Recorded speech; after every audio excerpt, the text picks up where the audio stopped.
Chapter 251. Sir, we can't take that city. Behind the army, the orc leader ran to the ringwraiths to complain. That wall is too hard. Even if it is broken, it will be repaired quickly. Their materials are endless, and our soldiers will be consumed sooner or later. At this moment, the few remaining behemoths and a team of trolls have been recalled by the orc leader in advance, waiting for orders in the rear. Even the orc head can see that it is unwise to continue to consume like this. There is really no hope of victory. The siege ladder is useless. Their arrows, and those weird fireworks are more than the sand on the river bank. Our people will be attacked by concentrated fire as soon as they get close. The orc leader looked up eagerly at the ringwraiths in front of him, who had no reaction to the battle report, and asked tentatively, "Sir, do you want to retreat?" "No, continue to attack." Finally, when the orc leader proposed the idea of giving up, a ringwraith refuted him. "So what should we do next?" "Just attack." "But our attack is ineffective. If we continue like this..." "I told you to attack." The ringwraith seemed a little impatient. "My lord, I'm afraid it won't work.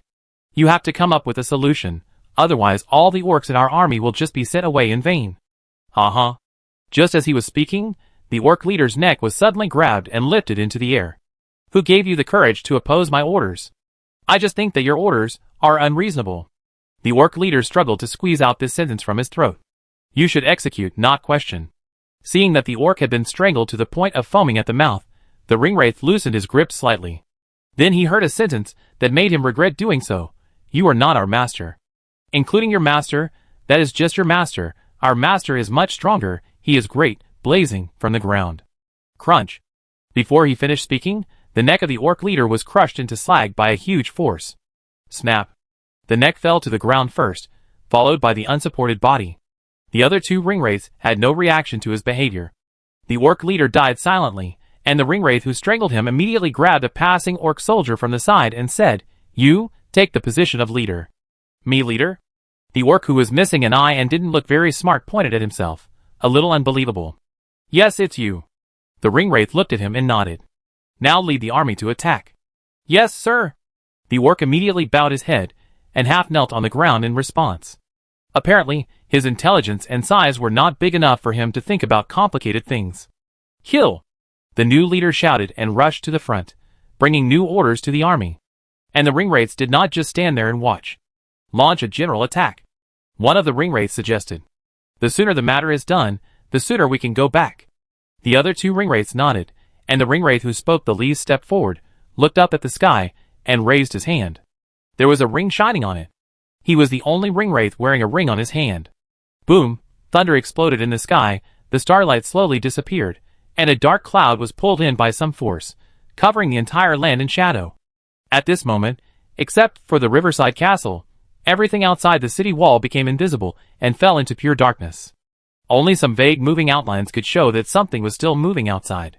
The defenders on the wall pulled their bows, not knowing where to attack, nor could they tell whether an attack was coming. In the city, the light of lanterns and torches flickered, and could not be transmitted as far as before. The three ringwraiths exuded a sickly evil green light, and standing there, it was like three evil green suns rising. Panic spread like a disease. In the invasion of darkness and sick green light, a bright fiery red light suddenly lit up. "Don't be afraid, their power has not increased at all, those are just illusions." Gandalf raised his staff high, and the flashing light on it dispelled some of the darkness around him. It also illuminated the siege tower that had been set up. Boom! The orcs quickly spread to the top of the city wall like reptiles, and the soldiers rushed to fight them, and fought with them. "Fight back! Fight back!" Gandalf ran back and forth, with his staff raised, driving away the darkness. Bang! Balin kicked down an orc and couldn't help but sigh. They have so many tricks. If it were another territory, I'm afraid it would have fallen long ago. Fortunately, our main enemies back then were from the Misty Mountains, and fortunately, there were no ringwraiths participating in the war. Of course, there won't be any ringwraiths.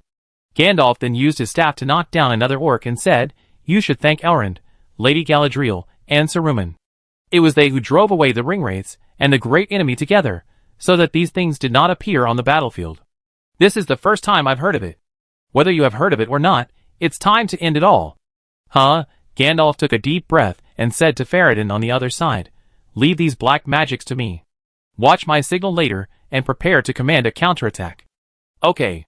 Suddenly, as soon as the voice fell, A dazzling light suddenly appeared from the end of the northern sight.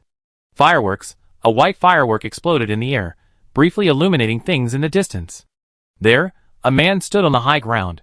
He drew out a long sword emitting azure light, and pointed it at the battlefield. Behind him was a large number of silver-white cavalrymen, who could not see the end. The short light brought by the fireworks disappeared, darkness returned to the earth, but the panic dissipated. Yes, perhaps no matter how strong the bonfire burns, it can never illuminate the entire night. But now, the sun in people's hearts has risen. Oh!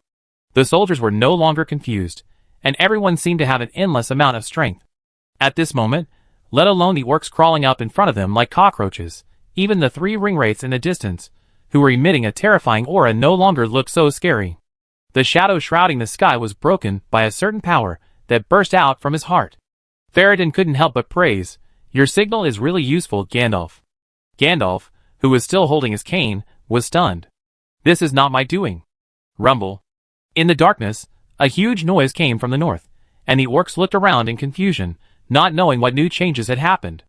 Now, it was them who were in the dark. Charge. A blue sword was in front, followed by a vast expanse of silver-white cavalrymen, who raised their weapons and pointed them at the black mass of the orc army in front of them. Under their crotches were war horses that could reach speeds of over 70 kilometers per hour, and were all covered in armor. Charge into the darkness, into despair. Kill. Chapter 252. What is despair?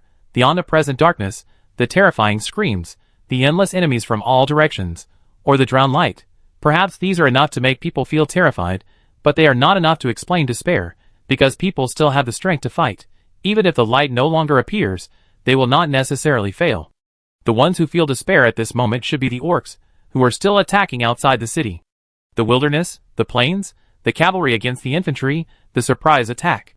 This is the current situation. In the darkness, the faintly flickering silver torrent directly penetrated the army of tens of thousands of orcs from the middle, and the rumbling sound of horse hooves extinguished the screams. Even the 3 pale green light balls faded under this attack, and the 3 of them retreated quickly to avoid being affected by this torrent. But sometimes, when facing some existences, retreating is obviously useless. Bard, regroup, charge again. Leaving behind an order, the figure at the front broke away from the team and rushed straight towards the 3 conspicuous black shadows emitting conspicuous dim light. In some cases, showing one's presence can bring fear to the enemy. But in other cases, doing so will attract greater terror to oneself. Swoosh, the 3 ringwraiths all rode on their terrifying black skeleton horses, and chose to retreat decisively, especially away from the person chasing them. The overall situation has been decided, and there is no need to struggle. Regroup. On the other side, after a round of charge, the cavalry turned around and aimed their weapons at the battlefield again. Bard opened his eyes wide, and distinguished the positions of his side and the orcs. It was too dark here. Even though he was called a master archer, Bard, whose eyes were as sharp as an eagle, could only see an outline of the things in front of him. Fortunately, the standard armor of the territory is brighter in color, otherwise it would be good to fall in this environment. Charge. The formation was quickly arranged, and the second round of impact was heading towards the center of the battlefield. The orcs seemed to be still in a daze, and no one gave orders. The first raid launched by the cavalry corps had no signs or news, and there was no time to turn around, let alone organize the corresponding formation to deal with the impact. Almost at the first moment of contact, the orc army immediately collapsed. Now the cavalry army reorganized its formation again. Facing the upcoming second impact, it seems that as long as it responds in time, it can reduce a little loss, and the situation can be manipulated a little. It's a pity. The ringwraiths are being chased by someone. As for the command of the orcs, the new leader, like other orcs, has no idea what he should do now, and there is only confusion and fear in his heart. Charge. So they were drowned by the torrent in the shouting. Counterattack, counterattack. As if he finally knew what he should do, the orc leader shouted frantically, and issued the few commands he knew, but it was all in vain. This army could no longer be organized, at least the orcs were no longer able to fight back.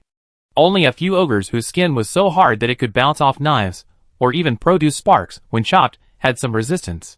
They could stop the momentum of the horses, and even knock them over directly. The few remaining beasts also had the same trend, but most of them were killed in the siege, and there were not many left, so they could not pose much threat. Seeing several more people being thrown out, and both the man and the horse fell to the ground dying, Bard turned around, accelerated, raised the extremely sharp spear in his hand, and charged at the beast. Roar! The beast raised its arm, which was thicker than a tree, and planned to give this ignorant human a painful lesson. At the critical moment, when the two sides were about to hand over, Bard held his breath, and threw the spear in his hand forward. Puff! A cold light flashed in the air, and in an instant it crossed a distance of dozens of meters, and pierced directly into the chest of the beast. Huh! Bard quickly lay on the horse, and the whistling huge arm brought a gust of wind, blowing his hair into a mess. The beast staggered and fell in the direction of its arm. That blow obviously pierced its vitals. Well done. On the wall, Farad'n couldn't help but applaud. He's always got a good shot. Gandalf echoed. Do you know him? Of course I do. He's Bard, the governor of the River Valley. What's more surprising is that you don't know him. Gandalf seemed a little surprised. He came to the banquet at the roadside castle last time. Didn't you see him then? I was looking at the stars then. Ah, you too. Balin interrupted the conversation and said, Never mind the stars. Should we go out and help now? That's right. Boom! The stones blocking the city gate were knocked open, and the soldiers roared out. Their excitement and shouting made people's blood boil. Obviously, after seeing the return of the Lord and the charge of the cavalry, these guys were all very excited. Defense has never been the strong point of the people of Roadside Castle, and they will prove this to the enemy. Come back. With a whoosh, a firework sounded, and Levi put on his elytra and rushed forward, blocking the ring wraiths directly. The moment he landed, he immediately changed back to the nether alloy armor to avoid overturning. Ouch. The three black horses neighed, and they instinctively felt fear of the humans in front of them. Levi pointed his sword forward and asked, Who will come first, or come together? There was no way to avoid it.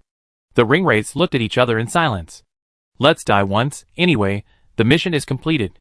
They all dismounted and drew their weapons. It seems that they are ready to come together. Hiss, three different screams intertwined and entangled, and Levi's ruined shield lit up, blocking the impact, but he was still hung with a poisonous buff. There was no time for him to drink honey or milk. Three ring wraiths had already rushed to him from different directions, swinging their poison blades. Two of them even activated their ability to become virtual, trying to go through the armor and hit the flesh. Only the ring wraith with the ring on his hand did not do so. Obviously, he had some experience and knew that in front of the rune shield, all magic attacks were futile. Boom! The amber stream blocked everything out. Levi quickly swung a sword, but was dodged by the familiar nameless ring wraith in front of him. He condensed an axe and hammer, as if he wanted to force Levi to fight with a knife to win an attack opportunity for his teammates, while Levi swung his long sword as expected, as if he really intended to fight against the attacks of the other two ring wraiths. Just when the sword and the axe were about to be handed over, Levi cancelled the swing of the sword. He switched the inventory on the spot, and a shield suddenly appeared in his hand. Boom! The shield went into cooling, and the nameless ring wraith who swung the axe and hammer was surprised to find that his prepared combo was interrupted, and his hand was uncontrollably bounced away for a short time. In just such a short time, Levi had already cut back to the long sword and stabbed forward. Boom! The fire rose, and the ring wraith screamed and fell to the ground, his voice full of pain. And the other two. Just as Levi was about to deal with the remaining two ring wraiths, a cry suddenly sounded in the air. He looked up and found that a big eagle appeared in the air in the distance at some point, and under the big eagle, a golden figure on horseback was galloping towards this place. He stopped on the high hill where Levi had stood before, and shouted, Ally, I'm here to help you. Then he raised the sword in his hand and charged down. As he charged forward, a dazzling light burst out from his body. In everyone's sight, his figure seemed to have suddenly become much taller, at least it looked bigger than before. Wherever he stepped, the dark clouds and illusions in the sky were forced back by the light on his body. This guy is really a big light bulb. Wherever he goes, he is the center of attention. Levi was somewhat helpless. When that man appeared, the ring wraiths seemed to be frightened. They immediately tried to escape from the battlefield by hiding in the shadows. But it was obvious that the people around them did not allow them to do so. Who gave you the courage to be distracted when facing me? A long sword pierced through the armor, and ignited the ring wraith, who tried to turn around and escape. When a mortal fights a ring wraith, the latter can make many mistakes, but as long as he can hit once, he can make the mortal miserable and lose his ability to fight. The same applies if you replace the words in this sentence to describe the current situation. When a ring wraith fights Levi, Levi can make many mistakes, but as long as he can hit once, he can set the ring wraith on fire and temporarily lose his ability to fight. And if there is no other accomplice to help, temporarily losing the ability to fight in front of Levi is basically equivalent to returning to Mordor. When the figure with dazzling light on his body approached, the ring wraiths had been completely destroyed, leaving only a pile of burnt broken armor. Am I still in time? Too timely. Looking at the elegant golden-haired elf in front of him with a faint glow, Levi was speechless. Glorfindel, how did you follow me? Yes, this is the powerful elf lord of the First Age, who has been bathed in the light of the two holy trees, and has the same combat power as the Balrog. He has been living in seclusion in the valley since returning to Middle-earth. In terms of combat power alone, he is about the same level as Levi now. When this brave elf crossed the entire battlefield and came to Levi, the dark clouds in the sky also dissipated. With the light of the stars and the moon that reappeared, the warriors' eyes were able to cast on the entire battlefield. They were more efficient in strangling the orcs, and their actions were more relaxed. And the great eagle? When did the great eagle come? The warrior's vision was clear, but Levi was confused. It's right behind you. Not long after you left with the soldiers, the eagle arrived. It brought some news. Glorfindel dismounted and said, but since you are running too fast, I can only chase you from behind. You should know that not all horses can run that fast. The full-speed horses of the roadside fort are slightly inferior to the good horses selected by the valley elves. News? Levi grasped the key point. Tell me more. All this happened before the outbreak of this war. Chapter 253. Pull back the time a little. Before the war broke out, Levi had just passed through the Midway town and had just reached the west side of the Misty Mountains. There was a strange movement in the forest, and a large number of ogres seemed to be driven out by something and wandered around outside the forest. Since we saw it, we couldn't just ignore it, so at the entrance and exit of the Sky Road at the last bridge, Levi led his men to go down the road in advance and launched an operation to eliminate the ogres. As the fight was going on, Glorfindel ran out with some valley cavalry. The brilliant golden light stung my eyes, and an elven sword forged in ancient times cut through the hard stone-like skin like cutting paper.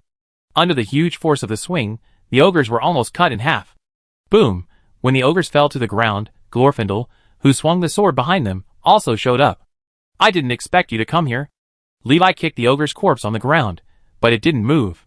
So he had to walk around. The border scout sent me news that something is wrong in the troll forest. Lord Elrond sent me to check the situation and support the allies. In the area between the troll forest and the last bridge, Glorfindel explained the situation to Levi. But it seems that you don't need support. Lord Elrond is worrying too much. Glorfindel shook his head. With Levi around, these trolls can't make much trouble. He believes that Levi can do this. Just like he is sure that he can do it. I have received the goodwill of Rivendell. You can go back and report to Elrond. Next, we just need to see how we perform.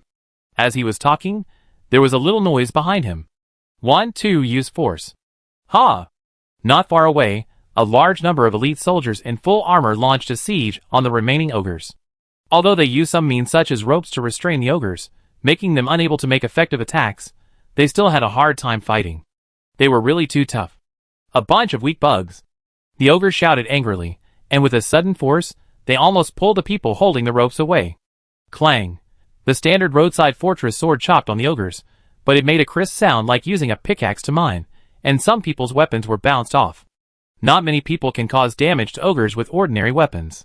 Some people rely on their own powerful strength, while others rely on their characteristics. For creatures like this, perhaps ordinary people can cause more damage to them with a pickaxe than with a sword. Levi sighed. Let's talk later. I go clean up the remaining ogres first. I come too. The two rushed towards the ogres who were surrounded. Seeing this, the soldiers quickly let go of the ropes and stepped aside to make room for them. When the ropes were released, the ogres regained their freedom. Just as it was about to roar excitedly and rush towards the soldiers, it turned around and saw two tiny figures who dared to rush over. So it smashed down hard. Bang! Levi raised his hand to block it. He didn't even need a shield to resist the blow that was like a huge rock collapsing. His footsteps didn't move at all. He had an amber light that was different from Glorfindel's. The rune shield faithfully blocked all the damage for him. Swish! Another golden light flashed, followed by Glorfindel's sword, which chopped the ogre to half meal. Levi also drew his sword, and the next moment, two sword lights passed from both sides of the ogre, and then circled half a circle, and actually cut the ogre in half. Plop! The ogre fell to the ground and split in half. The other ogres looked at the miserable state of their companions and took 2 steps back. Some of the ogres stared at Levi for a long time, and suddenly paused, pointing at him and shouting, "It's a money-eating ghost! It's a money-eating ghost!" Ah!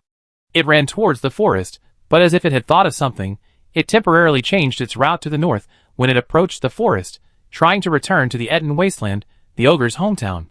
But no matter how fast he ran, how could he beat the two behind him?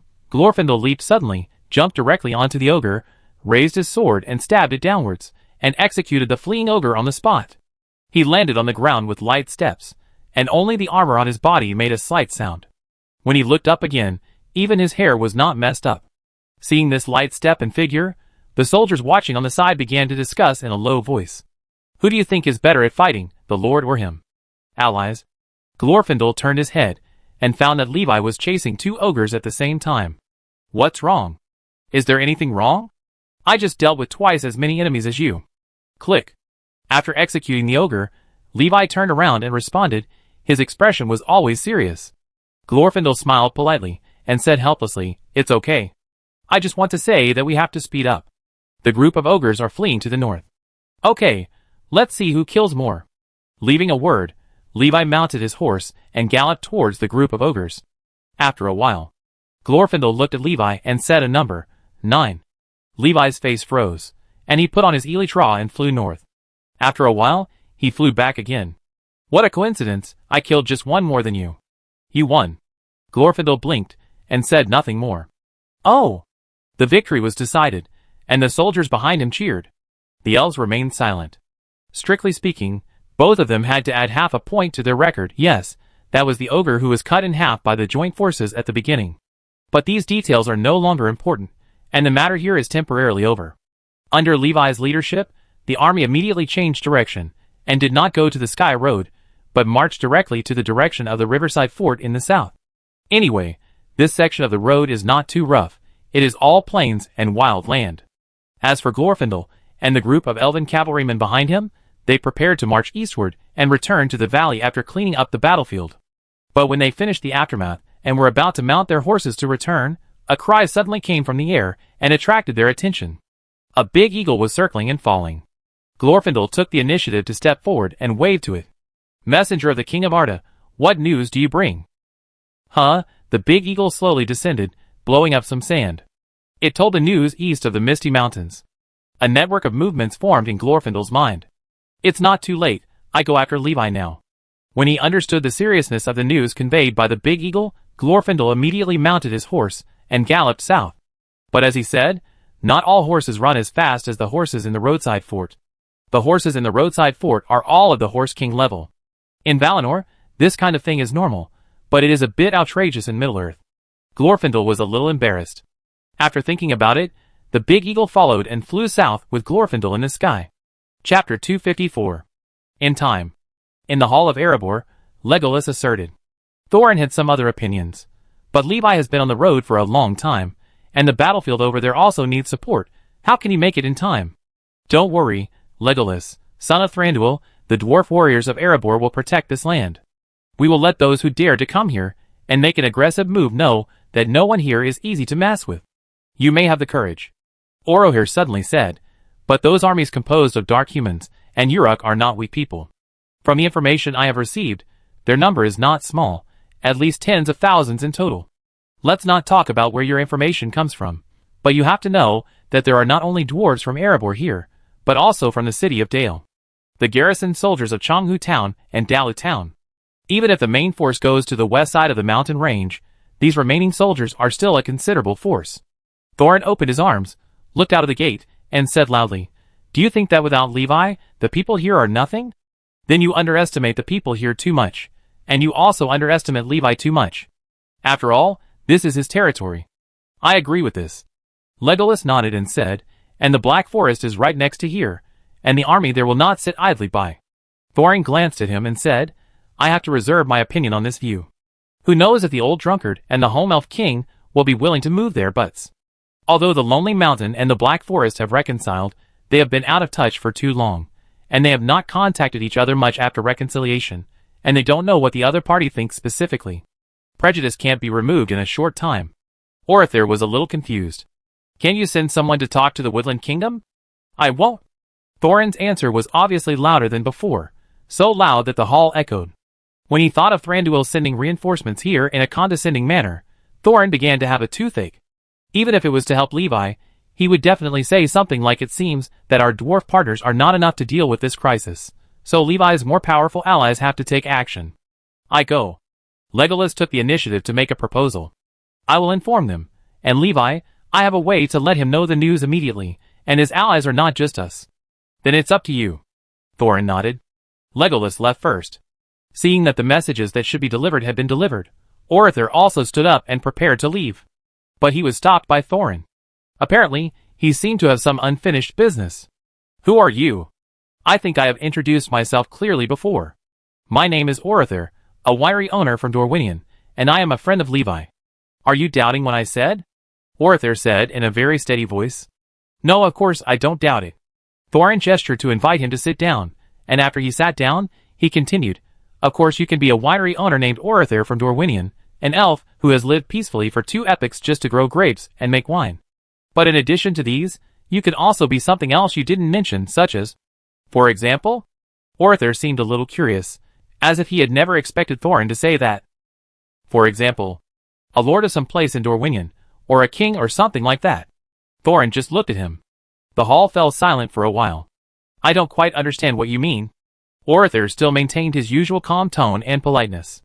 Thorin raised his eyebrows slightly and said, "Maybe you can hide it from an inexperienced elf or a lord who only knows how to go out on adventures all day, but some things can only be reflected in those who have truly sat on the throne of the king, and that temperament cannot be hidden.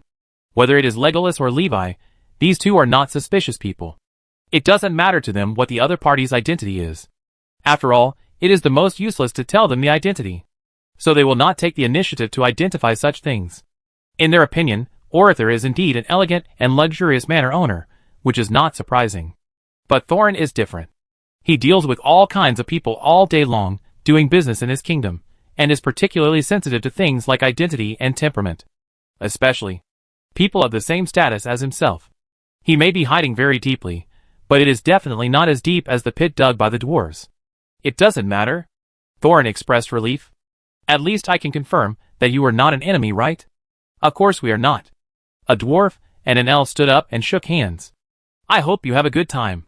The market in Erebor is also prosperous. Maybe there will be something you like." "Thank you, I go check it out." Outside the lonely mountain. Click, click. Legolas rode his horse all the way to the entrance of the Sky Road. Not long after, he came to the entrance and exit specially set up for the Woodland Kingdom, which is the 1/8th town. Just as he took a deep breath and was about to go down, the movement in the forest made him turn his head. It turned out that the army of the Woodland Kingdom had already been dispatched, and they had already found out the news. Seeing this, Legolas was also relieved. So he continued to go west, all the way to the town of Kar, where the Bjorns lived. Here is a foothold that Levi set up specifically for the giant eagle. A giant tree, extremely wide, strong and tall, with a comfortable nest on it. Luckily, there happened to be a big eagle resting here. So Legolas called the big eagle and told him the news. "I see." Listening to Glorfindel's retelling, Levi understood everything. "Thank you for the news." He waved to the eagle, and the eagle responded with a loud cry. "What are you going to do? Go back now?" Glorfindel simulated the map in his mind and said, "I'm afraid it will be a bit far." "That's true for the soldiers, but not for me." "I agree with that. He is always out of sight. He is in the west, and then in the east. He flies faster than the eagle." A warm and old voice suddenly sounded not far away. It was Gandalf riding a horse. Glorfindel. After getting off the horse, he first greeted the two people in front of him and the eagle briefly, and then continued, "Everything is good here, do whatever you want, Levi." He looked at the fiery red sun rising in the east and said, "It's over." It started. Boom. Outside the high wall of the valley city, countless black and gold armors are intertwined. The former is shorter, but extremely fierce, while the latter is taller and stronger. It seems to be more disciplined, but also more troublesome. Behind them are several siege towers driven by Oleg, and some catapults. They are coming. At this moment, on the wall, Thorin was fully armored, staring down with a group of dwarves and human defenders. He is the highest commander here at the moment. Oh, the elves didn't come. No longer expecting more reinforcements, Thorin raised his hand and gestured behind him. Prepare to load ammunition into the heavy crossbows and let them have a taste of power. Chapter 255. On the battlefield of Riverside Castle. When Levi returned with thousands of cavalrymen, the ringwraiths were also killed, and everything had become a foregone conclusion, with no possibility of a comeback. At sunrise, all the orcs had been wiped out, leaving only the soldiers cleaning the battlefield. Hurry, hurry, carry the wounded back. Give potions to the seriously injured first. Don't give up, the one with a broken waist over there is not dead yet, connect him and give him potions. Hold on. The land after the war is always scarred. In terms of the number of wounded, the defenders of Riverside Castle, and the cavalry that came to support later suffered heavy losses. For some reason, everyone was ready to fight to the death, and when the war was over, almost everyone was injured, and they were not light. This resulted in the bloodshed on the side of Riverside Castle being almost as much as that of the orcs. Instructor, aye. When the light of dawn came, a soldier fell to the ground, holding his waist, with a little red blood flowing from the corner of his mouth, and his tears also flowed out. The scarlet liquid and crystal tears glowed dazzlingly under the sunset. What's wrong with you? A homeless man half knelt on the ground, holding the soldier's head, a little flustered. Kid, keep breathing, don't move, don't pull the wound I taught you. No, instructor, I have to say it now, otherwise I'm afraid it will be too late in a while. The soldier held the homeless man's arm tightly, his eyes full of reluctance. He trembled his lips, and said word by word, "The healing potion is so delicious." The homeless man's face froze, and he pulled off his armor on the spot, only to see that the wound underneath had already healed. Get lost. The soldier was thrown to the ground. After a while, perhaps because he was angry, the ranger went back and kicked him hard on the butt, making him scream and jump up. To be able to make the nearly 200-year-old ranger so angry, it can be seen that these soldiers have learned something from Levi. Yes, the soldiers of Riverside Castle suffered heavy casualties. But they were injured, but they were not dead. They looked fragile, and were seriously injured at any time, but they were very tenacious. The eagle took off and left, carrying a man in black armor. Levi left with the eagle. So the mess on the battlefield was handed over to the several commanders, and a wizard here by default. Since he is gone, there is no need to worry about the situation over there. Gandalf pulled Balin's sight back with a sentence and said, "Our journey will continue, and now there is something new to tell Bilbo." Agreed. Balin sat down, with blood on his gray beard. There were orcs' and his own, besides being stained with a lot of blood. Balin touched his beard, and suddenly found that there seemed to be a corner missing on the right side. There was a neat piece that was a little prickly. No. He shook his head quickly, searching frantically in his mind when this happened. The ringwraith. It was that ringwraith. He didn't know the distance to swing the sword when dealing with a dwarf, and almost cut his neck. The one point that was missing was the beard. Balin closed his eyes in pain. "Don't worry, old friend, it will grow back." Gandalf comforted him. "That's fine for young men over 100 years old. At my age, beards grow very slowly, Gandalf." Balin shook his head. Gandalf glanced at him, and could only shrug. Who can say for sure? He stroked his gray beard, which was quite stylish even for dwarves. Anyway, it wasn't me who had my beard shaved. Glorfindel went back with the Rivendell cavalry. Levi took the eagle's ride, and quickly returned to the roadside fort. As soon as he landed, he walked into the Hell Gate and headed towards the Valley City. Whoosh, on the walls of the Valley City, the dwarves operated the heavy crossbows to pour down firepower, pushing back the steel-armored olives one by one. Yes, push back. Their armor is comparable to that of Levi wearing a diamond suit without enchantment, plus the natural resistance brought by their huge size. Even the heavy crossbows need to focus fire to cause effective damage. This is more valuable than the iron golem. But speaking of iron golems, there are thousands of them inside the city walls, which are the last line of defense and garrison of the city. They will make the enemy feel what despair is. How is the situation? A voice asked beside him. Thorin answered subconsciously, "Very good, we can hold on, and their siege towers can't get close at all." Huh? He turned around suddenly, and saw that there was an extra person behind him. "Levi, when did you get here?" "Just arrived. I heard that there is also a war here." "Okay." Thorin accepted it. The speed was a bit strange, but not too outrageous. "How is the situation over there?" "Very peaceful, just as peaceful as here. We didn't even suffer any losses." "Strange." Thorin looked at the almost one-sided situation below, somewhat puzzled. "I find it strange, too." Levi didn't rush down to fight, but watched from the wall. "At first, I thought it was a feint to the east and attack to the west." "Shouldn't it be a feint to the west and attack to the east?" "The west of the Misty Mountains was attacked first, and then the east." "Don't worry about these details. we should understand the hidden meaning of words rather than the surface. Okay, all right. Thorin responded and continued to remain silent, leaving the conversation to Levi. At first, I did think that the Riverside Castle was under a faint attack after receiving the news, and this was their main purpose. But after seeing those people, my thoughts changed. What do you think now? I don't know. Levi shook his head. I can't guess what he's going to do. If I have to say it, it can only be a test, and an extremely stupid test. It's too unwise to waste so many troops in vain, and it doesn't match my understanding of Sauron. The total number of troops attacking the Valley City is less than half of that of the Riverside Castle. Most of them are Uruks, and their equipment looks familiar, like those withdrawn from the gates of Gondor. The remaining few are human warriors of the Dani, who don't look special. This composition is too strange. I think it's strange too.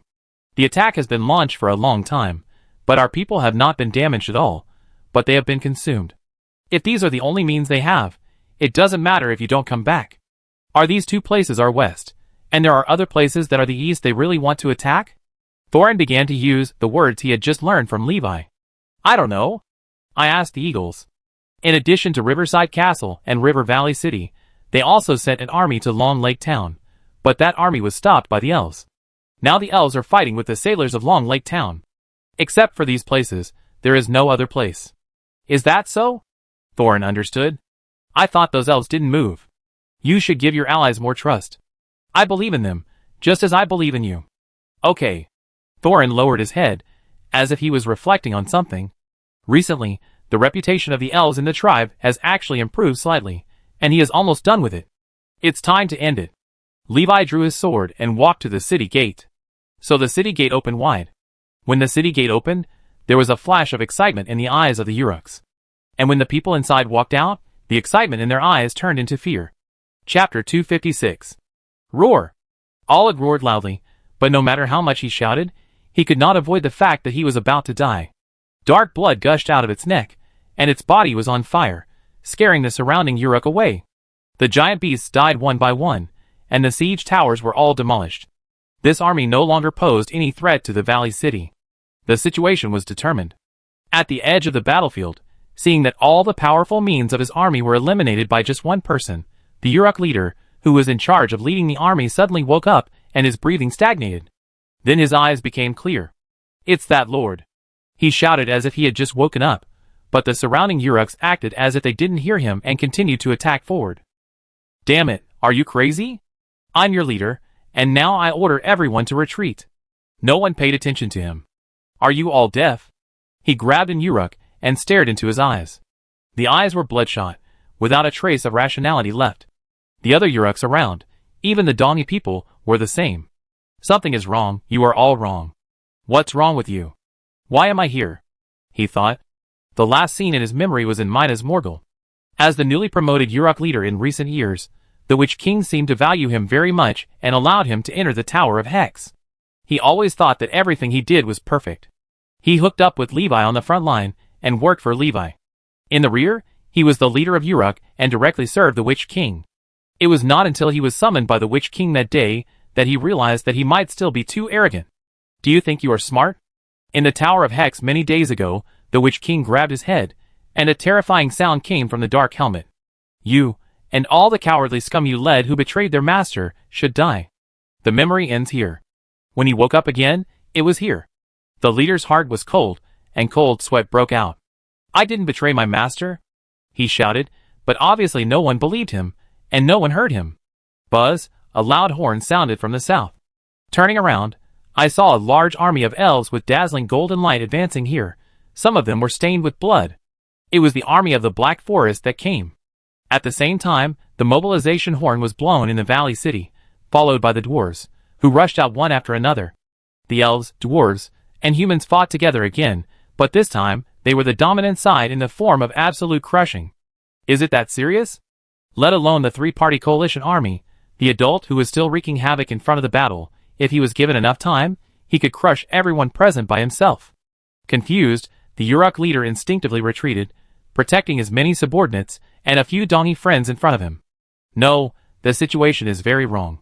He pushed away the friendly troops around him, and kept retreating until he escaped from the battlefield. In front of him was a raging river, and behind him was a hell of shouting and killing. Under the leadership of that adult, the three-party coalition swept the battlefield and swallowed up everything that dared to resist. Whoosh, someone shot an arrow in this direction, piercing the foot of Uruk, who was both a leader and a deserter. Damn it! Seeing his allies being captured and hacked, the Uruk leader could no longer care about anything else and jumped into the river with his injuries. Splash! The water splashed, and all the noise behind him was far away. The Uruk leader swam hard, gritted his teeth, and his face was quite ferocious. An unprecedented desire to survive broke out at this moment. I don't want to die. Hee hee.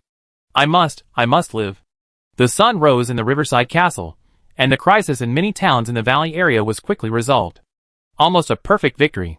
Allies, am I here in time? Thranduil walked down from the elk leisurely and greeted Levi. Too timely. These elves are really the same. Just consider it as you arrived in time.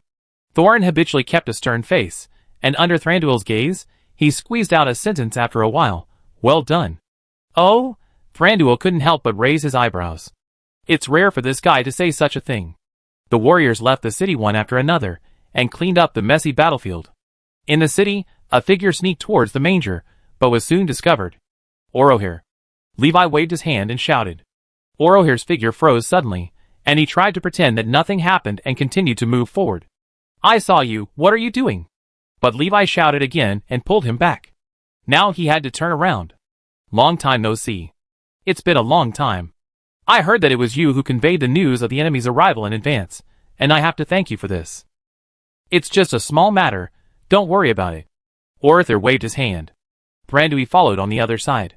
Distant relatives. Just about to say hello to the Elven Manor owner, who was said to be from Dorwinion. Thranduil paused slightly when he saw his face. You? Orohir shook his head at him. Do you know each other? Levi was not blind. He could see the little movements of the two. Indeed, we met several times a long time ago. Oh! The long time mentioned by the elves must be at least 1,000 years. Indeed, the last time we met was more than 1,000 years ago. Thranduil looked at Orohir, then at Levi, thought for a while, and said, This is a business partner we have always had a good relationship with. The wine produced there is of stable quality, and is trustworthy. Okay, let's take it as it is. Seeing that neither of them wanted to talk, Levi didn't pursue it in detail. After he walked a little further away, the two elves continued to talk. I am not here to visit on behalf of anyone or any power. I am here on my own behalf. Orohir spoke first. Dorwinion is still Dorwinion, who does not participate in any disputes. Please do not spread the news that I have been here. Okay. Thranduil agreed immediately. Orohir was relieved to get the promise of the king of the woodland. He continued, but personally, I am willing to make friends with this powerful ally. It's a pity that he is a human after all. No matter how powerful he is, there will always be an end. Even the lifespan of the Dúnedain is only a few hundred years. Powerful kingdoms come one after another, trying to conquer everything and then weaken. Only seemingly weak existences like us can stand firm and exist forever. Not fighting is exactly Dorwinion's way of dealing with the world. If someone wants to conquer them, then they become subordinates, and then continue to live their own lives. As time goes by, the kingdom that once conquered them disappears. Human? Thranduil raised his mouth slightly and asked, Do you really think so? Orohir did not speak. If you really think so, you would not come here in person. Think about it carefully. After leaving a last word, Thranduil left and returned to the forest with the elf army. Orohir watched him leave until he disappeared from sight, then walked to the manger and led back his rested horse. I'm sorry for tiring you. He stroked the horse's head and whispered softly. Inside Mordor, the Dark Tower. In the empty black hall, 3 black armors made by Sauron himself suddenly moved by themselves, as if something suddenly filled them, becoming dark and deep. The ringwraiths regained their bodies. The mission is accomplished. All those who do not belong to the Master, and those who have betrayed are now dead. All that should be explored has been explored, and the seeds that should be planted have been planted. Just as the 3 ringwraiths were about to return to where they were supposed to go and wait, another ringwraith appeared and stopped them. The Master has some new orders, get ready. The 3 ringwraiths looked at each other, and followed the ringwraith. Another job. Chapter 257. A seemingly abrupt turmoil ended. This battle against a new city, and a major city in the Free Cities ended in just a few days. Although it was second only to the Battle of 5 Armies in terms of scale in the past 100 years, it was recorded in a few words. In 2949, Riverside Castle was established. 3 ringwraiths led 15,000 orcs and dozens of giant beasts to attack Riverside Castle. 5,000 soldiers of Riverside Castle defended it all night. At dawn, the Lord returned with 6,000 cavalry and wiped out the orcs. A grey wizard and a dwarf of Erebor participated in this battle. Rivendell sent troops to intercept the trolls, and sent a light elf to support Riverside Castle. On the same day, Dale, Lake Town, and Road Town were attacked. The entire army of Erebor dwarves went out to assist in the defense of Dale. The Woodland Kingdom sent out a large army to wipe out the invaders of Lake Town and Road Town. On the way, the Lord arrived and led the garrison to charge the enemy, and won a great victory. The historian stopped writing for a while. After roughly summarizing the events, he began to record the battle process in detail, including the actions taken by each team, the commander-in-chief's strategy, etc. Further subdivisions are battlefield details, as well as the names and deeds of some important participants, such as Gandalf running back and forth on the city wall, using his flames to ignite hope for people. Another example is the deeds of the brave dwarf Balin rushing towards the ringwraiths, and Glorfindel appearing with golden light all over his body. He left a deep impression on many people. After this battle, the Lord returned to the territory, and did not go out for a long time. The people in the territory felt very novel, and a little uncomfortable. For your people, most of the time, you only exist in legends and stories, and you are an illusory existence that can only be felt in other people's mouths. 3 months after the war, Gandalf and Levi walked side by the lake, slowly approaching the most conspicuous nameless tower in the entire territory. As they walked, Gandalf lit a cigarette, and discussed some of the conditions of the territory with Levi. It is common for a wizard to provide advice and guidance to a lord. Now that you have returned for a long time, they can see you every day and feel your existence with their senses, which has caused many people to temporarily fail to connect their cognition of reality and illusion. He continued to talk about the wonderful phenomenon in Levi's territory. Rather than being uncomfortable, it's better to say that it feels a little unreal. People's memory is not long, they will slowly adapt in the future. Probably. Levi stretched lazily, feeling this leisure. Yes, I'm free. My God, this tower is really tall. A dwarf exclaimed in front of the tower, looking up. It was Balin, who walked to the gate of the nameless tower before the two of them, and it was obvious that he had been standing there for a while. On the other side, Gandalf also looked up, staring at the clouds that occasionally floated over the top of the tower, and he also agreed with Balin's words. I have to say, it is really high, taller than any tower I have seen in Middle-earth. This tower took me a lot of effort, especially the internal structure and room design. Levi looked at the tower, every detail of which was built by himself, and fell into memories. This tower has been built intermittently since the start of construction, and it has been built for several years. If you don't do anything else and just keep building the tower, the time you spend will definitely be shortened several times. However, Gunai is the norm for survival building players, so it's not his fault. Probably. The door opened, and the three of them stepped into the tower together. Unlike when it was just built, the internal structure of the tower has changed a lot at this moment. The more dangerous and secret facilities, such as the magic altar, have been moved to the upper floors, and the lower part has been arranged into a large library, which contains a large number of books from all over the world. A special person is responsible for sorting and placing them, and someone will come to clean and maintain the environment every once in a while. What a place full of wisdom. As soon as he came in, Gandalf consciously extinguished his pipe. He walked into a door on the side, and couldn't help but open his mouth slightly after entering. Looking up, all you can see here are books, and endless stairs leading in all directions, and stable bookshelves carrying books. At the entrance of these stairs, there are also signs to indicate which stairs lead to which book category. This place is great. Balin walked in, looked left and right, and couldn't stop looking around. First of all, as a dwarf, such huge and magnificent things are in line with his aesthetic taste.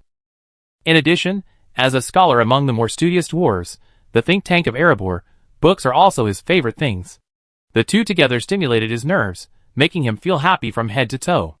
I didn't mention this tower to Bilbo, of course, when I visited him. I didn't know it would be like this. Balin said, if Bilbo knew, he would definitely be willing to send his own books to enrich the bookshelf. Book? Levi asked. Yes, book.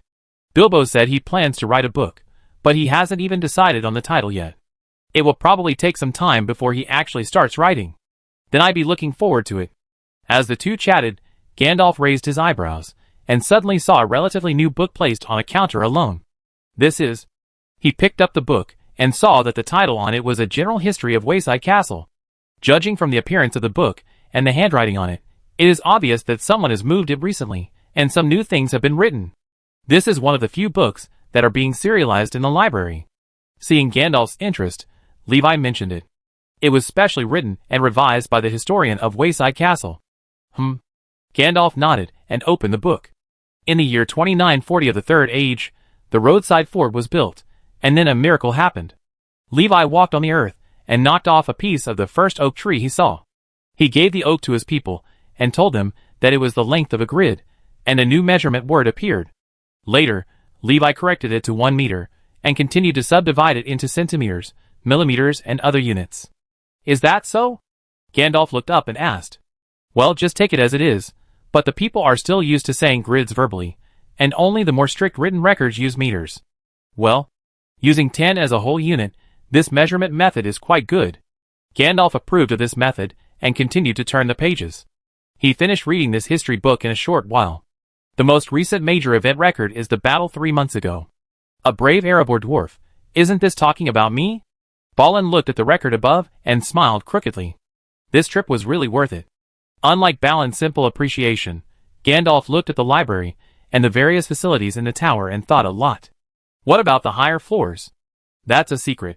I use it for research. Research? Levi shook the rune ring on his hand and said, yes, research. Ring. Gandalf looked at the 2 gold rings inlaid with amber, stared at Levi for a while, and didn't speak for a while. I hope it's not dangerous. No, it's safe. Very safe. Chapter 258. Gandalf and Balin left. The two returned to Erebor together, which was the starting point of their journey. After arriving in Erebor with Balin, Gandalf immediately set off again, and it was unknown where he would start a new journey. And Balin. It was a really good trip, wasn't it? He told stories to his old friends in Erebor. He talked about the giant bear gazing at the moon on the Car Rock, the scenery on the Sky Road, the Battle of Riverside Castle, and Bilbo's recent situation. After that, he learned about the battle in Dale from his friends. However, when the two sides were compared, it was obvious that the movement on the Riverside Castle was bigger. This is much more exciting than ours. Some dwarves imagined the scenes that Balin said, and the history books of Wayside Castle. That was the history books of Wayside Castle. What's so good about it? Wouldn't you still be alive even if you didn't go there? Some dwarves turned their heads away, and didn't look at Balin. The words were full of sourness. As long as you were happy.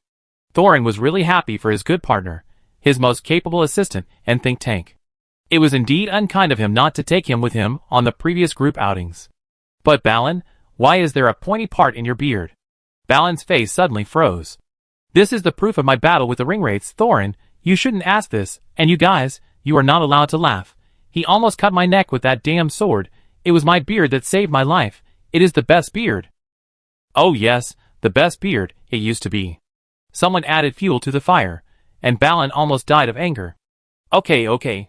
Thorin pressed his hand to suppress the noise of the crowd. Let's talk about business. Recently, people who had been digging in the deepest part of the mountain reported that they had difficulty breathing, and were depressed and a little anxious when they got down. Did they dig too deep? That shouldn't be the case. We dug deeper before, and we didn't see this happen. Is it too hot? That's even more impossible. Before you say this, do you want to think about it? Who among you has never forged iron? Who has not been baked by a huge steel furnace for a long time at close range? Do you feel uncomfortable when doing these things? No, not really. Dwarves are famous for their resistance to heat and disease. They are like a stone, hard, stubborn, and extremely resistant. It is very difficult for them to get sick. There is no record of such things as physical diseases. All human diseases cannot infect them. They have extremely high immunity to them. Maybe it's the climate. We can improve the working environment and food.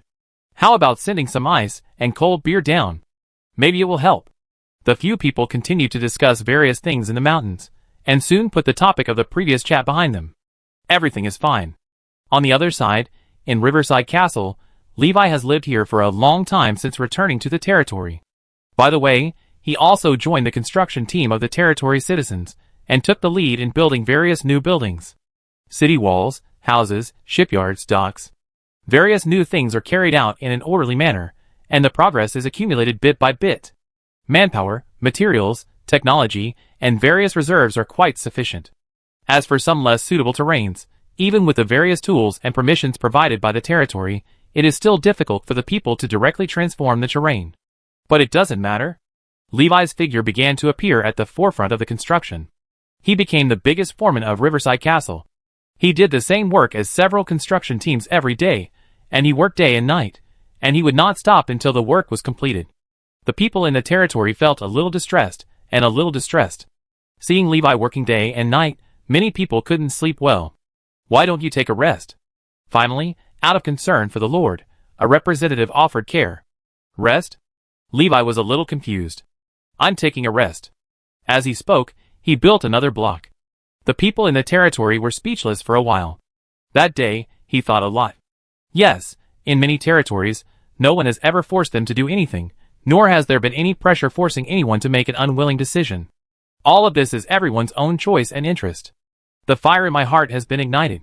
In the middle of the night, the resident who went to ask questions suddenly sat up, lit the lamp, and went to work. What? Many people looked at the figure with puzzled expressions.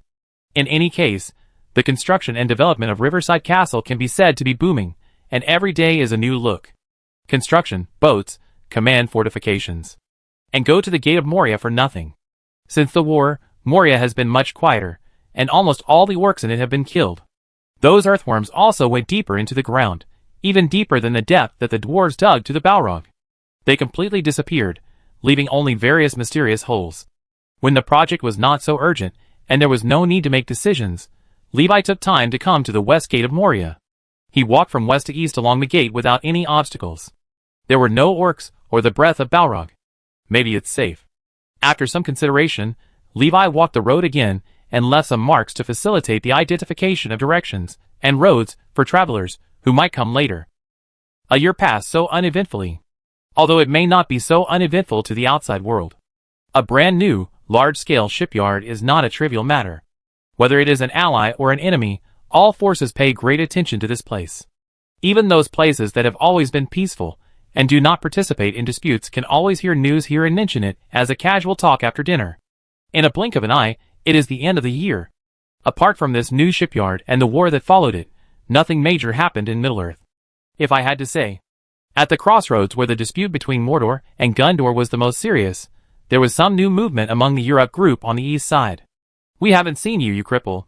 In a camp, and Uruk found a disabled companion approaching, so he began to question him. The lame Uruk raised his head and looked at the new faces, and didn't speak for a while. They were all new. All the Uruks stationed here before were dead. They were chopped up by their master. I'm asking you, where are you from? I crawled back from the most intense battlefield. The lame Uruk did not hide his origins. Ha, a lame, disabled, deserter. The questioning Uruk immediately sneered. There is no humanistic care in the orc group. The weak are humiliated by the strong. It is natural. Ha, deserter? You have never seen hell, and you dare to speak nonsense here. What did you say?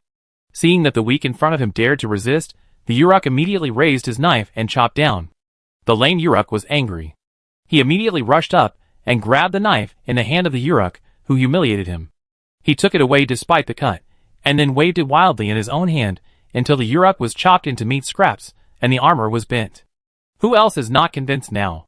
He raised the butcher knife covered with blood and mincemeat and roared. The surrounding Uruks were frightened by the noise, and no one dared to step forward. From that day on, a famous monster appeared in the group of newly set Uruks from Mordor. He was lame, but strong, brutal, powerful, and good at fighting. Many Uruks were willing to obey his orders. Later, the lame Uruk replaced the foot pierced by the arrow with a prosthesis, and used the brutal and bloody technology of the orcs to transform his skull and put an iron plate on it.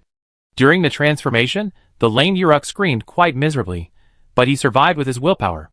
When the prosthesis was installed and the iron plate transformation of the skull was completed, he was completely different from before, and he had experienced a sublimation in both appearance and will. After that, he had his own code name Lame Freak.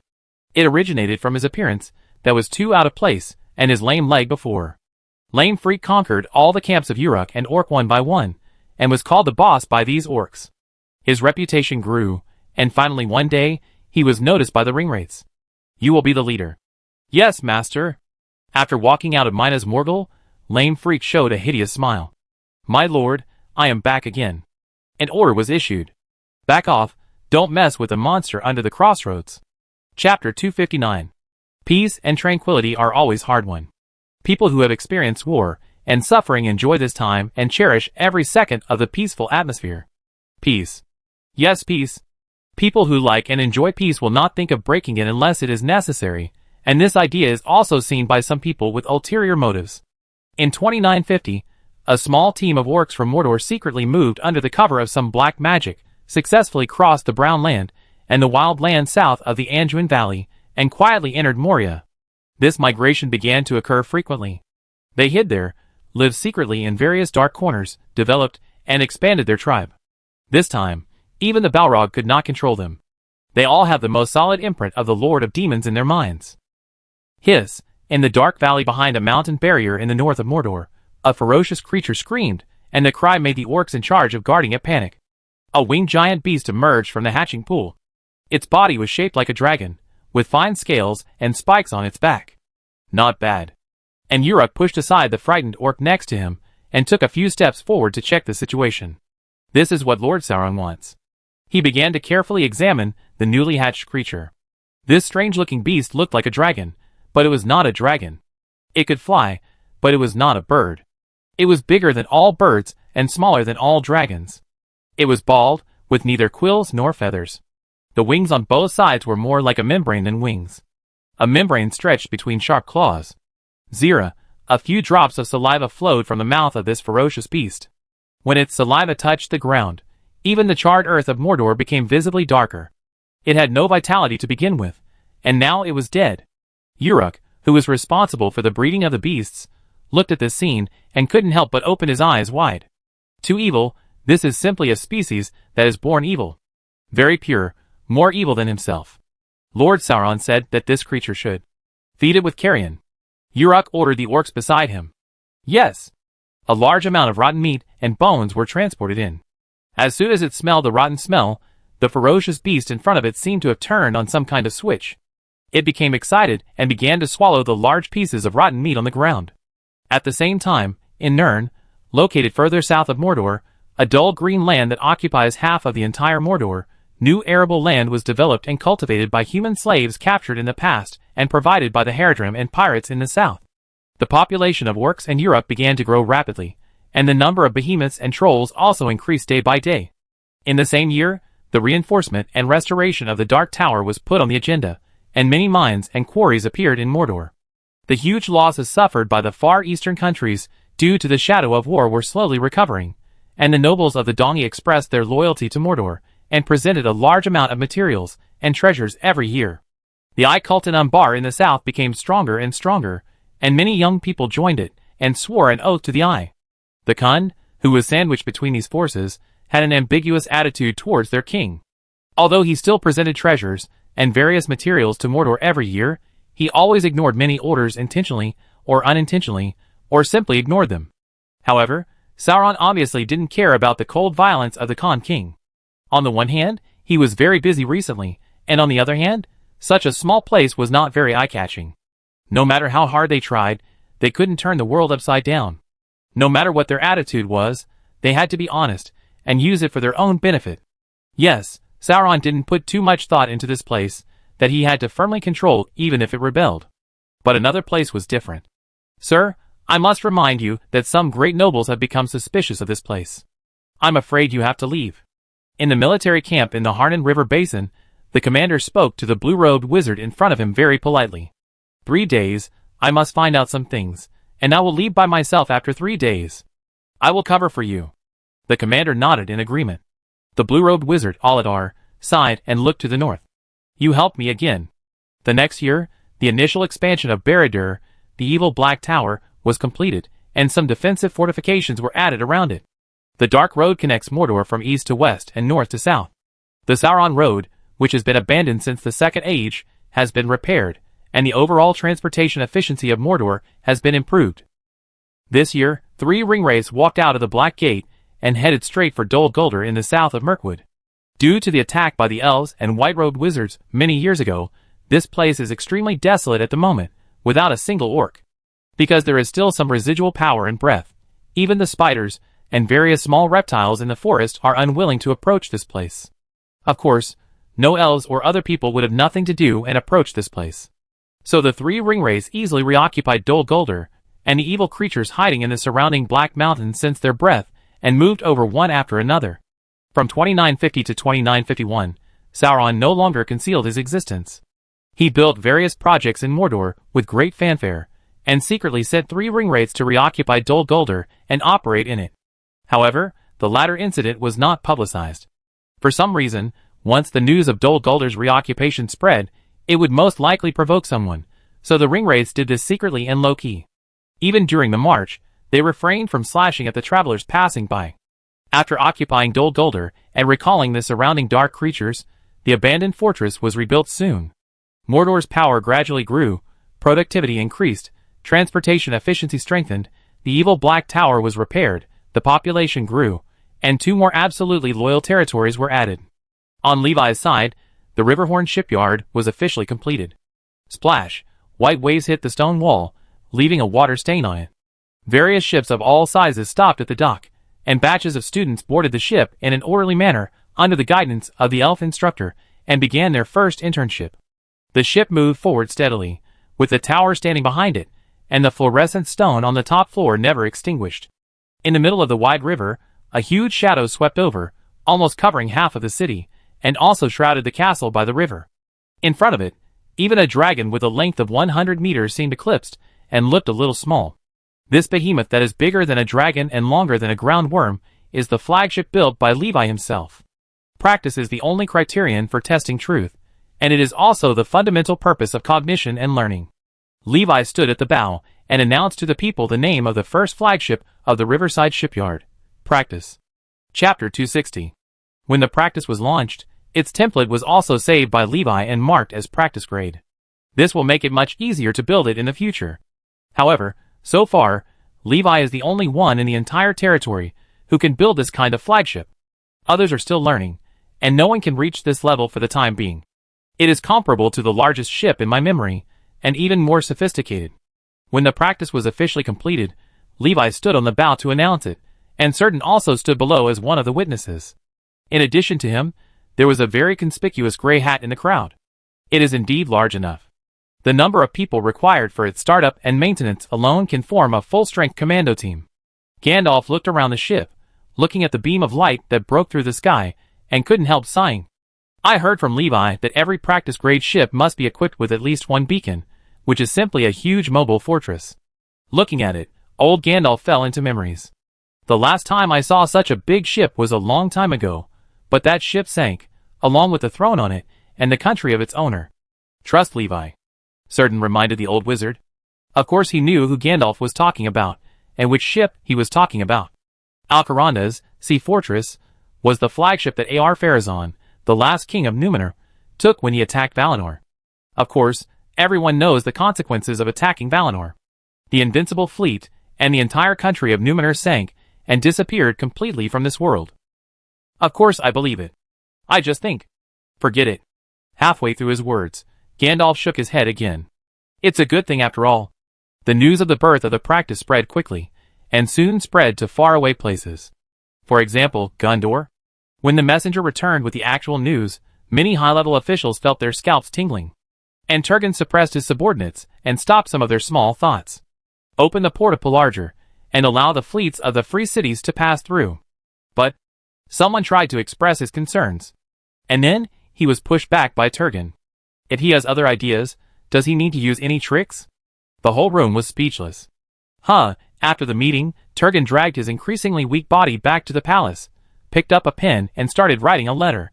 He wanted to convey Gondor's decision made due to the development of allies, mainly goodwill, to the distant city-state, the newly established port city. In the spring of 2952, the messenger set out with a letter and a royal gift. What? Your lord is not here again. However, when he finally arrived at the Riverside Castle on the west side of the Misty Mountains, after running for a long time, he received such news. He is not in the roadside castle either. Then, don't ask me, my friend. The people of the territory replied, no one knows where our lord is, and please don't be surprised, this is the normal state of our lord. Then I will wait here. Of course, you are welcome to stay here for a while. The messenger reluctantly stayed in the roadside castle. And Levi. In fact, he almost passed by the messenger. When the Gundor messenger was heading west, he was running east. What are you looking at? On the Old South Road, Levi was riding his horse, and suddenly a group of locals wearing animal fur and holding axes and spears emerged from the bushes. That is, the Dun Lodge. They were not very polite. When Levi was startled by the Dun Lodge that suddenly appeared, they were also startled by Levi. No, sir, we are hunting, and we just happened to pass by here. The leader of the Dun Lodge stood up and spoke. Levi didn't recognize this group of people at all, but they knew Levi too well, and their ears were about to be calloused by all kinds of stories. Hunting? I think you look more like you are going to do something bad. Absolutely not, sir. The leader lowered his head with a guilty conscience, and the others remained silent. Tell me your purpose and the person who ordered you. Levi turned over and dismounted, standing in front of him. Just look at him. The cold sweat could not stop falling, and the leader finally couldn't stand the pressure and said, "It was Lord Saruman. He asked us to keep an eye on people passing by here, but I promised that we definitely don't want to attack you or anyone else." "Oh, Saruman? I was going to find him, and what you said had better be true. I swear to you, there is nothing false in my words." "Well, okay, go back, and don't wander around here anymore." "Yes." They retreated. Levi rode on his horse and continued to the east, all the way to Isengard, in front of the Tower of Orthanc. Many years have passed, and this place has not changed at all. The lake is clear, the trees are lush, and the sky is blue. It's just that the old face on the tower is not very beautiful. "Saruman, open the door, open the door." "It's me, open the door." In front of the empty door, Levi knocked, and a crack appeared on it. As the knocking continued, the crack was getting bigger. "Enough? Can't you wait a little longer? It takes time for me to come down." Seeing that the door would be knocked down if it continued like this, a voice came. Saruman hurriedly stopped Levi and opened the door. "I thought you were not here." "I was always here, but the doorkeeper happened to be called by me to do something else." "Oh, that's really not a coincidence. He was called by you to do something else as soon as I came." "It's very uncoincidental." Saruman had a stern face and a flat tone, as if he didn't hear the other meanings in Levi's words at all. "So why did our giant shipbuilder, the owner of the great shipyard in the angle, come here to visit?" On the upper floor of the tower, Saruman brewed a pot of good tea and poured a cup for Levi. "I have to say, the tea is very good. It seems that the white-robed wizard Saruman is indeed worthy of the title of wise man. From the taste, it can be seen that he is extraordinary." Levi rarely praised this guy. But Saruman did not respond, because this tea was imported from Roadside Castle. Seeing his silence, Levi no longer continued to keep him in suspense, but went straight to the point. "I came here to make some requests. I need an item in your tower." "What?" "The Star of Elendil." Saruman narrowed his eyes. "I don't know what you are talking about."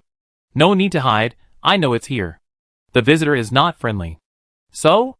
Seeing Levi's firm attitude, Saruman simply stopped pretending. But no matter how he didn't pretend, Saruman was also a little confused at the moment. It doesn't matter if this matter is exposed, but how it was exposed is very important.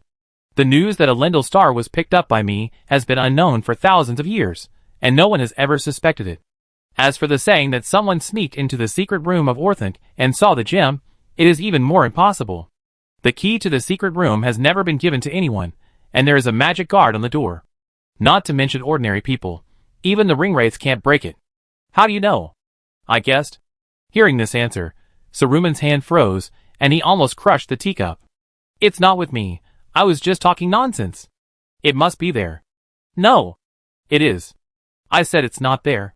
"I said it is there." "Well, I'm not here to rob." Levi put down his teacup and said, "Name a price. I want to take it away." "Oh, it turned out to be a misunderstanding." Saruman's face looked a little better. "Since you said so, I'm going to tell you the hard story of how I preserved it." Chapter 261. Hardship? Levi did not quite agree with this word. This guy's behavior of looking for Isildur's body was purely malicious. Ever since Isildur's death, and the news of the loss of the One Ring, Saruman wanted to monopolize the ring, rather than destroy it after finding it. Therefore, when he found the Star of Elendil, he hid it secretly instead of announcing it to the outside world. Although this treasure of the Dúnedain was only found by him by chance, and was not his main purpose, it was still a rare material containing magic, so he locked it up as a private collection. As for its significance to the wanderers who fought to protect the freedom of Middle-earth, he did not care. If there was a research that would use the Star of Elendil, Saruman would most likely chisel it without hesitation. The so-called hardship you mentioned. Do you mean that you picked up the Star of Elendil while looking for something else, and then you just did something that belonged to someone else? Some things can't be said casually. When some of his thoughts were exposed, Saruman was obviously a little restless, so much so that he couldn't help but add some magic sounds when he continued to speak. The light in the room dimmed, and a thunderous sound rumbled. I just picked up this thing while exploring the valley, and I didn't have any other ideas. Everything you said is just your own presumptuous speculation, without any factual basis. Don't try this on me, it's useless. Levi waved his hand, and the darkness in the room faded, and the magic sound echoing in the tower also dissipated. If anyone sitting here is an ordinary human, or even a Dundane or some elves with weak willpower, they may be controlled by Saruman's magic sound, and their cognition may be distorted. But Levi. Maybe he would be affected when he first came to this world. At that time, he was still fragile, and had no outstanding features, no different from ordinary humans. Now, let's not talk about the rune shield, just the legendary temperament brought by the various legends surrounding him at this moment can naturally suppress his magic sound. Realizing that he had lost his composure, Saruman took a few deep breaths and immediately looked calm again. Let's get back to business. He forced the topic off. Okay, I just think that you were too old and couldn't control yourself just now. Levi didn't seem to care. And Saruman also automatically filtered out this sarcasm and pretended not to hear it. There was no way, it was indeed his fault in this matter. To put it mildly, it was not controlling the power well, and to put it seriously, it was an attack. Those with a bad temper would have drawn their swords at this point. Tell me, what do you want in exchange for returning the North Star? Saruman replied, before we talk about the ownership of this gem, you have to know that it was because I found and preserved it that it did not fall into the hands of those with ulterior motives. Levi nodded. That's true, because this guy himself is a person with ulterior motives. After all, if you really want to return it, you can just return it directly, why hide it yourself? I don't deny that your custody of it has indeed played a certain protective role, but now it should return to its real owner. What do you want? After the foreplay, it was finally time to raise the price. Saruman fell into thought. There were many magical treasures in Levi's territory. Not to mention the treasures taken from the dwarves of Lonely Mountain, the wealth and magical items they created themselves were also quite a lot. Like the ring on his hand, the golden apple, the healing potion his soldiers drank, the enchanted equipment they used, and the beacon that can emit a beam of light. Beacon. I heard that this thing can continuously provide healing power, which can even stop the elves from weakening, and not only that, it can also add various other strengthening effects to nearby creatures. For example, faster speed, greater strength, stronger body and so on. There must be some kind of magical power that can be explored. Something more precious than a beacon might exceed Levi's acceptable bottom line. Moreover, it was just a Star of Elendil. It might be important to the survivors of the Kingdom of Arnor, but it was not worth exchanging for anything better for others. After thinking it over, Saruman said, I heard that there is a magical thing in your territory. It is called a beacon. I want one. Okay. Levi nodded in agreement. I also heard that you have a strength potion that even the soldiers have never drunk. Can you give me some? Seeing that Levi agreed immediately, Saruman continued to release his greed. Indeed. Strength potion needs blaze powder as the main material for brewing. This thing cannot be widely popularized for the time being, and there is no way to equip everyone. How much do you want? Seeing Levi asking, Saruman raised his hand and stretched out 3 fingers. Levi's face changed. So much? Saruman's face changed as well. Do you think the heirlooms of the great kingdom of the north are not worth even this little? Levi interrupted him and said, 30 bottles, you can drink them as water. I only have 6 bottles with me. Take them if you want. Saruman swallowed the rest of his words. In fact, he only wanted 3 bottles. But then again, he said, I think you're right, 6 bottles are enough. Then let's do it. Okay. The deal was settled, and the two stood up together. Saruman took Levi to the direction of the secret room. As he walked, he couldn't help but glance back, and his mind became active. Is it so easy? He looked indifferent, just like treating someone to a plate of barbecue and ordering a glass of beer in a tavern, ordinary. It's still less. This won't do. In front of the Chamber of Secrets, Saruman suddenly stopped. I think there may be something wrong with our discussion. Elendil Star has a higher value. Oh! In front of the Chamber of Secrets, Levi looked at this guy with some amusement. So you regret it? Regret it? Not regret it, I just think we can discuss it more. What if I don't? Levi stepped forward. Then you will never get the gem. Saruman stood in front of the door. I need to remind you that this door is extremely strong. Without my permission, no one can open it, no matter other wizards or stronger beings. That's not necessarily true. Levi narrowed his eyes. Saruman, I warn you for the last time, don't play tricks. Give me the Star of Elendil. He drew his sword. If you want it, you have to come and get it yourself. Saruman took out the black staff and stubbornly stood guard at the door. A moment later, a black figure walked out of the tower, rode on a horse and ran west. Violent maniac, robber, bandit. Another white figure shouted while following the figure and walked out of the tower quickly. But it was too late. He had already run far away. Saruman covered the right half of his face with his hand, looked at the figure, and took a breath. But he was helpless. This time he was reckless. A wizard in a robe actually chose to fight with a powerful warrior wearing hard armor and moving quickly in a narrow space. Besides, the warrior had a strange golden rune shield on his body. With the magic power of the white-robed wizard, it was not difficult to break that kind of shield, but the distance was too close and it was too late. My lord, I brought back what you wanted. At this time, the waiter who was sent out happened to return. He lowered his head, stepped aside, and showed Saruman the goods in the wooden barrel behind him. Well, move them into the storage room. Yes. The waiter agreed and stepped back. But while stepping back, he couldn't help but look up at Saruman, who had been covering the right half of his face with his right hand. My lord, your face. Shut your mouth. Saruman shouted, if you ask something you shouldn't ask again, I will tie you up and throw you into the river. Chapter 262. Saruman's greed eventually brought him disaster. And it was a very painful disaster. However, Levi was not the robber he said he was. Friendly exchanges were friendly exchanges, but he still left what Saruman wanted. This was at most a reasonable forced transaction. In fact, if a fight really came, under normal circumstances, with Saruman's powerful magic, he would not necessarily be at a great disadvantage. It's a pity that there is no if. Outside the tower, Saruman snorted coldly, returned to the secret room with the beacon, and began to fiddle with it. And Levi returned with a white gem that looked like a star, and was somewhat similar to the star of the Netherworld. My lord, your letter. As soon as he heard that Levi was back, the messenger from Gondor came up and handed the letter to Levi in person. There was a very obvious signature on it, Turgon. Thank you for your hard work. Give my regards to your prime minister. The messenger bowed slightly. In front of the city gate, he looked back at the new city with some reluctance. This lord's territory is indeed different from other places. There is almost no luxury or extravagance in the entire territory, but its abundance is shown everywhere. Money has no value here. What is more popular is the creation of talented people, such as the reliefs made of the most ordinary stones on the wall, and the simple paintings in the gallery. In terms of life, in terms of treatment, even as a royal messenger, he did not receive any preferential treatment, and it was still the same. But although no one provides various services, you can get whatever you want through your own labor. The people did not show any rejection towards this conspicuous stranger, as if he was their neighbor. It's good. But no matter how good it is, my hometown is still calling from afar. After sighing, the messenger mounted his horse and galloped towards his hometown. In the castle, Levi opened the letter. It was still a formal greeting, and the routine was quite similar to Exilian's letter. They are really father and son. Oh! When he saw the important content, Levi sat up a little. All ports in Gondor are open to this side.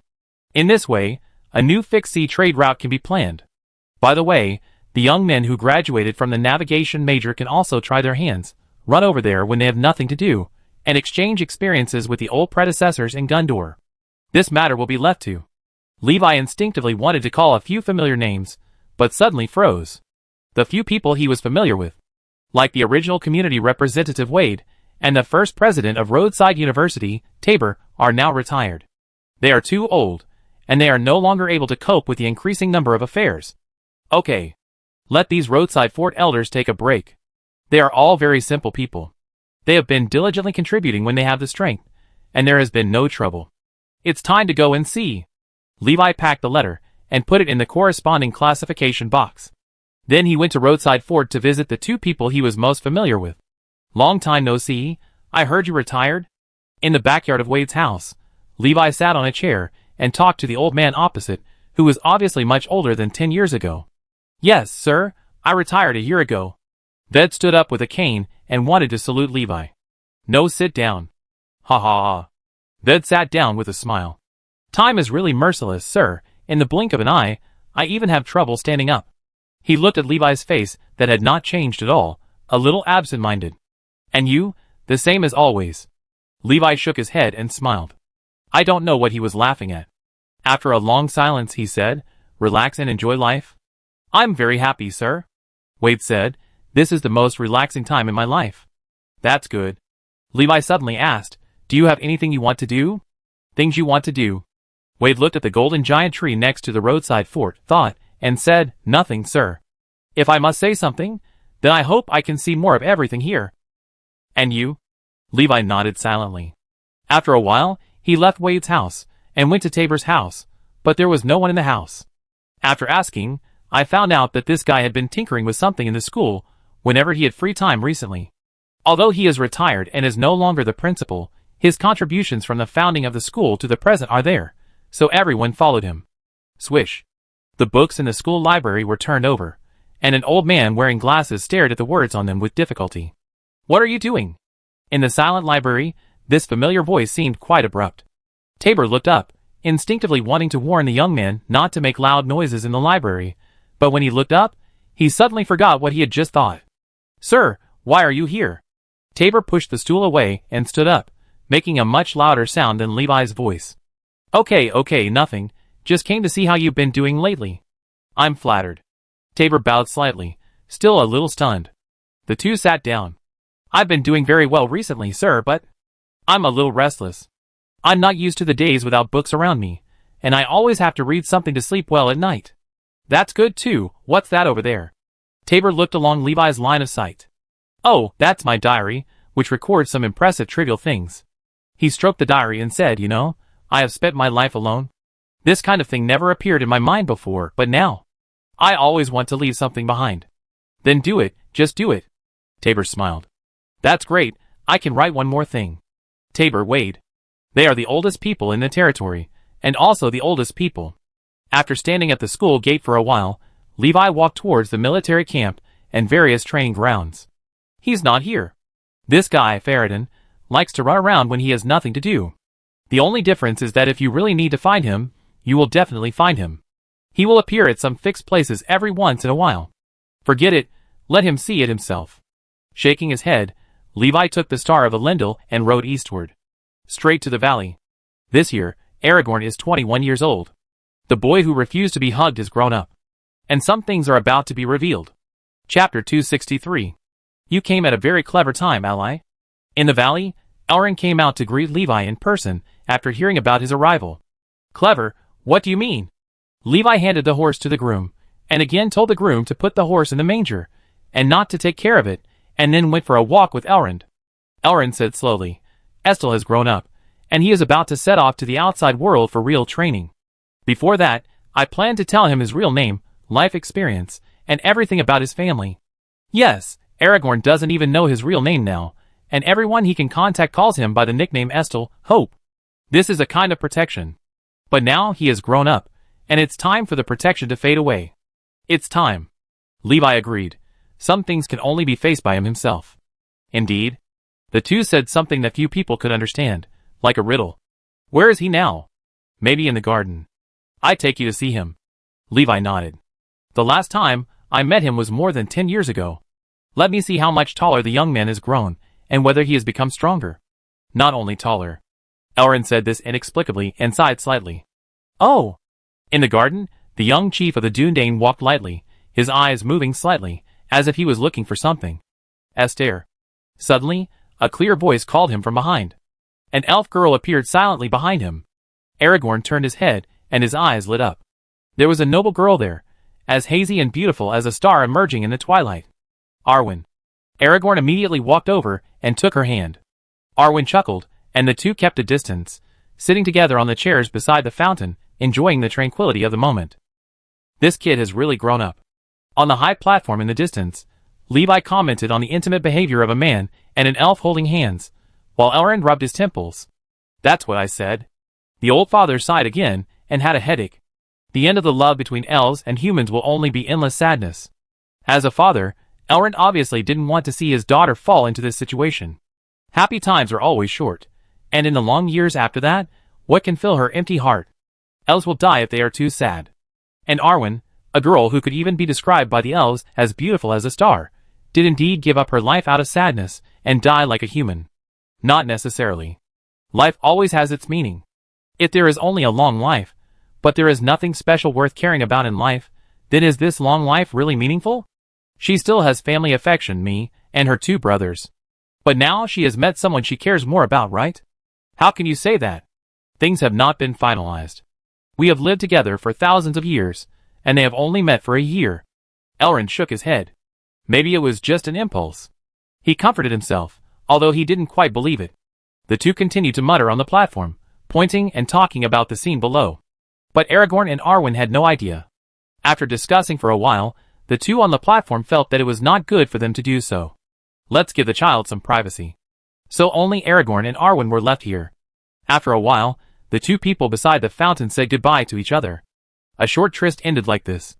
They just sat on a chair and looked at the scenery. There were no more words, and the most intimate contact was just holding hands. Quite awkward. Let's do it tomorrow. Let Aragorn know his identity tomorrow. On the other side, Elrond finalized the schedule. It's hard to say whether he was stimulated and was in a hurry to arrange Aragorn to go out for training. Levi said, I have something to give him. Remember to call me when the time comes. Of course, I was just about to invite you to witness it. Not only me, but Estel will also be happy to do so. But I'm a little curious. What is the thing you want to give Estel? You know tomorrow. Levi left after leaving this sentence.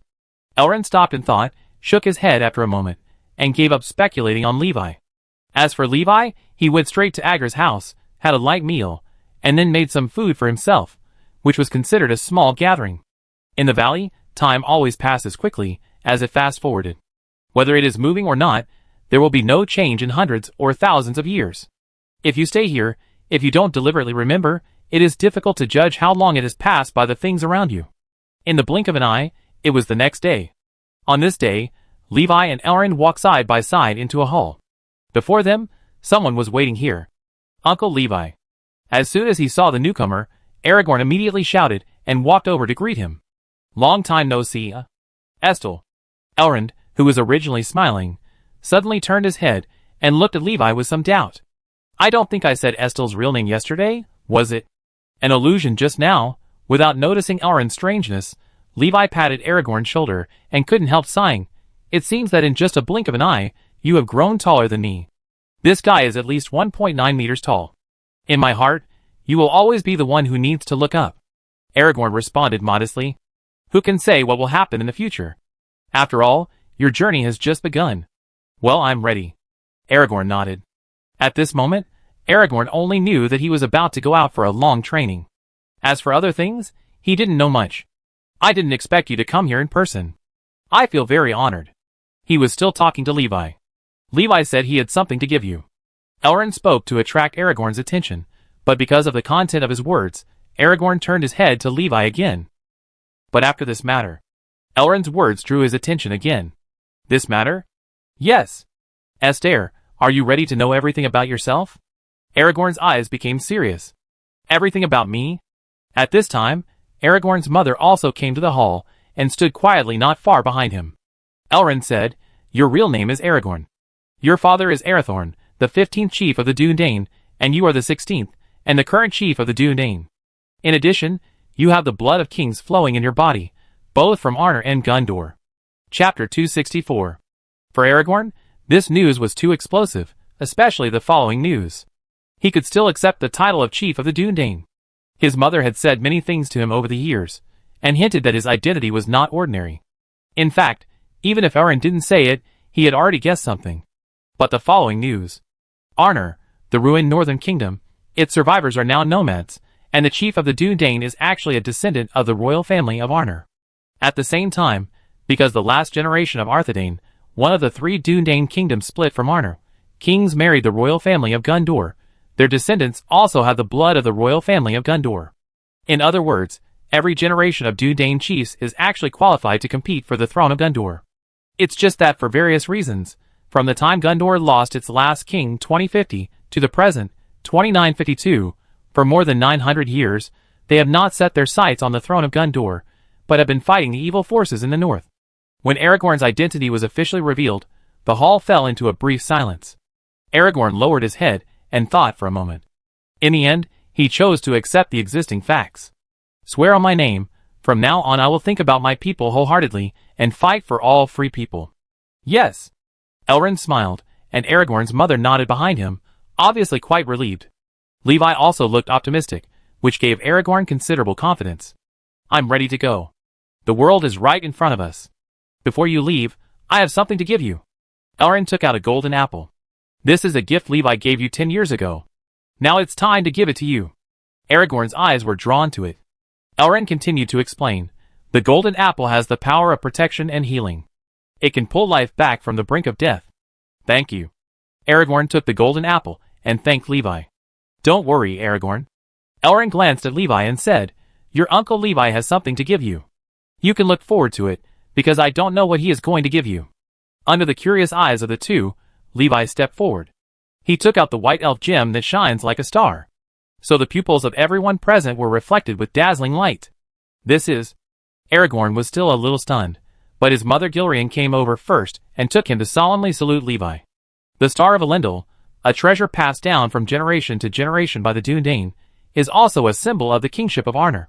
Elrond told the origin of the gem. It has been lost for thousands of years, and I didn't expect it to be found today. Yes, who would have thought that this gem was hidden by a shameless guy, and I also spent some effort to get it. Levi showed no mercy. Thank you for your hard work. All the Dúnedain will thank you. In fact, after the Star of Elendil was lost, Valendil, son of Isildur, commissioned the elves to create a second gem to replace it. Although the second Star of Elendil was also very beautiful, it was not as good as the first one in terms of historical background and magic power. It can only be said to be an exquisite high imitation substitute. It is beautiful, but it has no other function. The light emitted by the genuine product is enough to scare dark creatures. Even an orc dares not approach when it is worn on the head, and can only attack from a distance. Now it is back. There will be a shock in the tribe of the Dúnedain. I have a commission. Levi spoke again. Uncle Levi, please. Aragorn's attitude was quite respectful. When you bring it back to the tribe, I hope you can find a Dúnedain named Farad'n, whom you have seen. I came to visit Rivendell with him 10 years ago.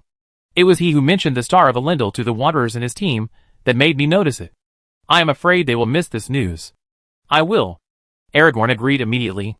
His mother patted him lightly behind him, as if to remind him of something. Aragorn immediately understood and said, I will always remember it. The reputation of the Dúnedain has increased again. But it doesn't matter anymore. It doesn't matter whether the reputation is increased or not. As for the current situation, Levi waved his hand, and the number of nomads he could summon was almost the same as their chief. When his life story was revealed by Elrond, and the things that needed to be delivered were delivered, Levi and Elrond left for a while to give Aragorn some time to digest. The two of them came to a terrace, sat on both sides of a stone table, and started chatting. I'm a little curious, in whose hands has this gem been hidden for so long? Elrond mentioned this matter. Do you really want to know? Hearing Levi say this, Elrond suddenly felt a little uncertain. Is it someone who can't be told? No, I just think that once you know something, you can't keep it the same as before, and your view of someone may change. Even so, do you still want to know? Levi confirmed again. Elrond said seriously, I don't understand what's there to hide, Levi. No matter what happens, I can guarantee that I will stand on the side of justice. Okay then. In fact, the Star of Elendil was picked up by Saruman and hidden away. I beat him. I discussed with him for a long time before he was willing to hand it over. Of course, it was a fair deal, and I also gave him some of the things he wanted. Oh! Elrond nodded blankly. It sounds like this process should be quite intense. I know. He didn't comment too much on this matter. Anyway, the result is good. Let's talk about something else. Levi changed the subject and said, What do you think about Aragorn's training? I plan to guide him to the great wilderness on the east side of the Misty Mountains. There are still some things worth noting there.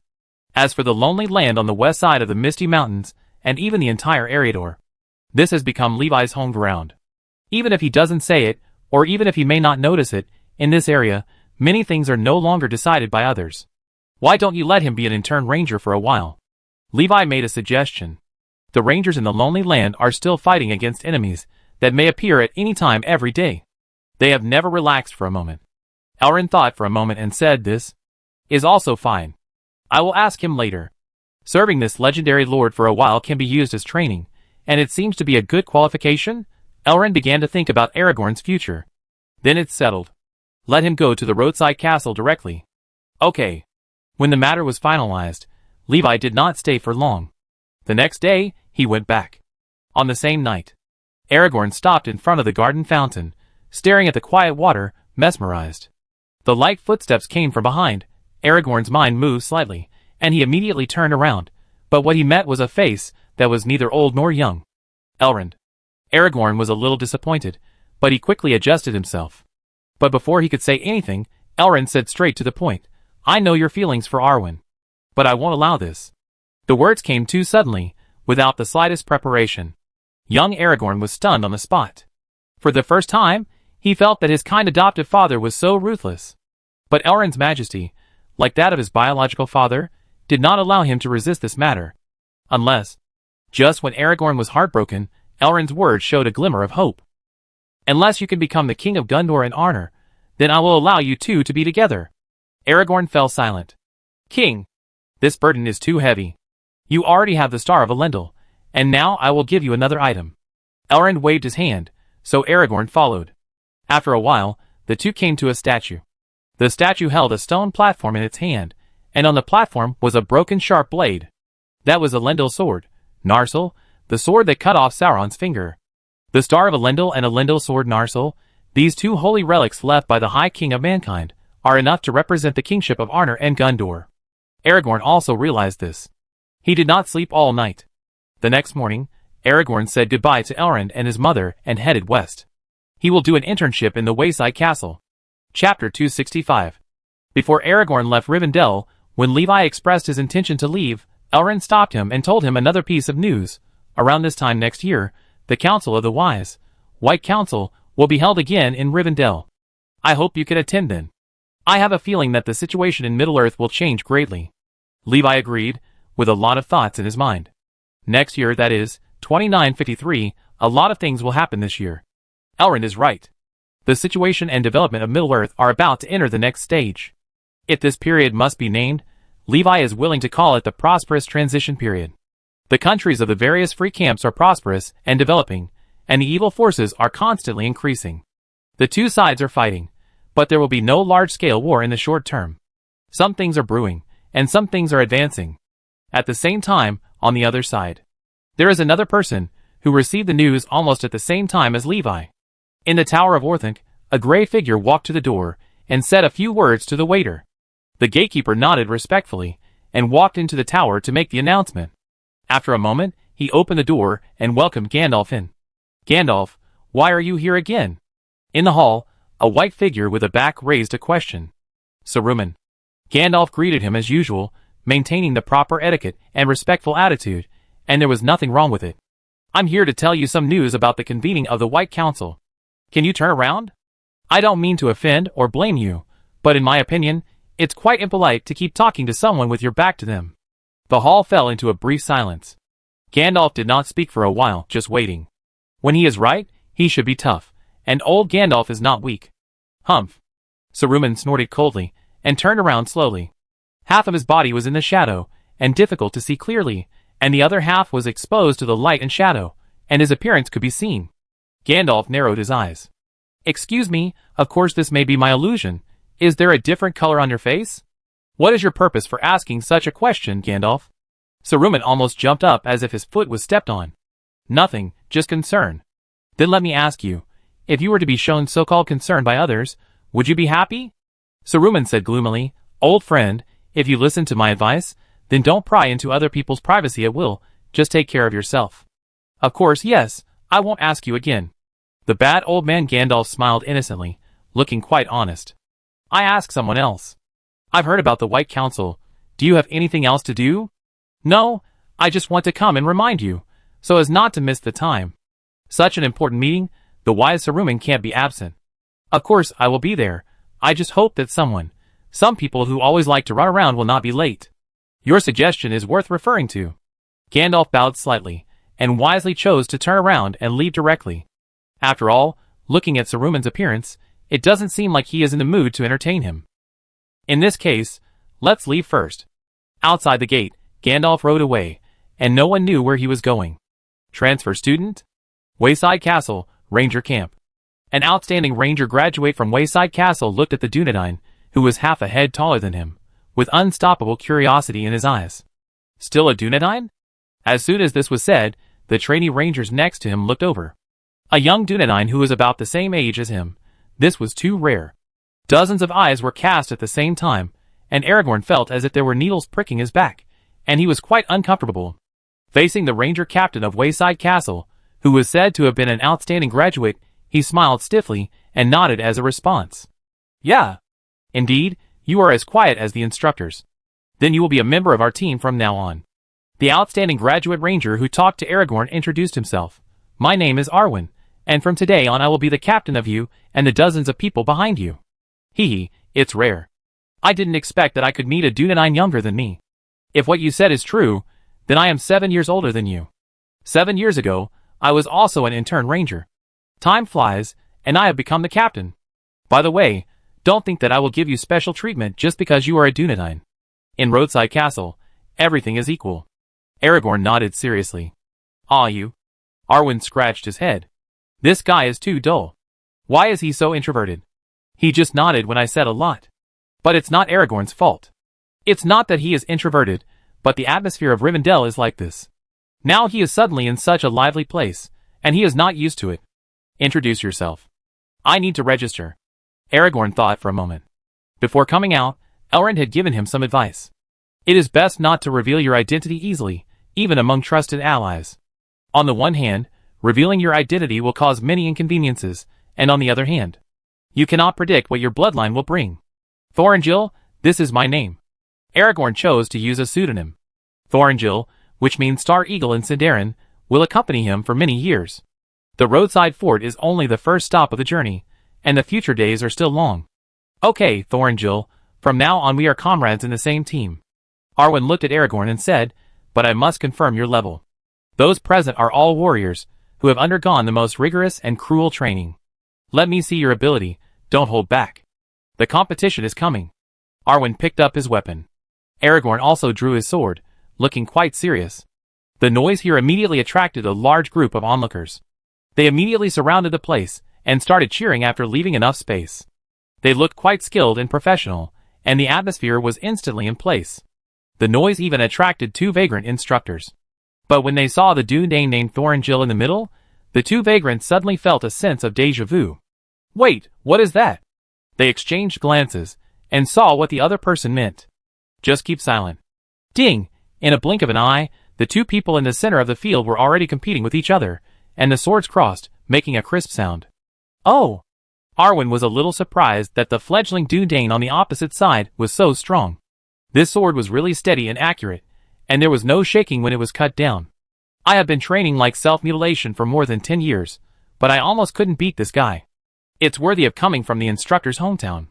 In the short moment, when Arwen was surprised, Aragorn on the opposite side also felt a sinking heart.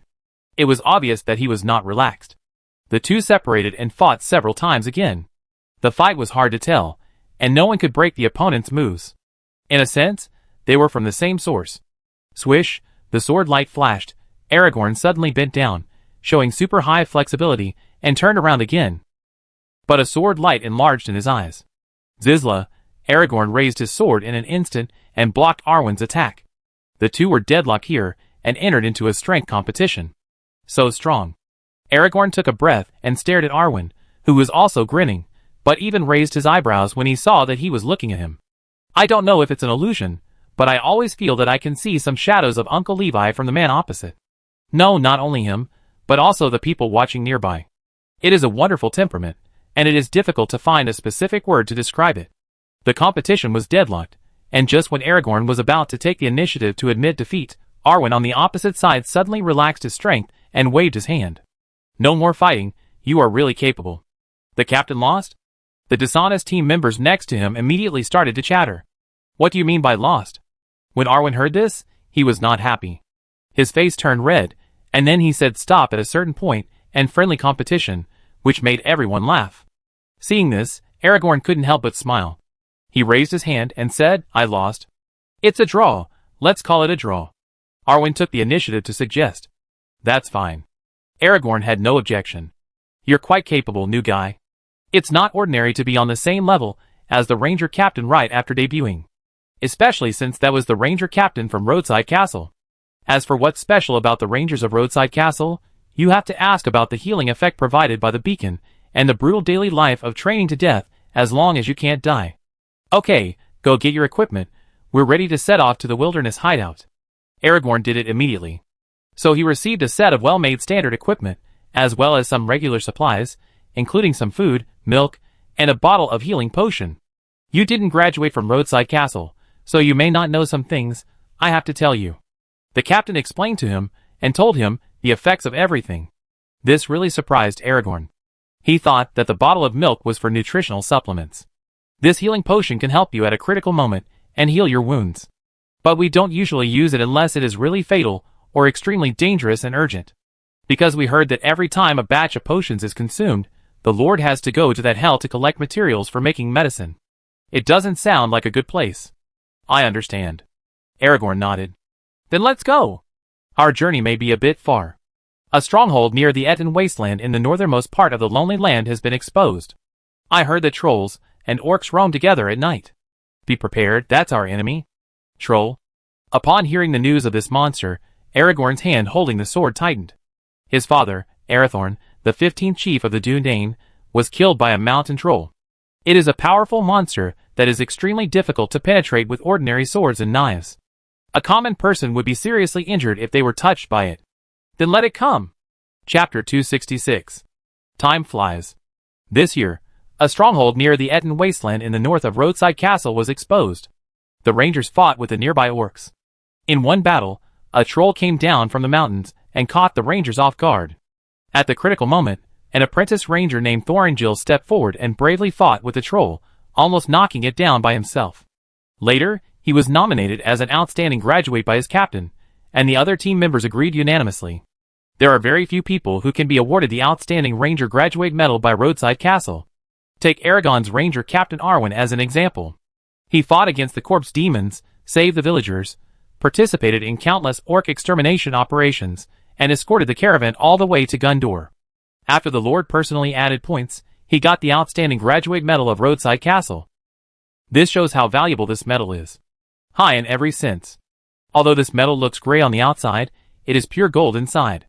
It is highly concealed, and although it is not conspicuous in appearance, it is of great value.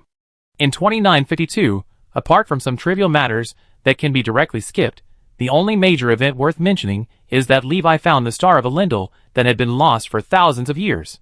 With his hands, this symbol of Arnor's royal power was brought to light again.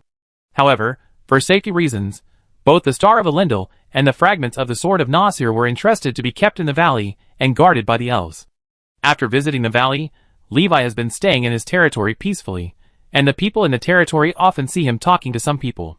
Some of those people are retired workers, and some are the best people in various industries. He talked and learned with those people in the workshop and the blacksmith shop. The days passed slowly. When the time came to the beginning of 2953, a news came out. The infamous King Fingal of Rohan could not stand the pain, and finally took his last breath and died at home. Many marshals and high-ranking officials of Rohan, as well as the people, collectively asked the only legitimate heir of Rohan, Singal, to return to the country to succeed the throne. Even though he was quite reluctant, Singal finally returned to Rohan with his family, and ascended the throne, as the 16th king of Rohan. He was forced to start cleaning up the mess left by his rotten father. But this year, it was not only King Fingal who could not hold on. Exilion, Exilion. A weak voice came from the bedroom of the Prime Minister of Gondor. Father, I'm here. Exilion hurried to the bed, and held Turgon's hand. Turgon turned his head, and looked at his still energetic son. Many past events emerged in his mind. It's so fast. Ecthelion's nose was sore. He lowered his head, and blinked continuously to avoid showing cowardice in front of his father. Raise your head, child, let me see your face. You and Denethor, you must live well and witness the prosperity of Gondor. I swear, father. When the words came out, Ecthelion finally couldn't stop the impulse in his eyes. A line of tears fell, shattering his reserve. What is Denethor doing? Turgon asked with difficulty. He just returned triumphantly from a battle, father. Well done, call him over later, so I can see how brave he is. Okay. When Denethor was mentioned, Ecthelion suddenly thought of something. Father, the golden apple is on Denethor, maybe it can. Turgon shook his head slightly. It's no use, Ecthelion, you should understand that I'm not sick, it's just that the time has come. Ecthelion fell silent. One last thing. Turgon said, I want to see Levi again. I send someone to find him now. An expedited letter was delivered to the roadside fort. On the day the letter arrived, Levi went through the Hell Gate to the Gondor stronghold, and went straight to the Prime Minister's bedroom. Good afternoon. When he saw the Prime Minister, who was barely breathing, Levi didn't know what to say for a while. The sun set in the west, and the red light shone in, but it couldn't add a trace of redness to his face. Good afternoon, friend. Turgon grinned. He gestured behind Levi and said, You two go out first. I have something to say. Even though they were reluctant, Ecthelion and another energetic young man still walked out. How is it, friend? Do you feel that time is passing by so quickly?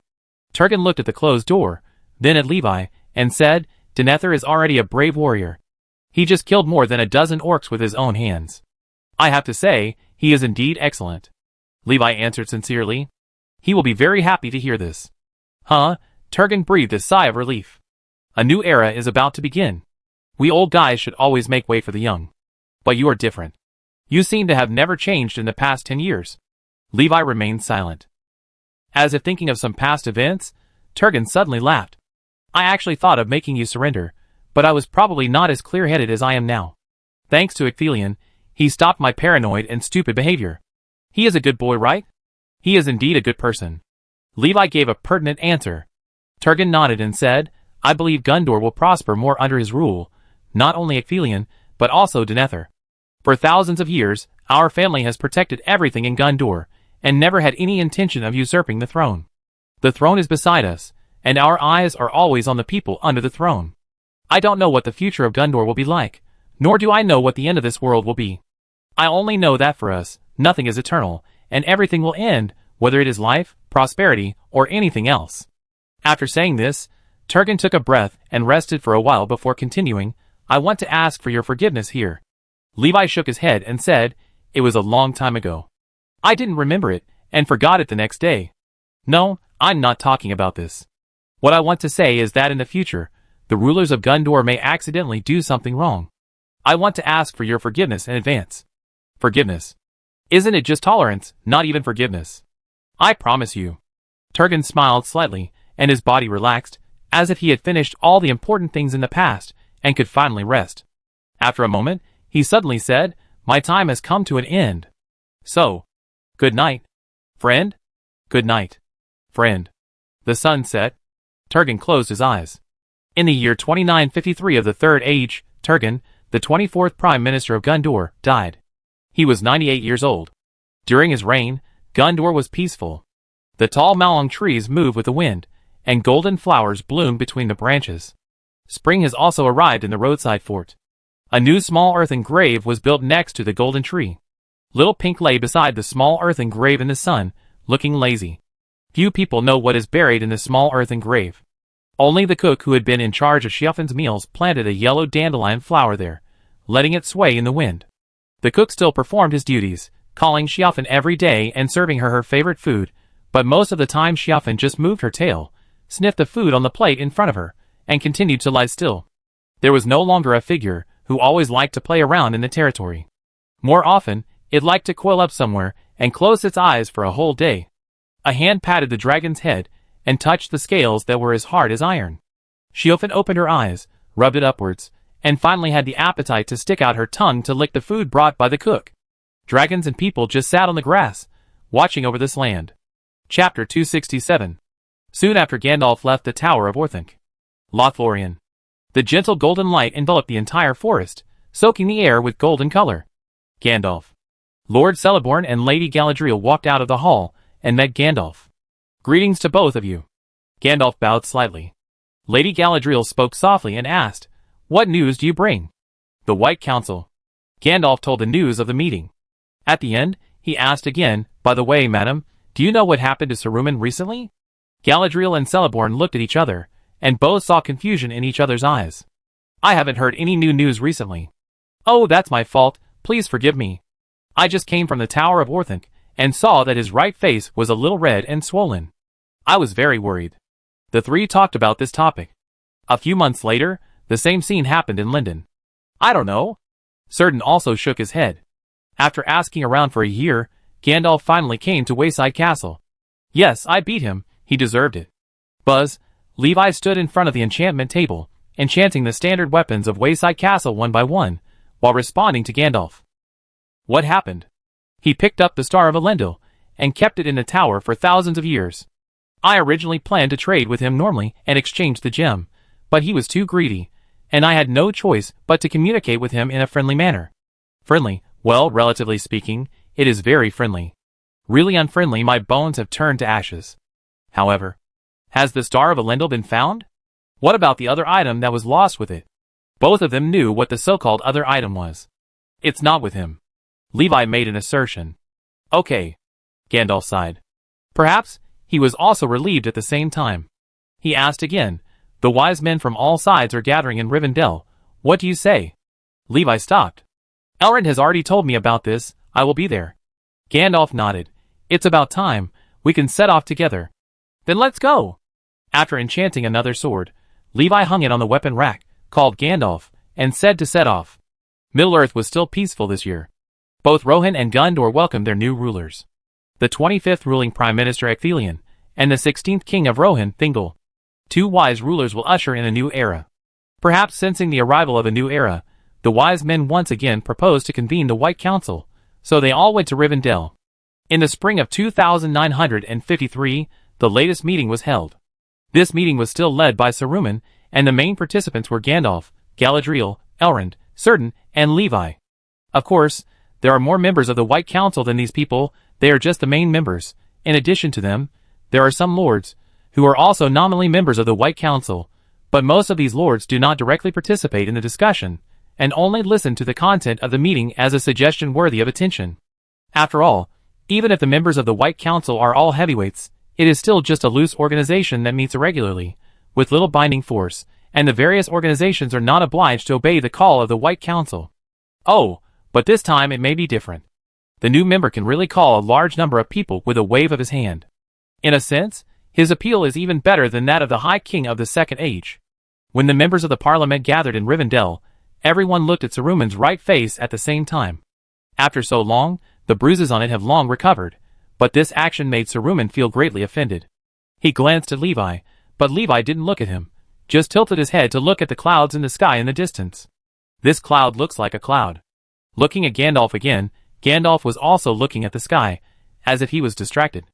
Elrond noticed something strange, and couldn't help but think of Saruman's bruised face. The three of them had their own thoughts and looked away.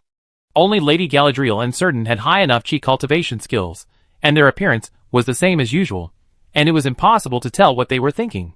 But Gandalf's big mouth. Saruman had no hope. He had a sullen face, his beard trembled, and his mouth was about to turn crooked. But since no one pointed it out, he couldn't say anything. After all, the secret possession of Elendil's star was indeed not right from a moral point of view, and he could only bear it even if people talked about him behind his back. When it was confirmed that all the members had gathered, the meeting began. The theme of this meeting was very clear, that is, the whereabouts of the Supreme Ring. Everyone had their own opinions, and they debated around this topic. Gandalf first mentioned, "I saw a ring on the hand of a ringwraith, which should be one of the 9 rings of mankind." The ringwraith tried to capture the shipyard in the angle with the ring, but was repelled. "The whereabouts of the other rings are meaningless." Saruman interrupted him and said, "We all know that in order to control the other rings, the enemy must have the Supreme Ring. But the ringwraiths are an exception. They have been completely corrupted. Even without the Supreme Ring, the enemy can control them. It is meaningless for you to mention their news. As for the ring, it has been lost for a long time, and has not appeared in the world for thousands of years. I still maintain my last opinion. According to the results of my exploration, it has long been washed into the sea by the water of the Anduin River, and no one can find it. There is no need to worry at all." "You said the results of your exploration?" Levi spoke. "I'm afraid it's not very reliable." Saruman frowned immediately. "You never said that the Star of Elendil is in your hands. You found Isildur's body, but you took something from him and hid it." After hearing this, the meeting members all looked at him, and old Saruman couldn't hold his face. It's not with me now, but in the hands of a robber. Didn't I pay you? Levi left the stone pillar he was leaning against, stood up and stared at Saruman's right half of his face, saying, "Someone regretted it temporarily, so I had to communicate with him in a way other than talking." "What regret?" "I just wanted to discuss with you for a while, but you have no patience at all. Your brain is full of muscles, and you only know how to fight." "Shut up, shameless old man, it was you who broke your words first, and now you are slandering me." You. Okay. Seeing the meeting gradually deviate from the topic, Elrond, as the host lord, had to step out to be a peacemaker. Levi has returned the Star of Elendil to the Dúnedain, and the discussion on this matter can be temporarily ended. He blocked Saruman's mouth with one sentence. Seeing that continuing the topic would definitely be disadvantageous to him, Saruman could only swallow his words. Gandalf smiled quietly. Saruman glanced at him, and then he became serious again. It is true that there has been no news of the One Ring for a long time. Gandalf began to express his opinion. For thousands of years, not only Saruman, but I have also explored the Anduin Valley many times, but there is no news of the ring. Perhaps it is no longer on the continent of Middle-earth. But we still need to be vigilant, because even if the One Ring is washed into the sea, it will definitely find a way to come back and find its true owner. We must know that it is not only intelligent creatures that will be bewitched by the ring. Fish, sea beasts, and various animals may be lured and then swim back with it. Maybe one day it will be salvaged by a traveler fishing in the wild or a fisherman, and then cause a tragedy. Gandalf is right. Lady Galadriel agreed. The power of the enemy is still accumulating, and he has never given up. Saruman nodded in agreement. The tone and direction of the meeting seemed to be set. Although Saruman was a little embarrassed and everyone's impression of him dropped again, the result was good for him. Everyone believed that the One Ring had been washed into the sea. Even if they were vigilant, they were mainly aimed at other aspects. In this meeting, the only one who remained silent for most of the time was Círdan. Although he was one of the main members, and the old boss of Rivendell, he just came to make up the numbers, and witness the major events in Middle-earth. As soon as the matter was over, he continued to stay in Lindon. When the meeting was over, Saruman also breathed a sigh of relief, stood up and prepared to leave. But when he walked to the steps, his heart suddenly palpitated. He stopped suddenly and turned around. Levi also turned his head and smiled at him meaningfully. Chapter 268. In 2954, the long-dormant Mount Doom erupted again, with hot magma flowing down and a lot of dust rising into the sky above Mordor. Since then, Mount Doom has erupted frequently. People who are close to Mordor can always see scarlet light and billowing black smoke when they stand on a high place and look east. It was also in this year that the last batch of refugees from Ithilien moved into Gondor. From then on, only soldiers from Gondor and Mordor remained on this land, and it truly became a place of dispute. It was also when this batch of refugees retreated that Levi came to Gondor again. On the one hand, he was alarmed by the situation on Mount Doom and came to check it out, and on the other hand, he also came to see the situation of the base here and cover the refugees' retreat. By the way, since he was free anyway, Levi simply helped Gondor repair the walls of the ruined city of Osgiliath and the huge arch bridge used for passage. Because Levi's speed was too fast, when the news was passed back to Gondor, he had almost finished repairing half of the wall. To show his respect, Ecthelion came directly from the White City to express his gratitude, and then sent his son, Denethor, the then commander of the White City, to assist Levi. This tall young commander obeyed Levi's words, and did not hesitate for a second. With the full cooperation of the Gondor side, it didn't take long for the city wall to be as good as new, and the arch bridge could be used normally. The army traveled on it, and the ships shuttled through the bridge hole below. They were mainly merchant ships of Roadside Castle, and the crew members, who graduated from Roadside Castle School passing by here on a trial voyage. After doing these things, Levi left. As for the reward and other things, he didn't mention it at all. It can only be said that Gondor is almost like his own home. When Levi returned to Roadside Castle, it was also the time when the trainee rangers graduated 2 years ago. During the ceremony, Levi personally put medals on the outstanding rangers. The number of selections for outstanding rangers is not fixed. As long as they have made outstanding contributions and have strong personal abilities, they may be recommended. Of course, the recommendation standard is not low. The first point is to be recognized by other people in the team. And the Outstanding Ranger Medal is not only obtained during internships. Those who have made outstanding contributions in their future service careers, or those who have proved that they are indeed capable and experienced rangers can also get it. But if you want to get this medal in a short period of time, you have to do something. Just like Aragorn, he was officially recommended only after he challenged a troll to prove his personal strength, sneaked into the enemy camp alone to bring back important intelligence, and came up with a strategy to take only a few dozen people to unexpectedly destroy a medium-sized camp with at least 200 orcs. In fact, these things he did have already exceeded the standard, and half of them would be enough to be rated as an excellent ranger. But it is obvious that Aragorn is not a person who is content with his lot. He can always make some unexpected and bold actions. Compared with what he did, the other four may be a little worse, but they are all worthy of the name. They are either strong and sensitive, or have other outstanding things, or have participated in enough battles, and the accumulated achievements are quite outstanding. Well done. Levi finally put the medal on Aragorn and asked, "How is it? Do you have any plans in the future? Do you want to continue to stay with us? With your ability, you can directly lead a full-strength commando of 200 people, and you may become a commander after working for a few more years." To be honest, Aragorn hesitated for 2 seconds when he heard the conditions. Being the commander of the army here, there is really no one to manage except Levi. Of course, the commanders of the territory army are carefully selected, and will not do anything that needs to be managed. "It's good here, but," Aragorn replied, "there are more places that need my help." "Good boy," Levi said, "then come back anytime." After that, he grabbed his shoulders and made him turn around and look at his teammates. Arwen, who was also wearing the Medal of Excellence, and the captain of Aragorn's team came over and said, "I know you don't belong here, but this can always be your home." They hugged. That night, the whole team saw Aragorn off. And Aragorn looked at these comrades, and was also quite emotional. "I will never forget the experience I shared with you, nor will I forget everything I learned here."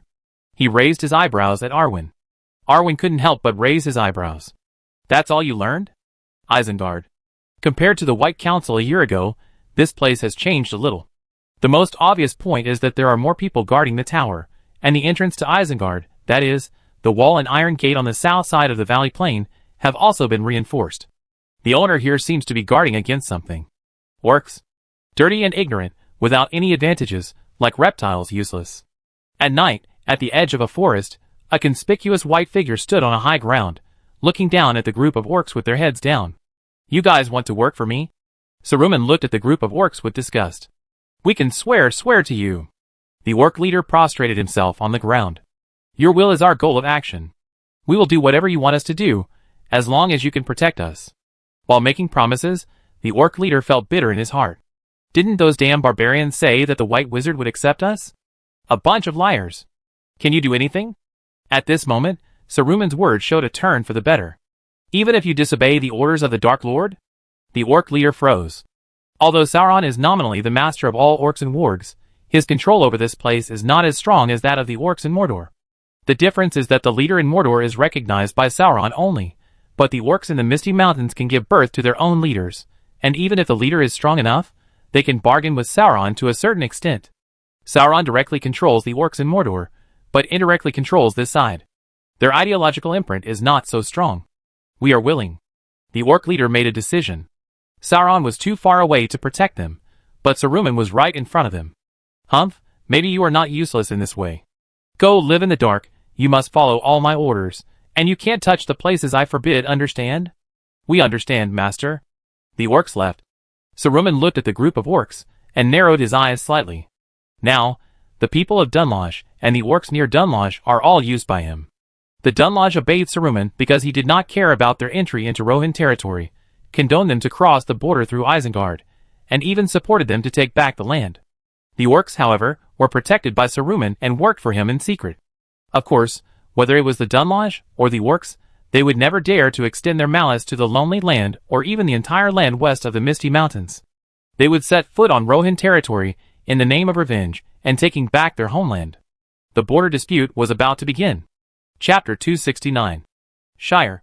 In the Tower of Orthanc, Saruman muttered about this place, frowning slightly. Why would Gandalf be interested in this place? According to the news sent back by the informant, this guy has liked to go there in recent years, almost every year. It's nothing to say that he went to Wayside Castle. Those two guys are in the same group, and it's not worth noting to visit occasionally. But where the hobbits live, is there anything special besides tobacco and some special foods? Saruman waved his hand and called a servant. "Go and tell the spies over there to keep an eye on Gandalf, and tell me all the news about him. And Wayside Castle, send someone to sneak in. I want to know the information there. The servant left. Some villains and spies hiding in the forest began their actions. I will keep an eye on you always. A few months after Saruman gave the order. In a small village on the edge of Bree's southern district, several people with gloomy temperaments and not very good looks gathered together, secretly discussing something. I've found out that the entrance to the roadside fort is almost non-existent, and anyone can enter at will. Is it true? Of course it's true. This is what the informant saw with his own eyes. Very good, then let's go, and Lord Saruman will reward us after the mission is accomplished. After discussing, several people went straight to the Lonely Land, a prosperous place that was not as lonely as its name. All the way to the roadside fort. As the news said, the entrance to the roadside fort was almost non-existent, and anyone could pass directly. When they walked through the gate, the guards on the city wall glanced at them. Not knowing why, the villain spies felt a chill in their hearts when they noticed this sight, but out of professional spy qualities, they still walked into the city naturally. Maybe they were calm enough, or maybe the guards really just glanced over inadvertently. In short, the few people entered the city smoothly. It's really unprofessional. Even the old guards in Bree would ask a symbolic question. Shh, don't talk nonsense. It would be bad if others heard it. Don't cause trouble for yourself. Out of a cautious attitude, the few people first found a relatively secluded place. It was said that it was a new construction area with only some houses under construction. Usually there are fewer people in such places at night. Of course, it's not that there are none. A few days later, the spies began to discuss again.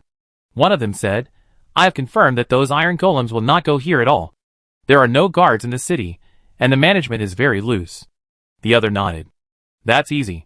These days I've heard that the person in charge of this area, a community representative, passes by here every day with some notes and materials. Find a way to get those things, and then escape quickly, and the first mission can be completed. The old way? The old way, run away immediately after the task is completed. As several spies waited nervously, a resident who looked quite old and had a notebook between his arms came over without any precautions. Go. Several people followed the voice. After a moment, the world spun around, and several spies fell to the ground one after another. The leader wanted to resist, but was immediately restrained by the community representative. Don't move, I'm saving you. A warning came from his ear. You can still survive if you fall into my hands. If you had moved a little more just now, it would not be my fist waiting for you, but... Clang. Behind him, a shadow more than 3 meters high raised his hands. The spies were sweating. Iron Golem, when ordinary fights are naturally nothing. But just now, it felt the murderous intent, so it chased the murderous intent. Now you guys, do you still want to fight with me? Before becoming a community representative, I was a ranger for 5 years. Your crude fists and feet are not even as good as Oak's. This movement immediately attracted several people. So these few onlookers naturally took over the responsibility of escorting the troublemakers, and sent them to professional handling agencies. Villain spy, it's been a long time since I last saw you. The last time I saw you was in the tavern in Bree. I heard that you were forced to live in the forest. How come you dare to show up again recently? The spies were silent. It doesn't matter if you don't say it. I will assume that you have forgotten it. But someone will remind you later. Hee, look at your unconvinced look, as if you were caught just because of bad luck, just happened to meet a good fighter, and attracted the Iron Golem. Guess why the guards let you in? No matter what you do, you will definitely fail. Because you have never seen tens of thousands of orcs and giant beasts that can shake the earth with one step, and you have never felt the horror of the ring wraiths. And I and most of the residents here have experienced this. Aren't you here to gather intelligence? Well, you can spread the news here and tell your master behind you. The people of Roadside Castle are not flowers that will wilt in the cold wind, nor are they tender shoots that only rely on the protection of the Lord. Anyone who dares to invade here will find his master like following the vine to find the melon, and then pay the price. As he spoke, the military camp appeared in front of him. It's time to work. The residents who were holding the spies pushed them forward and sent them through the gate. Help them think about what they are doing here. Okay. Clang. The gate closed. The first batch of spies who entered Roadside Castle lost contact and never left. This world is cruel, either be strong or die.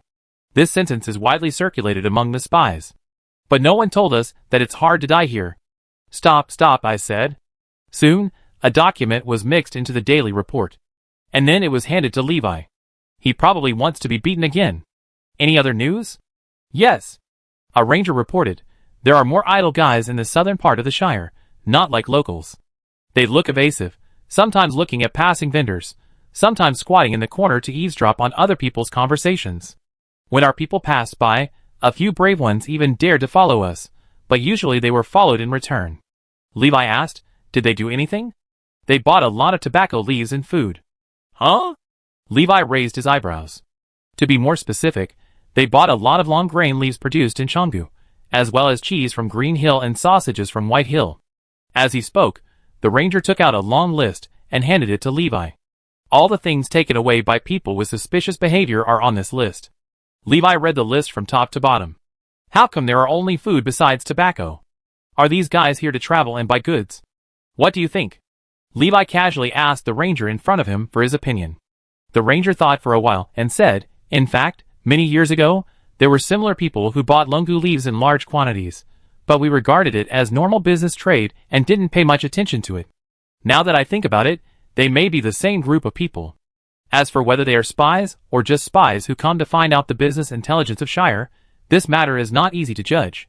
After all, what they have done during this period is just to buy some local specialties and send them to the east in batches. Chapter 270. Saruman, who was far away in Isengard, didn't know that even his curiosity and desire to eat were listed and reported to him. As for other spies, almost all of their actions were monitored. Sometimes the scary thing is not that you don't know anything, but that what you know is what others want you to know. It is unwise to reach out to Eriador. Why is there no news after so long? In the Tower of Orthanc, Saruman was a little uneasy. You guys who eat for free, it's better not to let me find out that you are lazy. Complaints aside, daily life still has to go on. At night, just as Saruman put down his research that lasted for a day and planned to take a break, the door of the tower was knocked. Saruman turned over and ignored it. Dong dong dong. Saruman covered his ears. Dong dong dong. Bang. The huge noise shook Saruman's whole body. He took a deep breath, gripped his cane, and walked down the stairs quickly. When he reached the hall, the white-robed wizard almost couldn't breathe. Where is my big door? In my hand? The figure he least wanted to see answered his words. You'd better put it back. What if I don't? The two stared at each other.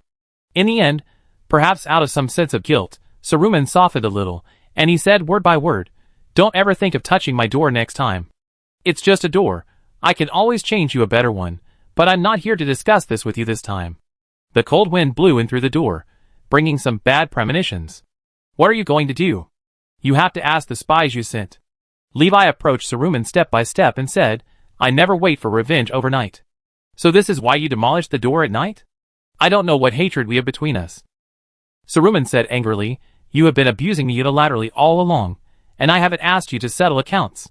You actually want to make some so-called hatred out of nowhere, and then make me uncomfortable? Stop it, otherwise I will let you see the true majesty of being Easter. You can continue to be stubborn. Levi stood at a suitable distance and said, but your spy has explained everything. You have been talking about spies and spies since just now. I don't know there is such a thing. Saruman was still stubborn. It doesn't matter. Whether you admit it or not, I've already confirmed that it was you who did it. Levi raised his head and said, you have to understand one thing. I don't need you to admit any fault. Even if I say now that I'm just looking for trouble, what can you do? Then you are too arrogant. Saruman stabbed his staff on the ground, and he was really angry. Levi stared at him and said seriously, I warn you for the last time.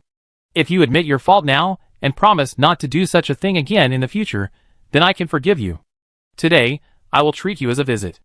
I will also fix the door for you, and we can sit down and talk. But if you still refuse to admit everything you have done, and even dare to do some bad things secretly, then don't blame me for being ruthless. At this point, everything has been made clear. However, how could a person who is extremely arrogant, conceited, and self-righteous, and who claims to be of noble status and unmatched, bow his head because of a few words? It seems that my past indulgence and courtesy have given you too much confidence. Saruman said gloomily, today I will teach you a lesson and let you know what courtesy and humility are. Oh, really? Levi slowly drew out his sword, and the nemesis glowed with a dazzling light. Did it light up just now? Then try it. Saruman's robe moved without wind, and he looked majestic. Levi's attention was drawn back, and he raised the sword and pointed it directly at Saruman. How many times have we fought? It's hard to say, we have been tit for tat since we met. It's time to end it, Saruman. Heh. Saruman snorted coldly and raised his cane. You're right. It's time for you to learn a lesson. Remember this, but this is my tower, Levi. Boom, Saruman roared, pointed his staff forward, and a huge pressure roared in. The surrounding flames were extinguished in an instant. Various ornaments and pendants in the hall were blown away by the huge force, smashed on the walls and the ground. Even the vision became darker. This is the anger of the white-robed wizard. As long as he is still in this tower, even if the ringwraiths gather together, they can't do anything to him. Just as Saruman said, this is his home court. The rune shield lit up, helping Levi resist this huge pressure. Levi took a bite of the golden apple, and a layer of light golden shield emerged. Saruman felt distressed by this behavior. He ate a golden apple without hesitation. This guy was not injured. Swoosh, a pearl was thrown at Saruman. Saruman instinctively dodged it. The next moment, with a flash of purple particles, Levi appeared in front of him. Saruman's eyes widened, and he quickly raised his cane and used the hard material of the cane to fight Levi. This time, Levi was surprised. The fight was evenly matched. Dang! Sparks flew, and the sound of metal hitting metal echoed in the hall. The two fought in close combat several times, but Saruman was a wizard after all, not a real warrior. Soon, he was beaten and could not resist. He could only roll to one side in a panic to avoid the sword light. Shwa, a sword energy came and cut off a corner of Saruman's sleeve. Saruman quickly stepped back several steps and quickly opened a safe distance of more than 10 meters. Levi was about to chase him when he saw Saruman raise his staff again and shout back off. The sound rumbled like thunder, and a large part of the rune shield instantly fell off, and the magic sound that was as effective as a word was also blocked outside and had no effect on him. Seeing that his magic sound at its maximum power did not work, Saruman was really a little terrified.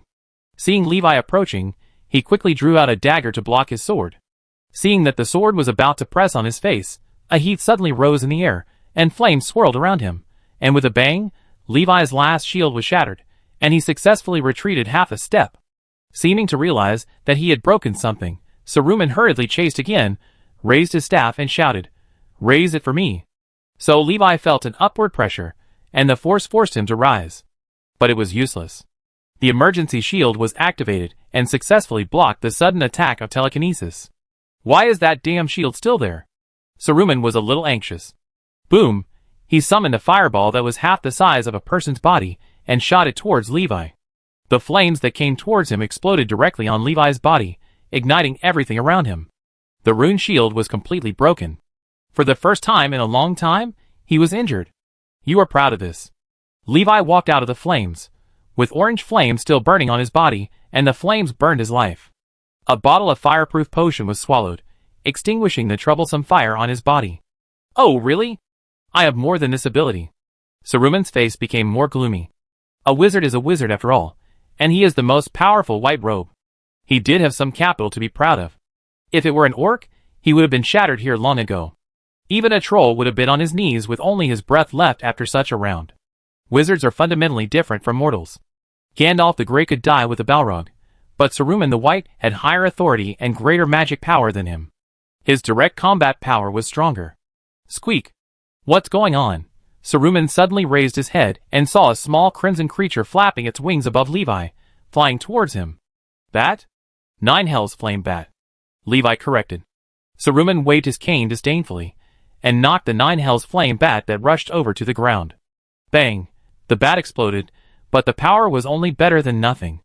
This little trick. Just when he was about to laugh at Levi, he heard a dense noise.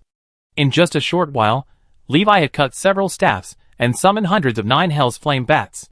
This thing may not be useful against large creatures such as fire demons and behemoths, but it is very effective against humanoid enemies.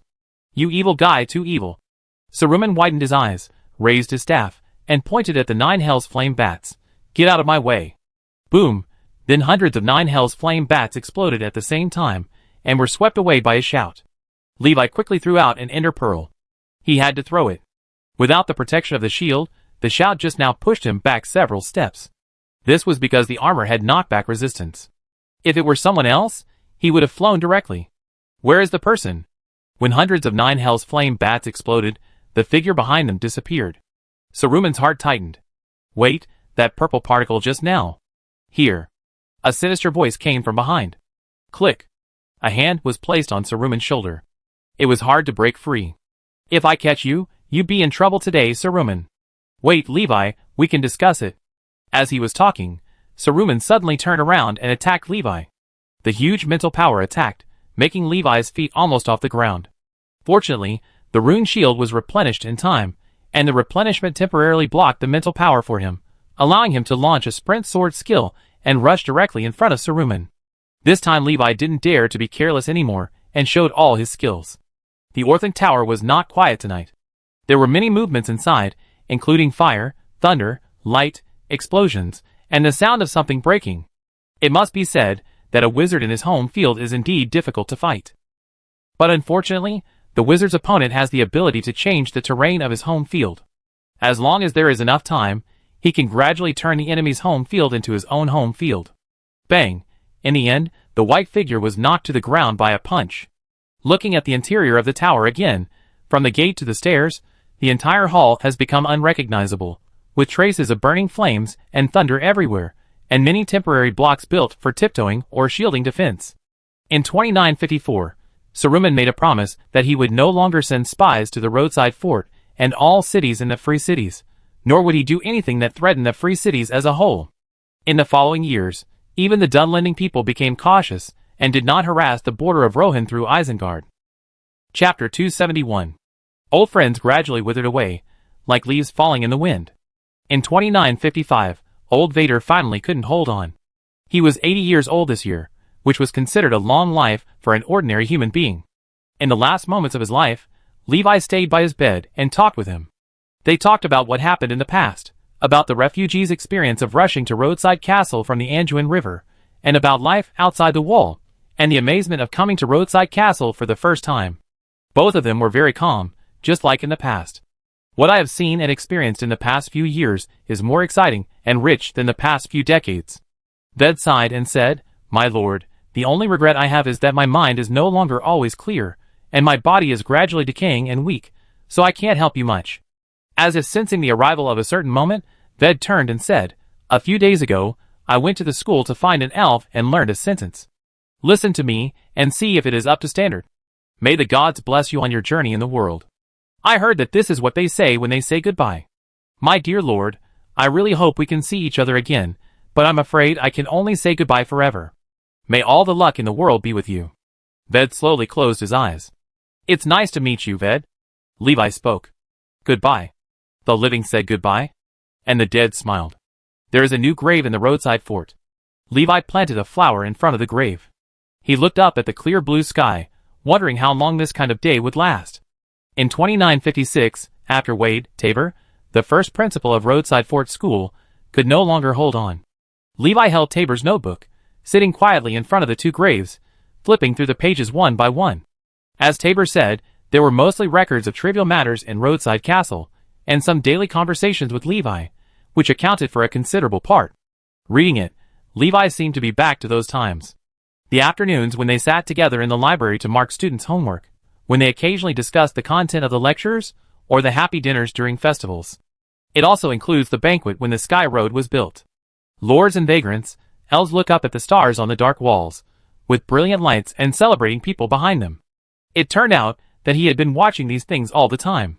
When the notebook turned to the last page, Levi was stunned. With this, I would like to review my insignificant life and commemorate the encounter with our beloved Lord. Snap. The notebook closed. Levi held the book and lay on the grass in front of the grave. Close your eyes and exhale gently. In the same year, in the great wilds of Rovanian, on the edge of the brown land, a vigorous figure galloped through the grass, chasing several orcs all the way forward. Damn stinky ranger. The orc in front cursed. If you have the guts, keep chasing. Our base camp is ahead. You're dead today no matter what. The people behind didn't say anything, but continued to walk through the bushes and underbrush. The sound was on the left, and then on the right. Several orcs couldn't help but look back and left and right, and were panicked by the noise. The scary thing was not the noise, but that they couldn't see anyone at all, and they didn't even know if he was behind them. Roar! Just as the orcs ran forward nervously, another roar came out. Great, it's a warg. The orc stopped, and at the same time, a group of at least a dozen wargs came out from one side, drooling and looking behind the orcs. When they looked at them like this, the low bushes and grass behind them really stopped moving. The warg growled and looked at the orcs, as if asking, "What's going on?" And the orcs understood what it meant. "A stinky ranger, he killed 8 of our companions." The warg shook his head in disdain, as if laughing at the orcs. It was embarrassing enough to be killed by a ranger alone. He might not be able to kill 8 pigs so quickly. Aware of the expressions of the wargs, several orcs looked unhappy, and they argued, "You don't know that ranger, he..." Roar! The roar of the warg interrupted the orcs' words. One of them rushed towards the bushes, and the rest hurriedly followed. The orcs were startled, and immediately raised their scimitars and rushed forward. A ranger was forced out and fought with them. He had to use his sword to block the sharp teeth of the wolf, and then he had to pay attention to avoid the blade of the orc. Soon, he was sweating profusely, and it seemed that he was having a hard time. Just as another wolf rushed over from behind, the ranger was thinking about how to deal with it. Whoosh! An arrow suddenly shot over and killed the wolf in front of him. The ranger was also freed, and he turned around and chopped down the wolf that rushed from behind. He has accomplices. The orc shouted a warning, and the wolf had already taken action in advance and rushed in the direction of the arrow.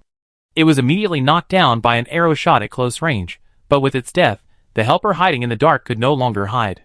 So an elf jumped out. He gave up using the bow, and instead drew out 2 sharp daggers from his waist and rushed into the wolf pack. A ranger and an elf, killing the wargs and orcs quickly and efficiently. There were only 2 enemies. The orc at the edge couldn't help but take a step back. However, in just a moment, more than a dozen wargs and several other orcs fell to the ground. The 2 killers also cast their eyes over. Puff! Just as the ranger was about to rush over, the elf was 1 step faster, pulled out the dagger, and hit through the skull. The battle was over. "It seems that your hiding skills are not good enough. The ranger of the roadside fort. Should I call you a little sprout?" "Little sprout?"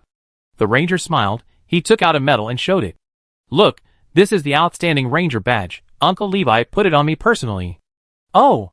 The elf pulled out the dagger stuck in Oak's forehead and said, "It seems that my presence is a bit redundant. But you said Uncle Levi? Who are you, and what is your relationship with Levi?" "Thorngill, I studied in Roadside Castle, and my elders are familiar with Uncle Levi." Aragorn hesitated for a moment, and reported his alias. "What about you?" "Legolas. From the Woodland Kingdom." Legolas also concealed his identity, and simply explained it. "Anyway, you helped me. I have to thank you." Aragorn nodded to Legolas to show respect. He asked, "Do you have any tasks? Maybe I can help you." "No, I just want to go out for a walk." "What about you, Ranger? What's your mission?" "Just like you, just wandering around and killing a few orcs." The conversation ended, and the 2 were silent for a while. "I plan to go to Rohan to see. I heard that the new king there is quite wise." Aragorn spoke first. "Rohan, the land of horse riders." Legolas muttered the name. "I have only heard one piece of news about that place." "What?"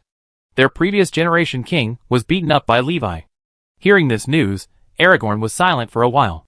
This is really the first time someone has mentioned it to him. Aragorn didn't know about the things of the previous generation, but it was not unfair for him to be beaten by Uncle Levi. "Don't worry, the current king of Rohan has a good relationship with Levi. You can go without worry." "But unfortunately, I don't want to go that far. I want to go to the Great Road Town at the end of the year. I heard that it is very lively there." "Will elves feel lonely too?" "Maybe." "Then let's say goodbye." The first meeting between the 2 ended in a hurry. 2 months later, Aragorn crossed the Anduin River and crossed the northern plateau. In the East Mark, he encountered Rohan cavalry fighting a small group of orcs, so he immediately joined them. The orcs were wiped out, and the cavalry immediately surrounded Aragorn and questioned him. After he showed the medal of Excellent Ranger, the cavalry let down their guard and guided him to Edoras. Aragorn arrived at the capital of Rohan relatively smoothly. After several years of unremitting efforts by Singer, this place has changed from the previous depression and gradually restored prosperity. And Aragorn also successfully met Singer. But in the hall, in addition to him, there was another visitor. "I am Gandalf, Gandalf the Grey." The old man stared at Aragorn, looked him up and down, and nodded continuously, which made him feel creepy. "Yes, you have the style of your ancestors." Gandalf patted Aragorn on the shoulder, took him to the front of the hall, and introduced him to Thingol. "Perhaps this young man can do something for you." The gears of fate turned slowly. Chapter 272. Oh! The following year, in Libyan Bayo, A large group of people gathered around the temporary arena built in the military camp, watching the figures fighting on it, and burst into cheers. At the highest point, Levi sat in the highest and best view seat, watching the fierce confrontation on the stage. The first Libyan Bayo Legion individual ability competition has begun. Come on, come on! The audience shouted fiercely. Dang, on the stage, two swords were put together. The comrades who could block the knife for the other party without hesitation in the past battles just wanted to knock the other party to the ground at this moment to win. Get down, Yon, I'm going to take the title of champion. You should go down, Alger, I killed a corpse demon alone last year. You talk as if no one has done it before. The two experienced old rangers gritted their teeth and competed. You have really grown up. Beside Levi Faradin sighed. More than a decade ago, these two guys were beaten to death by a corpse demon and almost died. If it weren't for the timely release of the fireworks for help, and I happened to be nearby. Faladin shook his head and stopped recalling. If it weren't for this, they would definitely not be able to beat the corpse demon. And now, in the blink of an eye, these two guys can defeat the corpse demon alone, and they are the captains of two ranger companies respectively. They have fought all the way up since the competition, and each of them has knocked down more than a dozen excellent rangers, and the rest of the ordinary commandos and soldiers of the army are countless. Just to compete for the title of Legion Champion. The sword light cut through the air, and the two fought louder than the rain of anvils, and it was always difficult to tell who was better. These two are usually as good as one person, but today, well, they are like two people. This is almost a fight. In fact, the two have been fighting for a long time, but they just won't fall. After all, they are excellent rangers from excellent rangers. You have to know that other excellent rangers are not vegetarians. The two fought all the way up, and were injured everywhere. If it weren't for the beacon, they would have been lying on the ground and unable to get up. It is also because of this that none of them would fall without using up their last bit of strength and squeezing out their last bit of potential. The sun gradually shifted. The movement on the stage gradually became smaller. Almost all the moves and methods that could be used were used by the two, which can be seen from the various scratches on the ground. Hiss, huh? Alger's eyes were red, he took a deep breath and said, just this one, how about deciding the winner? Haha, good. Yon responded hoarsely. Okay, then get ready 3. Suddenly, the two of them launched a sneak attack at the beginning of the countdown. You really want to sneak attack me? That's what I should say. A sneak attack is also part of the tactics. Ha, you seem to be good at this. You too. Fall. Plop. The two fell to the ground and continued to fight. Sometimes Alvin strangled Alger's neck, and sometimes Alger elbowed Alvin. The fight was quite lively. In the more than 10 years since they became rangers, the growth rate of these two people can't be said to be slow. Even some experienced and older rangers have to be cautious when practicing with these two people. If they are not careful, they will lose. Any one of them would be worthy of the title of the first champion of the Legion. Gurgle. Under Alger's counterattack, Arwen soon foamed at the mouth and relaxed. Haha, I win. Boom. Just as Alger let go of Arwen and prepared to declare his victory, Arwen suddenly elbowed him and knocked him out of his voice. You? He fell to the ground and had no strength to get up. I told you not to finish off the enemy. Arwen barely stood up and taunted his old friend on the ground. The shouts of celebration for him resounded through the sky. It seems the winner is determined. Levi stood up and walked to Arwen. He put on a crown of laurel leaves for him. Congratulations, young man. You and your companions are great. It's worth the extra points I gave you back then. Do you remember us? Of course I remember. It hasn't been long since. After saying this, Levi was stunned for a moment. Not long, in fact, it has been more than 10 years. The young man in front of me. No, he is no longer a young man. He has a rough black stubble on his chin, his skin has become rougher, his hair has grown longer, and his body has become whiter and stronger than before.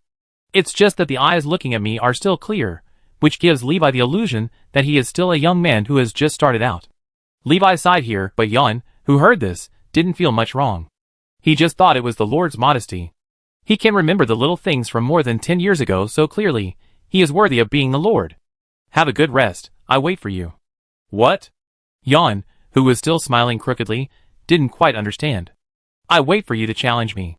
Boom, this sentence caused a huge wave, and Yon felt a surge of strength in his body, urging him to fight quickly. But the real fatigue of his body, and a certain admiration for the legend made him feel weak again. Go adjust your state, I wait for you here. Yon didn't know how he left. He only knew that when he came back, The sun had shifted a few scales again, and the crowd of onlookers had not decreased at all, and the Lord, he casually pulled out a standard steel sword from the weapon rack next to him, and was waiting for him on the stage. Like a tall statue. The surging fighting spirit surged in his heart. Fight! Swish, Jan drew out his long sword, charged forward, and slashed with his greatest strength. Ding!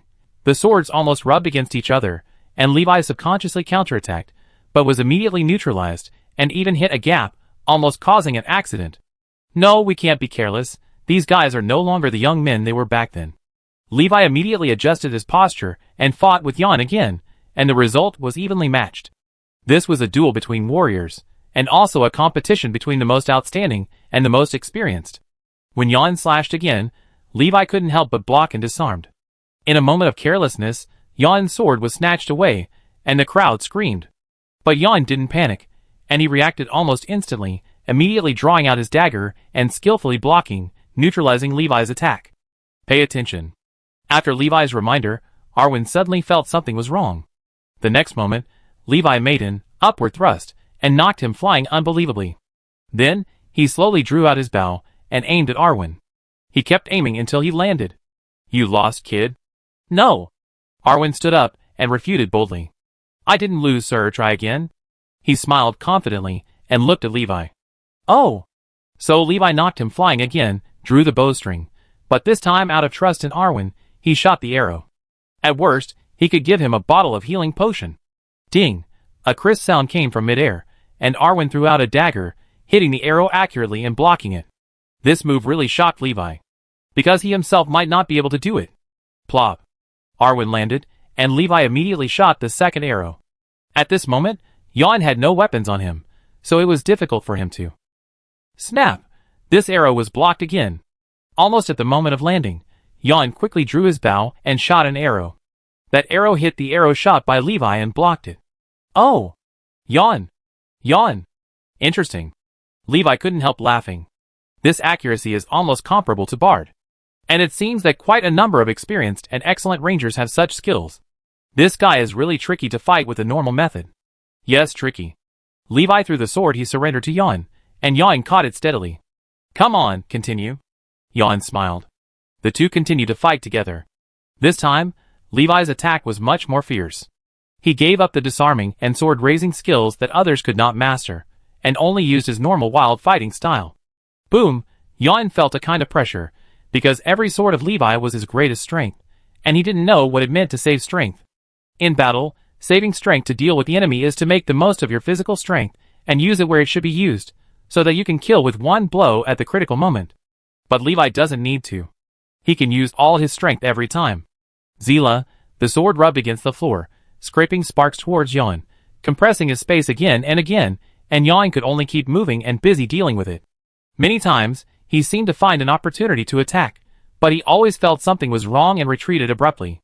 It seemed that no matter how he attacked, he would definitely drag himself into a disadvantage in the end. Crack! Levi took another step forward, but missed. He looked up and saw Jan retreating with a gasp, looking at him in horror. The sword just now fell on the floor. And after this sword, it broke. The durability of the sword was finally exhausted under Levi's strong destruction. Looking at the terrified Jan, Levi smiled awkwardly. The durability of equipment is actually quite vague in other people's hands, but it is very clear in his hands. It will break when it should break, not a little more. Only the sword made in the first era, such as Nemesis, which has extremely high durability, and can even recover by itself, can withstand his destruction. If you change to other weapons, unless you use experience to repair them, they will not be able to last even half a battle. Levi smiled with his hands empty, but this smile was particularly terrifying to Jan. The sword was broken, the Lord was going to kill people. I won't. Go on. Theoden threw a brand new sword to Levi in time so that Levi could continue to fight. Jan choked back his words. My instructor, he shouted in his heart. This was a battle that lasted for a long time. The final result was that Jan fell to the ground exhausted. Yes, exhausted, his fall was more suitable to be described as exhausted, rather than being knocked down. I tried my best, really tried my best. When Levi left, a hand reached out. Well done, champion. Alger. Jan grabbed the hand and stood up with difficulty. The Lord's power is truly unfathomable. That's only natural, Don't forget that the Lord has killed a dragon. A dragon over 100 meters long is not a small creature like Xiaofan. If you don't have bottomless strength, how can you fight against a dragon? Okay, you're right. Yan was relieved. Except for the beginning when I could barely tie with the Lord, I was basically chased and beaten afterwards. You saw everything else. He shared his experience. If it were you, what would you think? What would you think? Of course, the same as you. I can't do better. At this moment, Alger was also relieved. It doesn't matter if you don't win, at least you don't get beaten. Anyway, congratulations, our Legion champion. He looked at the crown on Yan's head and envied him. Under the setting sun, the laurel wreath shone with golden luster, and the leaves that never withered on it seemed to have turned into real gold at this moment, quite dazzling. Of course, the champion should be treated as a champion. The next day, Yan changed into a cloak with a green leaf pattern. The pattern was unique and represented the highest level of glory. This year was a lively year. It dispelled some loneliness. Chapter 273. After the Legion's personal ability competition, the Rangers had their own emblems for identification purposes. With the green of the grass as the base, there was a sharp blade painted on it, which was the standard steel sword equipped by the Rangers and soldiers. When the emblem was determined and the flag was made, each Ranger company had an additional flag-bearer position, who would defend the glory of the sharp blade of Roadside Castle.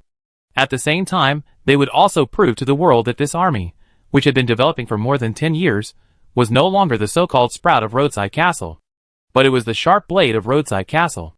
But speaking of emblems, Levi looked at the blank flag with his name printed on it that the caravan was still using, and the same emblem that the school was also using, and he had a headache. This flag with only his name on it was now both his personal emblem and the emblem of the power of Roadside Castle, Riverside Castle, and even all the cities in the entire Free City State. It's time to design a new one. After taking opinions from many parties, Levi chose a design. The flawless Netherworld star is the main center, and the surrounding is full of stars, representing other territories and allies. This is the emblem and flag of the Free City. The emblem of Roadside Castle is derived from it, with more flowers and vines on the edge. The flowers are the small red flowers that the iron golems give from time to time, and the vines are the vines used as decorations on Levi's castle. In fact, he often climbs up and down from the windows. After that is the shipyard and city of River Corner, whose logo is the river, the flagship, and the beacon beam on it. From then on, the monotonous flag with only Levi's name on it was retired. This widely circulated emblem truly became Levi's personal emblem, which could only be used by himself and those he authorized, or those who didn't know and couldn't know these things. There was a separate box on the last page of Tabor's notes, in which was Levi's name, or that was the emblem of Roadside Fort. On this day, Levi drew a new emblem of Roadside Fort on the last page and wrote his own name below. With this, in memory of the deceased. The new news was quickly brought to other territories. In fact, except for the territories built directly by Levi, other territories had their own flags. Needless to say, River Valley City and Long Lake Town are old towns that existed before the establishment of the Free City State. The only one that needs a new design is the Dalla town built in recent years. Of course, its logo has been designed long ago, which is a parked cart, simple and unpretentious, and quite consistent with its overall situation and function.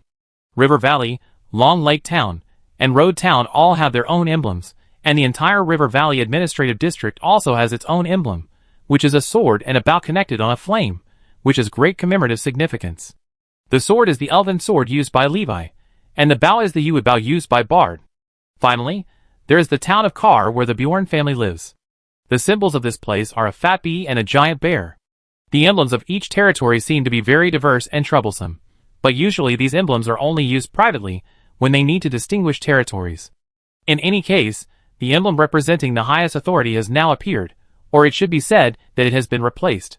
Levi's name was changed to the more official star emblem. The latter is a verbal title derived from the emblem update. I thought you were going to use that private emblem with only your name for the rest of your life. In River Valley City, Bard was brewing tea, and he didn't know how many times he had poured a cup for Levi. It still tasted the same. Okay, this is not a redesign. Levi took a sip of tea and breathed a sigh of relief. This can be regarded as understanding a small matter. This should have been done a long time ago. Bard was still busy with something. After pouring the tea, he went to get some snacks, such as biscuits and cakes, and milk candy mixed with almonds. I ate a lot. Levi picked up a few and tasted them. The taste was very pure. They were all Bane's favorite when he was a child, but he is now a mature warrior. Not only does he go home less often, but he doesn't eat these things he used to like. Bard picked up a piece of almond candy, chewed it, and couldn't help but raise his eyebrows. Very fragrant. Levi also took a piece and put it in his mouth. It's really good. He praised and continued to take other snacks. Suddenly, he saw a white hair of Bud. Hey, that hair of yours is particularly conspicuous. Bud looked at the place where Levi pointed and pulled up his hair. Sure enough, he saw white and bright hair mixed in. Snap. The white hair was pulled out by him. It's gone now. Bud raised his hand and let the white hair fall to the ground and hide in the ashes. Levi smiled. It's really gone. Just while smiling, he couldn't eat the snack in his hand. Bard is not young anymore. His son Bane is already over 30 years old. Bane is a good young man. Levi casually mentioned. He performed quite well in the Battle of Eastwood Bend last year and won the Outstanding Ranger Medal. Eastwood Bend is a wasteland cut down by the old Rovanian humans in the Black Forest, located near Dol Guldur. According to the report, when the Rangers were exploring the ruins of Eastwood Bend, Bane was the first to discover the nearby orcs and alert everyone, and then took the lead in resisting the raid launched by the orcs, and then led his men to counterattack and clean up the nearby orcs. I know, he did a good job on that matter. Bard was somewhat relieved. He has really grown up. After expressing his feelings about his son's growth, Bard thought of another thing. By the way, I just want to tell you about Donglinwan. I think the ruins of the nearby kingdom of Rovanian can be used. At least we can build an outpost there first, which will be very helpful for our future expansion to the south. And, if everything goes well in the next few years, a new transportation route can be built. This route can safely connect the river valley, Kar Town, Rohan, and Gundur. In other words, once it is built, you can go directly from the river valley to Gundur in the future. Tell me more. Levi was quite interested. So Bard took out the map and pointed to a place. The North River Trap and the South River Trap, located on the east side of the northern plateau of Rohan, are both within the Brown Lands. In history, Gundur and Rohan have used them as transit points for their armies many times. They can also be used as transportation transit points. If these two places can be occupied, not only can a new route be established, allowing people in the valley to travel directly to Rohan and then to Gundur safely by land, but the town of Kar can also send ships directly to Rohan via the Anduin River. And it can also monitor the Brown Lands, and even the Black Gate. Levi agreed immediately. Okay, let's do it. However, Bard still raised a small doubt. Both the north and south are on the border of Rohan. Will they have any objections? Well, their old king is dead. I am familiar with the new king Singer. He is a good person. At most I will go and say hello to him. Just do it, leave the rest to me. As long as the matter is reasonable, I can guarantee that there will be no obstacles. Levi's words made Bard feel at ease. Chapter 274. In 2958, a construction team set out from Dalit town and headed for the ruins of the old capital of the Kingdom of Rovanian, which is near the East Forest Bend, and began to repair buildings and set up sentry fortifications there. This movement immediately attracted the attention of the Kingdom of the Woodland. It is really necessary to pay attention. The last time humans lived in this place was more than 1,500 years ago. At that time, a group of northern humans established the Kingdom of Rovanian here, and then they fought and formed alliances, and then they disappeared. From the founding of the country to the demise of the country, it took a total of more than 600 years. After the dissolution of the Kingdom of Rovanian, a part of it formed a new nation, the Aethiad, who were the ancestors of Rohan. They saved Gundur in an important battle, so Gundur gave them a large piece of land. They established a country on this land, which became the current Rohan. In addition, some people went north to form the Dale city and coexisted with the dwarves. This event is recorded in the history of the dwarves. Thorin once mentioned, when my grandfather became the king under the mountain again, a large number of people who respected him migrated along the running river and built a happy little city called River City in the valley near Erebor. In addition to these people, there are some who went further. Some went to the Anduin Valley to establish some loose villages, and some traveled far to live in Dorwinion. In fact, if you really trace it back, many people in Roadside Castle now have ancestors from the Kingdom of Rovanian, and this place has a lot of affinity with Levi. In summary, there was a kingdom called Rovanian here, which lasted for more than 600 years. After the kingdom was dissolved, people sought their own ways out. 600 years is not a long time for the elves.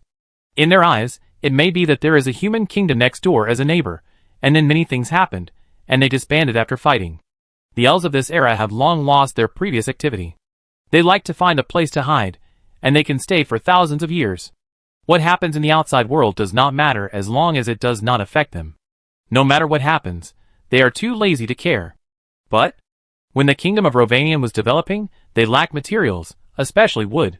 Then, they cut down a large area of the east side of the Black Forest, forming the East Forest Bend wasteland with only dead tree stumps and broken branches everywhere. And the west side of this wasteland has since been called the Black Forest Narrows, which means the narrowest area of the Black Forest. The elves of the Woodland Kingdom are also speechless. They lived well in the forest, and lost a large area of their territory. It was cut down to build a city. But they didn't say anything. After all, the country was destroyed, so what else can they say? We can't ask their scattered descendants for explanation. After all, it has been more than 1,000 years since the fall of the kingdom of Rovanian, and now humans have come to this land again, which has attracted the attention of many elves. They had not received any news before, so they came to ask out of curiosity. The person in charge of this matter was still the deputy of the Woodland Kingdom, and he was ordered to talk to Levi. Levi greeted him, and after chatting for a while, they got to the point. We are planning to build an outpost here, on the one hand to monitor the movements of this wilderness, and on the other hand to prepare for future expansion. You don't think we are going to cut down trees in the Black Forest? Combined with history, Levi could guess something. Don't worry, Levi said. I have seeds of all the trees in the Black Forest. What do you mean?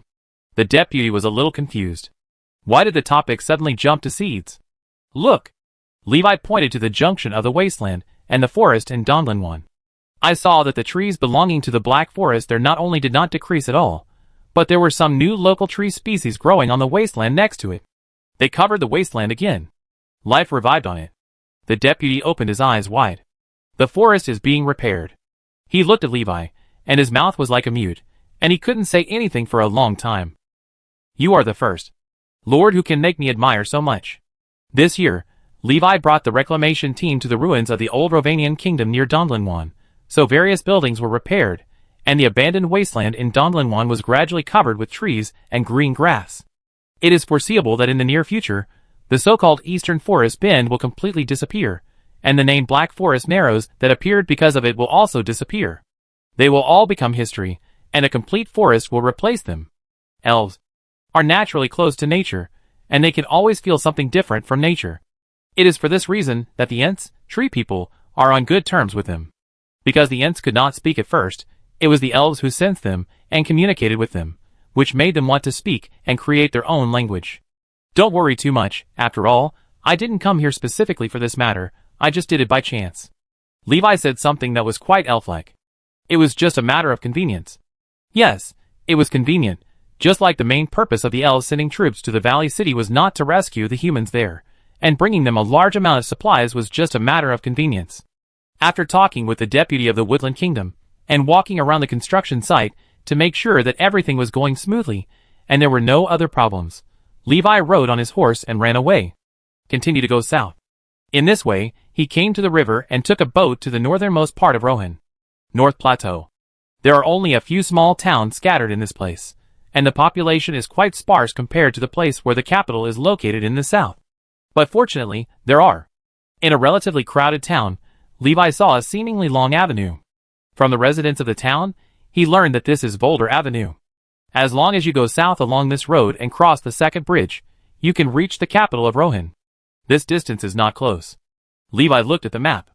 To get from the North Plateau to Adoras, you have to cross the entire Rohan, and the two places are located at the northern and southern edges of Rohan respectively. Fortunately, there is still a road, so it won't be too troublesome for caravans or other people to go through this place in the future.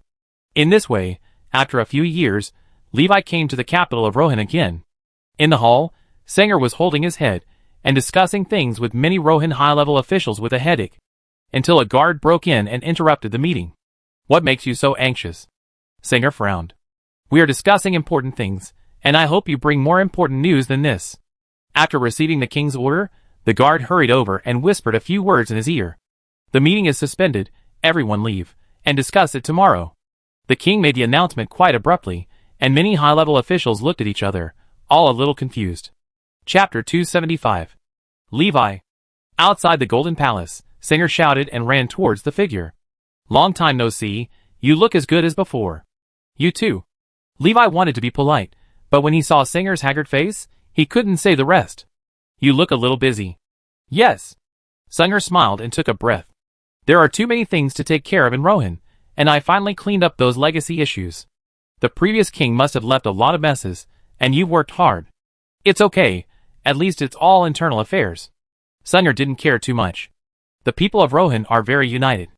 With that person's precedent, their views and requirements on me are much more relaxed. I basically didn't encounter any obstacles when implementing various orders. Hee, this is one of his few contributions. Faced with this statement, Levi just smiled and didn't say anything. He did not delve into the question, but instead asked, since everything is going well, what makes you so haggard?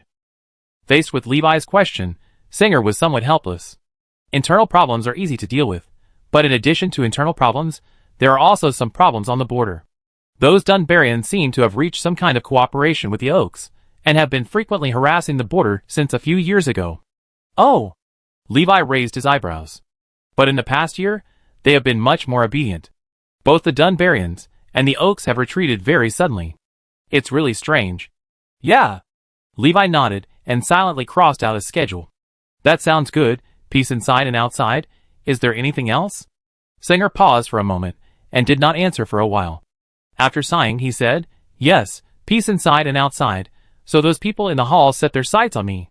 They have a lot of opinions about my private life, just because I like to use the language of Gundor in my life. Then have you compromised? I don't want to. Let them talk about it. Levi couldn't say anything about this matter. Let's talk about you, Levi. Do you have anything to do this time? Yes. A moment later, in the conference hall, Levi spread out the map and told Singer about the North and South Hatau on the other side of the North Plateau. Of course, it's up to you. I support this matter, and I believe no one will have any objections. I will make an announcement later. Singer quickly agreed to this matter, and didn't even discuss it with the Rohan leaders. The group of people who were always looking for trouble had been talking about him for several days, and he was eager to find something else to take their eyes off him. That's good. After things were settled, Levi put away the map and stood up. As he did so, Singer raised his head and asked, Are you leaving? Yes, everything is done, I plan to go somewhere else. You always act so quickly. Singer stared at Levi, as if he wanted to say something. But Levi waited for a long time, but he didn't get what he wanted to say. Finally, the king just smiled and said, Have a good trip. A few days later. Gundor, White City. After a long time, Levi came to the highest palace again. This time, the person sitting on the prime minister seat became Ecthelion, and the person standing next to the prime minister seat was replaced by Denethor. The old and the new alternate, that's it. Levi was a little emotional. He greeted, How are you recently? Better than ever before. Ecthelion smiled and responded, walked over and shook hands with Levi. The development in recent years has been quite good, and Mordor has not made much noise. I really hope this situation can continue. In this era, when there is no war, it is a good time. There are few places that can enjoy absolute peace, even Levi's territory.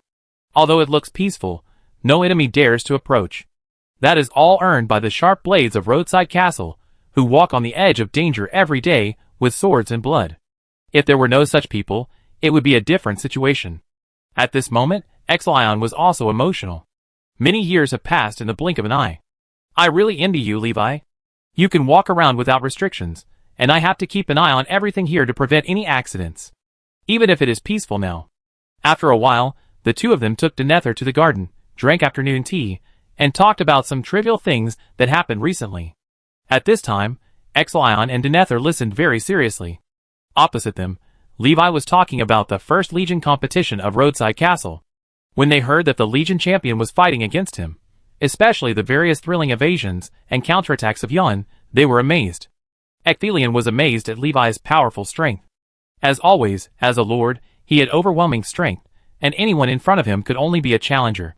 If it were me, even when I was young and strong, I could only be called an outstanding person, not a champion.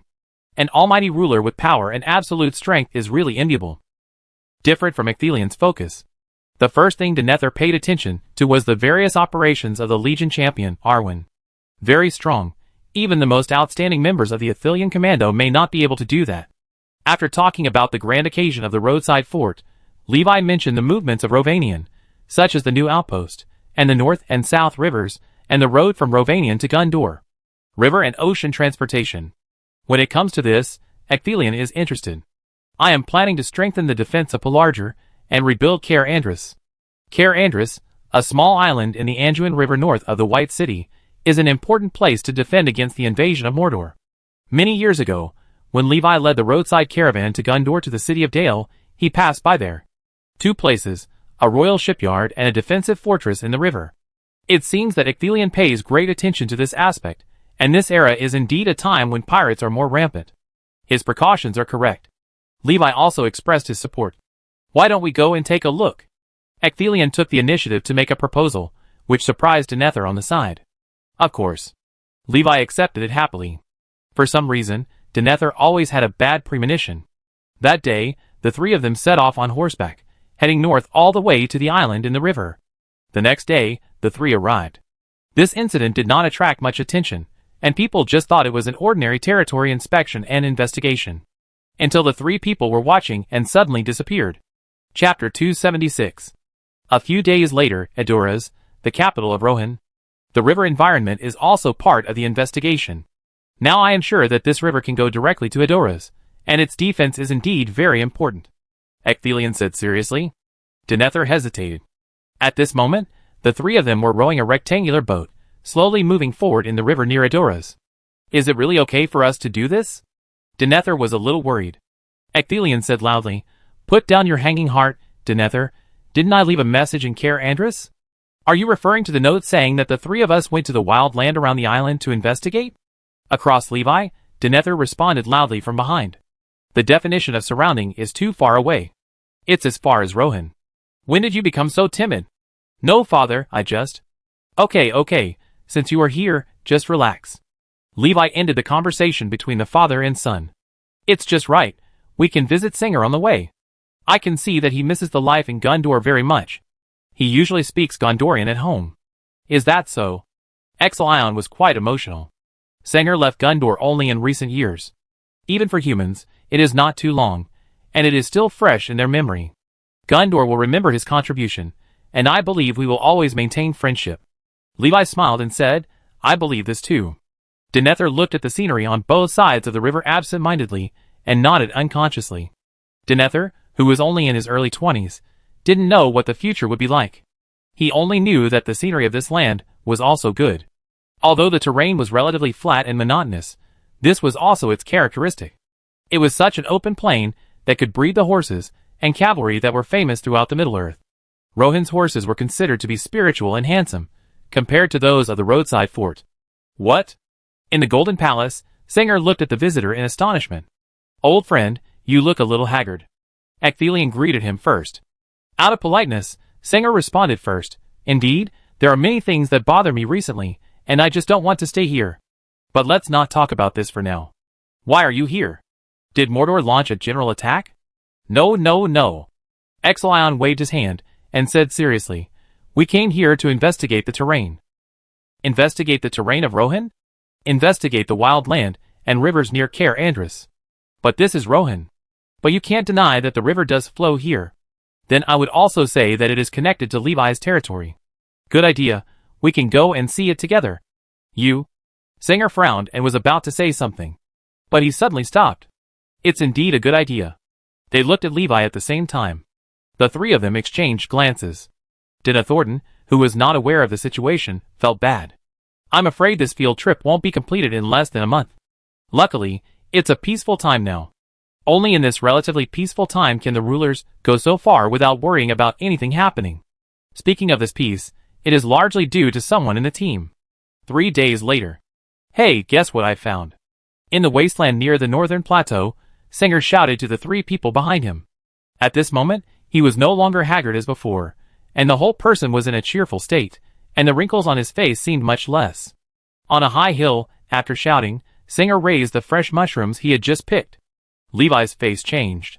But Ecthelion and Denethor did not realize the seriousness of the matter. They were still laughing. After returning with mushrooms, Singer built a bonfire on the spot and boiled water in the pot. Let me do it this time, don't worry. I am not someone who has never been in the kitchen. This mushroom soup was learned by Levi and me. Really? It seems that we can enjoy a delicious mushroom feast soon. The father and son looked at the pile of fresh mushrooms with joy. Levi opened and closed his mouth, and wanted to say something several times, but he couldn't speak in the end. Fireworks rose. Gurgle. The water in the pot boiled, mushrooms and meat floated on top, surrounded by oil circles. The soup is ready, Sanger shouted. Ecthelion and Denethor immediately ran over and served a bowl each. And Levi, with his back to the crowd, was fishing by the stream. No matter how Sanger shouted, he didn't respond, and he was deaf. Ecthelion suggested, "Don't worry about him. Let him fish first, I'm hungry." "Okay, I leave him a portion." Sanger thoughtfully served another bowl, and put it aside to dry. The three of them couldn't wait to pick up the soup. The young and energetic Denethor was the fastest. He just picked up the bowl and poured it into his mouth. Poof. Ahem. What's wrong? Before he could even start drinking, Exelion quickly put down the spoon and went to check. Denethor took a deep breath, looked at his father, and said calmly, "The soup is too hot, remember to drink slowly, father." Exelion smiled, patted his son on the shoulder, and said, "You still need to be tempered. Learn from your uncles, be calm, this will help your future career." "Well, I remember, father." Denethor stared at Exelion without blinking, watching his next move. Realizing that Denethor seemed to be learning from him, Exelion's face tightened and he became serious. He blew on the spoon a little, and only put the soup into his mouth after confirming that the temperature was suitable. Then the soup stayed in his mouth. Ecthelion put down the bowl, propped his chin with his hands, looked left and right, as if he was looking at the scenery. When he turned around and looked at Denethor again, there were already some more traces of liquid at the corners of his mouth, which was obviously soup. Denethor couldn't help but laugh. "Denethor." Ecthelion suddenly called him. "You eat first, I go to serve Levi the soup." After giving instructions, he walked to the stream with his own soup, and the bowl left for Levi. "Father, I also." "It doesn't take two people to serve soup, you stay here." Sanger looked at Ecthelion, who was leaving, with a smile on his face. He said to Denethor with the care of an elder, "Your father is still so caring for people, and the soldiers who fought under him in the past were also like that. He never cared about a person's identity. As long as the person was outstanding enough, he would be reused by him. This is worth learning." "Yes, Uncle Sanger, then I will also care about Uncle Levi." "No." Sanger held him and said, "Soldiers must know how to obey orders. Since your father asked you to stay for dinner, you should eat first. And can you bear to see me eating alone here? Just think of it as accompanying the elders. Come, I serve you another bowl." On this day, Denethor felt the heavy love of the elders. "How does it taste?" Gulp. Denethor swallowed a spoonful of mushroom soup with difficulty, and nodded slowly. After a while, Levi's fish was finally caught. The two came back with 2 empty bowls, and a few newly caught fish. Levi put the fish next to the campfire and roasted it while saying, "You can't feed 4 people with only soup. How about adding some fish?" This voice sounded like heavenly music to Denethor's ears. "I come too." Singer stretched out his hand to help, and the next moment, a hand grabbed him. Denethor said, "Please let me do it for you. You just made the soup, so leave this to me." "Well, it seems that you have learned to take care of others." Singer retracted his hand, feeling a little relieved. The little episode passed quickly. 3 days later, several people rowed across the Anduin River and came to the North River. This barren brown land is also where Levi is about to make some construction. Ecthelion squatted down and stroked the land burned by the orcs. He said to Denethor, "In the last era, our ancestors fought on this land." This sentence also applies to Singer. The 3 of them sighed, and Levi was a little further away, took out some blocks, and started to build. He first built a bonfire, then placed a few oaks horizontally on one side, and finally cut a shovel, and shoveled the dirt around the bonfire to make some grass paths. In this way, a simple camp was built. This place can be used as a mark, and the construction team can build directly along this camp when they come here. Many years ago, this place was used as a landing point for the Gondor and Rohan armies. And now, it will continue to serve as a foothold, but this function will be more. It may change from a foothold to a transit station with multiple functions. Chapter 277. On this brown land, Levi planted an oak tree and ripened it. The reason why the brown land is called brown land is because there is no vitality on it. The vitality of this land has been fundamentally cut off. Even the most tenacious weeds in the entire Middle-earth cannot survive here. So many thousands of years have passed, and no tree or other plants have grown on it. After the East Forest Bend was cut down, there were still some stumps and weeds. There was really nothing here. But now it is different. Levi broke the iron rule that there can be no vitality in the brown land, so for the first time, a touch of green appeared on this land that had been barren for thousands of years. A slightly yellowish, somewhat sick green. The brown land, and the gray-yellow sky, and the slightly yellowish oak tree that does not look very healthy. But, sick? No, in MC's words, it should be that the leaves of this biome are like this. If Levi planted a tree at the junction of brown land and green land, its leaves could even be half yellow and half green. It's normal. When this iconic tree was planted, Levi continued to build a small house next to it for temporary residence and settlement. Ding! Just as Levi built a wall, an arrow hit Ecthelian's chest, and it was chopped down by the sharp-eyed and quick-handed Denethor. The king and the prime minister may become lax due to being in the palace for a long time, but Denethor is different. He is at his youngest, and at the same time, his body is the most active, and his organs are the most sensitive. Damn it! Behind a hill in the desolate brown land, an orc quickly retreated. But it was too late. The vision of the brown land is very wide. This has been strictly verified by Sauron himself. He burned this land to make the enemy have nowhere to hide. And the direction of the arrow just now has exposed the position of the orc. There are enemies. Ecthelian and Singer immediately became alert and drew their weapons. They all locked their eyes on the hill not far away. Go straight. Killing them will be a great achievement. A shout came out, and a large number of wargs and orcs suddenly emerged from behind the hill.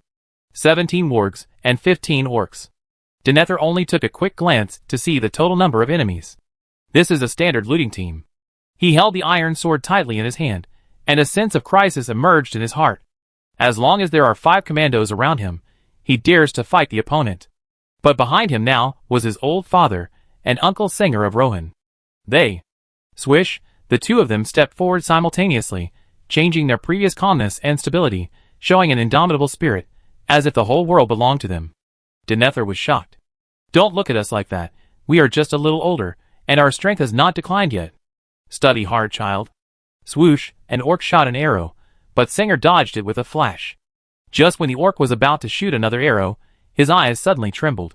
Just because a person suddenly jumped out from behind a wall behind the 3 people opposite. That is... Damn it! Why is he here? I didn't go looking for you, but you took the initiative to look for me. You are so brave. A voice sounded from behind. Follow me. Levi drew his sword and rushed forward ahead of the 3. Charge! Singer shouted and followed closely. The other father and son also followed and killed. A legend, a king, a prime minister, and a prime minister's descendant who was praised as the most kingly in the prime minister's family. The 4 of them charged at the group of orcs, and their momentum was more than that of thousands of troops. Boom! Levi's sword collided with the head of the warg. It was just a sword, but it showed the performance of a hammer, crushing the head of the warg directly and knocking it into the sky. The smell of burning fur was not pleasant. This made the momentum of the warg stagnate and their steps hesitate. At the same time, the orcs behind them finally saw the face of the newcomer. Perhaps that person only existed in rumors, and the new orcs had never seen him, but the aura he exuded made them feel uneasy from the bottom of their hearts the moment they saw him. A cult star, Hula, when Levi rushed into the plundering team, wolves and orcs flew up and fell with flames. The other 3 followed closely behind, swiftly clearing the orcs on the other side. The fighting power of Singer and Ecthelian was not false. They had both served as generals, and led the army to fight on the front line. And Denethor, he is now the commander of the White City. This encounter ended quickly. When the last orc fell to the ground, Ecthelian suddenly half knelt on the ground, holding his waist and gasping for breath. Blood seeped out. Father! Denethor ran over quickly.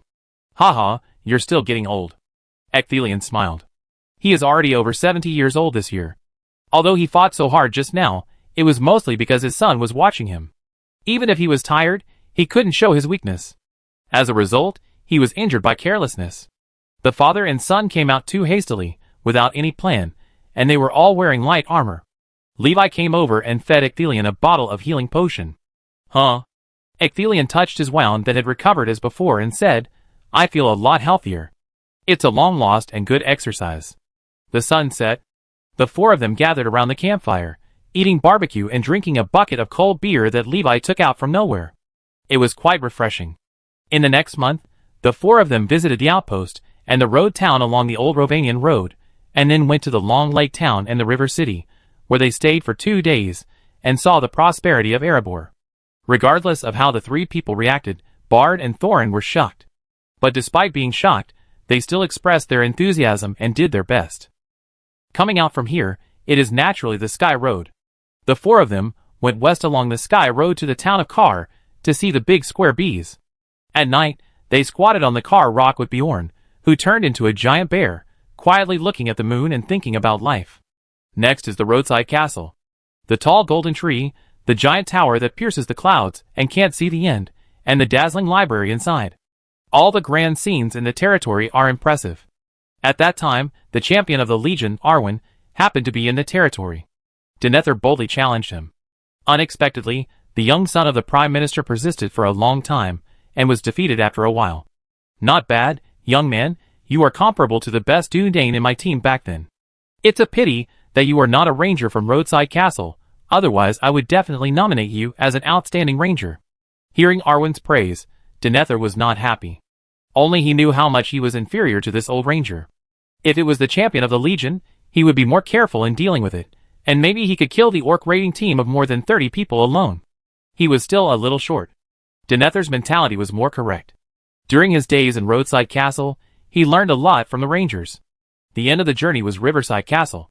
The four of them boarded the practical flagship built by Levi himself and visited this ship, which is probably the largest ship in the current era. Sanger, who was born in the grassland and had hardly taken on any ships in Gondor, was just shocked, but the other two felt differently. Gondor had such a huge fleet in the past, and even stronger ones in the past, but it was a pity. Heroes don't talk about the past, the present is the most important. The grand occasion of the Riverside Castle strengthened Ecthelian's determination to implement certain policies in the future. Both Pelargir and Caer Andris need to be strengthened. At the end of the month, it was time to return. Several people passed by the gate of Isengard with great fanfare. When the servants brought back the news, Saruman in the Tower of Orthanc almost popped his eyes out.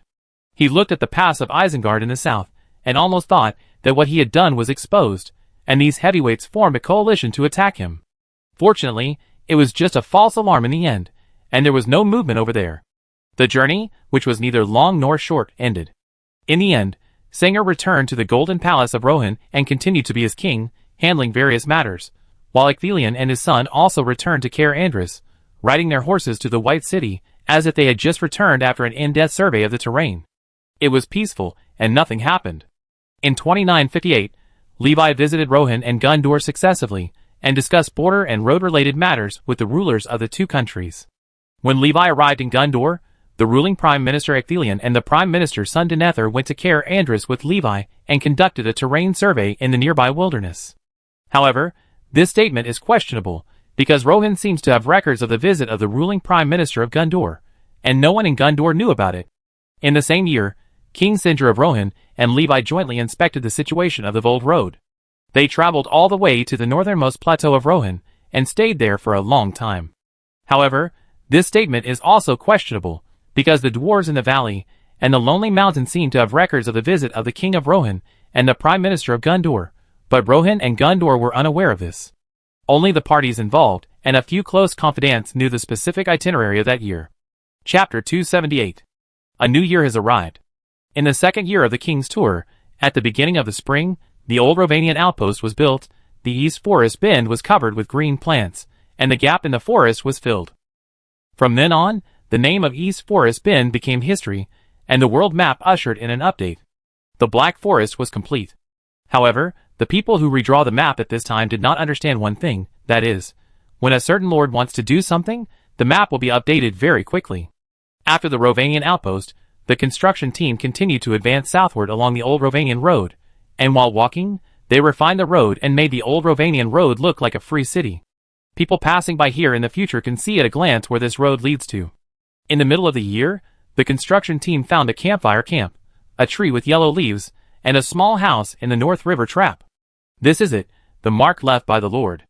With the campfire camp as the center, the construction team immediately started work, and various facilities and buildings rose one after another, quite quickly.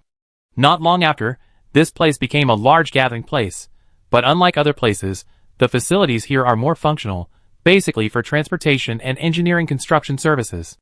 Of course, it is definitely livable, and the living conditions are not bad, but it is not as lively as other towns, and it is not as prosperous.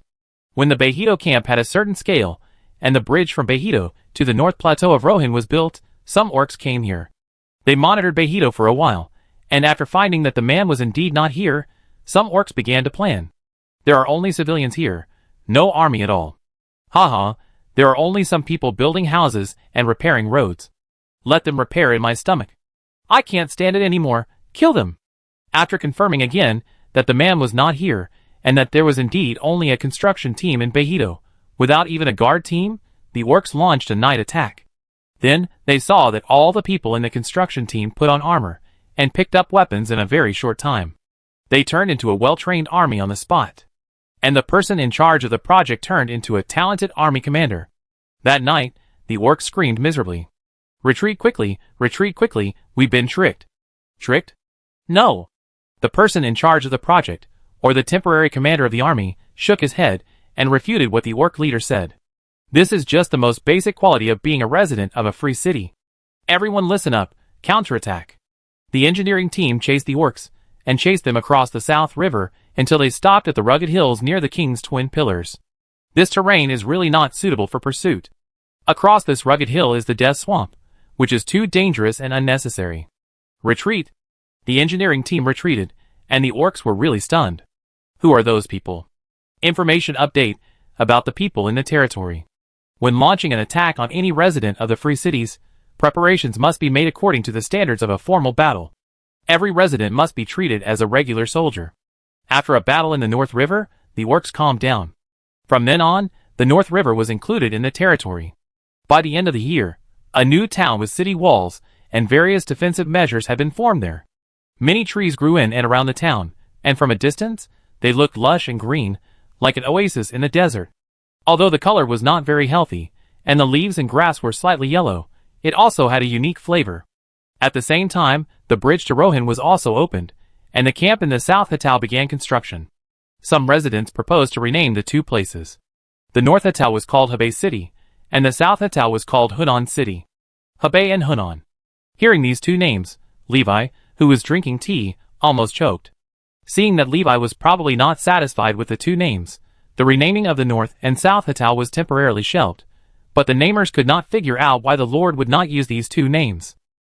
Obviously, they have the highest support. In 2960, the construction of the South River was completed, and a road along the river was added between the two small cities in the north and south. The two cities and various roads were centered on the North River, connecting to the old Rovanian road in the north and directly to the River Valley City.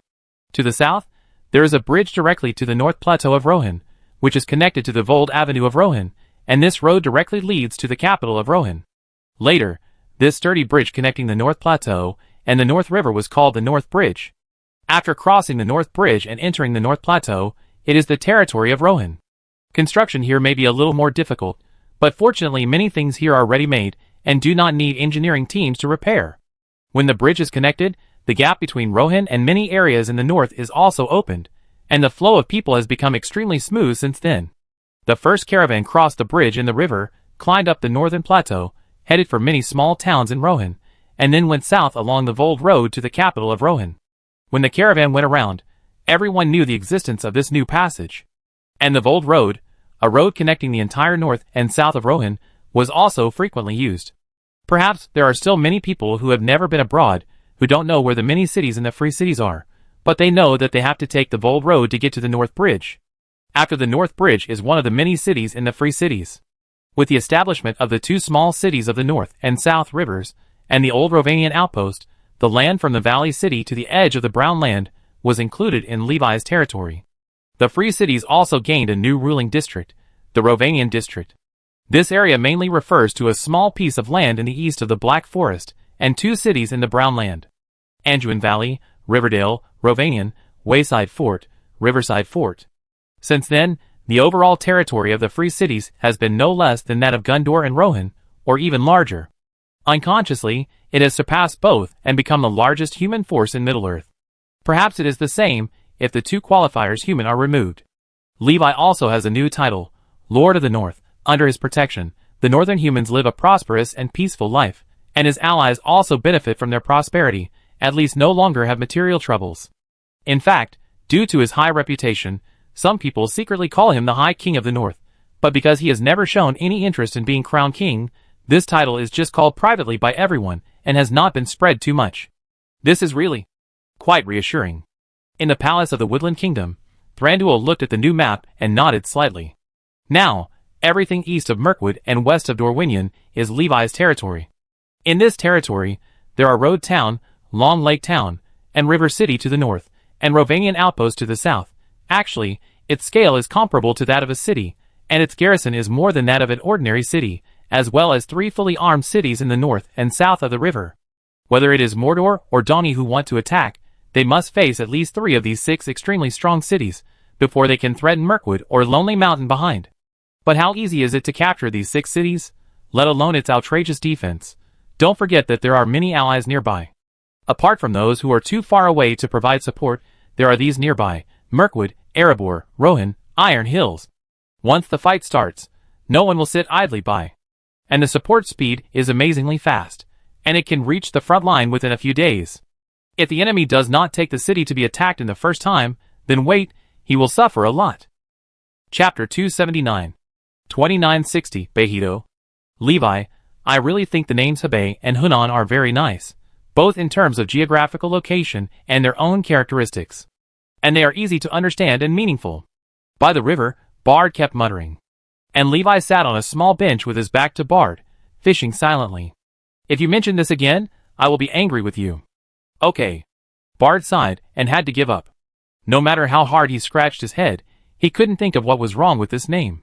Since our Lord of the North said so, of course I will choose to obey. When he heard this title, Levi felt numb again. There is no way. People always like to make up some random names, although this name is quite in line with the actual situation.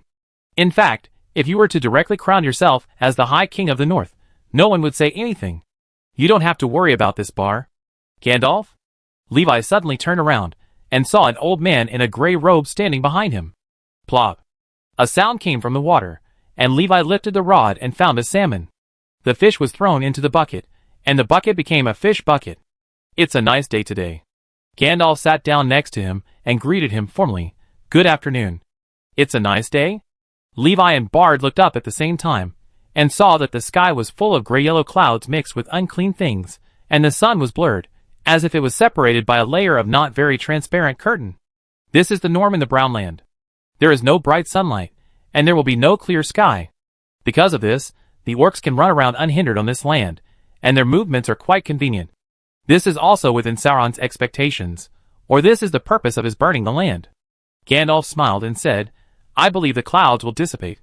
One day they will dissipate. It's hard to say. Levi didn't have any expectations. Don't look at the lush greenery around the 2 cities by the river, with trees and grass stretching as far as the eye can see. But the land is still the same land, with no vitality. Except for the special plants provided by Levi, nothing else can survive. Huh? Thinking of this, Levi suddenly had an idea. Yes. The original soil of the Brown Land is not good, so we can transplant some grass blocks from other places. At that time, shovel off the top layer of soil, replace it with normal soil, and then let the grass block slowly spread outward, so that this place can be turned into a real green land. I have some ideas. Levi put this matter on the to-do list. Gandalf nodded and said, It seems that I will be able to see 2 different cities next time I come here. It's worth looking forward to. After talking about the environment, Gandalf brought up the topic that he had just skipped. Why don't you consider becoming the High King of the North and commanding the princes? This is a title that many kings of all ages have been longing for. The title of High King is not a title that ordinary kings, who only command a certain group of people, have the right to use. It itself represents a great dignity, just like Manwë, the head of the Vala, the ruler of Arda, the world, whose title is the High King of Arda. I can personally put the crown on you, and you will become the only High King in Middle-earth. I don't know if it's an illusion, but Gandalf's gentle and kind words seem to have a kind of magic that tempts people to fantasize. Even Bard was fooled. The only High King in Middle-earth today, what an honor that is. If I really want to be one, do I need your help? Levi broke the atmosphere with just one sentence. Gandalf was stunned, and immediately curled his lips. Okay, you don't need it. The old wizard was choked by this sentence, and stood up, ready to leave on the spot. But after just 2 steps, he turned back by himself. Really not considering it. I'm not interested in this title, let's discuss it later. Okay. Hearing this affirmative answer, Gandalf sat down with a smile, and there was no longer any anger at being choked before. He said meaningfully, "You are still the same as before, not caring about power at all." Power? Levi shook his head. "It has no effect on me, and I don't crave it. If I had to give a reason, I would say, I am not interested." Gandalf lit his pipe, took a puff, and said, "Well, Lord of the North, Lord of almost all the land in the North, Levi. That's quite appropriate. It's worthy of the name. But one thing is for another, if one day you want it, I will support it." This time, the voice was not at all suggestive, just an ordinary and warm voice. Plop. Another fish was caught. It was a puffy pufferfish. Levi didn't respond to the previous sentence. He grabbed the pufferfish, shook it in front of Gandalf, and said, "This thing is stronger than the strongest wine. How about I roast it for you to try later?" "Oh, really? I suggest you keep this delicacy for yourself. I, an old man, can't enjoy it." Gandalf leaned back. "I thought I had never seen this thing, right? What a pity. It can only be used to brew medicine." A moment later, Levi's daily fishing activities ended. He built a bonfire on the spot and roasted all kinds of fish caught. After a while, the fish were roasted one after another. Gandalf picked up the one closest to him, blew it twice, and took a bite directly. It smelled very good. After eating a few bites, he put the fish down for the time being and said, "I really didn't expect that you could even occupy a piece of the brown land. This has been the paradise of the orcs for thousands of years. Now they can't be happy anymore." "Yes," Gandalf agreed. "The space for the orcs to move has been compressed again. Originally, the wilderness of Rovanion was full of them. But now, this is no longer the great wilderness. It has a claim. The kingdom of Rovanion has also been revived, in another way. But it is no longer a kingdom, but just a ruling area, or it can be called a province." Looking at the map again, Gondor, Rohan, and the free cities, the iron wall formed by free humans, firmly blocked the huge threats from Mordor and the east and south, and maintained the peace of many tribes behind them. In this situation, Sauron is definitely very uncomfortable. But there is a breakthrough, Gandalf thought, and when he looked up, he saw Levi sprinkle some seasoning on Bard's grilled fish. Bard took a bite and looked very happy. "That's why I came here." After taking a bite of the grilled fish, the fatigue from working all morning was relieved a little. Gandalf just looked at Levi without saying anything. After a while, Levi and Bard, who had finished eating the grilled fish, stood aside. They looked at the brown land and discussed the land greening matters in the future. Behind, Gandalf took the seasoning given by Levi and sat there alone, staring at the fish being grilled by the campfire. After Levi and Bard finished discussing the business, Gandalf, who had been silent all the time, suddenly mentioned a word. Of course, Levi knew what Gandalf was talking about. Ents, also known as the tree people of Fangorn Forest, usually take root in the earth in the form of trees and fall asleep, sleeping for thousands of years. Some of them never wake up after sleeping and directly become real big trees. It is worth mentioning that the Ents are quite powerful.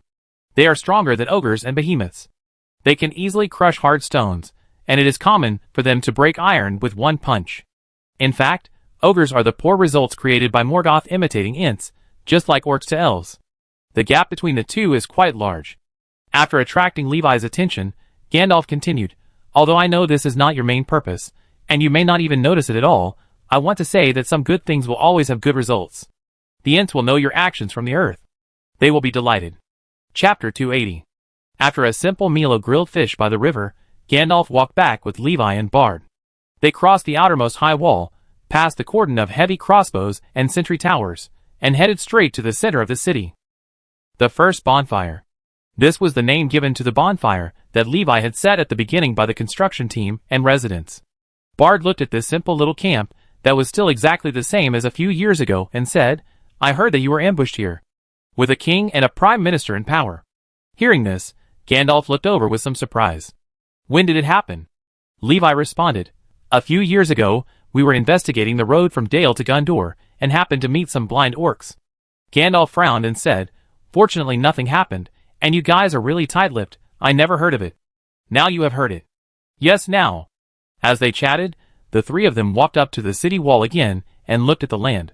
The two cities, the one in the South River Loop is a pure fortress city with strict defense, while the one in the North River Loop combines defense and transportation, playing the role of a transit node.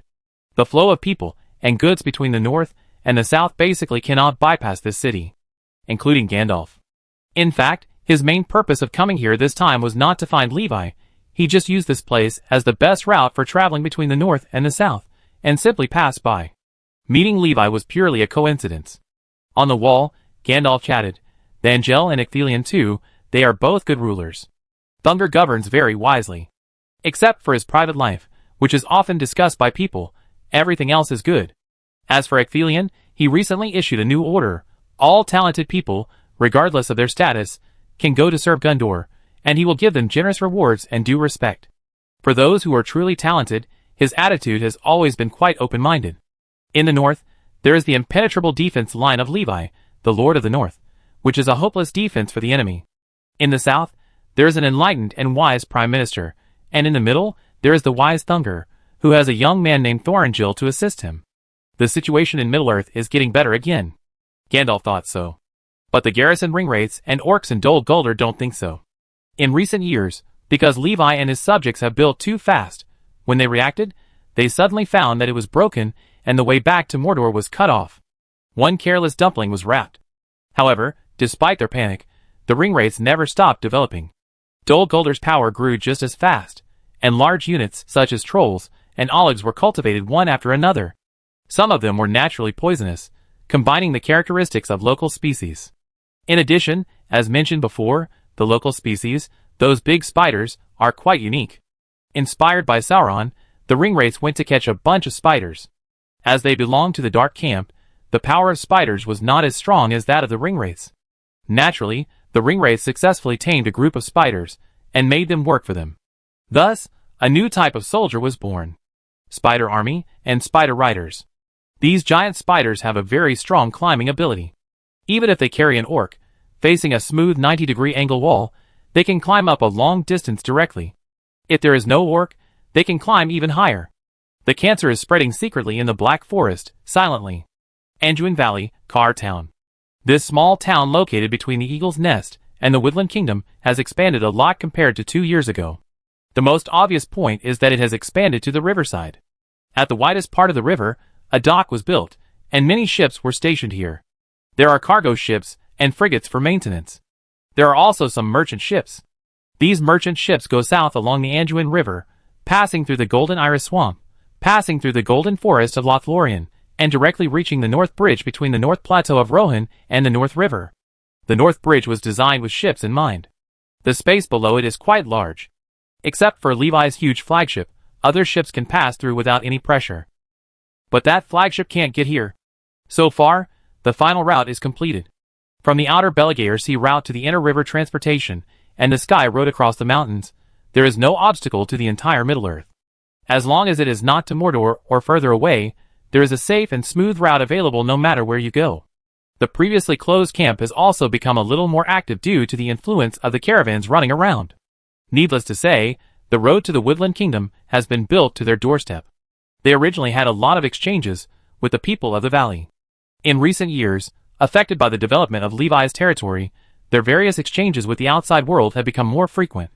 This can be seen from the wine warehouses that are always full. In addition to the woodland elves, Lothlorien also rarely communicates with passing merchant ships. They occasionally come out to purchase some goods and bring back some novel products. It adds a little change to the dull life. The days passed one by one, and there were occasional fights, but there was no major war. After many years of hard work, the number of orcs in the Rovanian region has sharply decreased, and they have been forced to retreat to the outer periphery, concentrated in the area near the Black Gate and the War Plains. The area north of the roadside castle is still in constant friction. Angmar, Eden Waste, Lung Plain, Gundabad. Orcs, trolls, and mountain people gather in these places and live in them. Facing the Etten Waste full of clouds, and the mountains connected to the former covered with snow all year round, the strategy chosen by the roadside castle is to maintain the status quo. This kind of terrain is really not easy to take action. It is enough to drive all the enemies from the plains to the mountains and dark forests. There is no need to go deeper. The rangers take turns to watch the wasteland and snow-capped mountains full of enemies in the north of the Lonely Land. Near the river fort, in a region where the elves once lived, and at the Gate of Moria, an outpost was established. Soldiers are stationed here to monitor the west gate of Moria at all times, but since the last war, there has been no movement here, and no orcs have run out. Some people speculate that the orcs in there were killed in that war, and some people say that it was because the Lord walked through it again after the war and killed all the remaining orcs. According to various rumors, Moria seems to have become a safe place. But if anyone tries to pass through it, they will still be warned by the rangers immediately. You don't take the heavenly road, but you insist on going to Moria. You are too idle and afraid that you will have an accident, right? Chapter 281. In 2962, Roadside Castle welcomed an uninvited guest. He was a dignified old man in a white robe, holding a black cane, with a serious face, his head raised proudly, looking down at everything here with sharp eyes. Humph, is this the city built by the so-called Lord of the North, omitted, Legend Levi himself? When he spoke, his words were full of sarcasm and sourness. He was a little out of breath, and sweat came out. People kept away from this weird old man. This arrogant white-robed weird old man in people's impression was naturally Saruman. At this moment, he was walking on the smooth and clean road of Roadside Castle, looking left and right from time to time, with eyes full of scrutiny. This action attracted the attention of many people. He doesn't look like the gray-robed wizard who has a good relationship with the Lord. Some people talked about it. Nonsense, isn't that a white robe? White robe, gray robe, what's the difference? The people in the territory don't know much about wizards. In fact, this is the norm for people in Middle-earth. Only people at the level of lords, or even kings, have enough knowledge of this kind of knowledge. Saruman chose to pretend not to hear all the undisguised discussions of the nearby residents. After all, this is someone else's territory. It's not a big deal, and it's not easy to get angry. Of course, the residents didn't say anything bad, and although the residents of the roadside fort had a lot of free time, not all of them were interested in wizards. Most people just took a glance when passing by, and then continued to do their own things. After all, this is Roadside Castle, and there are many new things. There is a dragon lying under the Malong tree now. Who would believe it if I told them? And he is just a wizard. What's so surprising? If you really want to say it's rare, a certain lord is much rarer than a wizard. I will admit that this city does have its merits. After entering the city gate and walking for a while, Saruman commented on Roadside Castle. But it's just an ordinary city after all, and it's not as good as Orthanc in some aspects. As he was talking, he suddenly looked up and saw the nameless tower by the lake. So he shut up. The tower didn't look like it was lower than Orthanc, and the craftsmanship seemed to be good. I just don't know what's inside. Saruman muttered, changed his route, and went to the tower first. Then, he was confused by the endless stairs of the library, just like the outside. The cane made a slight sound when it hit the steps, and Saruman's eyes swept over the books one by one, as if he wanted to engrave them in his mind. Interesting. He walked back and forth silently on the stairs one by one, as if he wanted to see everything here. Occasionally, when passing by some bookshelves or desks, you can see people reading books, and they look very focused.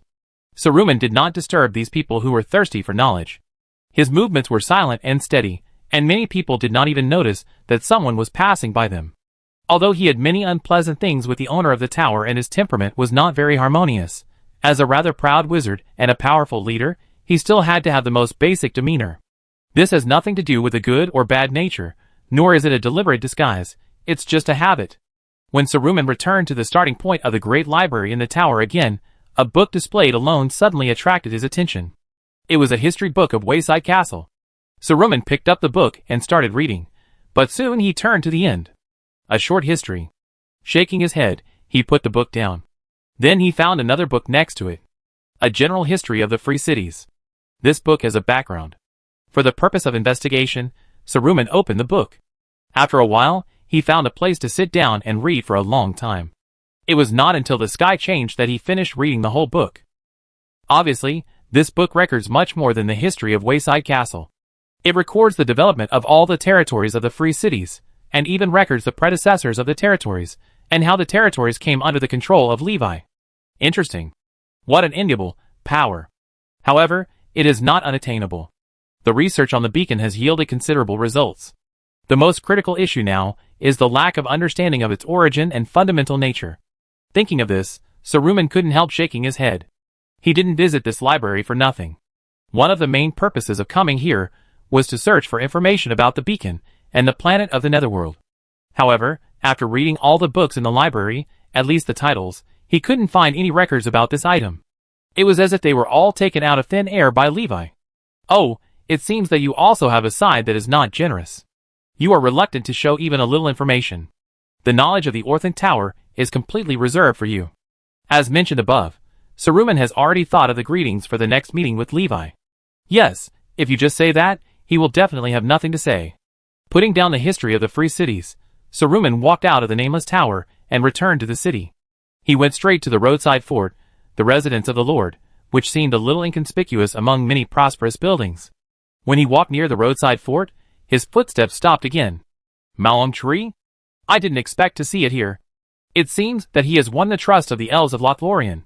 Saruman was slightly surprised, but it was only a surprise for a moment, and he returned to normal. This thing is a lot in Valinor, and the Malung trees in Valinor are more majestic than those in Middle-earth, and contain more magic. Nothing special. While thinking this, Saruman turned around and walked away without looking at it more. In this way, he walked through the many landscapes of the roadside fort, through the crowd in the square, passed by the Malung tree, and crossed a crouching fire dragon. Wait! Saruman widened his eyes, and turned his head sharply. What the hell? Dragon? Those blurred and almost forgotten ancient memories revived in his mind, and subconsciously, Saruman frowned. That guy actually raised a dragon? You'd better stay away from me, evil thing. Due to the stereotype of creatures like dragons, the first thing he showed was disgust. He even used his cane to poke twice to drive away the dragon that blocked the road. Crunch. Finally, Xiaofan was impatient with being poked, turned around and bit Saruman's cane, pretending to throw this hard stick aside. However, Saruman was not a vegetarian.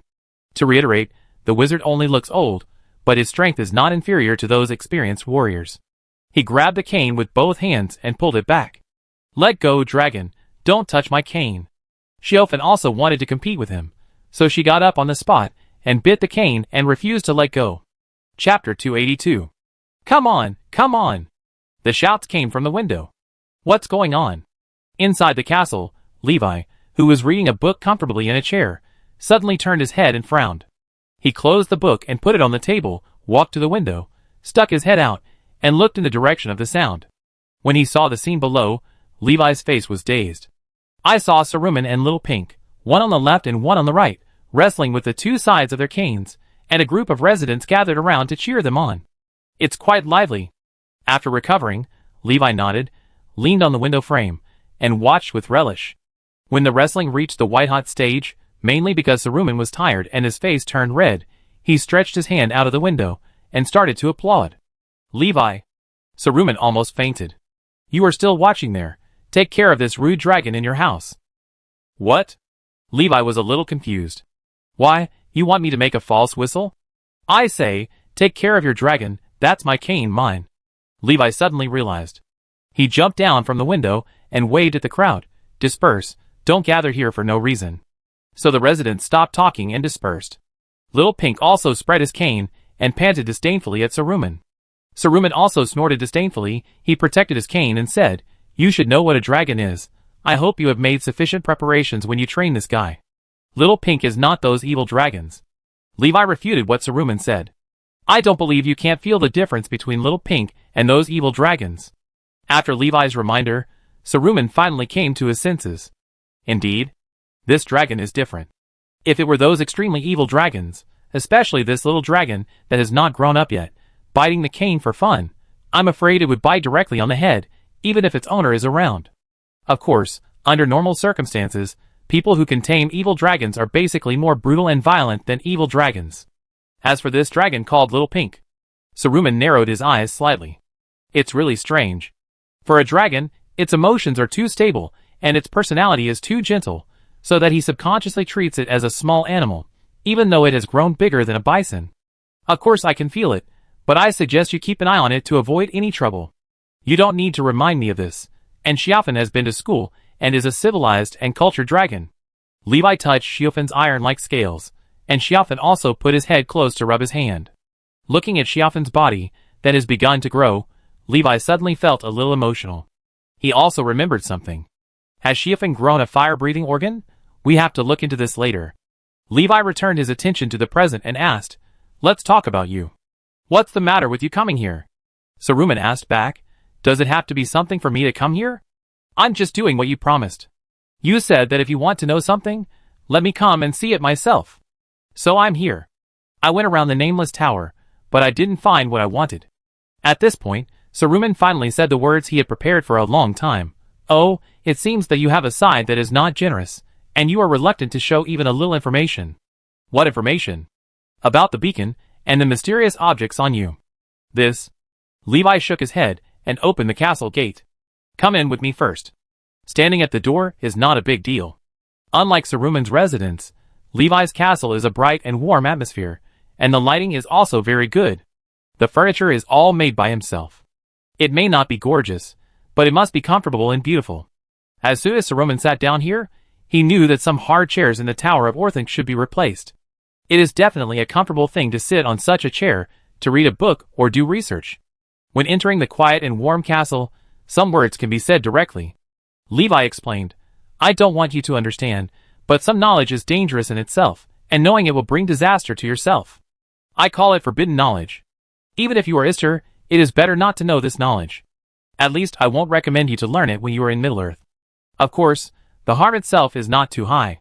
As long as you are careful, and take some purification measures from time to time, even ordinary people can bear it.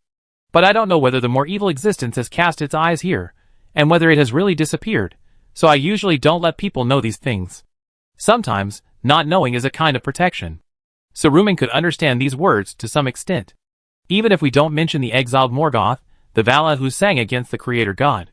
Let's talk about Sauron. During his most powerful period, ordinary people had to make a will judgment when they heard his name, and those with weak willpower would fall into fear directly.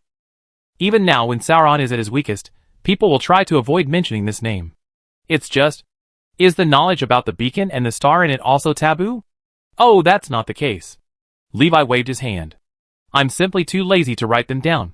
After all, there is no one else in the world who can obtain the star of the Netherworld except Levi, and similarly, no one can do anything with the star of the Netherworld except him. Saruman said, My research has reached a critical node recently, and I am very interested in this knowledge. After that, he waited for Levi to raise the price. Oh! Sure enough, as Saruman expected, Levi showed an interested look. I didn't expect you could come up with something.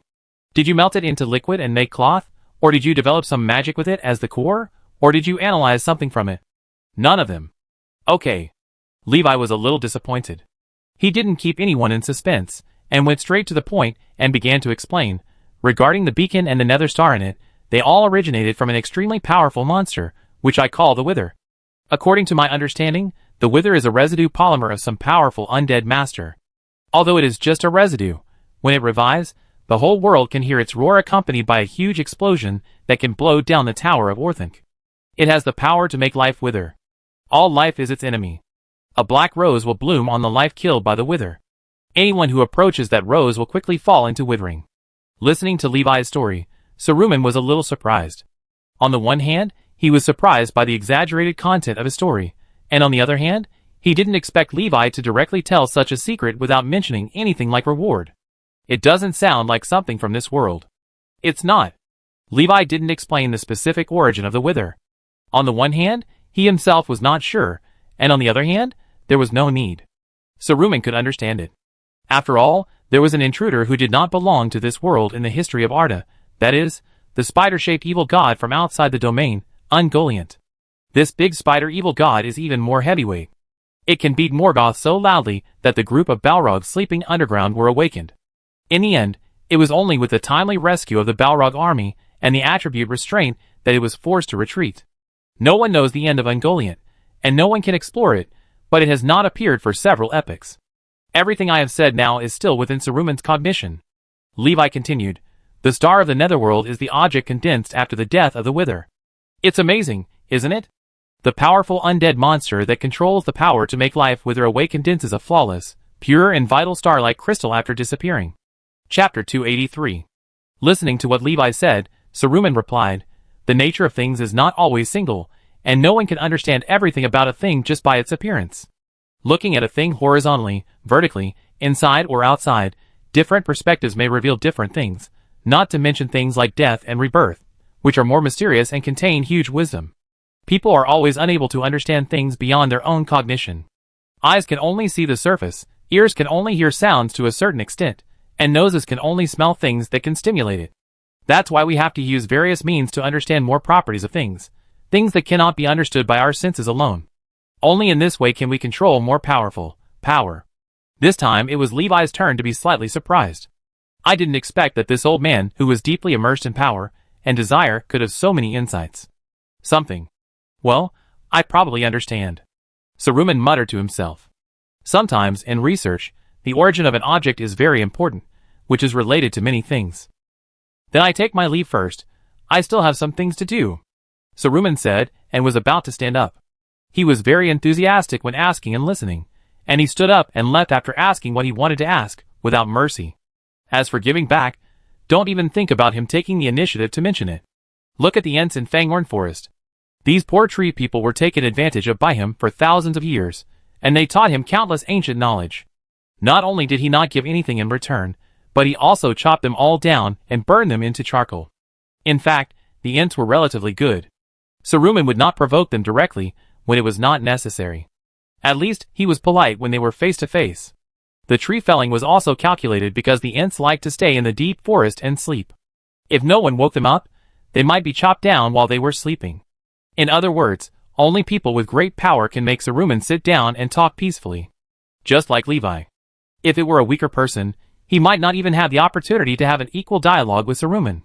He would either be obedient and meet all his demands, or be controlled by his magic voice, and then meet all his demands. If Levi's power could not fight against Saruman, it was hard to say whether he could stay awake now, and whether the territory would still be his. Peace always comes with power. Are you in such a hurry to leave? Levi's words made Saruman stop. He had to stop, after all, if the people behind him wanted to, they did have the ability to force him to stop. The tea is not ready yet. No need. Saruman refused without looking back. I have some important things to do, so I won't stay here any longer. Levi poured a cup of tea and said, Don't be so anxious. I still have something to ask you, the wise man. Only after hearing this did Saruman turn around. Since you have a good attitude, if you have anything to ask, just say it. I will tell you everything I know. He sat back down. Levi said, Some time ago, I heard Gandalf mention the situation of the Ents. Do you know the whereabouts of the Ents? Heh. As soon as he heard someone's name, Saruman made a disdainful sound. Gandalf, what does that guy with a head full of pipeweed know? Levi, who was holding a teacup, looked up and glanced at Saruman. A lot of pipeweed is shipped to Isengard every year. You better not smoke it. In the War of the Last Alliance, the place where the Entwined lived was burned to ashes, and they no longer exist. But there are also some ancient prophecies that say that when the world comes to an end and everything dissipates, they can grow out of the land again and meet again. The end of the world. Levi read out the word. It should refer to the final battle, when Morgoth will also return. Legend has it that it will be the end of everything, and the world will be broken and reorganized. But that is also a matter for the future. Levi told his news.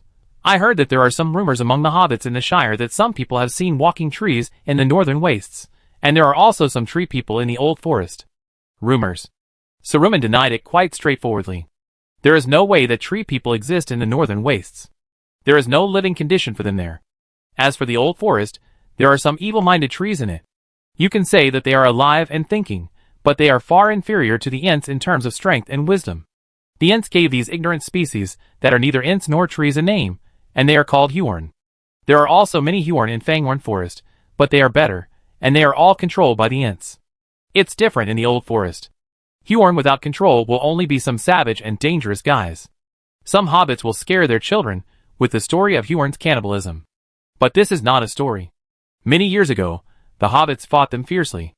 Levi listened and nodded. Well, it seems that the Ents will not be able to find their partners for a while. Why do you care about this? Saruman really didn't understand. Nothing, I just like to worry about it. You have no right to do it. I don't have time to care about you. After drinking a cup of tea poured by Levi, Saruman stood up. Nothing else, I'm leaving. Go, go, as anxious as if there was a thief in the house. Hearing this, Saruman looked back at Levi. There was no thief, but there was indeed a robber. What did you say? Nothing, goodbye. Saruman left in a hurry. Another peaceful year. With the continuous efforts of the rangers of Wayside Castle and Riverside Castle, the dangers in the wilderness were once again driven to more marginal places. A new ranger base was established on the North Hill, which is located in the north of Bree and corresponds to the South Hill. The influence of Wayside Castle has expanded westward and began to affect the North Wasteland, the two dark hills further north than the North Wasteland, and the vast uninhabited wilderness nearby. Antiminus, the former royal city of the Kingdom of Arnor, and for Nostellen, the former is in the two dark hills, and the latter is near the North Hill. Of course, now there is only a ruin. However, even though the once great royal city is only left with ruins, and the city is full of weeds and dead trees, it has never been a place that can be invaded and occupied at will. Before the rangers of Wayside Castle arrived, there were wanderers wandering in this wilderness. They wandered in the ruins of their former homes, fighting against various dangerous things with inexplicable complex emotions. The struggle has never stopped. Chapter 284. Soon after Saruman left, Levi ran straight to the huge golden magnolia tree next to the castle, and knocked on the big head of Little Pink, who was lying under it, to wake up the child who weighed tons from his sleep. Little Pink got up in a daze, tilted his head, and looked at Levi with a puzzled look. Levi went straight to the point. "Little Pink, can you breathe fire?" Hearing this, Little Pink's head shrank and his body leaned back. Just as Levi was looking forward to it, he burped. He shook his head again. Obviously, the teacher at Roadside Castle had never taught Little Pink the course of breathing fire. Levi covered his face. "Then I can only teach it." That's what he said. But obviously, professional things should be handed over to professionals. In the next few days, Little Pink's life was very uneasy. Every day, except for eating and sleeping, Levi would pull her out for training. This kind of life lasted for almost a week. Under Levi's careful, random, teaching, finally, she often relied purely on her instinct as a fire dragon to hold back her first fiery dragon breath. When the first breath of fire came out, both Levi and Xiaofan breathed a sigh of relief. These days have been quite torturous, especially for Xiaofan. If a dragon saw Levi's teaching method, that dragon would definitely roar, "Are you a dragon? Why are you teaching nonsense?" Although Levi did teach nonsense, fortunately, it is not difficult for a fire dragon to breathe fire. When the flames dissipated in the air, Xiaofan breathed a sigh of relief. "It's over, it's not." That day, Levi took Xiaofan to another place. Brush, a thick layer of ash on the dragon steel forge was swept away, revealing its true appearance. The cold forge was filled with materials for the first time. "Come, Xiaofan." Levi led Xiaofan over and pointed at the flame hole and said, "Spray here." Xiaofan leaned forward and found that the flame hole could just withstand his dragon breath. Its structure was very clever, and the flame sprayed out could pass through it unimpeded. But the price was that it was sometimes difficult to control. When the first breath of dragon breath was sprayed, a little flame leaked out. Levi drank a bottle of fireproof potion and instructed Xiaofan to continue to spray fire into the forge. Boom! The blazing flame scorched the air, and the temperature in the furnace gradually increased to a terrifying level. Levi had no doubt that if he dared to reach in it this time, and if he hadn't drunk the fireproof potion, the rune shield would be broken in a few strokes. Under the influence of the extreme high temperature, and a certain power attached to the dragon breath, the dragon blood and the iron ingot merged, and the properties gradually began to change. Almost done, almost done. It burned for a while, and when the blood and metal were about to be completely fused, the fire suddenly became weaker. Xiaofan seemed to be unable to hold on. "Hold on a little longer, it will be done soon." When Xiaofan was exhausted, the first piece of dragon flame steel was barely burned. Levi held the dragon flame steel ingot, and felt that it was quite smooth and slightly hot. The dragon blood and the iron ingot were perfectly fused, turning into silky lines on it, which was quite beautiful. "Take a good rest." Putting away the dragon flame steel ingot, Levi took Xiaofan back to the nest, and cooked a nutritious meal himself. Looking at Xiaofan, who could swallow half a table of food in one bite, Liwei's eyes showed some kindness. Xiaofan is Xiaofan, a real, thinking, living being, not a game prop. He is too young and not big enough. With that little dragon breath reserve, burning one dragon flame steel a day is already the limit. Any more would hurt his body. If it were an adult dragon of small size, then he could probably spit fire all day long. It's a pity that Xiaofan is the only fire dragon left in the world. The others are cold dragons that can't spit fire, and they are also the kind of pure evil dragons that can't be tamed and can't be used as coolies. Xiaofan will have to suffer during this period. Thinking of this, Levi gave Xiaofan a few bottles of healing potions as drinks. The next day, boom, the forge was used again. Another dragon flame steel ingot was formed. Levi couldn't wait to put it on the workbench, took out a pile of withered bones from the warehouse. One of them was used as the hilt, and 2 dragon flame steel ingots were placed on it. So, a brand new great sword was synthesized, Dragon Flame Steel Sword, attack plus 25, with special effect, blazing fire. Levi picked up the dark gray great sword with dark red lines, and quietly admired it in front of him. Beautiful, really beautiful. I like this kind of simple and neatly shaped weapon. As a sword, it is quite large and heavy, and it is at least 1.5 meters long. For a great sword like this, even the excellent ranger who has experienced hundreds of battles in Libyan Bayo has to use it as a two-handed sword. But, swish, Levi picked up the dragon flame steel sword with one hand, swung it twice casually, and carried it on his shoulder. The air was whistling. In Levi's hand, this great sword was like an ordinary one-handed sword, and there was no hindrance when he swung it. Apart from other things, the momentum is full. Of course, it is not only powerful in momentum, but also in damage. The high damage of 25 points and the inherent blazing special effect are enough to kill most enemies in 1 second. It is said that an inch longer is an inch stronger. This great sword, which is longer than Thorin, will tell its enemies what terror is. With this sword, you don't need to find weaknesses when you meet ogres or Oleg again. Just rush up with the great sword and it's done. Good weapons need good enchantments. However, enchantment is not something that needs to be considered in detail. In essence, except for durability and experience repair, the purpose of all other enchantment attributes is to make the weapon more damaging. But the basic damage of 25 points has already determined that even if this sword is not enchanted, it can crush all other weapons by numerical value alone. What's more, it also has the blazing fire feature, which has the same effect as the flame attribute, but lasts twice as long as the latter. Then, there is the knockback. The dragon flame steel sword is just like its appearance and size. It is actually very heavy, so heavy that it has a knockback effect, although it is not displayed on the panel. At this time, adding knockback will add to the weight, which will give people a different surprise. After thinking for a while, Levi began to enchant. In addition to the regular functional enchantments, Levi chose the Undead Slayer for damage gain, rather than sharpness or anything else.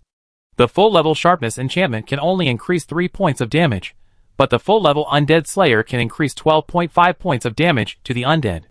Compared with the basic attack of up to 25 points, the 3-point damage bonus is really nothing, but the 12.5 special attack damage to the undead is quite considerable. When all the necessary enchantments are attached, the sword is complete. From then on, Nemesis officially retreated to the second line and remained in the backpack as a weapon with greater commemorative significance. Chapter 285. Having just one sword is not enough. In the next month, Xiaofan worked overtime all day, lying on the flame hole of the dragon steel forge and constantly spewing dragon breath to assist in forging. Still at the efficiency of 1 dragon flame steel ingot a day. Although the efficiency is not high, fortunately, Levi is not short of time now. When the dragon flame steel for a set of equipment is gathered, both Xiaofan and the dragon steel forge can rest. After another big meal, the satisfied Xiaofan lay back in the nest and fell asleep on the spot. Apart from anything else, Xiaofan's fire-breathing ability has been greatly exercised during this period, and the control of the temperature and firepower has become much more accurate. In the forging room, Levi took out the dragon flame steel. One by one, the parts were synthesized. Helmet, breastplate, trouser legs, combat boots. The armor value provided by the full set of dragon flame steel armor is 34 points, while the nether alloy armor on the body is 20 points. The improvement is not small. In addition to the armor value, in terms of toughness, dragon steel also crushes nether alloy. After the armor was made, Levi couldn't wait to take off the nether alloy armor he had worn for more than 20 years, and put on the dragon steel suit. Compared with nether alloy armor, the material of dragon steel armor is much more exquisite. It has the same dark gray background as the dragon steel sword, plus faintly visible dark red lines. It is gratifying that the style of dragon steel armor is also simple, not so fancy. The ultimate physical defense, as well as super high toughness and durability, this is dragon steel armor. The only thing that is not as good as nether alloy armor is that it does not provide knockback resistance. After making the armor and the great sword, Levi took out the other materials dropped by Smog and made another dragon bone bow. To be honest, this bow is not very cost effective, because it uses dragon bone arrows as ammunition, and it does not work infinitely. The damage of the dragon bone bow plus dragon bone arrows plus the 5 strength enchantments is 48 points. You can kill a troll with 2 full bows. But, as mentioned before, it can only shoot the matching dragon bone arrows. The dragon bones are limited, but there are many enemies. If you really use them freely, the dragon bones will be exhausted after a small battle. But if you don't use good things, it's equivalent to having nothing. So Levi made 2 sets of dragon bone arrows and put them in his backpack for backup. Together with the dragon bone bow, they will be a great weapon to deal with elite enemies and even leaders. On this day, when the sun rose, Levi walked out of the forging room, and the people were surprised to find that their lord had changed a set of armor. The armor looked deep and simple. At first glance, the overall color was dark gray and black, but if you look closely, you will find that the so-called black places are actually some dark red lines that make people feel a little palpitating. Although they had not seen it with their own eyes, nor had they experienced it, everyone agreed that the Lord has become stronger. It is true. In the military camp, Levi took out the dragon bone longbow, put a dragon bone arrow on it, pulled the string to the full, and aimed at the target. Boom! Almost instantly, a huge noise broke out, and the armor frame that served as the target was instantly shattered, and the armor hanging on it was also pierced. This is comparable to the power of a sniper rifle. Levi roughly calculated. If the target is himself wearing nether alloy armor, even with the rune shield blocking him, he might not be able to withstand the 3rd shot, or even the 2nd shot. Even if he is wearing a full set of protective 4 dragon steel armor now, facing the dragon bone bow and dragon bone arrows with 5 strength enchantments, it is just a matter of shooting 2 more times. Levi is so strong now that he is afraid of himself. While thinking, Levi silently picked up the dragon bone arrow he shot. What happened? A voice came from the door, and Levi looked back. Faladin, you are here too. Of course I am here, but you are here too, which is really beyond my expectation.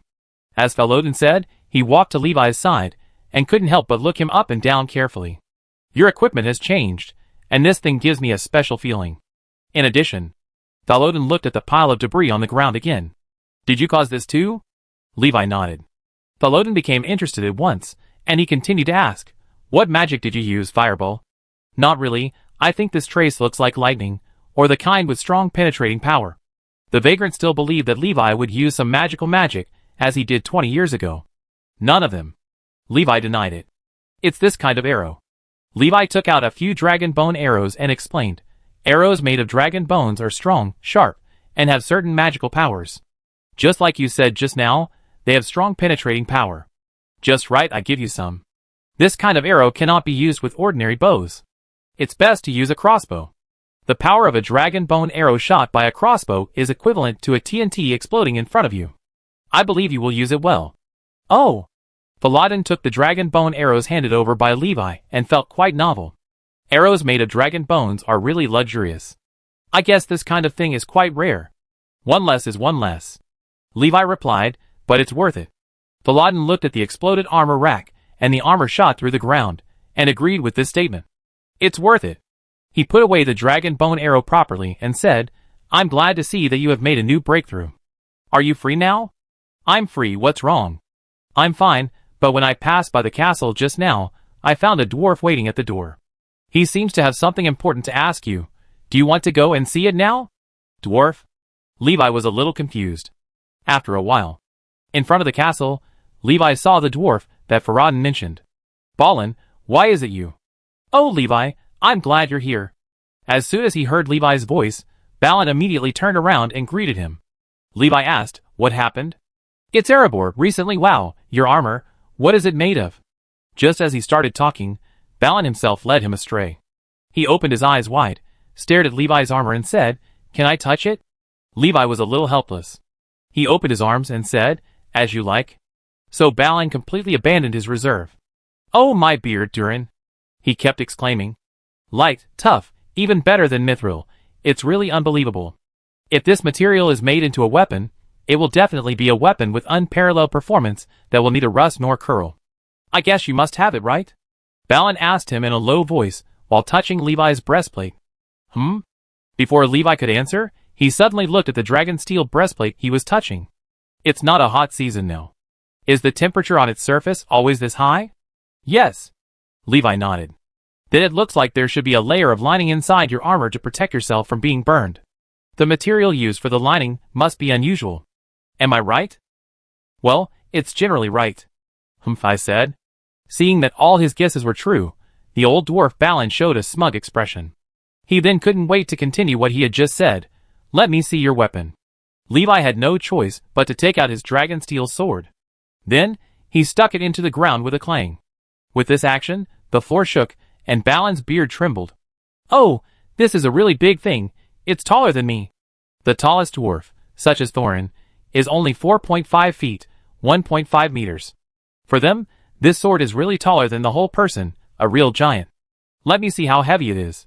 Balin raised his head, held the hilt with both hands, and exerted all his strength. "Huh?"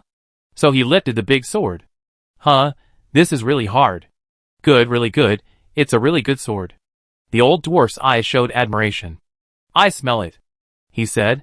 "I smell that smell, Thorin, and all dwarves can't forget. Evil dragon blood." Levi did not hide it, and directly admitted, "Yes, it is a metal forged with dragon blood and dragon breath. I call it dragon flame steel." "Good name. Forging with dragon blood. This technology is worth studying." Curiosity satisfied, Balin returned the sword to Levi and said thank you. While Balin sighed, Levi couldn't help sighing. Balin. This old dwarf, with rich forging experience, basically understood the properties of dragon flame steel with just one glance, and he might even have some ideas about the physical forging method without a workbench. I can only say that he is worthy of being a dwarf. It is worthy of being a race created by the god of craftsmen. In this regard, they are all talented masters. By the way, Balin, what was it that you were anxious to talk about just now? Oh, right. After Levi's reminder, Balin finally came to his senses. I was just about to tell you about the abnormality in Erebor. It's not a temporary abnormality. In fact, this matter has troubled us for many years. We have made many attempts, but none of them can solve it. Thorin really had no choice but to let me come to the roadside fort to see if I could meet you. It seems that I am still lucky now. Chapter 286.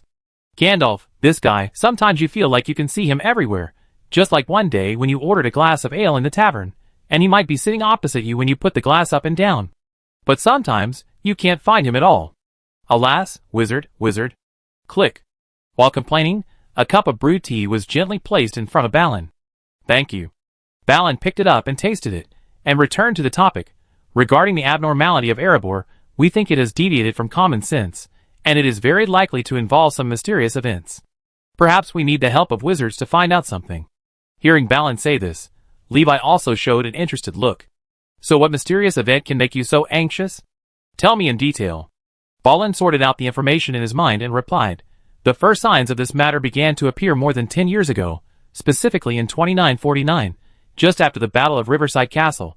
When I returned to Erebor, Thorin told me that the miners underground were a little abnormal, and they felt very hot. Levi, you are not a dwarf, so you may not know. Although we are very sensitive to heat, we are not afraid of heat. Like your armor, humans or elves may feel hot to the touch, but I think it is just right for warming hands. At first, we just thought that there might be a lava river nearby, or it was just too hot and stuffy. But when the weather turned cooler, and the survey team was sure that there was no large heat source nearby, we found that things were not simple. The miners feel hot as soon as they go down, and this feeling disappears when they come up. It's very strange. Even time can't eliminate this feeling. It has lasted for many years, and has begun to affect our normal work. Levi, what do you think?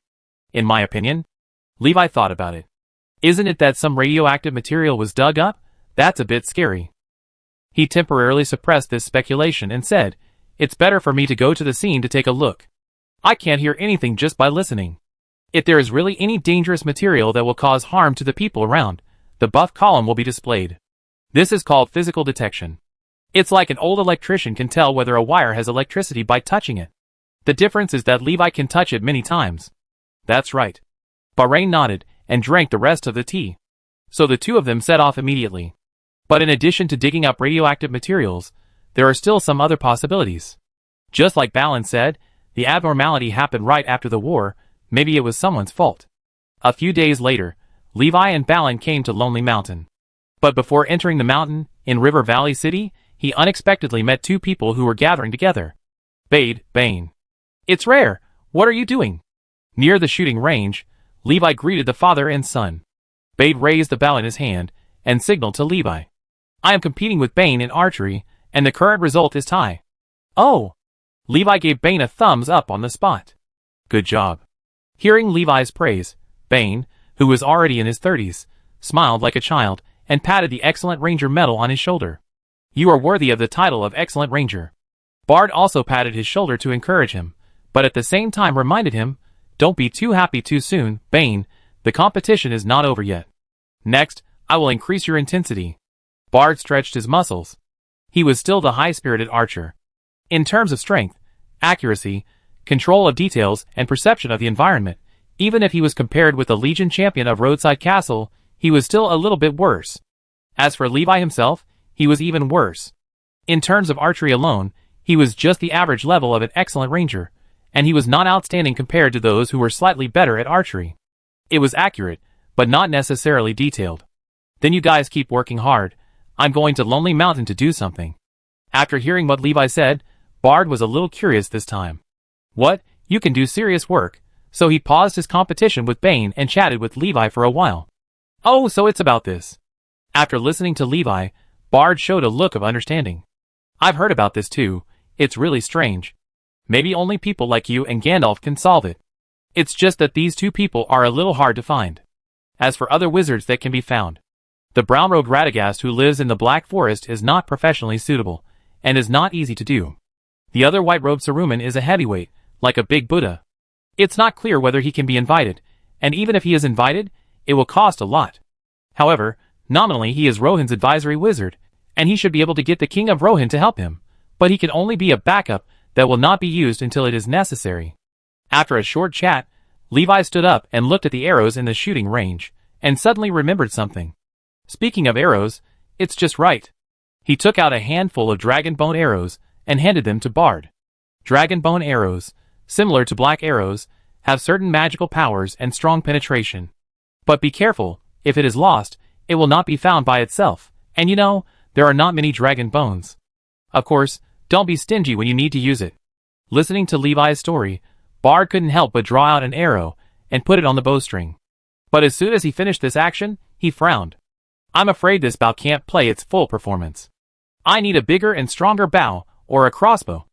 Experience made him realize the incompatibility of the two at the first time. "Well, I remember there is one in the warehouse, and my old bow might be useful." For the new things in his field, Bard was full of motivation. He said goodbye to Levi and went straight to the warehouse. Before leaving, he told Bane to stay here and not move, and he would be back soon. "This guy." Levi laughed twice. "Okay, then I won't disturb your reunion time." After that, Levi also left. Bane was the only one left at the scene. He looked left and right, scratched his head, and didn't know what to do for a while. From Dale City to Lonely Mountain is only one street away. After a while, Levi met Thorin in the conference hall of Erebor. When he saw Levi, Thorin was relieved. "It's great to see you. The abnormal environment underground has troubled us for many years, and we have been helpless about it." Levi gave a reassuring response. "Don't worry, I'm here for this. Just lead the way. Let's go down and take a look first." "Okay." Thorin nodded and went to make preparations. A moment later, when he appeared again, the king's cloak on his body had been replaced by a set of clothes that were convenient for movement. So the two of them set off directly, taking the elevator all the way down to the depths of the underground. The light disappeared visibly with the naked eye, and the environment gradually darkened. When crossing a rock layer again, a warm yellow light came on, lighting up the pupils. As the platform gradually fell, Levi couldn't help but look up. What came into view was an open, huge underground space, with lanterns emitting warm yellow light hanging on the rock walls and protective fences in all directions, like stars, and the clanging sounds of the picks colliding with the rocks echoed in it, filling the entire space. Chapter 287. Compared to Levi's surprise, Thorin was used to it. Buildings above the ground are only a small part of our living space. This mountain is huge. At this moment, the two stood on a slowly descending platform, with brilliant lights in front of them. The taller one looked around with wide eyes, while the shorter one just stood there calmly, as calm as usual. After a while of silence, seeing that the ladder was about to descend to the bottom, Thorin leaned towards Levi, coughed, and said, "By the way, there is one more thing.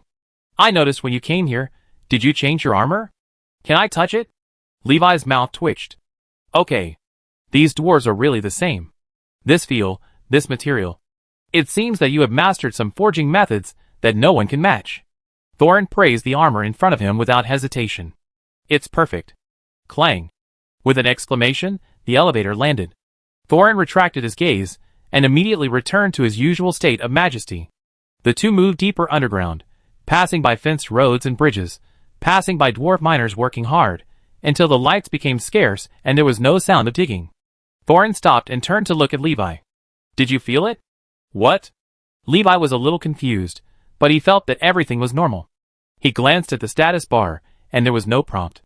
Thorin turned around helplessly, leading Levi to go deeper, and said, Palpitations, this is the feeling, it has troubled us for many years. The deeper I go, the more I feel there seems to be some great danger inside. My blood instinct tells me not to move forward. After walking a distance, Thorin stopped again. Now, do you feel a sense of heat? Levi felt it carefully. In terms of temperature, it does seem to be a little higher, but it is not hot. If I must say, I feel quite warm. Thorin was silent after hearing this answer. It seems that you can't feel it. I'm not talking about temperature, but the heat in my heart. My sweat is cold, and my skin doesn't feel heat, but there is always a lingering boredom. Here, the two people seem to feel two different worlds, and there is a difference. Unfortunately, I just feel that the temperature is suitable. Levi asked, Do all of you feel this way? Thorin answered quite confidently, Yes, everyone does, it is definitely not an illusion. It's really weird. Levi suggested, Maybe we should go deeper to have a look. Okay. The footsteps never stopped, and the light became dimmer and dimmer. Thorin had to pick up a lantern from the roadside to illuminate the road ahead. But after walking for a while, Thorin in front suddenly stopped. It's the end. He raised the lantern slightly forward. There was a huge rift in front of him, which was bottomless, and the two were standing at the edge of the cave leading to the rift. Swoosh! Suddenly, an arrow shot out from behind, startling Thorin and turning back. Levi? Thorin called out in confusion, a little puzzled by Levi's actions. Bat? Levi only answered briefly. So Thorin looked at the target hit by the arrow, the bat that had fallen into the depths of the rift. How can there be a bat here? Levi did not answer for a while. He put away his bow, slowly stepped forward, and looked at the bottomless rift with a solemn expression. This feels very familiar. There may be something underneath. What? Thorin became alert. Levi continued to stare at the depths of the rift. After a long time, he slowly said, Maybe it is something that you and I are very familiar with, but only I have seen it.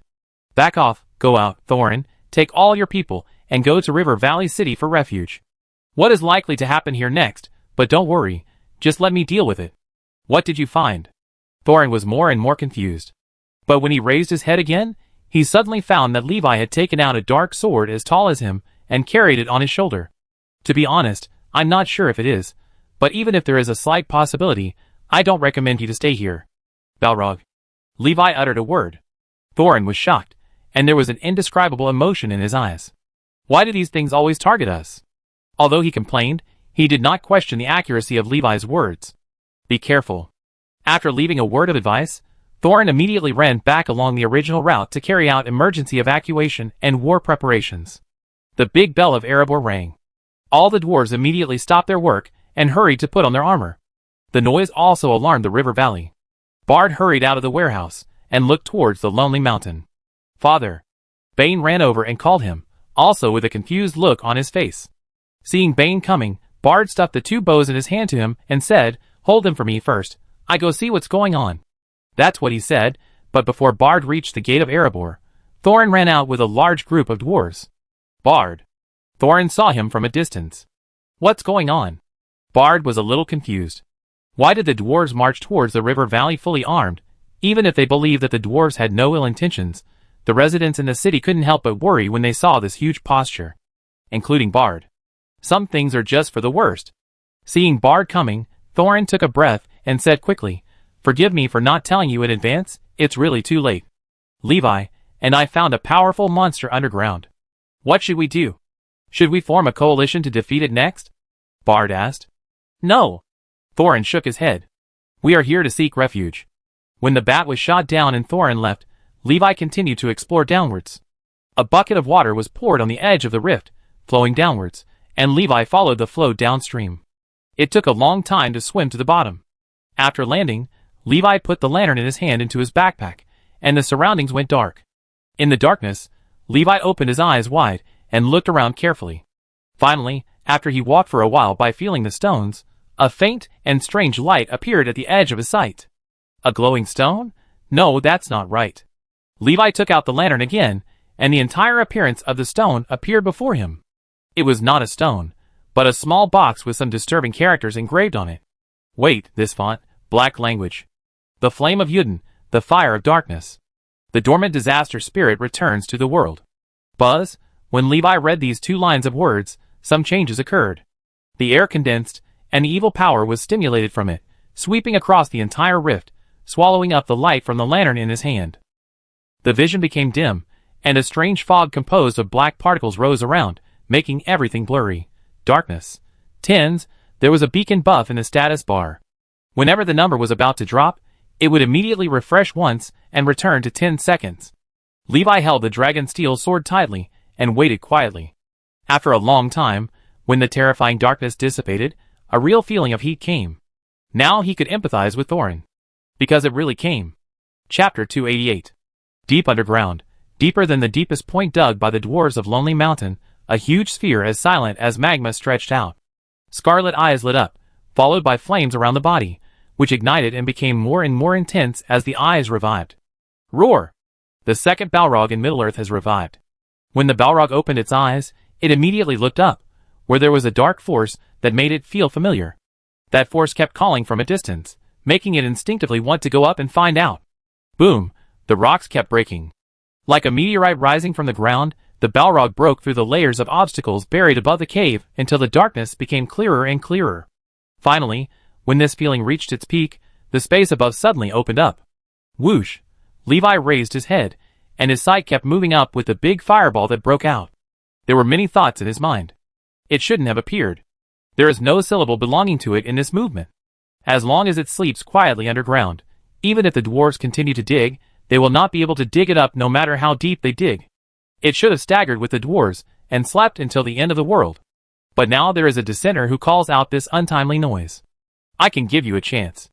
Looking at the increasingly powerful Balrog, Levi said lightly, Go back and continue sleeping, I won't care about you. Roar! In response to him, there was an irrational roar that resounded throughout the Rift Valley. This Balrog doesn't seem to be very smart, at least not as smart as the one in Moria. If that's what you want. Levi raised his sword. Then disappear. Bang! He swung the dragon flame steel sword with one hand, and it collided directly with the flame whip condensed by the flame demon. Unexpectedly, and mainly to the surprise of the flame demon, its whip was chopped back as a whole, and the fire was weakened a little. But the big sword with unknown patterns did not suffer any damage. Seeing the flame demon stunned for a moment, Levi took the initiative to rush forward, jumped up and swung a sword. When the sword fell, the flame demon quickly raised his arm to block it. The sword collided with the thick arm, and the touch of metal and stone came, making a huge sound. The flame demon retreated as a whole, and some flames gushed out of his arm. This sword directly missed it. It also successfully angered the flame demon. More vigorous flames erupted, covering the wound. The flame demon condensed a giant flaming sword that was longer than 2 Levi's, and chopped it down angrily. Clang! Levi swung upwards vigorously, slashing the giant flaming sword head-on, and then took advantage of the moment when the flame demon was stiff to swing the sword again, making the air whirring. When this sword came over, it directly stunned the flame demon, and his body retreated, smashing a piece of the rock wall behind him. In this battle, it made some misjudgments. The dragon flame steel sword, although it is much larger than the Nemesis and is more than 2 or 3 times heavier, the attack speed of the two is the same. This big sword is no different from the Nemesis in Levi's hand. Both are equally light and easy to use. It was the appearance of the dragon flame steel sword and the power of Levi to swing the dragon flame steel sword as an ordinary long sword that made the flame demon misjudge. He barely had any backswing in his attack. Roar! The flame demon roared and threw a huge rock. Levi chopped straight and smashed the huge rock. Come on, continue. Levi took a step forward and hooked his hand slightly. The flames on the flame demon became brighter and brighter, and the temperature around him began to rise. The rune shield lit up, and Levi quickly drank a bottle of fire resistance potion, and also a bottle of level 2 strength potion. He had to drink it. At this temperature, if he took out the raw steak now, it would probably be cooked in a short while. Boom boom boom. The flame demon stepped on the ground, and every step he took could create cracks. He raised the flaming giant sword in his hand, and rushed forward, fighting with Levi again. The giant sword and the great sword collided again, and one man and the flame demon competed in strength. The flames fell to the ground, and in a blink of an eye, they were affected by the flame demon's fire and burned more fiercely out of thin air. Crack. The rock behind his feet cracked, and the rune shield immediately lit up, blocking the impact. Levi was shocked. No, if he continued to fight like this, he would be thrown out when the shield was exhausted. Seeing that the attack was finally effective, the fire demon laughed fiercely, and it advanced step by step, and the terrifying big head got closer and closer to Levi, trying to create fear. But after waiting for a long time, it couldn't smell the sweet smell. On the contrary, the human in front of him smiled.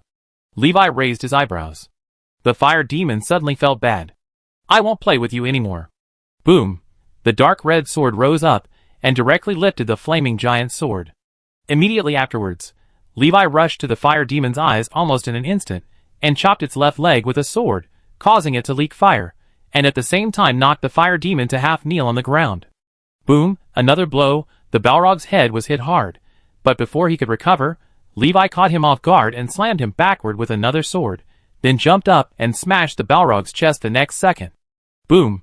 After a series of small moves, the Balrog fell to the ground again and embedded in the rock.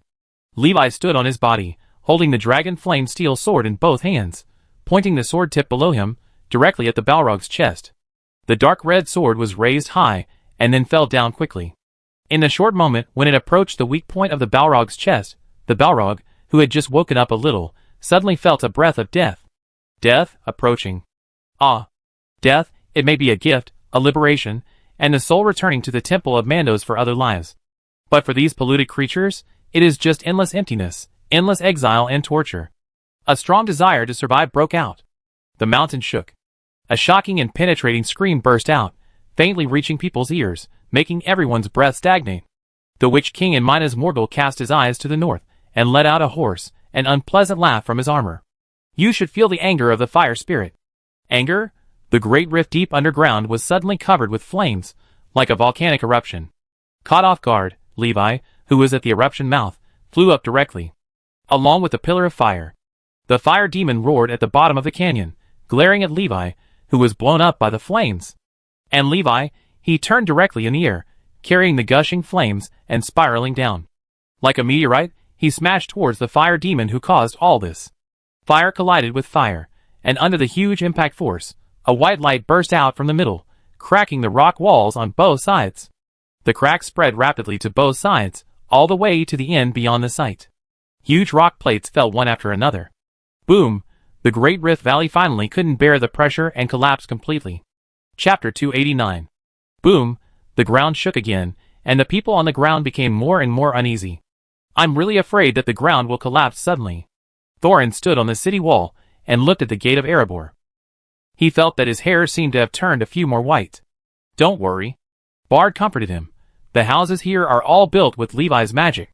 Even if the ground really collapses, it can float up. Is that so? But Erebor is not like that. Thorin didn't know what to say. Fortunately, the terrain here is still stable enough. When the Great Rift collapsed, the first to break free from the rocks and drill out of it was the Balrog. It rekindled the flames that had been crushed and illuminated this dilapidated underground space. As soon as it came out, the Balrog looked left and right vigilantly, and the result was that it was the only one here. Just as it was about to laugh and announce its victory, with a click, a square hole appeared next to it. The man still climbed up. I almost suffocated. When Levi dug vertically with the blocks as a cushion, the fire demon looked like he had seen a ghost. No, ghosts are not that scary. Even if most ghosts really come, they will probably be burned to death before they can get close to the fire demon. This person is much scarier than a ghost. Damn it, who is this person who is seeking revenge? The Elf Lord? No, not an elf, it should be a human hero. Seeing that Levi was about to rush over again, the fire demon made a decision. Go out and return to the surface. Maybe there are ambushes above, but if you are careful, you may have a chance to escape. It is better to go anywhere than to stay here and fight this human. No matter what happens above, staying here will definitely lead to death. Huff. So it spread its wings and crawled and flew along the only cave entrance. Come back. Levi shouted loudly behind him, and followed closely. The flame demon kept running in front, hitting the obstacles on the road with its hard body. With a sweep of its wings, a large piece of flames burst out, providing it with acceleration power and igniting everything around it. Swoosh! A sound of fireworks came, and the sound was getting closer and closer until it was behind him. The flame demon suddenly turned around and fought with Levi, and the result was that both sides were bounced away. At this moment, Levi missed the knockback resistance more and more. The dragon flame steel armor made him not lose a few drops of blood even if he was slashed by the flame demon several times and experienced a rift collapse, but it was not as stable as before, and it was stable and heavy in the physical sense. In the vast and empty mine, a man and a Balrog fought again, until the bridge collapsed, the fences fell down row by row, the lantern shattered to the ground, and the warm flames inside were replaced by the flames of the Balrog. The cable of the elevator was burned, the metal parts melted into molten iron, and the mine carts were broken wherever they passed. After chasing for an unknown period of time, the fire finally burned to Erebor, along the mine shaft, and rushed into the place where the dwarves were active. Fortunately, there was no one here, and everyone ran out. In the complex bridges and buildings of the Lonely Mountain, the Balrog ran around, sometimes running to the forge, and sometimes knocking down someone's house and overturning that person's stall. Finally, when it had almost destroyed the interior of the Lonely Mountain, it found a huge door. Roar! The Balrog roared fiercely behind him, while speeding up his pace from the bottom of his heart. It's here! It's almost there, as long as we get there. Boom! The gate of Erebor could not escape the fate of being destroyed after all. The Balrog saw the sun as he wished, and he raised his head and roared happily, as if celebrating his new life and freedom. The roar resounded throughout the valley, and everyone in the valley city felt dizzy, and couldn't help covering their ears. When it appeared, the nearby river water was full of steam. It's coming! An elderly dwarf shivered and looked at the billowing black smoke coming out of the gate, and then looked at the Balrog standing at the gate, and despair arose in his heart. It's like this again. Facing the Balrog like a natural disaster, everyone was pressed by the momentum and breathed hard, and even standing was quite difficult. Where's Levi? Thorin stood up against his instinctive fear, staring at the gate with deep worry in his eyes. Could it be? No, it won't. Just when everyone's heart was in their throat, the Balrog suddenly staggered, as if pulled back by something. It grabbed the fishhook hanging on its back, squeezed it hard, and burned the hook and the line. Don't run! The shout frightened the Balrog, and Leeway rushed out with his sword, and a jump slash knocked it to the ground, rolling several times before stopping. Snap! After stabilizing his body, the Balrog immediately condensed a long whip of fire, and whipped Levi, but Levi stretched out his hand calmly, and let the whip wrap around one of his arms. The rune shield resisted the malice of the long whip of fire. The flame demon did successfully entangle Levi, but the same was true in reverse. Levi also controlled the flame demon. He pulled the flame whip in one hand, and swung the big sword in the other hand, and stood up to fight the flame demon one-on-one. Whenever the flame demon tried to retreat or escape, Levi would forcibly pull him back. The shield value continued to decrease, and the flame demon's health value also dropped rapidly in disadvantage. At this time, the flame demon seemed to suddenly realize something, and it glanced in the direction behind it. A human city. He seemed to be the lord of this city, so a wicked smile appeared on the huge head. He was probably going to die here today, but if he died, he had to drag some people with him. He let go of the whip in his hand, and rushed to the valley city. Want to escape?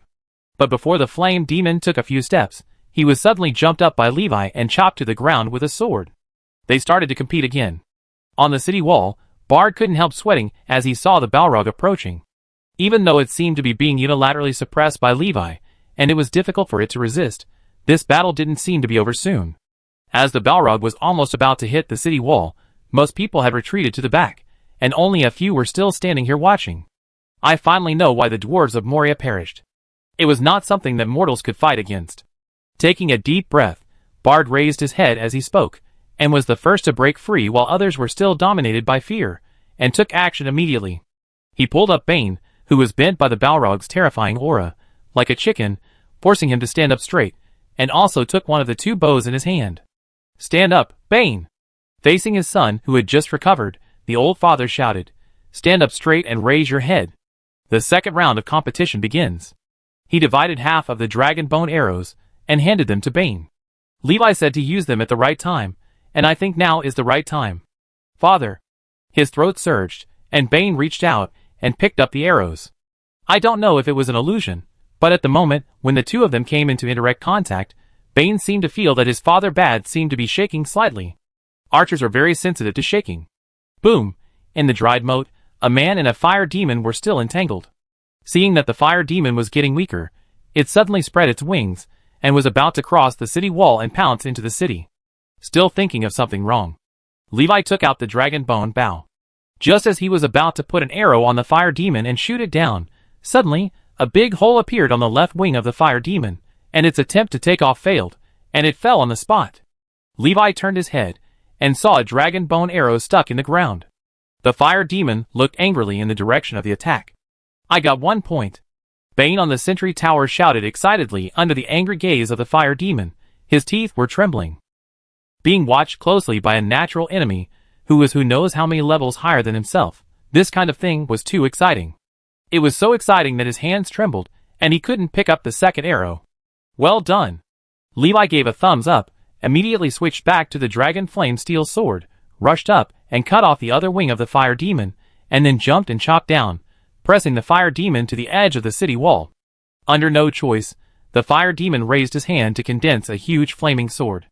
The giant sword was as bright as the sun when it was underground, and it was no less bright on the surface, almost suppressing the brilliance of the real sun. The whole valley darkened, but as Levi also gathered strength to launch a heavy armor-piercing sword skill, the flaming giant sword suddenly dissipated, and the bright sunlight returned to the earth. It was almost at the killing line.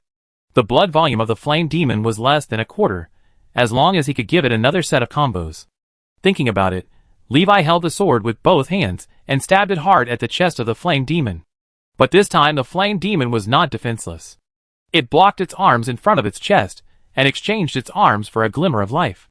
Just when the force of the stab was exhausted, the flame demon breathed a sigh of relief. There was a slight movement from another direction, and a dragon bone arrow broke through the air, almost brushing Levi's waist and accurately hitting the bottom of the hilt. The huge force pushed the long sword forward, and it just passed through the flame demon's arm and pierced deep into the chest. Boom! The fire demon staggered back, and the flames on his body stagnated. Levi pulled out the dragon flame steel sword, so it leaned back and fell to the ground with a bang. The sword stabbed accurately, and it only had one breath left. If the fire demon could still speak, perhaps it would want to ask at this moment, "Can we reconcile?" But it was too late. Levi stood on the body of the fire demon and stabbed down again. Give it the final end. Get the title, Fire Demon Nemesis. Allied Reputation Adjustment, 10,000, Legendary. Mordor Reputation Adjustment, minus 10,000, Legendary. Chapter 290. The heat wave blew his black and white hair. On the high tower behind Levi, Bard put down his bow that was almost as tall as him, took a deep breath, and calmed his rapidly accelerating heartbeat. Under Levi's double thumbs up, he showed a proud look. At this moment, the son of the former lord of the valley, Jirian, the sharpshooter Bard, seemed to have returned to his youth. He was still the archer who could make the elves praise his skills, without any regression. But while being proud, Bard was also a little relieved. "My friend, this time I can finally help you, even if it's just a little bit," he whispered, turned his head to look at another sentry tower, and shouted louder, "How many points do you think I can get with this arrow, Bane?" After being recognized, the old father immediately went to his son, who refused to admit defeat to show off. And Bane was obviously shocked by this. "Is it still possible?" "Okay, don't worry about how many points you get, you win." This time, he was completely convinced, so much so that he couldn't help but use honorifics when facing his old father. "Son, you still need to practice." Okay, you're right." Bane looked helpless. Looking at the old man, who was still his role model as before, he suddenly smiled. "Yes, it's worth learning. A true warrior dares to face the blood and cruel reality. Even if he is facing a terrifying enemy that is almost invincible like a natural disaster, as long as its target is what he wants to protect, he dares to bet his life and thinks that it's either you or me. That's why he's like a true leader. Whether it's a dragon or a fire demon, or even if one day he has to face Sauron in his prime, or a dark existence that's more powerful than Sauron, he will stand up without hesitation to deal with it, even if it's just a generous death. But fortunately, the probability of this happening is not high. Under the city wall, Levi's eyes swept through the prompts one by one, and then looked at the body of the fire demon. This guy exploded a lot of things. Levi squatted down and first grabbed the red and black flames that were still jumping on the fire demon. Flame of Yudin, this is the prop that Sauron used to attract the fire demon. Yudin means hell, so it's no problem to say it's the fire of hell. This flame is helpless and burns in the air. It looks like solid and granular. The temperature is slightly higher than the flame produced by burning wood. Normal direct contact will definitely burn you, but fortunately it can be stuffed into a backpack. No matter how hot it is, you have to be honest when you put it in the backpack. Apart from a bunch of wooden flames, the Balrog didn't drop anything useful. Its skin, claws, wings, tail, and bones are not very strong materials and are not very useful. Only the head looks more intimidating and can be used as a specimen. However, although the drops are small, there are many things that can be made. Wooden flames also have some other uses. According to the synthesis table, it can be smelted with iron into a new alloy, Tingyan ingot. This was originally dropped directly by another creature flame demon that does not exist in this world, and cannot be made directly. But it seems that the Balrog's dark fire, the unextinguishable wooden flame, has some similar properties to this metal, and its formula was directly created. One ball of wooden fire can make a Tingyan ingot, and the Balrog dropped a total of 5 balls just now. This is the charm of the looting enchantment. No matter how many balls you have originally, you can give more by force. 5 balls of wooden fire can still have 1 left after upgrading the netherite armor. In addition to making Tingyan ingots, this kind of fire can also be attached to weapons, giving the new attribute similar to fire attachment. But it is not necessary. It is completely unnecessary. It is better to keep it as a souvenir. After collecting the spoils, Levi dragged the Balrog's body away to avoid causing too much fright to the residents. So it was thrown on the side of the road and died, like a bug that no one cared about. Hey, Thorin. When he came back, Levi waved at the city wall. Glad to see that things ended smoothly, Levi. Thorin came over and hugged Levi. Great, I saw it all. That Balrog is no match for you. You don't know, when it came over, I felt that the sky was dark, and my vision was full of fiery red fog. I couldn't even see your figure clearly. I really don't know how the father and son aimed. This incident also reminded me that if we could make the gate of Erebor thicker before, it would have no chance to escape, and no chance to rush under the city wall. Ha ha ha. Levi laughed meaninglessly, and there was some embarrassment and helplessness in that laugh. Thorin suddenly had a bad premonition. Levi then said, regarding this matter, I believe you will have enough time to do it, including the entire Erebor from top to bottom. In fact, don't you think the original decoration is a bit too old? Those hotels, markets, forges, halls, have been used for thousands of years. It's good to change them, right? What you said makes some sense, but the fact that they can be used for thousands of years doesn't prove that they are strong, etc. Halfway through, Thorin suddenly realized something. He looked at Levi. Levi looked away. At this moment, the dwarves didn't know that Erebor had been renovated by 2 hard-working masters and looked like it was damaged by war. Not to mention the inside, the outside was in a mess. The nearby rivers evaporated, the trees were burned to charred wood, and the gate of Erebor was emitting black smoke. Boom! The big bell above fell down, shaking Thorin's head. When the Balrog was confirmed dead, the dwarves were jubilant and jumped to celebrate this great feat. Some of them were brave enough to approach and observe the body of this terrifying monster up close. Some gathered near Levi and cheered, and some directly consumed it on the spot and ran to the tavern to drink. A cheerful and enthusiastic look. Only Thorin and a group of senior officials rushed back to Erebor as soon as possible. They looked at their home, which was not intact from top to bottom, and remained silent. They must have fought fiercely. Glowing commented. Balin shrugged and responded, yeah, maybe Moria is more intact than here. If I hadn't seen it with my own eyes, I would have thought that the Balrog had fought with a dragon. Philly scratched his head and looked at Thorin, who was lowering his head, closing his eyes, and rubbing his temples. What should we do now? What else can we do? Thorin's voice trembled slightly. He took a deep breath and suddenly spread his hands. Let's go and have a drink. What about here? Let's talk about it tomorrow. Okay. Chapter 291. Today is undoubtedly a day worth celebrating, although the dwarves have different opinions on this. However, at least there is one point that the dwarves agree on. Compared with their homes being occupied by the Balrog, this is already a good result. At least they don't have to lose their homes again. As for the reconstruction of Erebor, Dale City did not just watch. With the considerable support provided here, Erebor's reconstruction efficiency was very fast. Of course, this is all later. Anyway, the problem of underground heat has been solved. Now it has become scorching hot. Looking at the news sent back by the miners, Thorin, who was in the banquet hall in Dale City, shook his head and poured himself another glass of beer. The surroundings were extremely lively, but he only felt noisy. According to the miner's description, The bottom of the Erebor mine cave had a large area of collapse, and many places were still burning with fire. The temperature in the cave was quite high. If there was no solution, it would be impossible to continue working for a long time. Relax, it's all trivial. I'm still here. Levi clinked his glass with him, and drank it all in one gulp.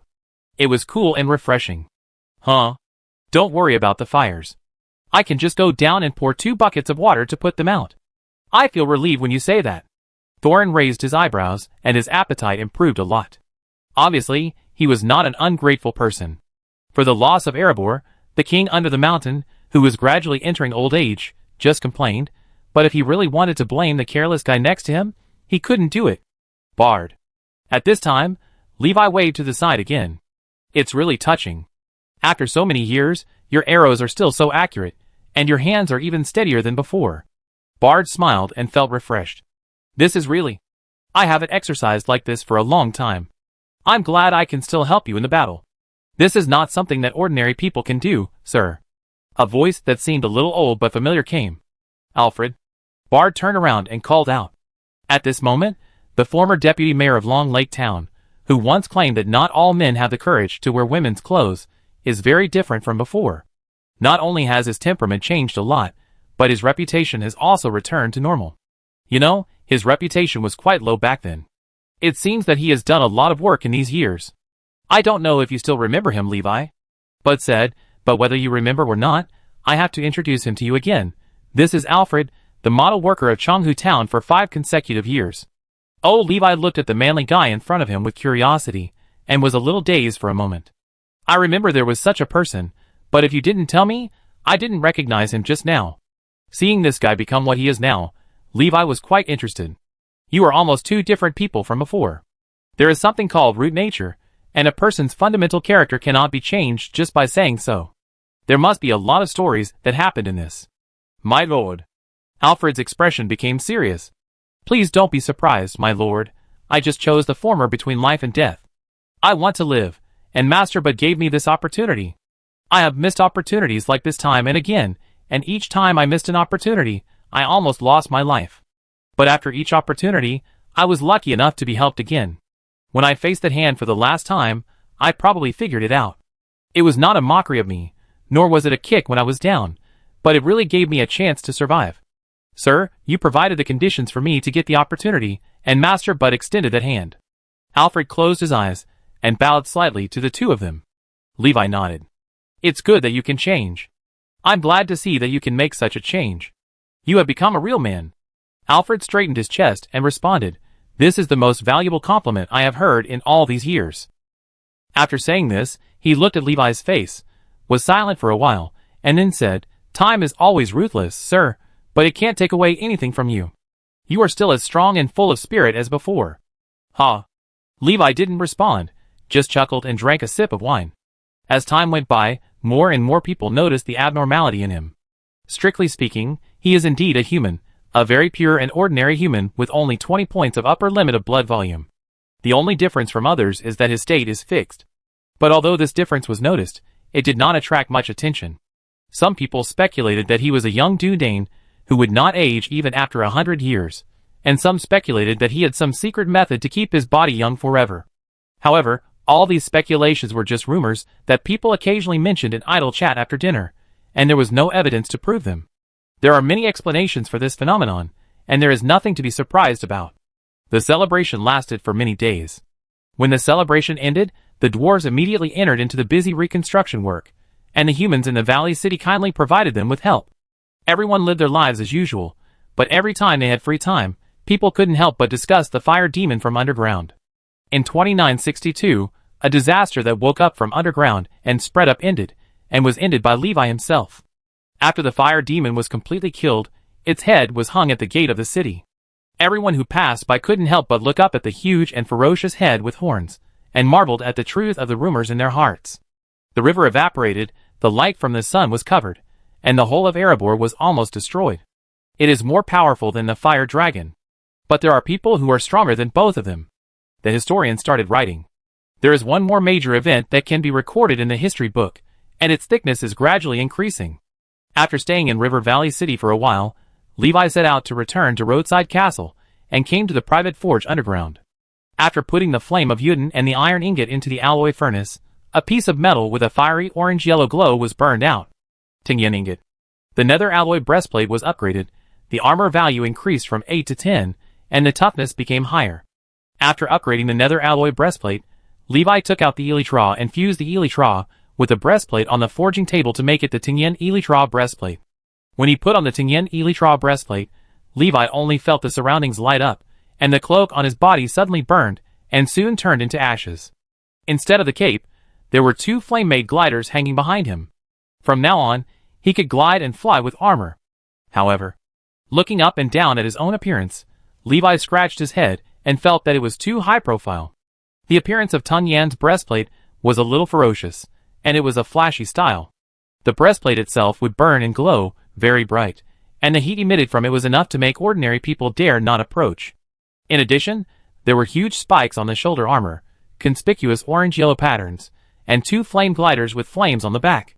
This thing was a bit too high profile, so high profile that Levi was a little disgusted. And it was dangerous. If he wore it on a daily basis, I'm afraid no one in the entire territory would dare to approach him except Xiaofan, and he would be burned if he got a little closer. It was too inconvenient to have to warn the people to stay away every time he walked by. After a little thought, Levi chose to use the Tingyan armor as an unconventional form for air combat and extreme environments, and usually wore the Dragon Flame Steel suit on land. In terms of safety, the Dragon Flame Steel suit is also better than the Tingyan suit. The former has 6 points more overall armor than the latter, and the toughness is 8 points higher. The latter, that is, the advantage of the Tingyan suit, is that it can be equipped with elytra, and provide some special effects and knockback resistance for fighting in a flame environment. It is slightly better in functionality, but still a little worse in defense. Considering the above, it can only be used as a backup means, and one of the trump cards in the backpack to collect dust. However, when it can really come in handy, it will definitely amaze everyone. Chapter 292. Bats flew away from the shadows. When the Balrog met his own destruction, the people of Dale were very happy, and the dwarves of Lonely Mountain were also very happy. Levi was even happier after getting new materials, and achieving new achievements. But some people far away in Mordor could not be happy. The smiles moved away from their faces. Whether it was Minas Morgul or the Dark Tower, there was silence at this moment. The ring wraiths were silent, and the black shadows like vertical pupils in the flames were also lost in thought. The situation escalated. Originally, according to the results of previous observations, the Balrog should be able to tie with that person or even slightly better, but who would have thought that he changed his equipment? If I am not mistaken, his new equipment is mixed with some dragon elements. It seems that he has studied something from the dragon, so that the Balrog is no longer his opponent. This research result is really tempting. As one of the powerful craftsmen who mastered the most advanced forging technology in Middle-earth, Sauron was quite curious. It seems that the creations of his former master Morgoth still have more potential to be developed. But the priority of this matter can be pushed back. Soren recalled the feeling a few days ago.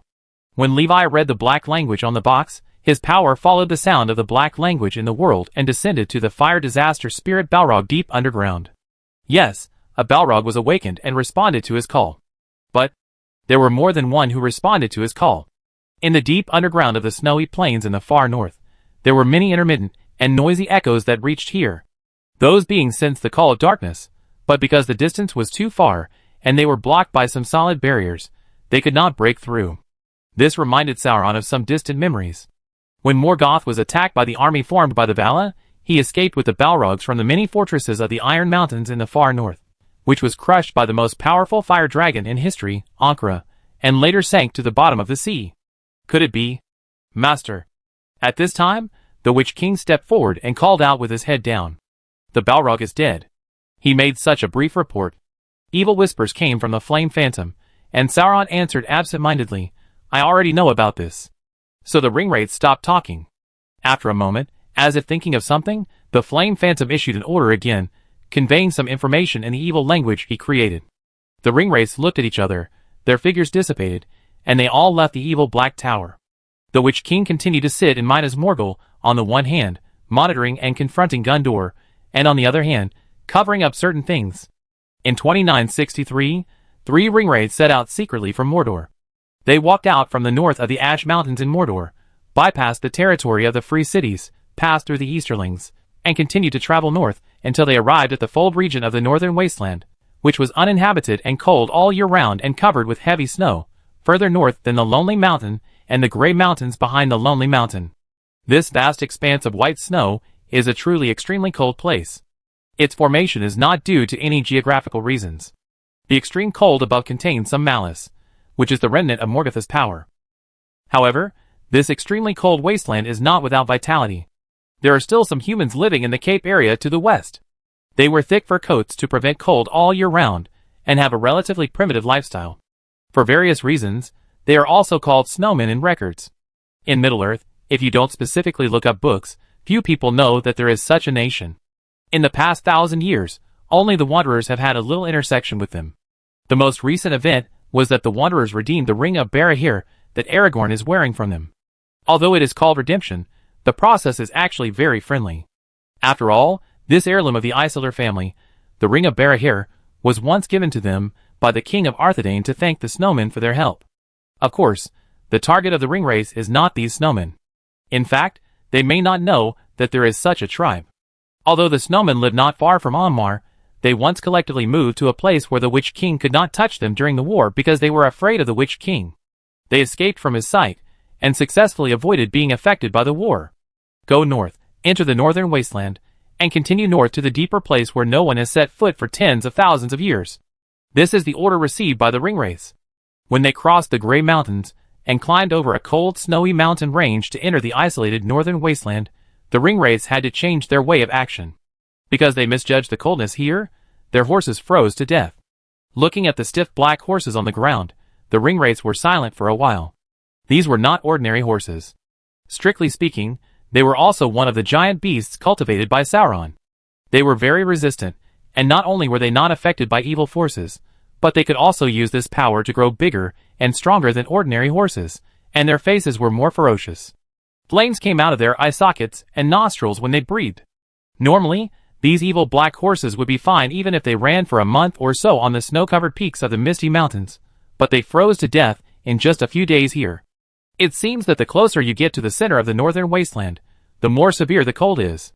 The snow devoured the bodies of the black horses. The ringwraiths continued to move forward in silence, walking deeper step by step. They were just a few horses, so if they died, they died. Compared with the orders of their masters, this was nothing. The monotonous, boring, and almost uncommunicative journey lasted for a long time. The ringwraiths just moved along a certain route, constantly approaching a relatively vague area. They walked like this for several months. After crossing a snowy mountain again, a ringwraith stopped moving. He raised his hand and tried to move his fingers, but felt a little stiff and stuck. As a spirit that was attached to the armor and moved, he should not have any consciousness. But now this body is a little out of control. It was very uncomfortable to give orders to the body, but the execution was delayed for a while. Keep moving. The ringwraith who first noticed the abnormality in his body reminded his companions, and he also patted his armor, moved his fingers, and shook off the frost and snow on it. The other two ringwraiths also reacted, and bursts of crisp sounds came from their bodies. It was really weird. The ringwraiths were not human beings, and neither their spirits nor their armor had any temperature. The design of their armor should not be like this. They always brought bone-chilling cold to others. It was almost there. The ringwraith walking in the front looked in a certain direction, and his premonition became stronger and stronger. Several months passed. The ringwraith in the front suddenly stopped. The master wants us to explore this area. He recalled the map of the entire Middle-earth. This place is probably very close to the edge of the Middle-earth continent. If we continue walking for a while, we will reach the seaside. Separate and find that place. So the ringwraiths separated and went in different directions. Because the goal of this so-called exploration operation was vague, they didn't know what they were looking for, and there was no specific direction and guidance. The ringwraiths encountered many obstacles in the process of execution, and the operation was quite difficult. The three ringwraiths wandered in the snow for several years, until one of the ringwraiths called out to his companions. In front of a broken mountain gap, he felt an extreme malice, a malice from ancient times, which could even make the ringwraiths shudder. After a long time, the three ringwraiths gathered again and headed towards the gap in the mountain. No one knows what they found in this cold wasteland in the far north of the continent, and no one knows what they experienced afterwards. What is certain is that their outer shells were lost, and their spirits traveled for a long time in the underworld before returning to Mordor. When the three ringwraiths appeared in Mordor again, perhaps affected by the unusual coldness of the northern wasteland, Sauron actually felt a chill from the three returning spirits. "Master," the leading ringwraith reported, "we found a passage leading to the deepest part of the world in front of a broken mountain rift. There is a broken underground fortress under the passage. There are many things we are familiar with, but they are more evil than us." Chapter 293. After the battle with the Balrog in Lonely Mountain, peace lasted for a long time, and there were no major movements for several years. During this period, the rangers stationed near the roadside fort and the Etten wasteland finally figured out the geographical situation of this huge wasteland and began to advance into the wasteland year by year. As the advancement progressed, many damaged buildings and ruins of the past kingdom of Arnor were discovered. Using these damaged buildings as bases, the rangers built new fortresses on them, constantly strengthening their defenses and guarding against the remnants of Angmar in the north and the orcs in Mount Graham at the end of the Misty Mountains. The Lonely Land is at peace. From the South Hill to the North Hill, from the Windy Hills to the Troll Forest, and then to the Glen, there is no trace of orcs or trolls in this area. But there is also a price. The orcs were driven out of this wilderness and rushed to the heart of the Etten wasteland, where they joined the remnants of the Witch King and the mountain trolls, forming a strong force. The pressure on the southern border guards of Etten wasteland has become very great. They must always be vigilant against the movements in the north, and always maintain sufficient troops to prevent the enemy from launching a general attack to break through the defense line. As new defense lines are established one after another, the living space of the orcs is constantly compressed, and the fighting in this area is getting more and more intense, with battles taking place almost every night. Compared with previous years, the battles on the front line in the north of the Lonely Land are obviously much more fierce. The most obvious way to experience this is that the number of people who have been rated as excellent rangers has increased in the past 2 years, almost doubling. This situation lasted for a long time. Just as both sides were thinking about how to break the deadlock, Levi, who was at home with nothing to do, came over. He looked at the cold and snowy wasteland, and the fierce battle front.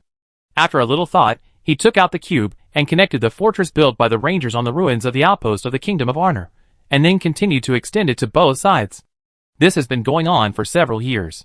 On the way, I don't know how many waves of orcs were wiped out, how many trolls were killed, and how many strongholds were destroyed. 2967, Spring. A long wall was built across the Etten wasteland, which kept out a large number of enemies from Angmar and Mount Graham. Facing this high wall that seemed to have no end on the left and right, they only had despair in their hearts. The deadlock was finally broken. It became a dead end. With the Great Wall as a solid backing and barrier, the rangers were much less stressed. They were stationed in the former outposts and fortresses and continued to carry out activities. The dispute never stopped, but this time, the rangers had an absolute guarantee to cover the bottom. In contrast, the activity patterns of these roadside forts also changed. Some rangers left the front line and stationed in various fortresses of the Great Wall for surveillance and prevention. Over time, these people stationed in the Great Wall were separated and became an important branch of the ranger force. They were called Watchers. Some elderly historians sighed, "I have never been so busy in my life." They quickly picked up their pens and continued to organize the materials, recording these changes one by one.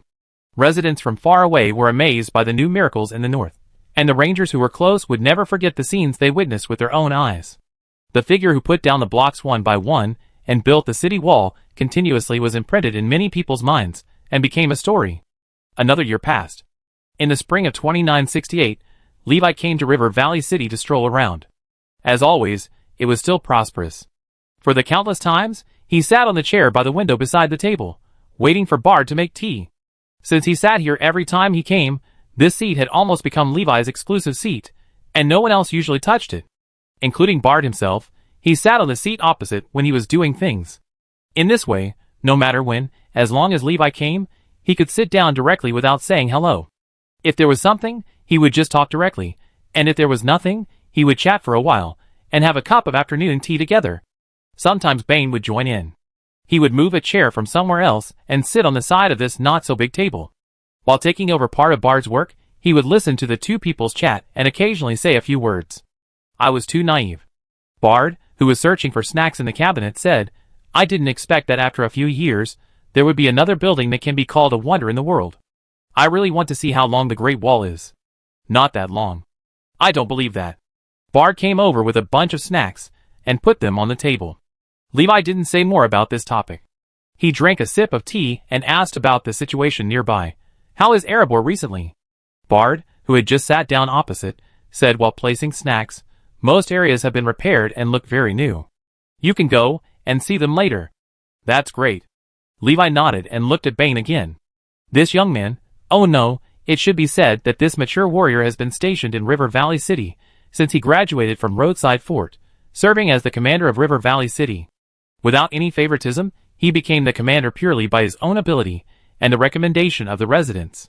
It's so fast, the young man back then has grown up enough to be entrusted with important tasks. Levi was a little emotional. Bard echoed with a hint of something else.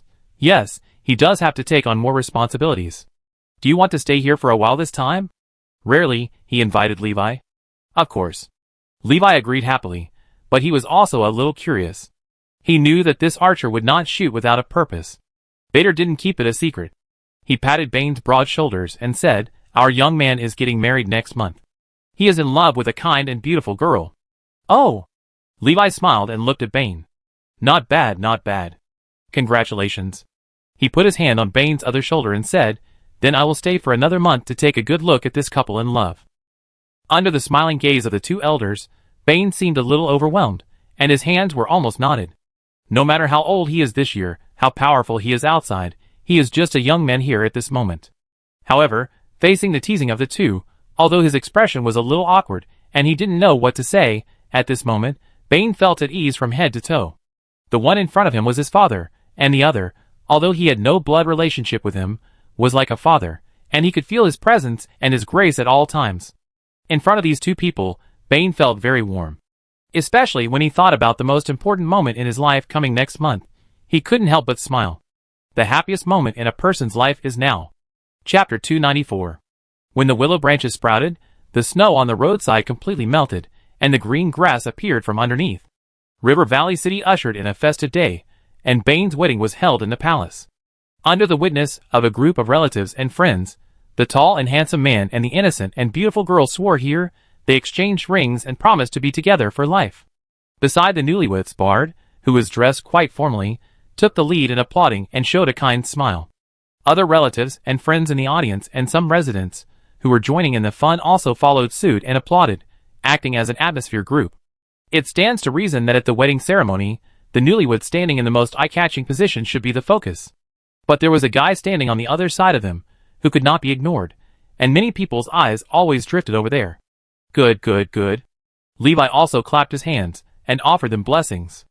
At the same time, he also fell into memories. Thinking back to the first time I saw this kid, he was only 11 or 12 years old. He had to raise his head high when talking to me, and his eyes were full of ignorance.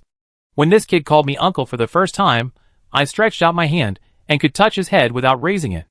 Now he is not shorter than me, and I need to raise my hand high to pat his shoulder. There is more maturity and stability in his eyes, as well as the confidence to win everything. This is growth. After the ring exchange ceremony, Bane took his wife to walk among relatives, friends and tourists, and finally came to Bud and hugged him. This marked that Bane was married, officially independent, and had his own family. Bader's face was full of relief, and the wrinkles on his forehead appeared when he smiled. After hugging Bader, Bane and his wife walked towards Levi, and the two saluted him together. Just when Bane showed a hesitant look, Levi took the initiative to open his arms and hug the young man. Bane was stunned for a moment, but he immediately reacted and smiled. Yes, Uncle Levi has never been an arrogant person who cannot be approached. Not to mention himself, even if any unknown resident suddenly wanted to hug him, he probably wouldn't refuse.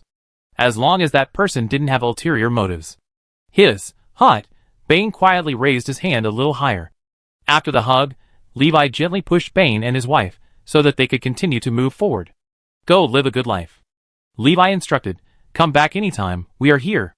Bane looked at him and nodded. When the newlyweds left, looking at their backs, Levi raised his eyebrows, and suddenly found that Bane looked a little uncomfortable. Especially his hands seemed a little red. So he looked down at the dragon steel armor on his body. Oh, I forgot to change clothes, and I accidentally burned the child when I hugged him just now. Well, just treat it as a test of his will. Levi found a reason for himself. When the night wind blew through the bustling bright banquet hall, the grand and cheerful wedding also came to an end. After staying in River Valley City for a while, Levi went to Lonely Mountain again. It can be said that this place has really gone through twists and turns, and it has been rebuilt twice. Walking around the brand new buildings and halls, Levi looked left and right and nodded. Very strong. Of course it is strong. Thorin said helplessly. We have deliberately changed the structure of some places. Next time, even if there is another dragon or Balrog, it will be difficult to run away by just rushing. In addition, we have prepared a lot of weapons to deal with such large enemies. Next time. If there is a next time, the guys who dare to invade here will taste their taste. Probably there will be no next time. Levi answered silently in his heart.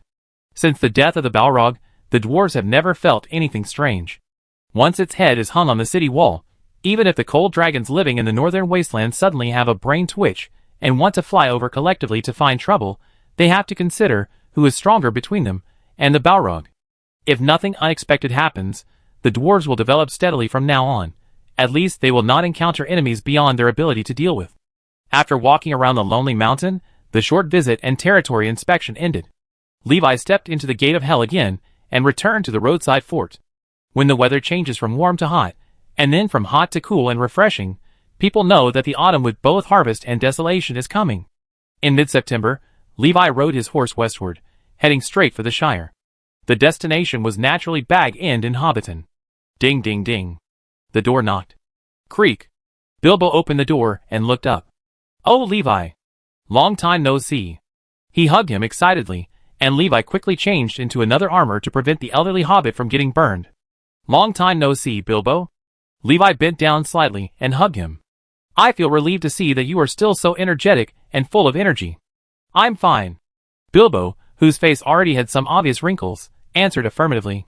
Ha, I'm now at the age when a hobbit is at his strongest. Well, don't stand at the door, come in, you're just in time, I'm preparing a wonderful afternoon tea.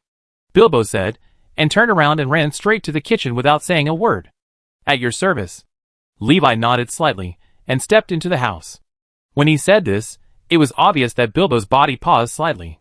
Then his face showed nostalgia. I haven't seen them for a long time. While he was cleaning up the vegetables he had just bought in the kitchen, he said, It's been 19 years since I last saw Balin and Gandalf. I've been counting. They must be very busy, but speaking of this, I'm actually planning to go to them next year to see. By the way, when Levi was looking at the empty room where he had lived, Bilbo suddenly asked, Why did you suddenly want to come here? Levi turned around and walked to Bilbo's side.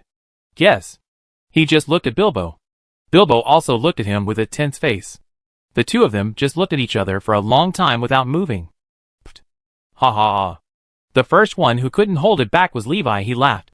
I won't forget my old friend's birthday. When Bilbo heard this, he stopped holding it back, his face full of surprise. Oh, I knew it. As a guessing master certified by Gollum, Bilbo's mind is very sensitive, but some things are not surprises when they are said by himself. As always, Levi did not disappoint. It happened to be September 21st, and Bilbo's birthday was tomorrow, which was September 22nd. Levi slept in the empty room that Bilbo had kept for a night, and the next day he took out a lot of specialties brought from Dale City and Lonely Mountain. Blueberry pie, lemon cake, apple crisp, almond candy, cherry pie, cream crumb, honey bread, a large piece of roasted bone, and special sauces. When Levi finally put a big cake he made himself in the middle of the table, the whole table was filled. My bag bottom, how long will it take to eat this? Bilbo had a happy worry. Chapter 295. Burp. On the night of Bilbo's birthday, he burped at the table, and then he saw that there was still more than half of the food on the table. It's so delicious, but I can't eat any more but I can still have another small glass of wine. He looked at Levi and asked, What about you? Give me a glass too. Levi leaned back in his chair, not wanting to move at all. His appetite was much smaller than Bilbo's, and most of the food that was eaten on the table was due to Bilbo's big stomach. But no matter how big the stomach is, it can't hold a whole table of super big barbecue and super big cake. This time it was the defeat of the hobbits. Click. The wine was served, and Levi took a sip and found that it was not produced in Roadside Castle. It was a different flavor, not worse than Roadside Castle. This is not ordinary. Really good. It was late at night. Levi sat on a chair in the front yard of Bag End, tasting wine, while looking up at the lush starry sky. One of the stars was particularly conspicuous and bright. The Star of Great Hope, or the Star of Arendelle. Strictly speaking, it was not a star, but a silmaril on Arendel's forehead. In the sky outside the gate of the world, Arendel drove a ship known as the most beautiful in the world, Vinkelot, constantly sailing around the world and patrolling. Arendel, he was also Elrond's father. For one era after another, Elrond silently watched his twin brother, who chose to become a human, and his brother's descendants grow old one after another, or die for some unexpected reasons. I don't know what he would feel when he looked up at the star by chance on a clear night. Elrond. His life was full of tragedy and separation, full of pain. But he was always strong and kind. Levi's sight followed the star of Arendel in the sky at an almost imperceptible speed, and many stories emerged in his mind. This Lord of the Valley, he gathered the blood of the 3 major families of elves and the 3 major families of humans plus a trace of Maya. His father was the savior Arendel, but he left him when he was 2 years old. His mother was forced to jump into the sea and commit suicide due to an attack when he was 6 years old. He and his brother were adopted by the enemy, who forced their mother to jump into the sea. The enemy did not abuse them, but took good care of them, which made some feelings between them. But later, this enemy who killed his mother was also punished by fate. He was tortured by pain and regret, singing elegy on the seashore like a ghost, wandering forever, and never returned to the world. No one knows the ending. But what is certain is that because of his sudden departure, Elrond lost his relatives again. His life was full of loneliness and pain, and the separation from close people who could never see each other again. This guy is so miserable. Shaking his head, Levi sighed at the star and slowly closed his eyes. Unconsciously, he fell asleep on the chair. Creak. What woke him up was a tiny movement. The sun was rising. When Levi opened his eyes, he found that there was an extra blanket on him, and in front of the courtyard, a postman was carefully putting a letter into Bilbo's mailbox. Seeing that the noise he made seemed to scare Levi, he seemed a little embarrassed. Sorry, please forgive me, I didn't mean to wake you up, I tried to be as quiet as possible. It's okay, I shouldn't have fallen asleep here. Levi waved his hand. The postman's voice was indeed very low, and, should we say, he was worthy of being a hobbit. When he didn't want to make any noise, Levi didn't even notice him until he walked in front of him. You know, he has been in the center of the battlefield most of the time in these years, and the fighting has almost never stopped. Although there are not many things that can threaten him, the most basic vigilance is still maintained, and any unnatural movement will immediately attract his attention. But this? Excuse me, are you the Levi? Putting the letter into the mailbox, the hobbit postman asked carefully. I am. Levi nodded. It's really you. I've heard many stories about you. The postman was obviously a little excited and almost jumped up. He touched himself left and right, and finally took out a small notebook that he carried with him. Can I ask for your autograph? My children love to listen to those stories. If they can see this. Oh, I know this request may be a little rude. If my behavior offends you, please pretend you didn't hear it. As he spoke, the postman embarrassed himself. He lowered his head and retracted his hand. At this moment, Levi stood up and took the notebook in his hand. Sign here? Okay. So Levi wrote down his name with a big stroke. While returning the notebook, he also stuffed a few snacks into the postman's pocket. These are special snacks from Riverdale City for your children. Thank you. The postman held the notebook and the packaged snacks and bowed excitedly. My home is in Gwishan village on the north side of Hobbiton. If you happen to pass by, I will be happy to entertain you. Okay. Levi smiled and nodded, saying goodbye to the postman. After leaving Bilbo's house, the postman opened the notebook, looked at the signature on it, and wrote something on it. The Lord of the North, the legendary Levi who frightens the evil forces, is a very friendly person. When I asked him for an autograph, he quickly agreed and gave me some snacks to take back to my children at home. They will be very happy tonight. After calming down a little and thinking about it, the postman recorded again, but one thing that makes me curious is what is his relationship with Bilbo?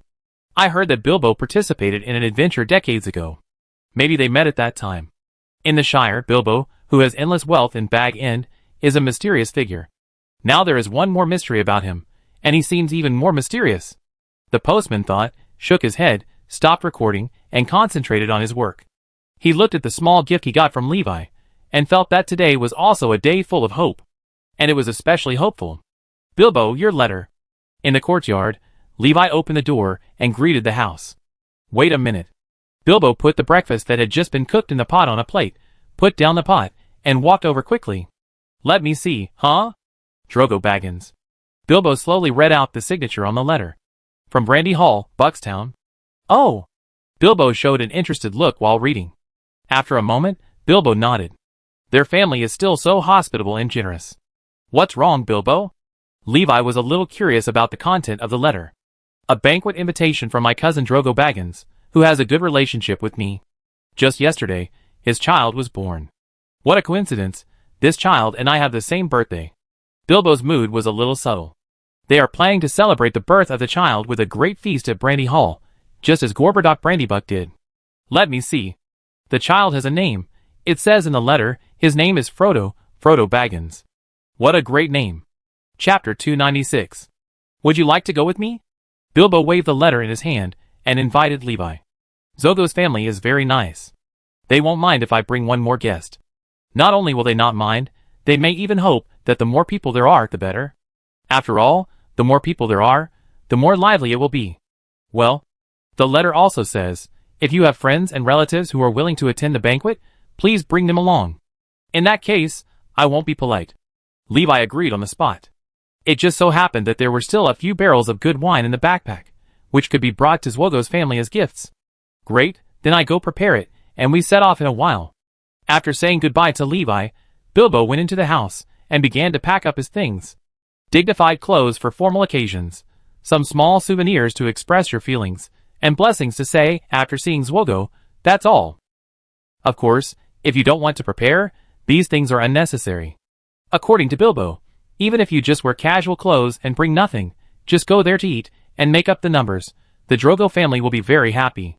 When Bilbo finished packing, he carried a box wrapped in floral cloth and walked east along the path of the Shire with Levi. Bilbo walked in front and led the way. As he walked, he chatted. Gorbodoc Brandybuck, the father of Drogo's wife Primula Brandybuck, often held banquets in the Brandy Hall.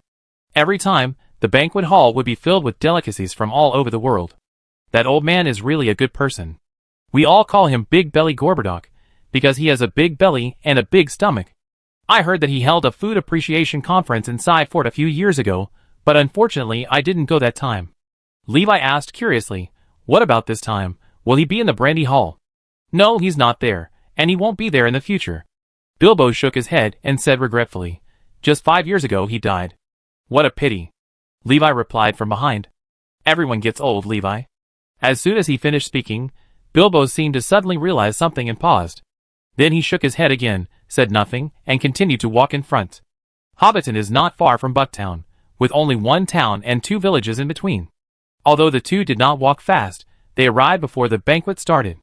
When they passed the Green Dragon Tavern in Bywater Town, they went in to rest for a while, and ordered a glass of local specialty craft beer. After taking a sip, their mouths were full of foam, as if they had grown a circle of white beards out of thin air. In the afternoon, they crossed the Brandy Bridge and officially arrived in Buckland, and came to the banquet venue. Hey, Drogo. From a distance, Bilbo greeted a hobbit who was busy setting plates at the banquet. Oh, Bilbo. The hobbit turned around, looking a little clumsy. It can be seen that this guy has a big heart. Drogo came over happily, wiped his hands, and hugged Bilbo. It's hard to say whether his stomach touched Bilbo first or his hands. He took the gift that Bilbo brought. Oh, thank you. After handing over the gift in his hand, Bilbo turned aside and said, I have to introduce you. This is my friend Levi. I wonder if you know him. The name is very familiar. As Bilbo introduced him, Shwagwa muttered and raised his head. Then, he froze. Hello, you hello? He shook hands with Levi. Is it really me? Am I dreaming? If you are talking about the Lord of Roadside Castle, then I am indeed me. Levi bowed slightly and greeted the broad hobbit. Levi, at your service. I brought a few barrels of good wine. Where should I put them? Please follow me, Mr. Levi. Shwagwa didn't even care about the work at hand. He took Bilbo's gift and took Levi into the house. Bilbo was left alone. Bilbo wanted to say something but stopped. Seeing Levi and Shwagwa walking away, he could only turn his head helplessly, curl his lips, and follow them. Before saying a few words, his cousin left him alone. I will treasure these barrels of wine. When Levi put the wine down, Shwagwa moved them directly to the most conspicuous place in the wine cellar and placed them separately. Ahem. Bilbo coughed twice beside him. Oh, of course, I won't forget my dear cousin Bilbo. Drink tea quickly. Well, since the tea is not bad. Bilbo sat aside and forgave Shwagwa's slight negligence. The wheat fields and corn stalks trembled slightly in the wind, and the windmills in the distant fields turned slowly. The banquet on this day was particularly lively. When the sun set, the big star of hope appeared in the sky again, and Jugua's wife Primula finally took some time to relax for a while. Frodo fell asleep. "Oh, it's not easy. Fortunately, my sister helped. Thank you for your hard work." Regardless of the presence of outsiders, Jugua smiled and gave her a deep hug. It can be seen that the couple is very loving. Maybe the food here is too good. They both have round figures and look very healthy. Not to mention, Bilbo looks quite slim when standing next to them. You didn't see it with Frodo just now. I have to introduce you to the heavyweight guests of this banquet. Jugua brought his wife to Levi. "Oh!" Primula shouted, almost jumping up. "I never thought it was you. You are as tall and strong as the rumors say. By the way, someone recently said that a great wall almost as long as the Shire appeared in the north. Is it true? I have always wanted to see it with my own eyes." "Yes, of course it is true. I built it myself. But I don't recommend you to go there, because there are many ferocious wargs and orcs that adults and children eat. Be careful of those things." Levi's words extinguished the hobbit's desire to go out for a walk. But it also successfully aroused more topics. As the two chatted, a group of people gradually gathered around them, especially women and children. After a while, Jugua and Bilbo were squeezed aside, and could only watch the group of people cheering. The two looked at each other, and seemed a little helpless. He is really popular with children. Bilbo sat aside and took a sip. "Cousin, that's not right." Jugua reminded from the side. "Those sisters are not children." The children were simply curious about Levi, and were unconsciously attracted to listen to his story. But most children are naughty, and may do something rude or outrageous. Naturally, their parents, mostly mothers, will go over to take care of them. Then they were also attracted by the story, and gathered around with their children to listen to the story. "It's good now." Looking at this scene, Bilbo thought of something and suddenly laughed.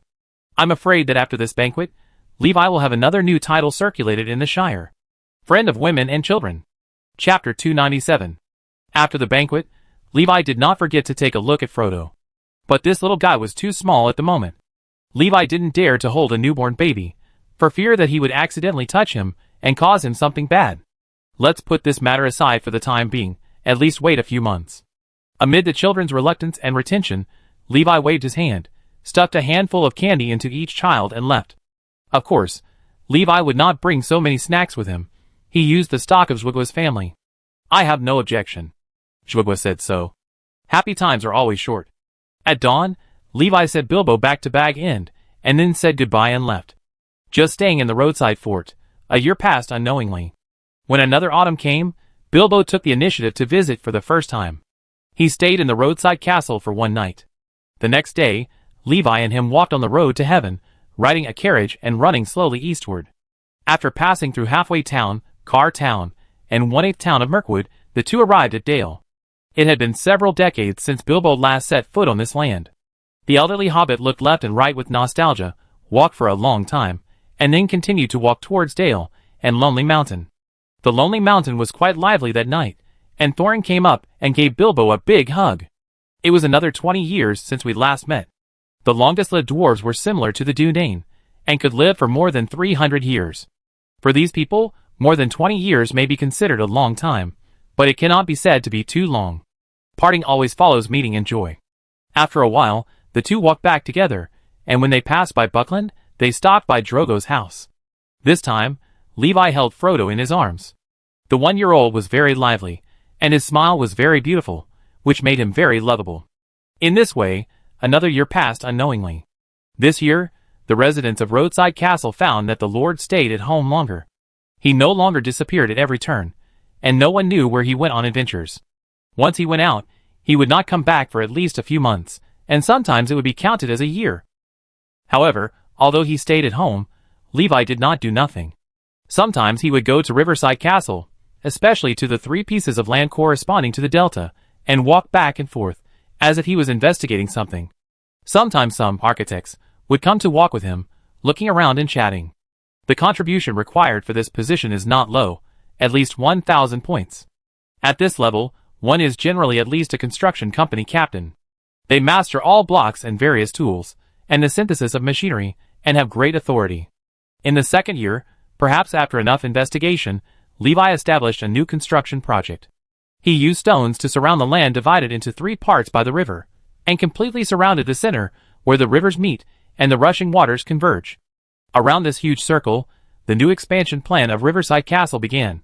The construction company moved upon hearing the sound, followed Levi to assist, and built wherever he pointed. This team is composed of professionally educated and learned construction experts. They are very efficient in making things, and their aesthetic level is not low. They can often make designs that make Levi's eyes shine. Another important point, which is also an advantage that can surpass Levi, is that this group of people never let down their construction work. Once they start a project, it will definitely be completed, and there will never be a phenomenon of unfinished work. As time goes by, the overall scale of Riverside Castle gradually expands, and the area doubles in just a few months. The original Riverside Castle became the West City District, and the new city built on the river corner was called the North City District. The 2 city districts are centered on the intersection of 3 rivers and watch each other. Of course, this is not the end of the new project. With the successful completion of the North City District, the progress of the East City District and the South City District also began to advance rapidly. However, this time some people began to have opinions, mainly from the Roadside Castle. The Roadside Fort construction team, who rushed over, collectively condemned the Riverside Fort construction team. You are so tight-lipped. After several months, you haven't released any news. It's so interesting. I mean, you didn't even ask us to join in such a serious matter? You were happy to build, and then what? And then you just left us alone for several months. Do you have a clear conscience? Tell me, don't you regard us as your own people? The captain of the Riverside Fort Construction Company hurriedly explained that he was afraid that the project was too large and too complicated to tire them out, and the Lord didn't ask them to join, so they were completely enough. What the hell are you tired of? Then go and rest. Leave everything to us later. We just sent someone to ask, and the Lord said he had no objection. Okay, go quickly, you all go and rest. That can't be helped. The Riverside Fort Construction Company was no longer pretending. Let's speak with strength. So the 2 construction teams started to apply, and they were responsible for the 2 new urban areas in the southeast that had not yet started construction. Then the other person began to be unhappy. Levi had a sad face, and was forced to work overtime like crazy. The construction speed of the 2 teams was too fast, and they worked day and night, and they could not be persuaded. His original design was completed ahead of schedule. After completion, the 2 teams had nothing to do, and could only continue to wait for Levi's new planning and construction plan to be issued. Although they had no objection to this, Levi always felt very flustered when he walked by. Although no one urged him, and he was not forced to do anything, the feeling of insecurity in his heart was too subtle. In order to get rid of this feeling, Levi had to speed up the planning speed a little bit. By the way, since the manpower was indeed quite sufficient, he also boldly proposed some more cutting-edge design plans. For example, the sky garden built by the river in Dongcheng District. Water flows down from above like waterfalls, flowing through the grassy lawns planted with flowers and trees. A huge building, so tall that it is difficult to count the number of floors in a short time, stands by the river. The terraces of different heights are covered with buildings with arcades. The bottom floor of the building is a very wide and bright space, which is full of flowers, plants and trees from all over the world. These views are blocked by water curtains. Only by passing through the water curtains can you enter the interior for viewing. At first glance, it seems that this huge garden is supported by water curtains and waterfalls. This design does not violate physical intuition, but also looks quite novel and amazing. Once the hanging garden appeared, it became the most spectacular wonder of the city. The design concept and inspiration impressed the architects. Since then, no matter how much Levi slacked off or occasionally procrastinated, he never felt that panic again. A few months later, the East City District, which carried the hanging garden, was announced to be completed. Next, it only needed to fill the last gap, the South City District, and this huge ring-like city could be officially announced as completed. Regarding the last city district, architects put forward their own ideas. With the precedent of the East City District, they did not want to just build something ordinary. Some people proposed to build a huge lighthouse to replace the original smaller one, and some people proposed to replace the lighthouse with a huge statue of the Lord. This inspiration mainly came from the king's double pillars standing at the Loros Falls. The next question was a choice between 2 options. After the residents voted and Levi, whose scalp was a little numb, made a decision, the result was both. So the huge lighthouse was built near the river in the original Old City, West City, and the statue was built in the South City, watching over the giant lighthouse. The statue stood with a sword in hand, extremely tall. Standing on the top floor, one could not only overlook the entire riverside shipyard, but also see the roadside fort farther away. Its meaning is guardian. The statue's expression is vague and seems very complicated, with a little kindness and some reluctance in kindness. Someone asked the sculptor why he designed it this way, and he replied that it was the expression that the Lord often showed, and he didn't know why. The chirping birds folded their wings and landed at the bottom of the statue to rest on it. The butterfly hovered and landed on Levi's shoulder, but when he moved, it was startled and flew away. Looking at this brand new and magnificent city, and looking up at his statue, Levi sighed. Another year passed. When the new city plan was officially declared completed, people gave it a new name, Water City. Later, this name was adopted by Levi. From then on, Riverside Castle was only used as the name of the castle where Levi lived. The city was officially renamed Water City. Chapter 298. The Water City, also known as the Water City. When it was built, it immediately became one of the largest cities in the history of Middle-earth. In this capital city where three rivers meet, there is a pure white sky garden with rainbows flashing almost all the time, a huge lighthouse that is quite dazzling even in the daytime, and a majestic statue that overlooks the entire lonely land. When the news of it spread through the singing and records of poets and travelers, many people subconsciously thought that these guys who walked around were exaggerating again to show that they were knowledgeable. However, this time those who were questioned did not refute, but just let those who questioned them see for themselves. So many people moved after hearing the news. One ship after another passed the lighthouse and the statue and sailed all the way to the capital. For visitors, every scene here is too much to see. Whether you open your eyes or close your eyes, you can see the prosperous scene. No matter how you turn your eyes, you can't escape. They all sighed that those poets and story compilers finally wrote realistically for once without adding exaggerated rhetoric. Of course, Water City is not just a tourist city with beautiful scenery. The large-scale shipyard in the center, and the most conspicuous practice-class flagship parked in the shipyard, guarded by many ships, remind people all the time that this is not just a kind garden for viewing. When necessary, it can also transform into the most powerful war city. Compared to here, Chenghu Town is like a small village. In 2972, Bard rarely took time to visit the west side of the Misty Mountains. At this moment, Levi was sitting on a small wooden boat with him, with Bard rowing in front and Levi fishing in the back. Rowing always requires some skills, but this is not difficult for the man who is holding the oar now. As a boatman who has lived in Chenghu Town since childhood and often goes out to transport empty barrels from the Black Forest, Bard's water and rowing skills are beyond doubt. He is an old hand at first glance. However, as he rowed, he couldn't help but gently put down the oar and lean back. Huh? Bard took a breath, wiped his sweat, and lamented the passage of time. In the past, this distance was really nothing. He could row a boat of dwarves from north to south, and then from south to north. Now, let me do it. Levi took the oar and asked Bard to go to the back to rest. Bard, with his head full of white hair, did not show off. He sat directly in the back, blowing the wind, tilting his head slightly, and looking at the scenery on both sides. The water splashed, and the boat moved forward slowly. Huh? At a certain moment, Bard suddenly had an idea and narrowed his eyes. He pointed in a direction and asked doubtfully, "That man. Is that a wizard? He is wearing a white robe, and he is looking over here." "Oh!" Levi turned his head and looked in the direction Bard pointed. Then he saw a serious old face. Saruman. He was waving over here. Levi turned his head away. Bard, why do you have such good eyesight? Don't look, it will bring misfortune." But it was too late. "I see you see me. Are you going to ignore me?" Saruman shouted on the shore. Alas! In desperation, Levi could only row the boat closer to where Saruman was. "Our wise man has been visiting quite frequently recently." "Really?" Saruman stared at Levi, who was walking down the boat, and glanced at Bard behind him. "I don't think that this time is long for mortals." The words of the wizard always have more than one meaning. Levi did not respond to this sentence, but asked, "Then why did the white-robed wizard come to visit this time?" "Nothing." Saruman shook his head. "I just heard that the scenery here is good, just come to take a look."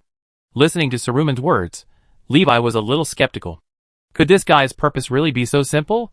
He couldn't help but glance at Saruman's head. At 103.2, huh?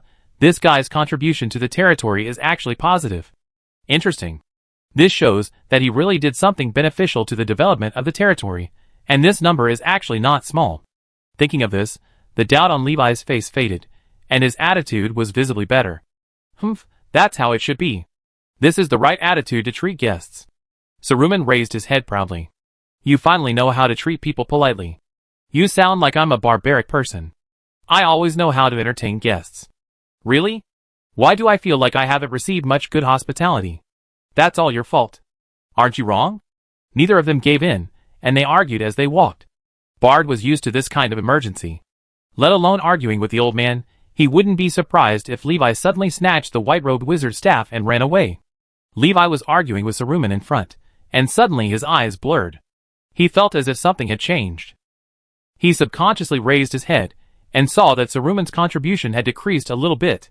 What did you do? Me? Saruman was a little confused. I didn't do anything. No, you must have done something. This is my territory, Saruman. I can't hide anything you do. Put away your suspicion. If you think I did something, you should go and see it yourself instead of asking questions here. Levi was silent for a while. Although the contribution dropped a little bit just now, Saruman was still positive overall. You can't hold on to such a small thing. Maybe he did do something bad behind the scenes, but after all, there is no evidence now. In the absence of evidence, the most he can do is beat him up. It's meaningless. And if you beat him too much, the old man will get angry. If he gets angry, it will have some impact on you. Well, mainly on your reputation, such as bullying the elderly, and making trouble for no reason. Okay. Levi did not pursue it. Then take a look at this city as much as you want. If you are tired, you can go to the riverside castle for a cup of tea. There will be refreshments waiting for you there. That's good enough. Saruman nodded, and said goodbye to Levi, and went to other places to walk. And Levi's eyes also moved away from Saruman, and his mind drifted to other places. When he saw Saruman, he thought of Isengard and Rohan. I don't know what Rohan is like now, and where Aragorn is at the moment. It has been a long time since I heard from this guy. He seemed to have disappeared in the past 10 years, and never came back. How is Bane doing recently? Levi suddenly asked.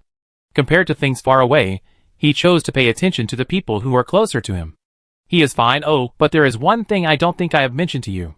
Just last year, a few months ago, his first child was born. It's a boy. He has already been named Brand. Bud's face was full of pride. I haven't heard of it at all. Levi scratched his head, and felt that the news was quite sudden. Well, you've been busy doing things here for the past few years, and haven't been to Dale, so of course you don't know. Bard said, and I only knew about Brand's birth relatively late. At that time, I was investigating a castle ruin north of Carr Town. It is said that it was where the ancestors of Rohan lived. Bjorn asked me for advice. Last month, we were discussing whether to rebuild the castle as a frontline defense fortress against Gundabad Mountain and the Grey Mountains. As Bard told the story, Levi opened the map. Well, it seems that Bard's visit this time was not without purpose. He really shot the arrow without missing a target. So it's there. Looking at the location on the map, Levi slowly said a place name, Flamsburg. This place is indeed recorded in some history books. There was a city of Northerners there, but later they collectively went south to fight against Gundor's enemies and saved Gundor. After that, they were granted land by Gundor and established Rohan. Then, the city was abandoned, and now it is just a ruin, unclaimed, and can be directly occupied. Then let's do it. After thinking for a while, Levi gave his answer. Chapter 299. The plan was finalized, authorized by the highest level, and the project was established. The construction team and the escort team quickly arrived at the ruins of Flamsburg, which is close to two mountains in the northernmost part of the Anduin Valley. To the north of this ruin is the Grey Mountains, in which there is also a destroyed dwarf gathering place, Dane's Hall. Of course, this Dane is not the Dane of the Iron Hills. This Dane is Thorin's great-grandfather Dane I, and the Ironfoot Dane of the Iron Hills is Dane II. 500 years ago, Dane I led the dwarves of Durrance clan to live here. Later, he was killed by a dragon in front of the door of his hall, and then this gathering place was also destroyed. After that, the dwarves moved to the Lonely Mountain and established a kingdom under the mountain. This new kingdom was led by one of Dane I's descendants, that is, Thorin's grandfather, Thror, who was also the first king under the mountain. Then the northern humans built the city of Dale at the foot of the Lonely Mountain, encountered the fire dragon Smog, and continue to this day. Looking at the busy construction team in the ruined city, Levi had some ideas. Maybe he could also recapture the lost dwarf gathering place when he had time. The new project was progressing smoothly. In 2972, the town of Karl, located in the middle of the Sky Road, expanded northward all the way to the ruins of Flam City at the end of the mountains. A new line of defense was established here, and the actions of the orcs in Gundabad Mountain became more and more difficult. They could only continue to retreat into the mountains, and the evil creatures entrenched in the ruins of Dane Eye's Hall also had a bad premonition, as if a disaster was about to happen. In this way, as the expansion progressed, the gap in the valley between the Woodland Kingdom and Gundabad Mountain was completely filled. Following the construction of the Northern Valley, the southern part of the Anduin Valley was not neglected. At the end of the same year, the construction team of the town of Kar went to the Golden Iris Swamp, which was the place where Isildur was attacked. Gollum picked up the ring, and Saruman picked up the Star of Elendil. They built an outpost here, and sent people to garrison. From then on, this swamp was also under surveillance. After dealing with the things here, in 2973, Levi went all the way south, arrived at the North Plateau of Rohan through the North Bridge, and walked along the Vold Road all the way to the capital of Rohan, and met Thingol. It was of course happy to meet old friends, but in addition to reminiscing about the past, Levi was also curious about some other things. How is Thorongil these days? Oh, that young man. Thinger showed a look of reminiscence and said, he was very brave and bold on the battlefield. Several times, the people of Dunlending were driven out of the border by the team he led. There were also those orcs who came from nowhere. Once they were attacked by orcs, and he killed 20 orcs alone. You can ask Thoden about the truth of this. They fought side by side. Yes, uncle. At this time, Thoden on the side came forward and greeted Levi. At this moment, Thoden was still very young, not yet 30, and was the most energetic. He looked like he was full of vigor and vitality.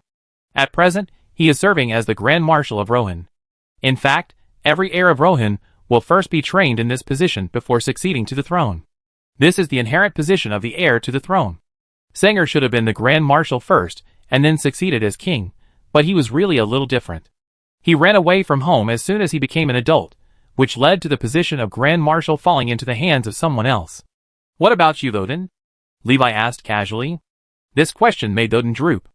11, maybe my skills are still a little lacking. Not bad. Levi patted his shoulder to show encouragement. You are already a qualified warrior. Thoden straightened his chest and regained his spirit.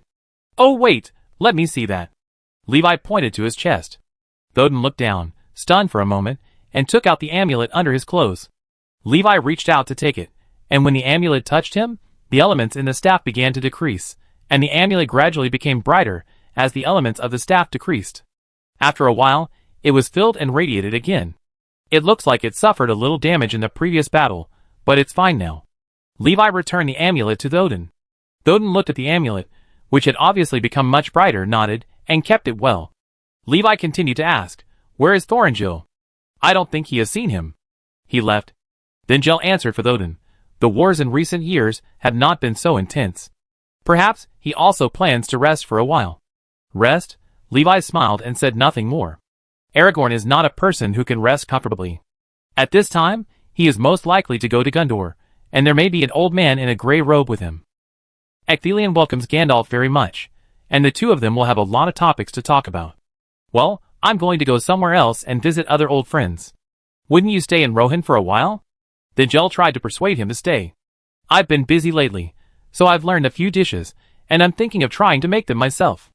Levi was silent for a moment, then said tactfully, No, I won't do it. If I have a chance, I teach you how to make delicious food next time. That's a pity. Sanger looked a little lonely. Father, you're interested in this? A voice lit up his eyes. Thoden said curiously, I've never heard you mention this, nor have I seen you enter the kitchen. My good son, I didn't say it. I saw curiosity in your eyes. Remember to come home for dinner tonight. I prepare a sumptuous dinner. Thoden nodded, looking forward to it more and more. Levi was hesitant to speak, but finally decided not to disturb the rare family reunion of father and son. I hope Thoden can still smile like this next time I see him. As Levi said, he didn't stay in Rohan for too long. He chatted with Sanger for a while, and then left and headed straight for Gondor. As they walked east along the north-south avenue, passing by the island that they had visited a few years ago, Levi looked up and found that it had been completely rebuilt. The waves hit the high walls, creating a pile of white foam, and soldiers stood guard on them in groups with serious expressions. It seemed that Gondor had developed well in recent years. At dusk that day, Levi stepped into the White City. As soon as he entered the gate, he was attracted by the noisy movement. He saw that the surrounding residents were all in a happy mood and looked quite excited. What happened? Levi randomly found someone to talk to, and then caused another exclamation. Is it really you, my lord? Oh, forgive me, we are discussing the recent great victory and triumph of the Pelarger fleet. Oh! Levi showed an interested look and sat on the steps by the roadside to chat with the resident for a while. It turned out that Gundor had recently taken the initiative to assemble a fleet to attack the pirates in Umbar, and the results were very gratifying. A large number of Umbar ships were burned and a port commander was lost. As for Gundor's fleet, the loss was minimal, almost zero. So that's it, it was a successful battle, worth celebrating. Although I know what happened, some details are still unclear. But it doesn't matter. When he saw Ecthelion, he also mentioned this to Levi.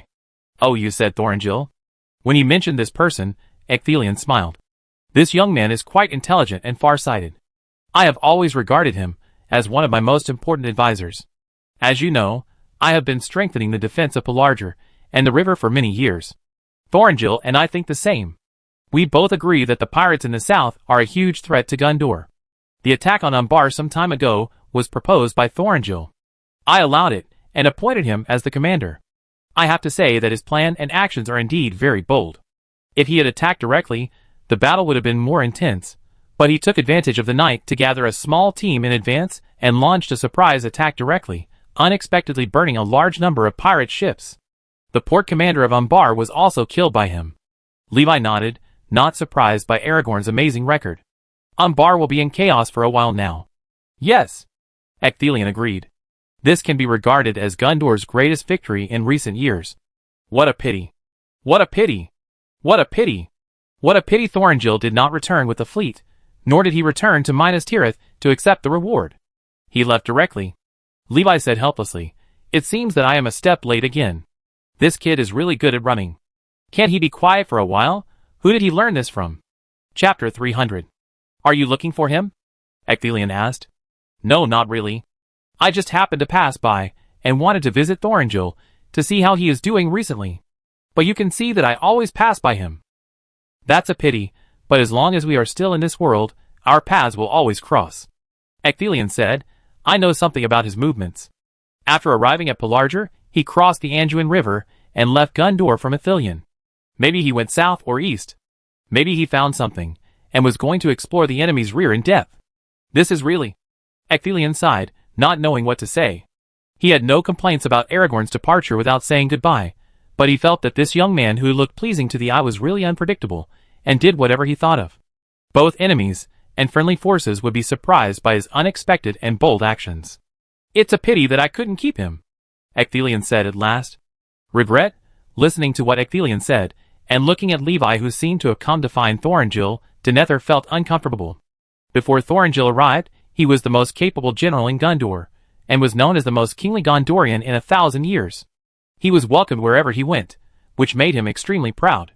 But when Thorangil arrived in Gundor, the situation changed immediately.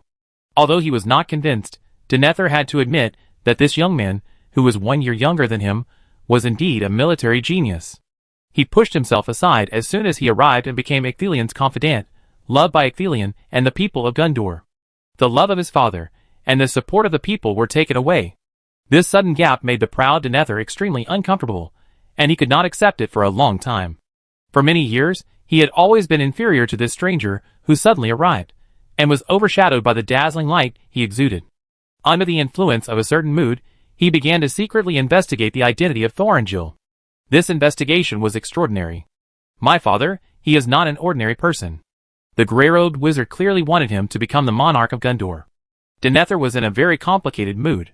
He had a premonition that perhaps the era of the Prime Minister of Gundor would end in his hands.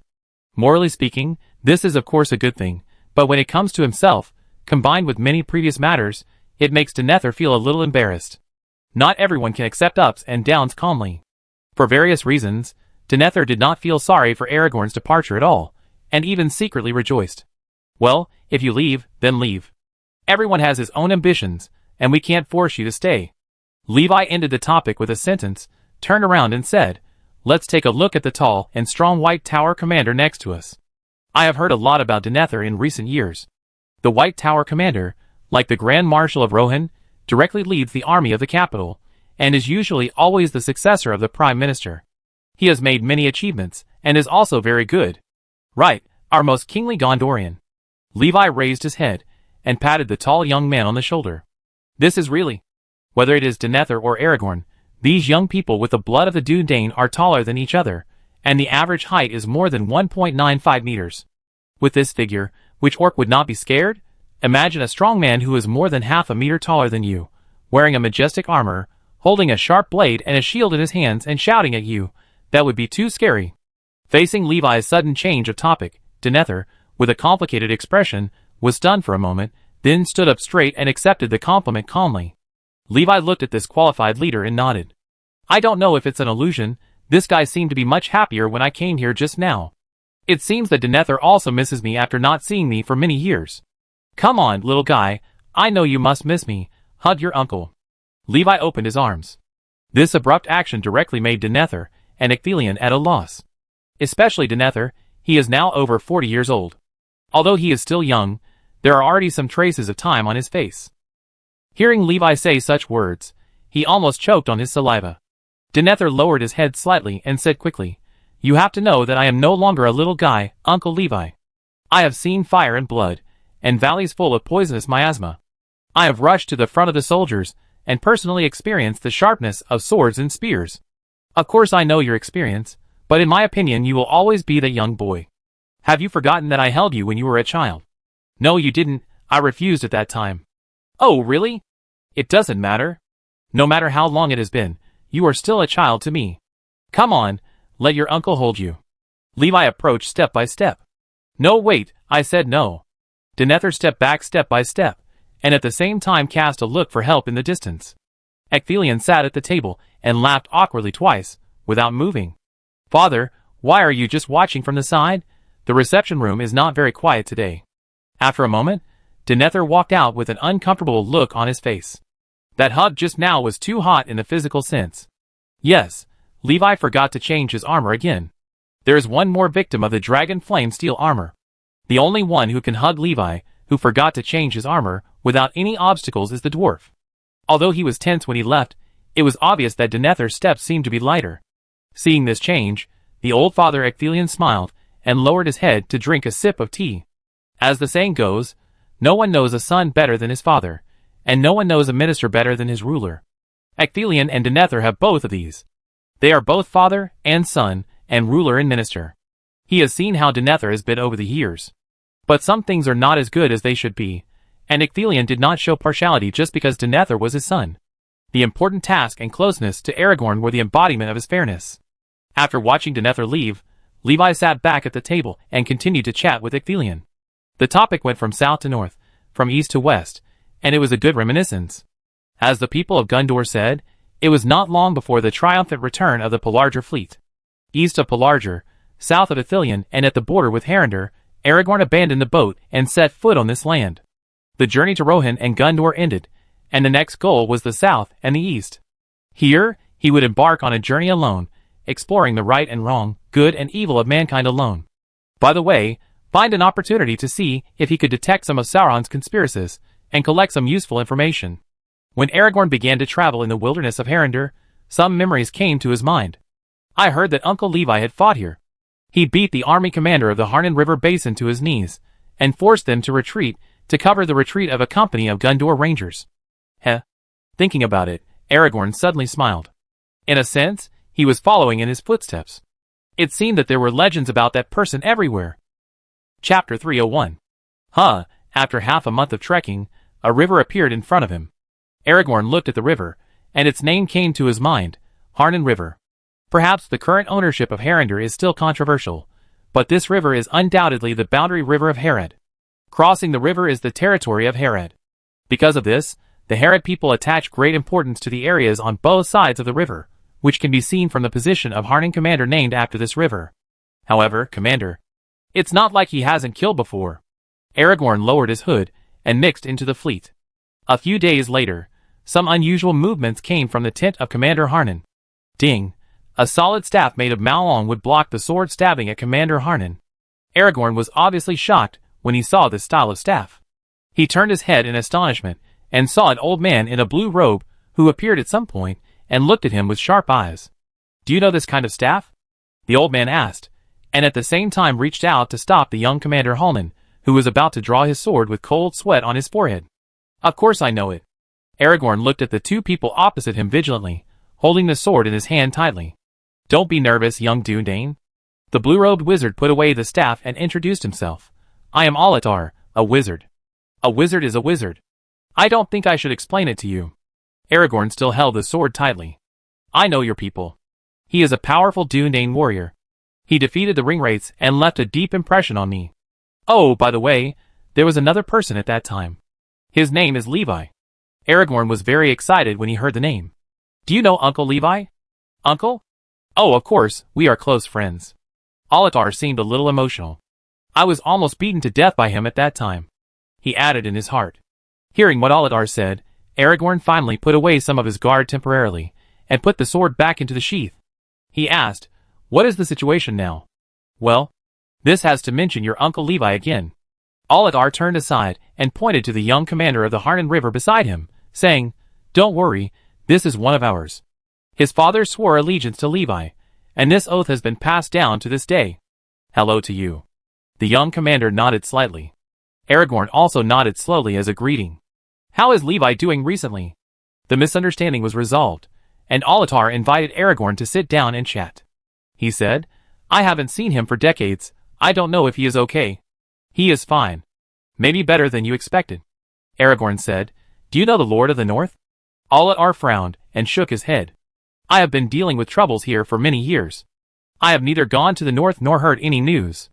"Lord of the North. I have never heard of this title. Maybe you can tell me about it." So a long conversation began. Alatar listened in fascination. "I really want to see it with my own eyes, if I have the chance." He ended with this sentence. "It's a pity that there is still more for me to do here. Next I plan to go to the Far East. The King of Kun has passed away, and his son has taken over the power. I don't know what his attitude is yet." "What about you?" Alatar asked Aragorn. "Me?" Aragorn didn't expect that this wizard he just met would actually ask for his opinion. "Yes, it's you. To be honest, I miss you quite a lot. Having a Dunedain by my side reminds me of many past events, and makes me find some of the feelings of the past." "The Far East," Aragorn muttered, and suddenly nodded. "Okay. Wandering aimlessly in the south is indeed not a good choice. After all, a port commander was killed recently, and Umbar is in a tight spot." The two reached a consensus. So, the new journey of the blue-robed wizard and the ordinary Dunedain, self-proclaimed, began. By the way, take a look at this. In the reception room of the White City in Gondor, Ecthelion took out a notebook and handed it to Levi. "Huh?" Levi took the old notebook and felt dazed. Many memories came to his mind. He seemed to have returned to decades ago. The first school in Libyan Bayo had just been established at that time, and Tabor was still alive. It was a warm afternoon. Levi and Tabor were walking around the school together. He corrected some students' homework. He also wrote a lot of notes on them. Later, Tabor came to him to ask about some things he couldn't understand. Everything seemed to have happened yesterday. After coming to his senses, Levi opened the old notebook. As he turned the pages, he saw his own notes. And another familiar handwriting afterwards, which was Tabor's. "Where did you get this?" Calculating the time, even if the owner of this notebook was still a child who had just learned to write when he made the annotations, he should be older now. "This," Ecthelion replied, "some time ago, my guard captain rescued a ranger who was out for training. The ranger was very grateful, and said he could take anything he wanted from him. Of course, please believe the morality of the guard captain I chose. He didn't intend to take anything. It was just by chance that this notebook fell out of the ranger's body, and its origin happened to be known by the guard captain. So my guard captain chose this notebook to carry with him."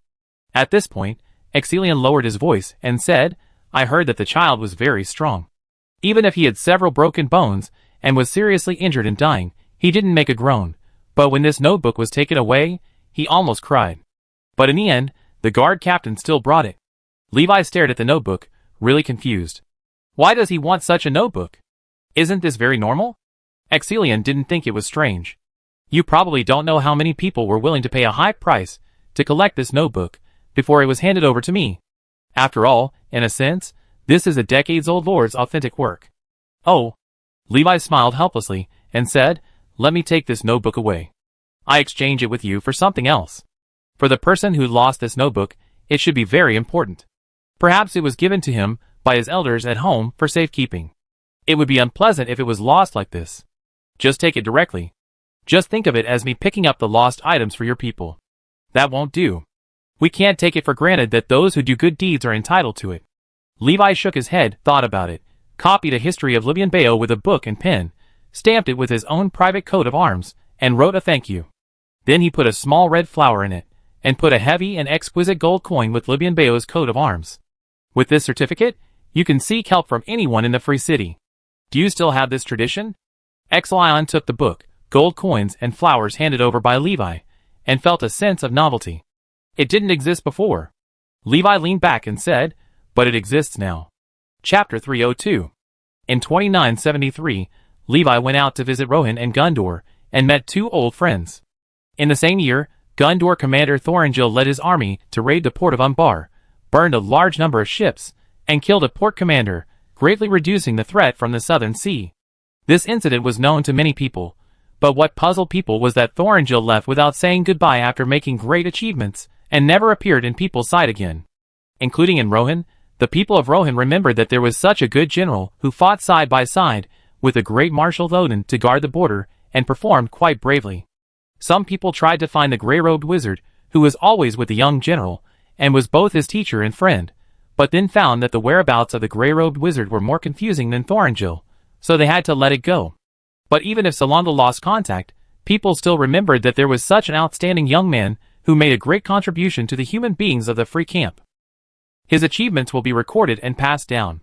Years passed quickly, and people were on their own journeys, not knowing where to end. In the blink of an eye, many years had passed.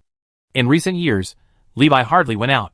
He was mostly in the territory, especially in River Valley City, where people could always see him. It seemed that River Valley City had become his favorite place to live, so the residents of Roadside Castle and Riverside Castle in Water City were empty, and no one was in the house for a long time. However, whether it was Roadside Castle or Water City, the people in these two places had already gotten used to the lords offline. Over the years, after special education and system reform, each territory has already adapted to this, and has a mature operating model. Even if Levi is not there, the territory can still prosper and develop, and it will become more and more prosperous. The difference is that when he is there, the development of the territory will occasionally leap forward, just like the establishment of the Great Wall and the establishment of the Water City project. When he is not there, it will be relatively stable. In any case, it is always good for the people in the territory that Levi can stay in the territory for a long time, no matter which territory it is, as long as it is in the territory. As for living in River Valley City, it doesn't matter. Anyway, it doesn't take too long to get from Roadside Fort or Water City to River Valley City. Even if there is something, the news can be passed on in the first time without delay. Well, probably not delayed. Another winter is coming. Levi is wearing a cloak and walking on the road in a low-key manner, occasionally responding to the greetings of the residents. Snowflakes fell slowly, and melted before they could get close to him. Knock, knock, knock. When he knocked on the familiar door again, the movement inside was much slower. Creak. But opened the door, and welcomed Levi into the house. Ahem. He coughed twice, sat at the table, and pushed the steaming tea to Levi. The weather was getting colder. How are you doing recently? Levi spoke first. Everything is normal. Pretty good? But only answered like this, and then fell silent again. Levi looked at his white hair and thin body, and didn't speak for a long time. After a while, the door knocked again. This time it was Levi who went to open the door. Bane and Brand. While greeting, Levi changed into armor, and picked up the lively little Brand. At this moment, the little guy, who was only 4 or 5 years old, was in the age of playing, full of curiosity about everything, and very naughty. However, this was usually only shown in front of his parents. Once he was in front of Bard or Levi, the little guy would be honest. Good boy, have a snack. Bard smiled and handed him a soft biscuit. Thank you, Grandpa. Brand reached out to take it, opened his big watery eyes, and nibbled it. Bard touched his little head, his face full of love and reluctance. Levi sat down again in the chair by the window. Opposite him was Bard. And Bane picked up Brand, who was chewing the biscuit, and sat with him on the side of the table. A new bridge has been built east of Dala town, which will make it easier to travel to Dwinian. Everything is normal at the border, and there is no movement. This year is also a peaceful year. Yeah. Listening to Bane's brief description, Bard nodded. He could no longer handle some things that were too complicated, nor could he personally go to the construction front or the border for inspection. These jobs were naturally handed over to Bane. He did a great job, no worse than Bard. You will take good care of this land for me, right? Bard smiled and looked at Bane. Father, if you want to see it, then see it yourself. Nothing is more real than what you see with your own eyes. Levi interrupted the two of them, obviously not wanting to continue to delve into this topic. Brand looked left and right, a little confused. The prosperity of this area cannot be separated from you. In recent years, when he really settled down to live here and observe carefully, Levi discovered the true situation of the river valley. The good friendship with Lonely Mountain, the smooth trade up and down the running river, and the prosperous development of the territory, these are certainly partly due to his ability, but to this day, Bard's management and agency also account for a large part. When the roadside fort was established, people went there because they heard that there was a legend there who was willing to shelter the displaced and give them a new life. Many towns in the river valley are different. Quite a lot of people are willing to come here from far away, partly because they heard of Levi's name, and partly, or even a large part, because they admire Bard's personal charm and are moved by the various policies and plans he promulgated. He performed the authority of the acting lord, generously spreading wealth and creating a better life for the people and maintaining good relations with various forces, so that the reputation of the valley, the free city, and even Levi among many allies continued to rise. In this entire area, such a large territory, Levi never worried about anything here, and had troubles. Levi still spent the winter and New Year of this year in the Valley City. It was plain and there was nothing worth mentioning, just dinner and showing skills, and meeting close people. Of course, in the Valley City, his closest people were Bard and the Bane family. At the table, several people tasted the various delicacies made by Levi himself and ate very happily, especially little Brand. This child saw so many delicious foods for the first time and almost couldn't walk. A crisp collision sound rang out on the table, and several people raised their glasses and gently touched them. Drink it all in one gulp. After dinner, when Levi left, Bud sat down at the desk again, poured himself a cup of tea, picked up a pen, and wrote something in a notebook. But as he was writing, he stopped again and shook his head. He took a long breath, leaned back, and began to close his eyes and rest. Chapter 303. Spring arrives as usual, bringing new life and prosperity to this land. At the beginning of this year, Levi received a letter signed by Denether. I fell in love with a gentle and beautiful woman. Lightning struck at the beginning. Levi put down the letter and looked at the signature again. It was Denether. He continued to read. In this letter, Denether was really expressing his true feelings. He wrote a lot of mushy words, mainly about the time he spent with the woman, their common experiences, and the process of falling in love. This surprised Levi. This guy who usually had a face as hard as iron could actually write such a thing. This really proves the saying, love always brings great changes to people. But these are secondary. The main content of the letter is that Denether is about to marry his lover, Findulas, the daughter of Prince Adrasil of Dol Amroth. He hoped to meet Levi on this happy day and share the joy with this unremarkable and mysterious uncle. Okay. Facing this stubborn boy, oh no, now he should be a stubborn middle-aged young man. In short, Levi did not intend to spoil Denether's true feelings and invitation. But time is really fast. I always feel that when we met last time, Denether was still the boy who was only as tall as his waist. Serious, always frowning like a little adult. But it is no longer. 2976, Gundor, White City. A grand wedding was held on the top floor. Denether fixed his hair, put on a black dress with white sleeves, looked at himself in the mirror, and nodded with satisfaction. When he walked out of the door, he was greeted by Findulas, who was dressed in a white veil and had beautiful black hair. Her eyes were bright and lively, and her figure was taller than that of an average woman. Standing there, she looked quite a match for the taller Denether. There was deep love in both of their eyes. The musician played romantic music, and the two exchanged rings under the attention of the crowd, and their love was sealed for life. Amid the applause like waves, Denether stood straight, and Findulas took his arm on the left. The two walked together on the flowers, passing by groups of relatives and friends. During this short journey, Denether looked left and right, and finally found the figure he was looking forward to. Levi stood in a more conspicuous position, nodded at him with a smile, and clapped softly, Standing there were also Denethor's father, Ecthelion, and a group of Gundor's high-ranking officials. Denethor smiled back. He turned his head and unconsciously touched the iron sword that he still carried on his waist even in such an occasion, with a proud and serious expression. The grand ceremony ended with a kiss between the newlyweds. When the wedding was over and the night banquet arrived, after dealing with the congratulations of relatives and friends, Denethor walked to the window alone, shaking the wine in the goblet in his hand, wondering what he was thinking. What's wrong? Then Duelas gave him a hug from behind. Denethor gently held her hand, and finally revealed a little bit of his heart. I just feel that maybe I still haven't been recognized, maybe I'm not as good as I thought. Why do you say that? Then Duelas looked at him with some worry. Denethor just shook his head, and didn't say much. This topic was quickly skipped. Feeling the warmth behind him, he sighed again. This happiness is too illusory, it would be great if it could last forever. I will always be by your side. Then Duelas beside him said gently. Neither of them continued to talk, just enjoying this moment of peace. Yes, maybe happiness is always short-lived and unstable. But when it is there, you must cherish it. Some people are in a happy and bright life, while others are walking alone in the dark. Well, it is indeed in the dark. In the dark interior of Moria, Gandalf made the gem on the top of the staff light up, so that he could see the road ahead clearly. Most of the time, wizards don't do meaningless things. Including this time, he chose to travel through Moria instead of Isengard Pass and Sky Road, two easy places to go, and chose to go through Moria, not just to make himself suffer.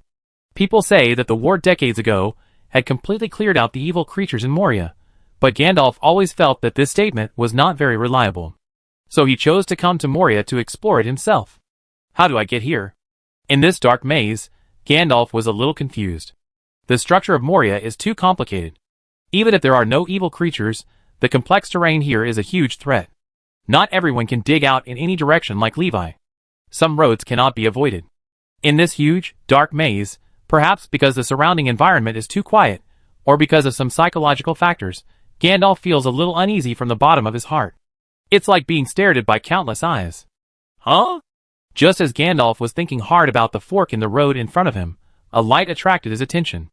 Is that fire? Is there something? Gandalf became nervous. He extinguished the light on the top of his cane, ran towards the light silently, and slowly poked his head out at the corner. There was a burning campfire there, and there was a mark next to the campfire. Levi.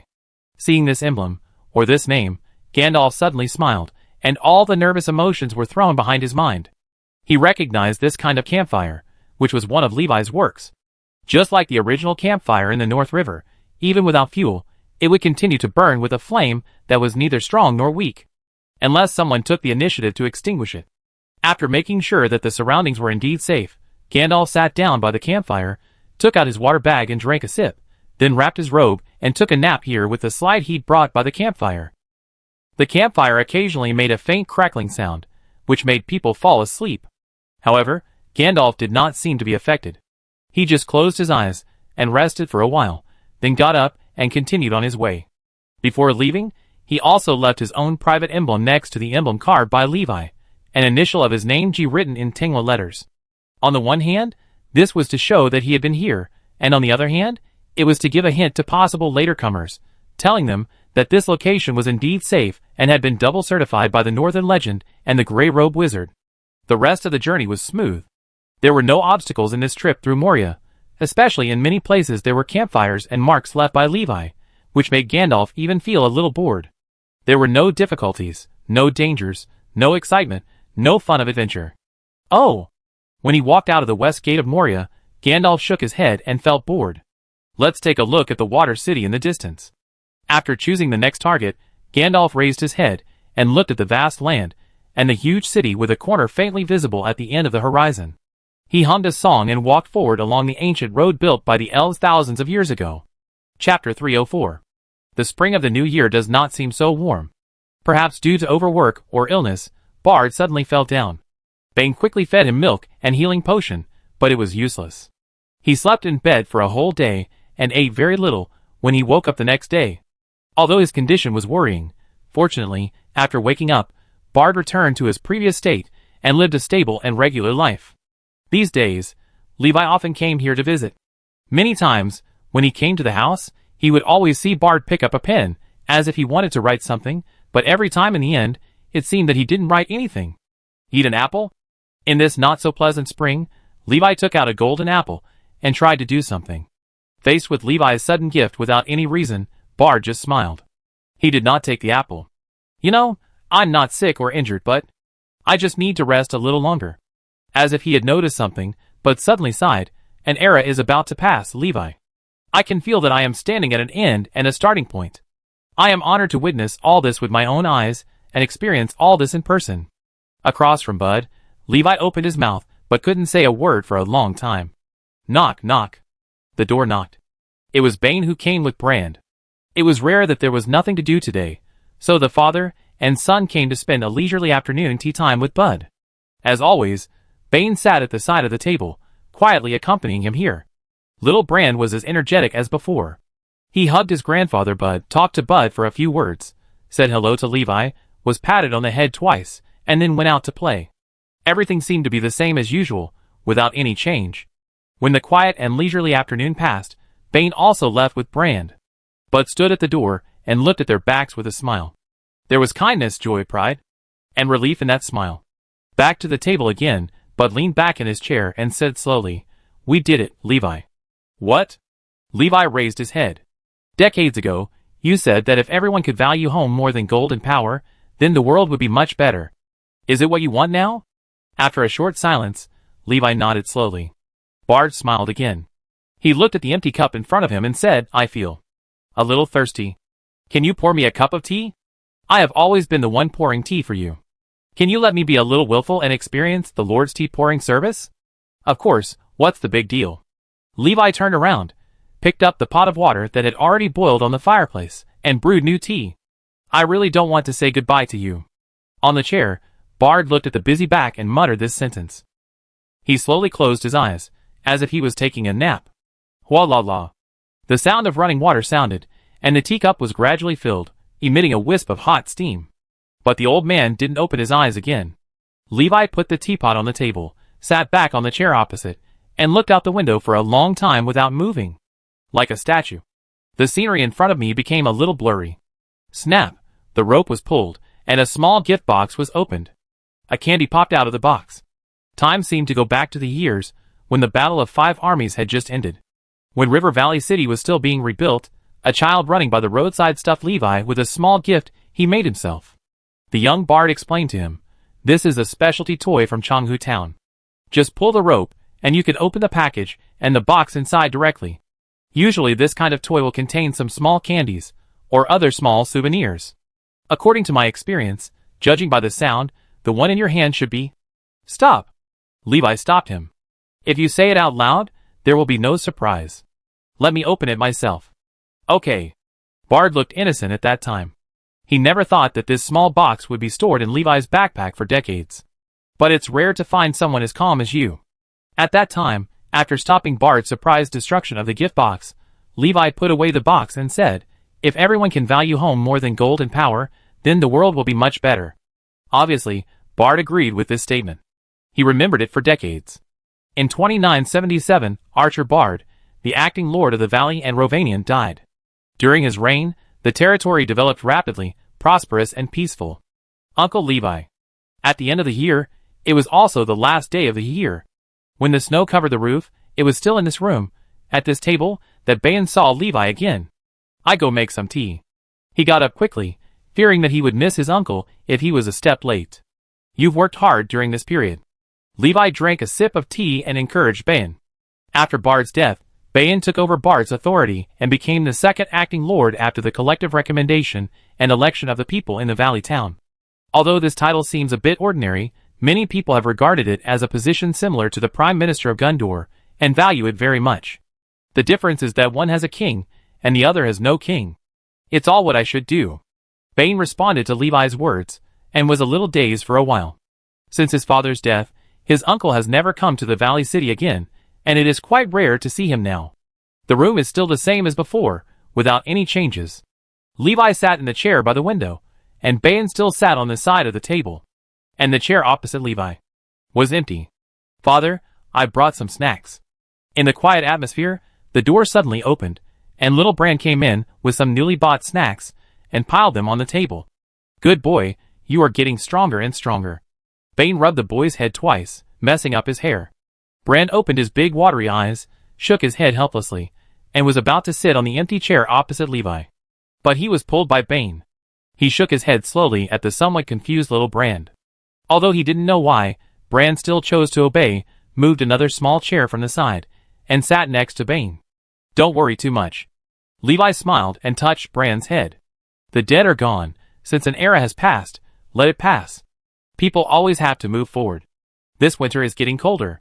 When Levi walked out of the house and passed Changhu Town again, he saw a relatively familiar hunched figure in the mayor's office. Alfred. At this moment, he was sitting on the steps of the house, staring at the frozen lake, and he didn't know what he was thinking. Looking at this silent old man, Levi was also in a daze. He really changed. If this happened in the past, this guy would definitely run to a crowded place and cry loudly, shouting words like master in his mouth to let people know how excited he was. But now, he just sat alone in a familiar and secluded corner, not wanting to be seen by anyone. Levi didn't disturb him, but turned around and left silently. When he was far away from the familiar wooden house, he suddenly stopped, took a deep breath, and exhaled slowly. Just close your eyes, and wait quietly for the arrival of another year. Chapter 305. Many territories in the valley remain the same, without any changes. During the day, it is bustling and lively, and at night you can see warm yellow lights, so people don't have to go in the dark. The flag with the sword and bow emblem is hung at the gate of the valley city, showing its history to outsiders. It seems to have always been like this, but this year it seems to have some different meanings. The older generation of people always feel a little nostalgic when looking at it. In 2978, Théoden sent a letter to Levi, a letter of thanks. This year, Theoden's son Theoded was born, but Theoden's wife was on the verge of death due to dystocia.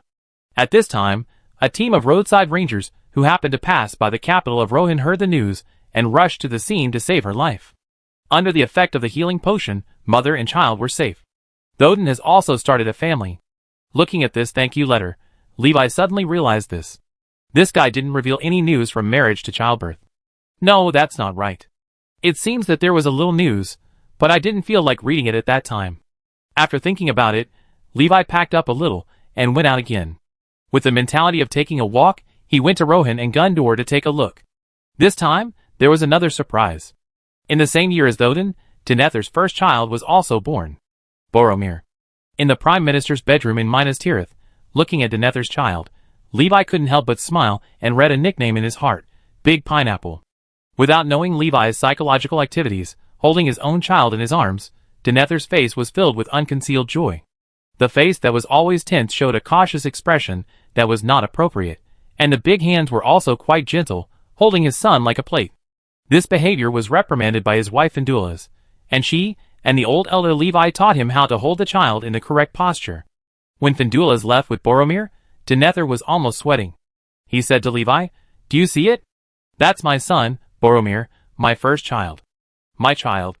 Denethor stared at the corner where his wife disappeared, muttering to himself, "He will grow up slowly, learn to walk and talk, grow from a baby to a teenager, and then continue to grow until he is stronger than me.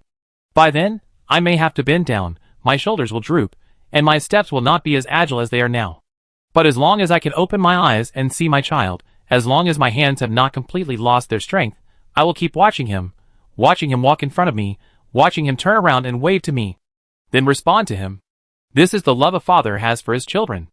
The more proud and strong a person is, the more complete his collapse will be. If a father like this suddenly learns the bad news about his child and faces the great pressure of the inevitable destruction of the country, how can he not fall into despair?" Inside the house, Levi patted Denethor on the shoulder, as if to encourage and comfort him. Denethor was very welcoming of Levi's visit, and was willing to let him get close to his children.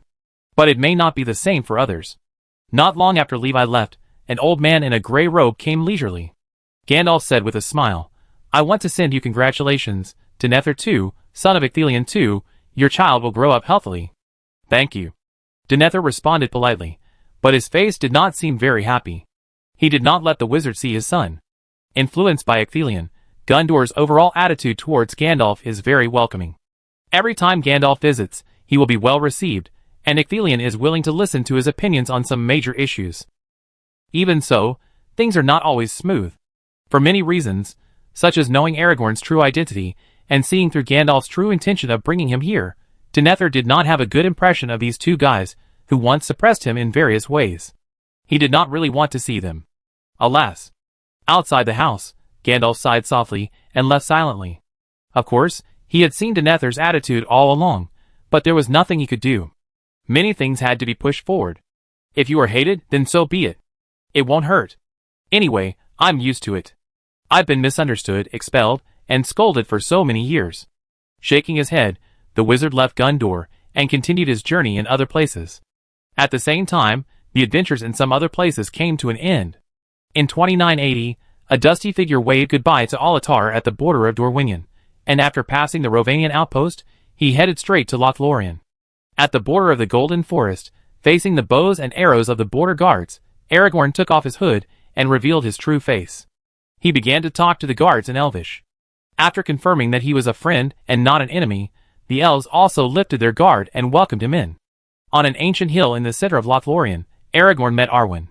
She was dressed in a light and shining white dress and a silver-white ornament on her head, like a star falling to the ground. Aragorn was fascinated by her appearance. On this beautiful hill with an ancient history, Aragorn took off his ring of Barahir and gave it to Arwen. The two swore here to stay together for life and never separate. From the time they met until now, after decades, their relationship has finally made further progress. Although they haven't seen each other for a long time, they are closer. The Golden Forest still maintains its tranquility and peace. In another place, under the shadows, a little creature hurriedly dodged several rangers and ran eastward. Damn it, why are there rangers with sharp blades everywhere, Gulu? We can't stay here any longer. Those rangers saw us. They must have seen us, but they look down on us. They don't care about us at all, Gulu. This is a good thing, Gulu. While muttering, Gulu climbed over a small hill again and went south along the river under the cover of night. His actions were not concealed. Over the years, many rangers have seen this guy in the wilderness, but none of them took any action. For this strange little thing, the rangers only felt novelty and thought it was some new species. They didn't regard him as a threat at all, or to put it bluntly, they just regarded him as an ugly little animal, and a useless little animal that couldn't be eaten. There are so many strange things in this world, and there's nothing to be surprised about. If you really want to see something new, you can go to the town of Carl. There is a giant bear squatting on the huge rock there every night to watch the moon. As for Gollum, out of basic respect for life, the rangers chose not to disturb him and let him run around in the wilderness over the years, watching him catch fish, catch rabbits, take bird eggs, and then be pecked. This guy is like an Easter egg, randomly appearing somewhere and being mentioned by people occasionally. He seems to be looking for something. People with keen intuition said so. This year, perhaps because he was tired of the vague sights in the dark, or perhaps because he felt something, Gollum went all the way south along the Brown Land until he walked out of the territory of the Free City and came to Ithilien. Then, he followed the call to the east and walked into a black mountain range full of shadows. Mordor, Gollum, where can I get in safely? After searching for a while, Gollum found a gap in the mountains of shadows in a relatively far place south of Minas Morgul, where the Witch King was stationed. From here, it seems that you can go straight to the interior of Mordor. Just as Gollum was delighted with his discovery, a dark and deep shadow slowly crawled behind him. Shelob. At this moment, Gollum finally knew why Sauron did not set up guards here. Because no one can pass through here safely. That day, Gollum wailed, "No, don't eat us. We have little meat, Gollum. We can find more food for you." When Shelob heard that there was more food, he became energetic. So the spider and Gollum worked together, and the latter began to move around here, attracting one orc after another. In this cooperation, perhaps because he thought this little thing was quite useful, Shelob temporarily gave up the idea of devouring Gollum, and lived in peace with him. All this happened in the dark where no one knew. And in the place where the light shines, people still live a comfortable life. Gollum didn't know yet that the treasure he longed for was also under this light and comfort. There is a row of hobbit caves under Bag End in Hobbiton. There is a road along this row of caves. This road is called Bag End Road, marked and started by Bilbo's Bag End. The Shire Hobbiton number 1 Bag End Road, this is the specific location of Bilbo's house. Next door to him, at number 3 Bag End Road, that is, his neighbor's neighbor, is the Gamgee family. This family is very good at taking care of beautiful plants and flowers. In fact, the garden of Bag End was entrusted by Bilbo to their owner Hephaestus Gamgee. But today, the hard-working gardener Mr. Hephaestus asked for leave. because his son was born. Upon hearing the news, Bilbo immediately dressed and prepared to visit the gardener who lived on the same street as him to send blessings to him and his son. By the way, the gardener's son is called Sam Samwise Gamgee.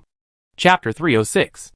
On this day, Bilbo greeted his hired gardener and brought his most sincere blessings. Sam, what a fat boy, he will grow up strong in the future. Looking at this chubby little guy, Bilbo smiled unconsciously. But when he looked at the little guy, finished his words of blessing, and was about to turn around and open the door to leave this lively family and return to his own home, he sighed inexplicably. Looking at the slightly loose skin on the back of his hand, Bilbo suddenly realized that he was no longer young. And now he is still alone, living alone in Bag End. Leisurely, quiet, and spacious Bag End. Shaking his head, Bilbo went back home and continued to sit in the rocking chair, looking at the scenery, looking at the sun gradually setting in the sky, and sighed as always. Today's weather is really exceptionally sunny. Drogo's family far away in Brandy Bridge also thought so. Today was indeed a festive day. In the evening, Brandy Hall held a joyous banquet. As one of the most generous hobbits in the area, Drogo would not miss this event. So he took his wife and children to the banquet, and the family had a great time eating and drinking. 12-year-old Frodo also had a lot of fun with other children, so tired that he fell on the bed and fell asleep as soon as he got home. But while Frodo fell asleep, Drogo and Primula were not sleepy at all. The couple looked at the clear sky and watched the sun set and the moon rise, and suddenly an idea popped into their minds. Let's go boating. Shwigwa, with a blush on his cheeks, imitated the poet's tone and said, Look, the Brandy River, the moon in it is so beautiful, the stars are so shining, if I can swim in it, it will be a beautiful scene in my dreams tonight. Obviously, this guy must have drunk a lot at the party at Brandy Bridge. Coincidentally, his wife also drank a lot. Then let's go now. Primula agreed immediately. So the two of them left Frodo at home and went straight to the river. They sang loudly on the boat, laughed on the boat, and danced on the boat. Then the boat capsized. Help! The heart-wrenching cry came out, startling several bushes. What's going on? A ranger stuck his head out and looked at the river. Another companion with better eyesight beside him saw it and stood up immediately. Someone is drowning, don't just stand there. They hurried over, dived into the river, and fished out two hobbits who were really round. Fortunately, they are fine. Looking at the hobbits hugging and crying on the river bank after the robbery, the two rangers lay exhausted on the grass, with water dripping from their foreheads. It is hard to tell whether it was the river water or the sweat from exhaustion. The movement that night alarmed many people, and the news that Drogo Baggins and his wife fell into the water and almost drowned spread out at a very fast speed. You have to know that this is the Shire, the most peaceful Shire in Middle-earth, and people have a lot of free time. This matter was almost spread to the next town the next day. That is Hobbiton. The boat is unreliable. If you sit on it quietly and don't move, you may get into trouble. Sam's father, the gardener Mr. Hamfast, expressed such emotion when chatting with Bilbo. Fortunately, there are two rangers nearby, otherwise Frodo would have become an orphan at the age of 12. Compared with Hamfast, Bilbo was more concerned about another thing. Then this child is too pitiful. Thinking of this possibility, Bilbo couldn't help shaking his head. Fortunately, this thing didn't happen. But this couple is really irresponsible. They are not young anymore, but they can still leave their children alone at home and go boating. Bilbo touched his chin and thought secretly. No, as Shwigwa's cousin, I must go and discuss it with him. As soon as this idea came out, Bilbo couldn't sit still. A few days later, he got dressed and walked all the way to the Brandy Bridge in the east with a cane. To say that Shwigwa is really old this year, he is now 72 years old. Yes, when Frodo was born, his father was already 60 years old, and his mother was only 12 years younger than his father. The couple is now 72 and 60 respectively, not young. As for Bilbo, he seems to have lived a long life. Now he is 90 years old, the oldest in the whole Shire. But even so, the old man is still full of energy and spirit. This is simply a mystery. But no matter how energetic he is not a young hobbit after all. Even Bilbo himself sighed. He didn't even finish the journey from Hobbiton to Brandy Bridge in an afternoon. In the past, especially on the journey to the Lonely Mountain, even if Thorin and his men had ridden away earlier and walked for half a morning, he could still catch up with the expedition team before lunch. At dusk, Bilbo took a deep breath and sat down by the river. Yes, it was the Brandywine River, where Drogo and his wife almost drowned. After crossing the river, it was Buckland, but before that, let's take a rest. Help! Just as Bilbo sat down, a shout suddenly rang out, and the sound came from far away and seemed to be on the other side of the river. What's going on? Bilbo stood up immediately, holding his cane tightly in his hand. He took 2 steps forward and squinted his eyes to look over. At this sight, old Bilbo was no longer calm. 3 vicious dogs were chasing a child, and they looked extremely fierce, as if they would not go back without biting him. The most important thing is that they are chasing no one but their lovely nephew Frodo. Child, come this way. Bilbo ran across the bridge and rushed to Frodo's position on the other side of the river.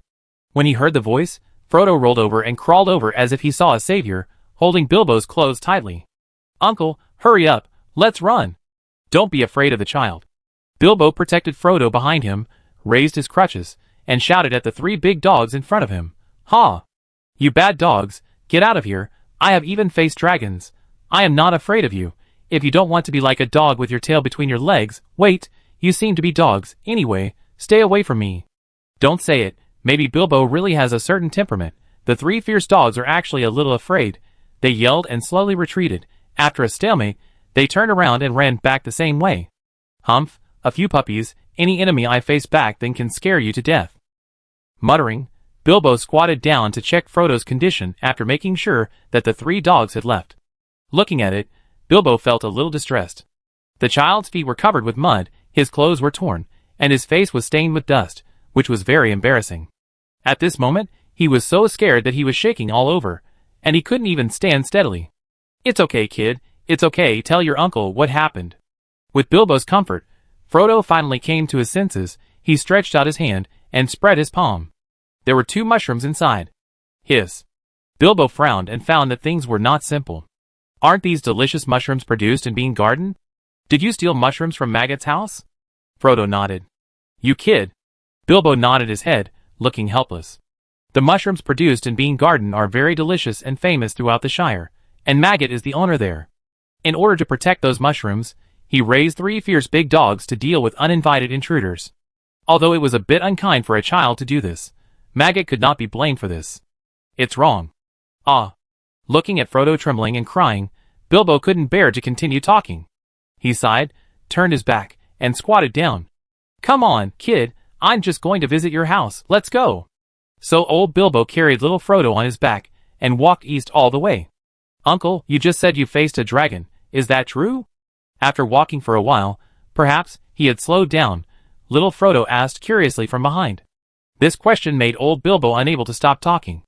Of course, back then in Erebor, the Lost Dwarf Kingdom, I, Levi, and Thorin, the king under the mountain, faced the dragon that stood taller than a windmill. Bilbo was talking in front, and Frodo was listening in the back. He was fascinated by it, and began to imagine those scenes. Do you know Levi? He suddenly caught a key point. Yes, didn't your parents tell you? You met?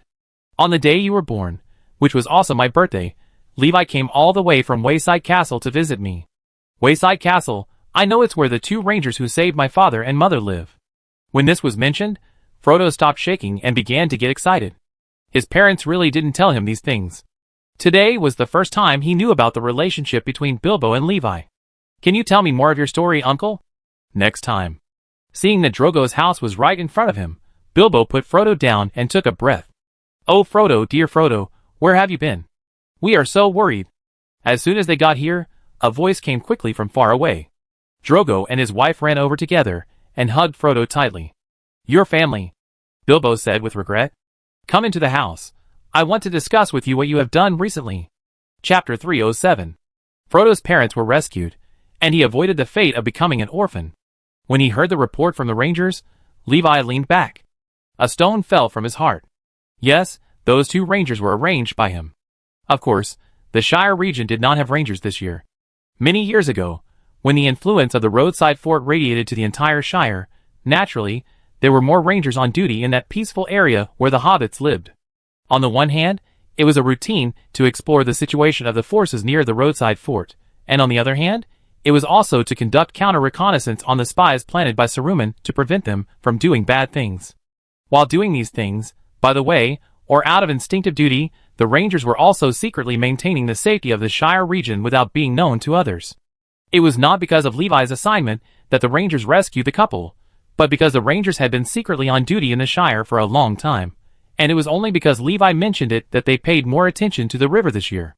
In fact, if it weren't for the incident of Zhuagua and his wife falling into the water, most people in the Shire area didn't know that there were Rangers active here. In any case, the result was good. There is one less tragedy in the world. People's lives continue, following their own trajectories day after day. For Levi, who has been accustomed to a leisurely life, this year is not very peaceful. Sanger couldn't hold on. When Levi arrived in Rohan, it was difficult for him to open his eyes again. Facing Levi, who was still as young as decades ago, Sanger's face was calm. In the hall, he sat on the throne, with a look of nostalgia in his eyes. So far, what I miss most is the time when we traveled together, especially when we made a scene in the hall, ha ha. Looking at this weak old man who was laughing desperately, Levi was speechless for a moment. He did not take out the golden apple or healing potion and handed it over as before.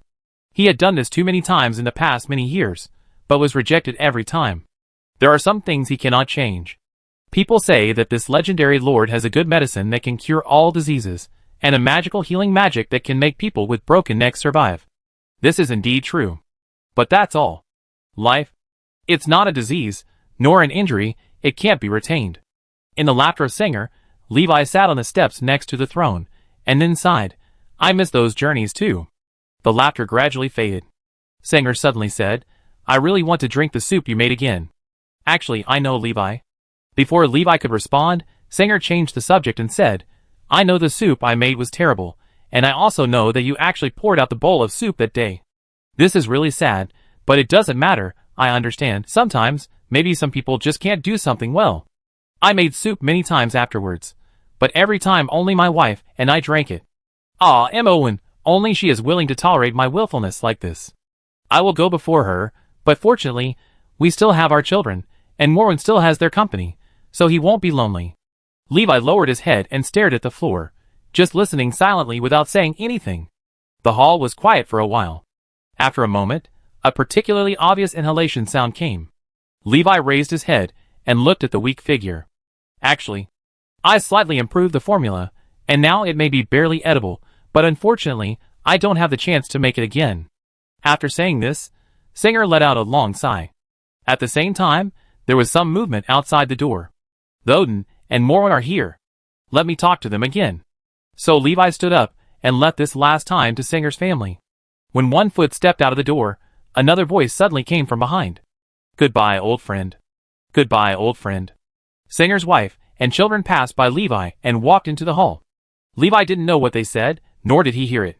Just a moment later, there was crying. Only then did Levi take a deep breath, take a step forward, and leave here. Silent and silent.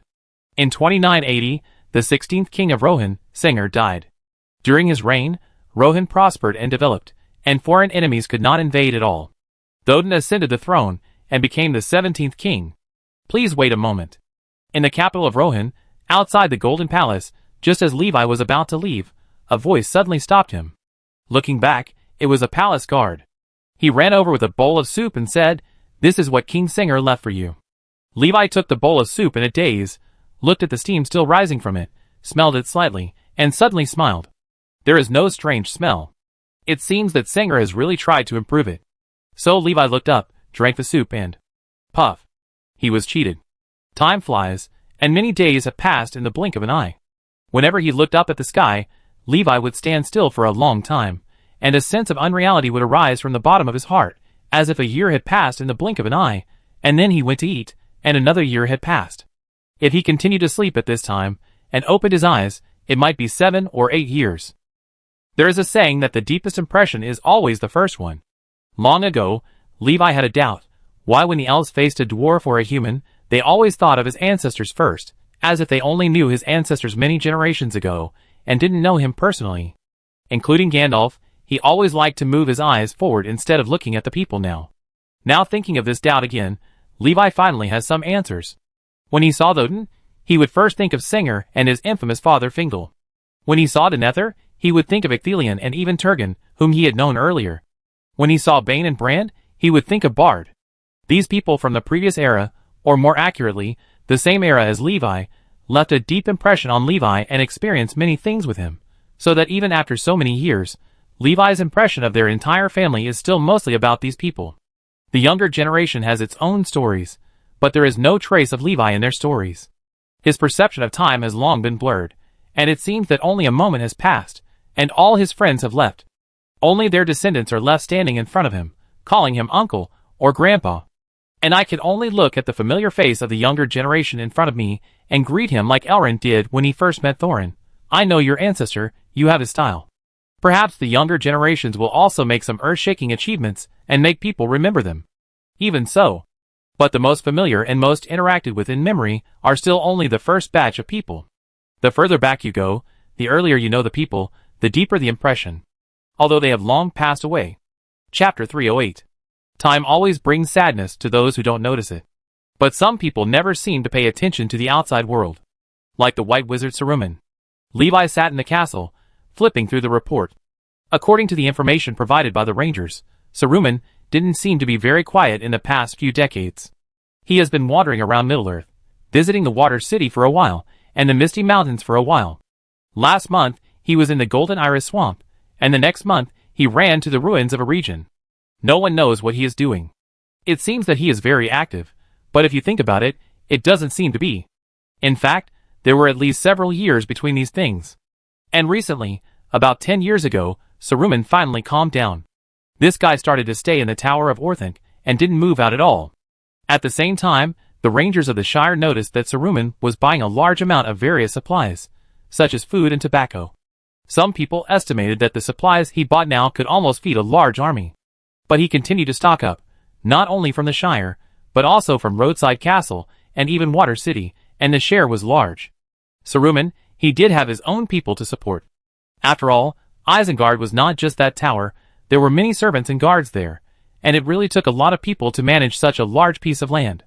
Levi sat at the table thinking. At present, this guy was still quiet. He returned to his old job, staying in the tower all day to do research, and did not do anything else. After observing Saruman's little movements, Levi turned his attention to other places. Gondor, Mordor, Umbar, Harad. This area, which seems to be the most stressful, and has the most frequent disputes, has become relatively stable. As usual, there are constant small frictions, but nothing major has happened. There are constant harassment and probing, but no major war. As for the movement in the Far East, it is really difficult to detect. Looking at the briefing that has been simplified over and over again, Levi rubbed his temples, and slightly understood some of Sauron's feelings. Putting aside other things, Sauron is really a genius, and he is also an overtime maniac. According to the amount of work on his side, it is estimated that he is working overtime 24 hours a day.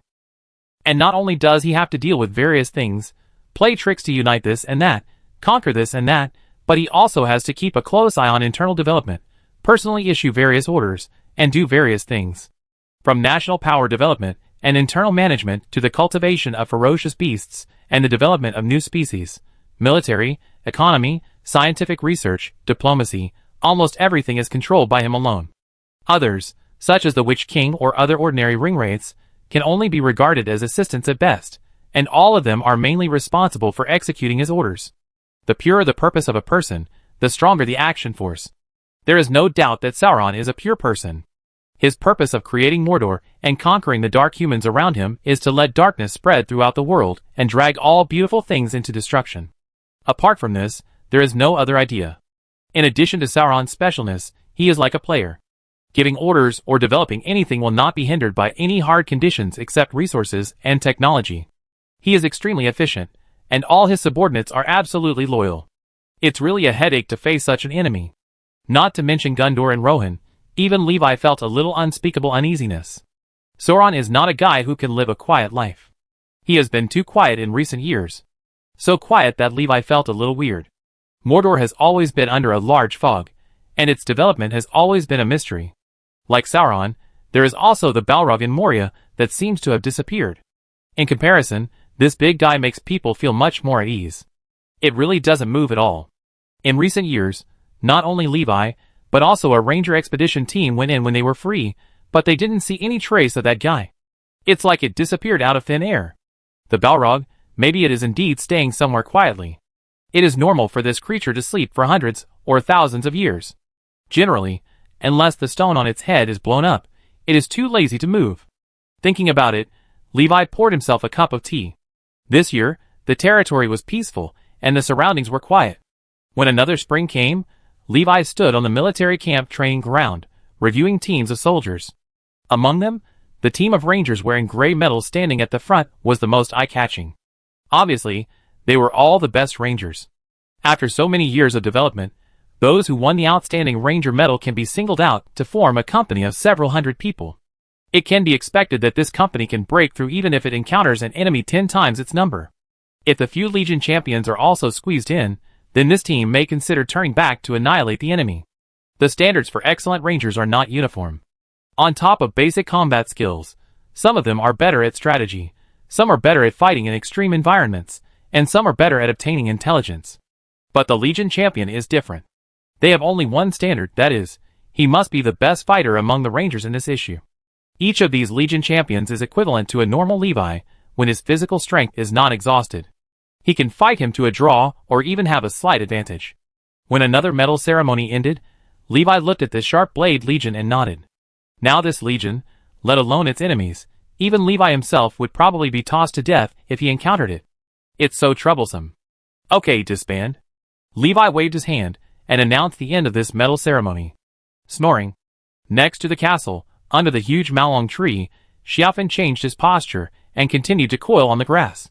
When Levi walked by, he gently rubbed Levi with his big head, and this rub almost made Levi take a step back. Levi had to look up at Xiaofan. This guy has grown as big as a small hill now, and the ladder leading to the top of the Malong tree can't bear his weight. But fortunately, the wings are not for show. Xiaofan learned to fly early. But most of the time he still likes to lie on the ground, because compared with his current size, the huge Malong tree seems a little small. Although he can still coil on it, it is very conspicuous. The dragon coiled on the Malong tree actually became another symbol of roadside fort a few years ago. Some people thought this scene was really wonderful, so they drew it according to their impression and sewed it on the flag. Later, Levi saw the flag, and he obviously thought the logo was well designed, so he simply hung the flag under the Malong tree where Xiaofan lived. Xiaofan said he had no objection. Although he had no objection to the flag, Xiaofan had been thinking about another thing for a long time. This year, Xiaofan asked Levi if he had grown up. Levi nodded. So Xiaofan asked if he could change the nickname Xiaofan that he had agreed to use only when he was a child, and give him a normal dragon name. Now his scales are no longer pink, but hard, dark red, and the appearance is neat and shiny, majestic and beautiful. However, in the face of this request, Levi was just silent, without saying a word. Xiaofan was also silent. Looking at Levi in front of him, who was like a machine stuck for a long time, and couldn't say a word, he seemed to have noticed something. So from that day on, Little Pink stopped lying on the grass near the castle, and went to the gate of the nameless tower instead. He asked people to find books for him every day.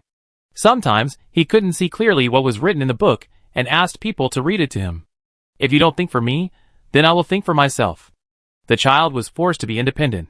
Thus, due to someone's brain jam, a new rumor appeared under the nameless tower. The Dragon Who Loves Reading. Chapter 309. Spring goes and autumn comes. When it comes to the beginning of September, Levi rides his horse and heads west under the resentful gaze of Little Pink, heading to the Shire again. It's that time again, Bilbo's birthday. It's been many years since I last visited him. I wonder how the old hobbit is doing recently. With some small gifts, Levi rode slowly on his horse, crossed Bree and the old forest, glanced at the Barrow Down, and entered Hobbiton without any obstacles. Dong dong dong. In front of Bag End, the door knocked. I opened the door. Surprisingly, a childish voice sounded inside. Click. When the door opened, Levi lowered his head and saw a teenage hobbit. What the hell, Bilbo has a child. When did it happen? Levi was confused. The little hobbit at the door was also confused like him, and the two of them just stared at each other. But after looking Levi up and down carefully, the child suddenly screamed. This noise immediately attracted old Bilbo in the house. What's wrong, Frodo? What happened? He ran out with a frying pan. Then he opened his eyes wide. Oh, Levi, welcome. It's really you. Like Bilbo, Frodo also began to get excited. Well, yes, it's me, of course it's me. Levi asked Bilbo, who is this child? Frodo, you saw him 13 years ago. Oh, I remember. Levi touched Frodo's little head and said, why is he here? Where are his parents? Why does this plot feel a bit wrong? They are chatting at the two-legged old man's house next door, and the gardener Mr. Ham is also there. A voice came from the bushes. I'm not here. I'm busy taking care of your garden, Mr. Bilbo. Oh, okay. Bilbo nodded, not paying much attention to this little detail. Hello, respected Mr. Levi. While taking care of the flowers and plants in his hands, Ham did not forget to raise his head and greet Levi. Hello to you too. I heard that your family gave birth to a fat boy last year. Congratulations. Levi responded to him. I'm honored. Gardener Ham stood up and bowed. Then he continued to mow the lawn diligently. Just peek here from time to time. There are always some strange people coming to Bilbo's house. They used to be wizards, dwarves, now the Lord of the North, who is almost known to everyone, has also come to visit. God knows how this old hobbit knows them. However, the residents of Hobbiton have already gotten used to this. Although Bilbo is a bit weird, he is a good person and generous. Neighbors don't hate him, and are happy to chat with him when they see him. After sending Frodo to the kitchen to look after the soup pot, Bilbo came to Levi and whispered with a smile, You know, Frodo and I have the same birthday. This child is very adventurous. I will tell you what happened in Bean Garden last year. And he also likes to listen to stories, my stories, and your stories. You don't know that one day Frodo ran to Hobbiton alone from across the Brandy Bridge, which made his parents anxious. They mobilized the whole family to look for him all day, and then they found Frodo with me. Just to listen to stories. Oh, by the way, I also taught him a few words of Elvish, and he is also very interested in this. It seems that you have lived a fulfilling life in the past few years? Levi teased. Well, of course, since this boy often comes here, Bag End has become much more lively. You see, this year he didn't celebrate his birthday at Brandy Bridge. He directly begged his parents to bring him to my house, so that we can celebrate his birthday together. Levi thought for a while and said, That was really unexpected. I only prepared your gift. What's the big deal? Bilbo waved his hand and said, Your visit is the best gift for me. I believe Frodo thinks so too. Yes. In the kitchen, perhaps because he heard what Bilbo said, Frodo shouted, I am very happy to see you. The person in the story that I always heard came out. Now my childhood is complete. Well, let me join the kitchen and make a good meal for you too. Levi bent down and walked into the house, walked into the kitchen, took over Frodo's work, and started to make various things. When the night came, a rich and luxurious meal began. Food from all over the world and various novel dishes were placed on the table. In the center of the table were two big cakes made by Levi himself, one for Bilbo and one for Frodo. At this time, Shwibwa and his wife also came back. After chatting with the 2-foot father, they went directly to the market. Now, the couple bought a lot of high-quality ingredients and brought 2 bottles of rare and excellent wine as a thank you for Bilbo's care for Frodo in recent days. But when they put the things down, the couple was stunned by Levi and the table full of delicious food he made. And they were also surprised by his visit. Shwibwa exclaimed, Oh my God, it's you. I must solemnly thank you and the rangers of your territory. If it weren't for those 2 rangers, I really can't imagine how Frodo will live alone in the future. You'd better reflect on it. Bilbo glanced at him from the side. Of course, we have reflected on it, my dear cousin. Shwibwa very attentively pulled a chair to the table and welcomed Bilbo over. In response to Shwibwa and his wife's thanks, Levi only responded, Parting is a very uncomfortable thing. Since you can still accompany your close ones, cherish this time. Several people agreed with this. When the birthday party ended, it was not early, and it was already dark outside. Going home at night was obviously not a good option, but fortunately Bag End was big enough for Levi and Drogo's family to stay here, and there was even some room. There was no way such a few people could fill the place. You know, there were 13 dwarves who lived here in the past, and they didn't complain about having no place to sleep in Bag End the next day. Although in fact many dwarves slept on the spot. That night, because the food at the banquet was so delicious, Drogo and his wife also let go of their appetites, and couldn't help eating more and drinking a lot of wine. As a result, the couple fell asleep as soon as it got dark. But Frodo was not sleepy. He begged Bilbo to continue telling him stories about what happened in the past. But this time old Bilbo shook his head. He pointed to the figure sitting in the courtyard looking at the lush starry sky and said, Levi has many more stories than me. Why don't you ask him in person? So Frodo approached cautiously, and talked to Levi with the lame and naive words that only children have. This made Levi laugh. Okay, come here and sit here, kid. Levi patted the empty seat beside him, and said, I tell you what you want to hear. This sentence brought him disaster. After all, who would have thought that Frodo could say, I want it all? So Levi talked for a long time, until Bilbo beside him began to yawn. What happened next? Frodo struggled to ask. What happened to the sharpshooter, the ranger captain who was mistaken for the commander, and the prime minister who gave you the mithril dagger? Are they all okay? Levi was a little absent-minded for a while. The humans in this world are free. After death, their souls will be liberated and can go to other worlds without restraint to start a new life. Maybe they have gone to other places to start a new adventure. Levi smiled and touched Frodo's head, saying so. At this moment, the little guy was so sleepy that he was about to fall asleep. The story time was over. Frodo. Levi suddenly called softly. So Frodo raised his head and looked at him dazedly. Forgive me for coming in such a hurry, and for not expecting you to be here, so I didn't prepare any gifts for you. Frodo was about to speak, but then he heard Levi say, In that case, I will give you a more special birthday gift. A trip, how about that? Frodo, I will give you a trip and adventure. I will decide the scenery, and you will decide the time. How about that? Okay. After this answer, Frodo finally couldn't hold on any longer, and he fell asleep directly. Bilbo appeared at the right time and carried Frodo on his back. He couldn't help but say, What a precious gift, Levi, more precious than anything in the world. If someone said this to me, even if I had to go to the dragon's lair again, face the raging flames and the smelly breath again, and face tens of thousands of orcs and trolls again, I think I would be willing to pack my bags and set off immediately.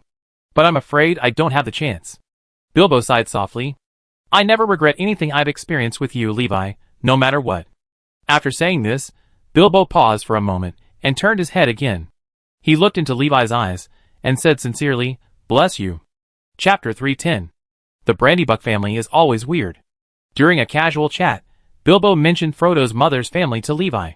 It's inevitable. Bilbo's neighbor, Old Twofoot, who lived at 2 Baghead Road, heard Bilbo say this when he passed by, and also interjected. After all, their family lives in the weirdest part of the Brandywine River, the area closest to the Old Forest. That forest is very wrong, dark and bad, and there are strange movements from time to time. Who knows if their family is affected by something? Mr. Drogo Baggins is a decent and respectable hobbit, but I really don't understand why anyone in the Baggins family of Hobbiton would go so far to find a wife. But their young man Frodo is very polite. He is the best child I have ever seen. Well, this is not surprising. After all, his father is from the Baggins family. Old Twofoot muttered and walked away. It seems that your family has a good reputation. Levi teased Bilbo. Bilbo just shrugged. You know, all hobbits like a stable life. And our Baggins family is almost synonymous with obeying the rules, which is appreciated by many people and makes my ancestors highly respected. Really? A warm voice interrupted at an inopportune time. The old man in a gray robe stood in front of the two of them with a cane, blocking the sunlight not very politely, and said to Bilbo, But from what I have seen, there is a hobbit in the Baggins family who is full of adventurous spirit. There are always exceptions, and you're late, Gandalf. Bilbo stood up immediately. Although his tone was full of complaints, he hugged Gandalf honestly. Forgive me, Bilbo. I was delayed for 2 days by some trivial matters. Otherwise, I would never miss your birthday. He looked at Levi and said, Well, I really regret this. I guess there must be a lot of delicious food at the banquet. Gandalf grinned and said, Long time no see, Levi. Long time no see, Gandalf. Levi responded to the greeting of this old friend. The two patted each other on the shoulder and made a very intimate greeting among the elves. You have changed a lot. Almost at the first glance, Gandalf noticed something different, mainly in temperament. He sighed softly, then suddenly smiled and said, Look at it lightly, Levi. Some things have to be experienced. I have always been very open-minded. It's better this way. Without further studying this sentence, Gandalf turned to look at Bilbo and continued the previous topic. I don't think you are an exception, Bilbo. I told you before that your grandfather, Galincius Took, the Old Took, was an adventurous man. When the White Wolf invaded the Shire, the Brandybuck family sounded the mobilization horn, and he was the first to take the lead in responding. They drove out the beasts together with other hobbits, who came to support and maintain the peace of the Shire. When mentioning this, Gandalf couldn't help but sigh, My old friend. Old Took, we have been living in harmony for more than 100 years since we met. Every time he organized a midsummer party, I would attend it with the fireworks I carefully prepared.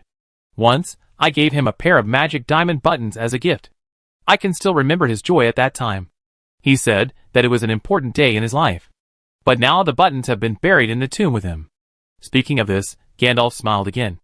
There was neither sadness nor heaviness in his words, only the nostalgia for his old friend and the peaceful nostalgia for the beautiful friendship that lasted for 100 years. Oh, of course I know. My grandfather, Galentius Took, is the longest-lived hobbit in recorded history. He is 130 years old. I dare not even think about it. That's not necessarily. Gandalf looked at Bilbo and said meaningfully, "What? I mean, you forgot one thing. Old Took also has the record of having the most offspring." "I know this too." Bilbo nodded. Listening to the two people's chat, Levi's mouth corner slightly raised, and he felt that the sun was particularly warm today. Bilbo is a wonderful hobbit. Perhaps it is related to his ancestors. He has the comfort and optimism of the Baggins family, and the courage and adventurous spirit of the Took family. It is for this reason that old Gandalf can successfully lure him out of the Shire. This old man is so bad. After chatting for a while, the three of them went into the house together. As the host here, Bilbo was very enthusiastic to boil water for tea and find some snacks. And taking advantage of this gap, Gandalf told Levi about what he had seen and heard during this period. "I saw the mark you left in Moria, and the campfire." "Oh, so you've explored it?" "Indeed, it's very quiet there. I walked for a long time and didn't encounter anything, not even a bat." After a short pause, Gandalf continued, "The dwarves have some ideas about it. Last year, Balin asked me about Moria. I told him about my experiences and what I saw. Then he asked me if now is a good opportunity to regain our homeland." "What did you say?"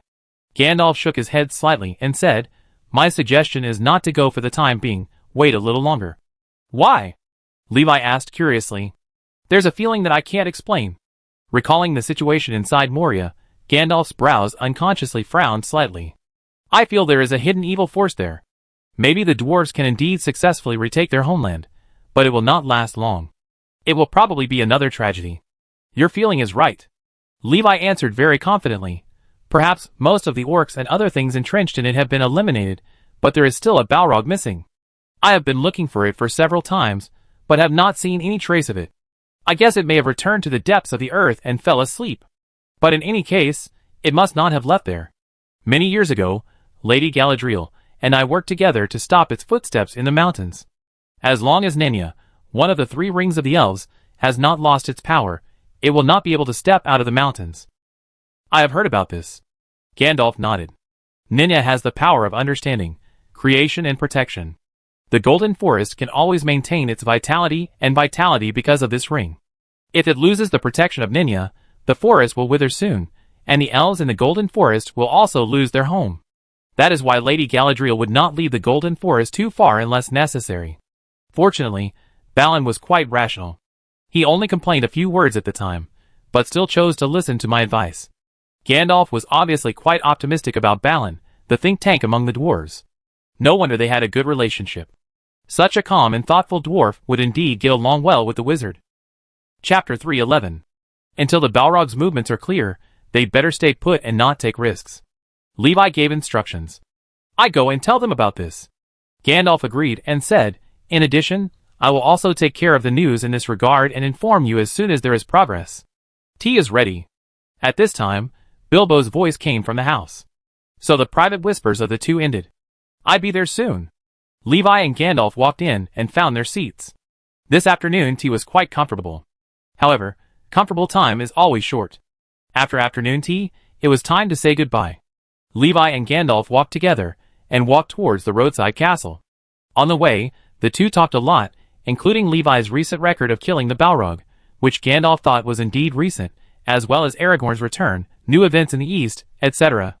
Gandalf recalled, "I heard about the 2 blue-robed wizards from Aragorn. It seems that their work has made some progress." "What news did he bring back?" Levi asked. "It has been a long time since I heard about the news from the east and the south. These 2 places should have changed a lot over the years.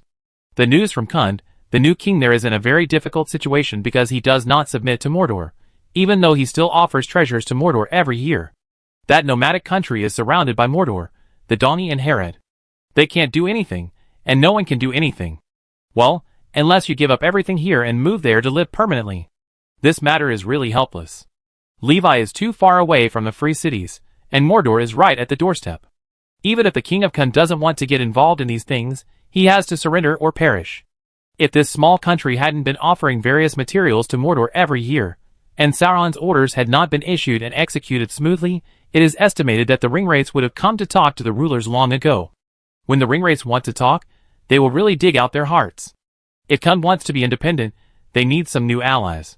In the Far East, Sauron tightly controls the lands next to Mordor, and other places that are not connected to Mordor have not been eroded by darkness. These places are all allies that can be won. Now the Blue Robe is doing this.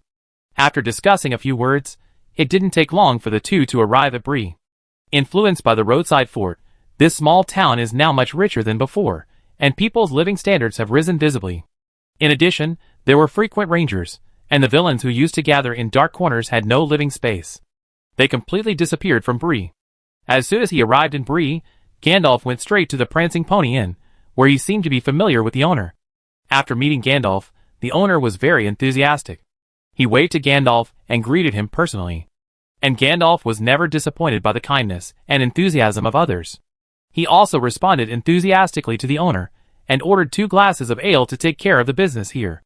The fresh foaming ale was brought by the owner, and Gandalf turned around and took the 2 glasses of wine back to a table in the corner, and handed one of them to Levi, who was wearing a white hood. "Thank you." Levi raised his glass, tilted his head slightly, and drank half a glass of beer. Looking at Levi's white hood, Gandalf teased, "You have finally learned to keep a low profile." "No way."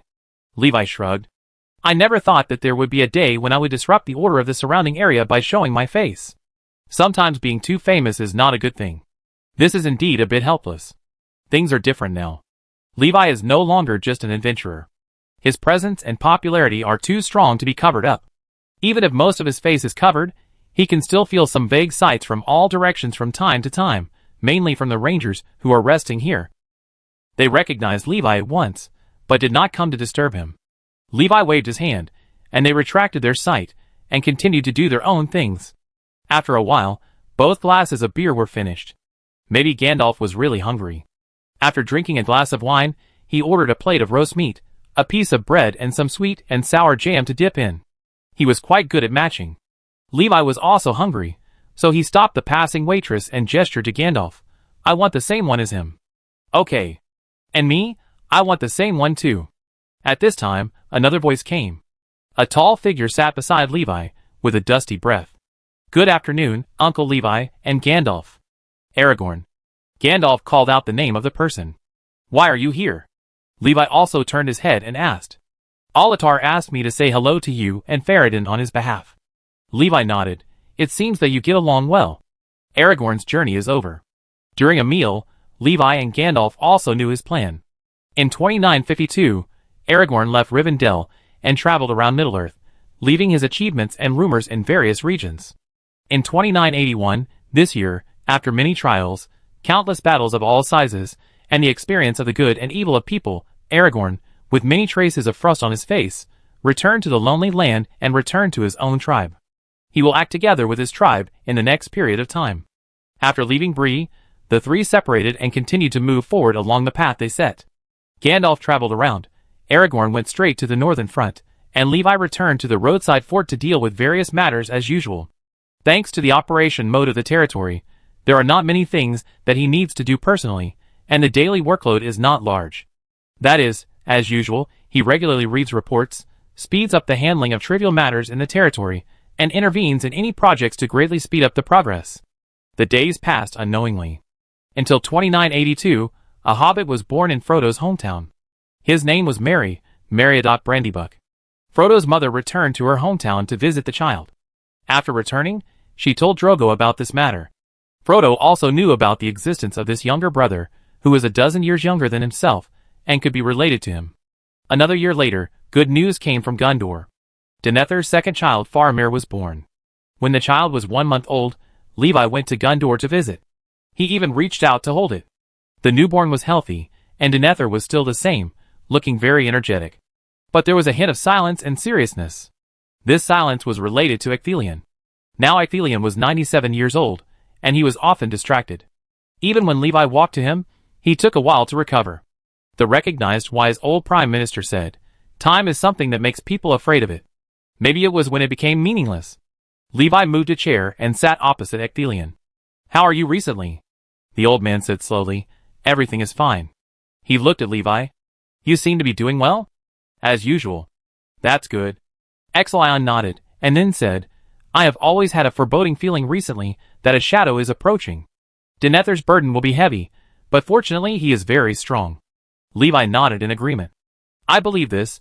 I have always seen his growth over the years. Yes. Exilion sighed. He will continue to move forward. The two talked a lot that day. They talked about Gondor, Mordor, and the future direction.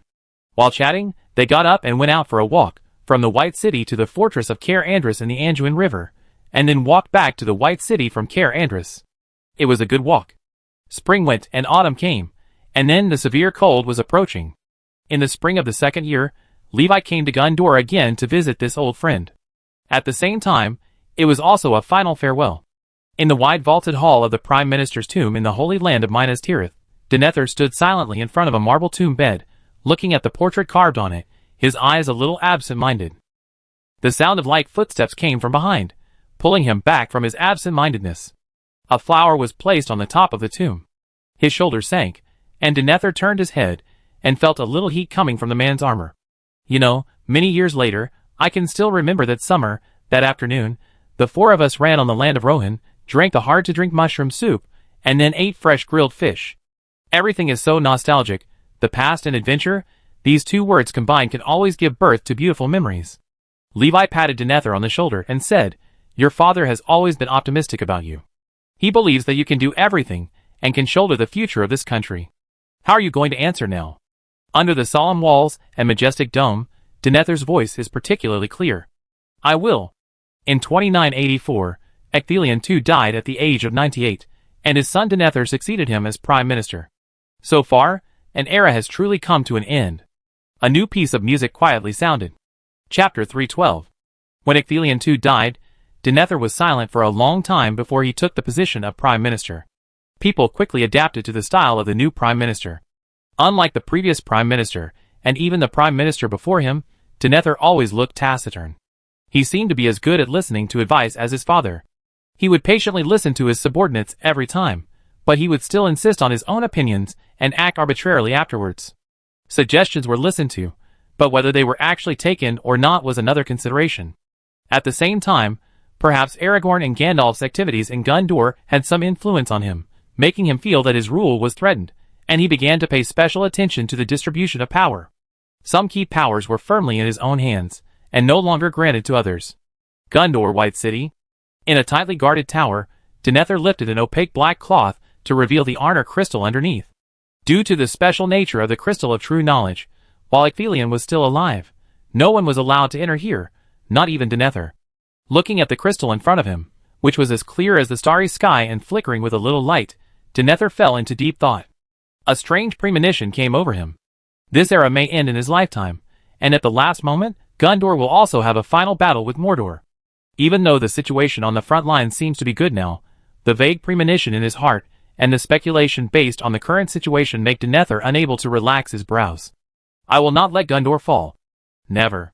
Denether stretched out his hand and slowly approached the Arnor crystal, which can be said to be the most closely connected to Sauron. He knew the consequences of doing so, and understood all the risks of using the crystal. But, thinking of the land of Minas Morgul filled with smoke and poison, the cruel scenes he had seen since childhood, and the tragedies and regrets, Denether still touched the crystal of Aenir without stopping. Boom! As if a heavy hammer hit the soul, darkness spread from the crystal and instantly enveloped the entire top floor of the tower. A figure surrounded by evil flames was projected from the crystal, looking like a huge glowing eye. The eye, or Sauron, cast his eyes on this place the first moment the crystal was activated, and everything was pulled into darkness. His hair flew in disorder, and his outer robe moved without wind, revealing the armor hidden inside, and the iron sword at his waist. Denether stared at the huge flaming eye expressionlessly. His forehead became a little wet under the influence of the illusion, and he couldn't help but shed a few drops of sweat. Countless evil whispers surrounded his ears, affecting his mind and forcing him to give up control of the crystal. From the moment he touched the crystal of truth, the battle of wills had begun. The wind blew, the darkness became thicker, and there was no light on the top of the tower. Denether was also covered by the darkness and wrapped in it. Do you think you can scare me by pretending to be so arrogant? Just when Sauron was proud, Denether, who was sweating profusely, laughed in the darkness. The evil flames became hotter and hotter, making people dry their mouths. But the young Prime Minister's anger and hatred for Mordor were even greater, even overwhelming the flames. In a trance, some illusions appeared in Denethor's eyes again. Gondor, the whole of Gondor was in flames, the city was destroyed, the people were slaughtered, the orcs occupied this land, and enslaved everything on it. Seeing that the direct confrontation did not have an advantage, Sauron adopted a side interference strategy, trying to use this illusion to create despair for Denethor and make him give up. But steel was not melted by the flames after all. Wrapped in the evil whispers and darkness, Denethor strode forward, and a more powerful force burst out from the bottom of his heart, directly overwhelming Sauron. The darkness disappeared, and all illusion suddenly faded. Denethor panted, with the corners of his mouth slightly raised. I won. Looking at the crystal again at this moment, what was revealed was no longer the magic eye or the fantasy of Gondor's destruction, but the situation inside Mordor, and the various arrangements at the forefront of the battlefield. Sauron, who was far away in Barad-dûr, was powerless to stop all this. He could only watch his side's information being exposed. But it doesn't matter. Humans may have a strong will at a certain moment that amazes the gods, but this strength is often not eternal. As time goes by and the body ages, their will always decay and decline. The will of one side will gradually deplete over time, while the other side can grow steadily as its strength recovers. There is no failure, only the victory is delayed. This is Sauron's usual style and attitude. What we have to do now is to endure for the time being. On the other side, after gaining a slight advantage, Denethor opened his eyes wide and experienced the wonders of the crystal. His consciousness wandered in it, using the power of the crystal to explore intelligence everywhere. However, such a nearly full-view observation is not without cost. Sauron was only temporarily suppressed, but he did not disappear. He continued to interfere, and fought a war of attrition with Denethor. It can be said that every second of using the crystal is a huge test of will. If you relax a little, you may be taken advantage of, causing irreversible consequences. But fortunately, the person holding the crystal is still strong at this moment. After staring at the crystal for a long time, looking at the situation around Mordor, and even Barad-dûr, Denethor retracted his gaze. It must be said that the magic prop of the true knowledge crystal is really amazing. If you want to know something, it will show it to the user like reading the mind, from the movement of Mordor nearby to the situation of a specific person in the distance. As his thoughts changed, his sight moved farther and farther away. The mirror image in the crystal kept changing with Denethor's will, crossing Ithilien, Gondor, Rohan, Isengard, Dunland, all the way to the Lonely Land, the prosperous Water City, and even the roadside fort north of the Water City. The figure of a ranger appeared in the crystal. Aragorn.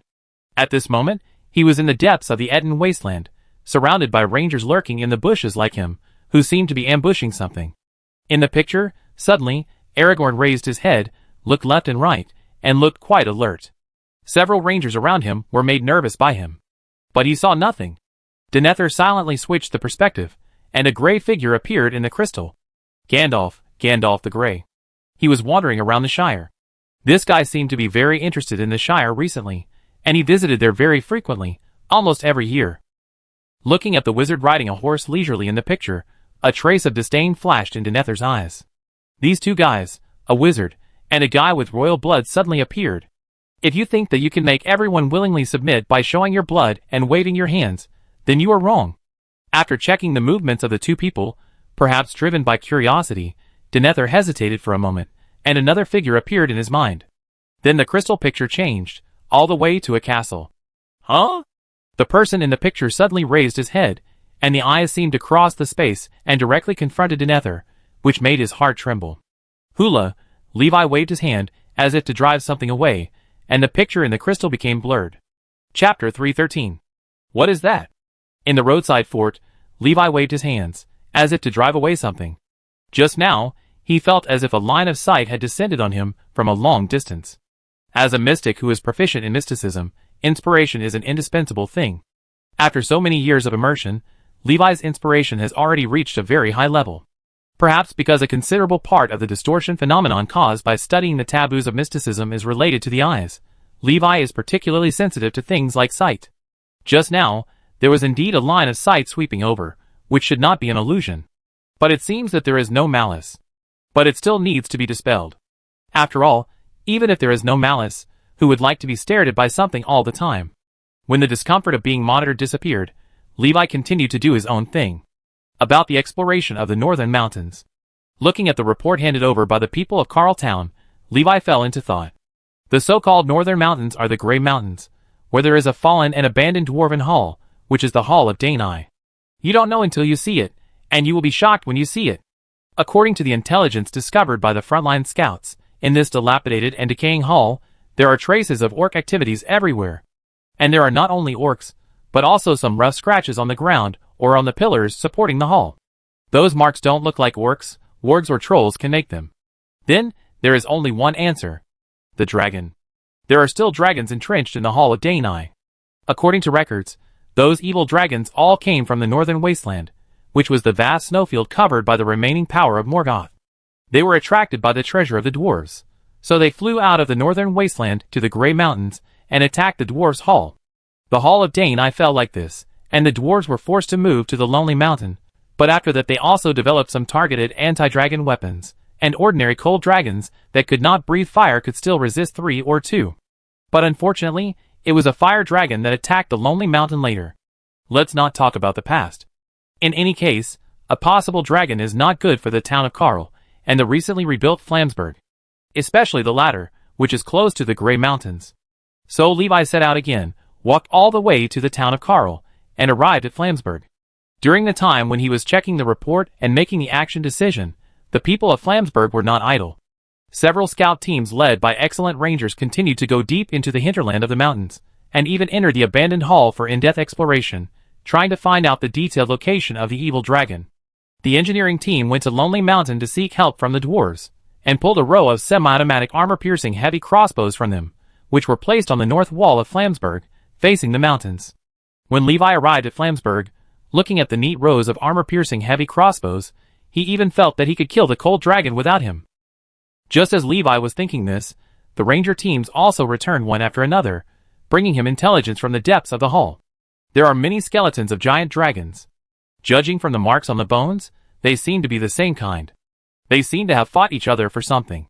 How did you come up with this speculation? Levi asked the ranger who made the report.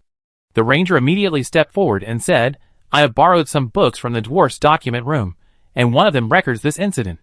He recalled and said in a plain tone of a historian, the dragons occupied the Grey Mountains, but because most of the dwarves who could mine treasures left, the limited treasures became less and less for the dragons that continued to multiply, so they began to kill each other, which not only caused serious damage to the surrounding areas, but also reduced the number of dragons. Finally, because he was no longer satisfied with the wealth of the Grey Mountains, the dragon Smaug decided to go south in the Third Era 2770, which also led to the fall of Erebor. I see. Levi nodded.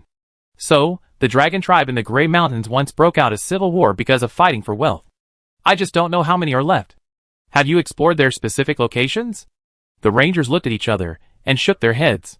Although they did not find the possible dragon, they did draw a general topographic map of the hall. Of course, a ranger had asked the dwarves before, but unfortunately the dwarves did not have 2 specific records of this former colony, including the internal topographic map. One of them stood up and handed the hall map to Levi, which had some marks on it. He explained, the mark area is the area where the orcs will be active. Considering that the dragon may smell the blood and be alert, we did not launch an attack rashly. Levi looked at the map and nodded. Well, it doesn't matter. Levi said, no matter where the dragon is, it will be useless no matter how deep it hides after I plow the whole hall. Go to alert and wait for my news. Leaving a word, Levi jumped off the wall and walked alone into the depths of the Grey Mountains with the map. That day, he followed the indistinguishable old dirt road built by the ancestors of the Rohan people to the foot of a mountain, and saw the entrance to the old hall. A new area is unlocked, and the fog is dissipated. The Hall of Dani. Levi raised his head and observed the situation inside with the sunlight projected from the gate. As the ranger said, there are almost no complete buildings here, and even the pillars are missing a piece or half broken. Obviously they have suffered a heavy blow from something. Including the floor, there is no intact place. It can be seen that there has been a large-scale collapse here, as if it was hit by a meteorite, and sand and broken stones are everywhere. Looking down, there were holes everywhere, and there was no place to stand. However, the rangers were smart enough. They marked some routes that could be walked, but they were a bit roundabout. Click. Levi took out a round stone, and used it as a cushion under his feet. Obviously, He didn't like to take detours. Dong dong dong. In the hall, a door that was still intact and seemed to have been used recently was knocked. The sound was particularly obvious. A voice came from inside the door. Who the hell is it? Creak. Oak opened the door with a curse, and was greeted by a huge sword that was completely black and red. Boom! A huge noise came from the door, and the Oaks gathered in this room couldn't help but look over. The Oak who had just opened the door had been cut in half with his armor and body, and was motionless in an instant. Tell me, where is the dragon? Chapter 314. Sir, I don't know. We never dare to get close to the interior of the mountain. We have only lived on the periphery for hundreds of years. An Oak who was caught by Levi said with some effort. Is that so? That's normal. Those who bully the weak and fear the strong like Oak would never dare to touch the reverse scale of the dragon. After all, if any dragon dislikes them, they will be destroyed. If you don't know anything, then follow your companions and close your eyes forever. A light sentence made Oak shudder. Wait, wait! Sir, I know something. Tell me. The big sword stuck in his neck, and Oak was so scared that he almost couldn't breathe. I know that there is a team of guys who specialize in serving the evil dragons in a place closer to the interior. They will help the evil dragons do some things, such as finding food or something. I can take you in to find them, and then trick them into talking, and design a plan to trick the dragon out. You can set up an ambush in advance. Click. The view rotates, and the orc loses his voice. No need. The man said so. If it were in the past, Levi might have considered what the orc said. But now, as he said, it is not necessary. If he really does what the orc says, he will have to play various strategies, find the orcs who serve the dragon, and make various threats to prevent them from betraying. It is too troublesome and unstable. That is the strategy of others. As for Levi himself, just run over it, and it will be done. Taking out the map again, Levi visited the bases of the orcs one by one according to the marks on it. Every time he passed a place, he drew an extra circle on the mark. It means that the base has been cleared. When most of the bases of the orcs were cleared, some clever guys finally noticed something wrong.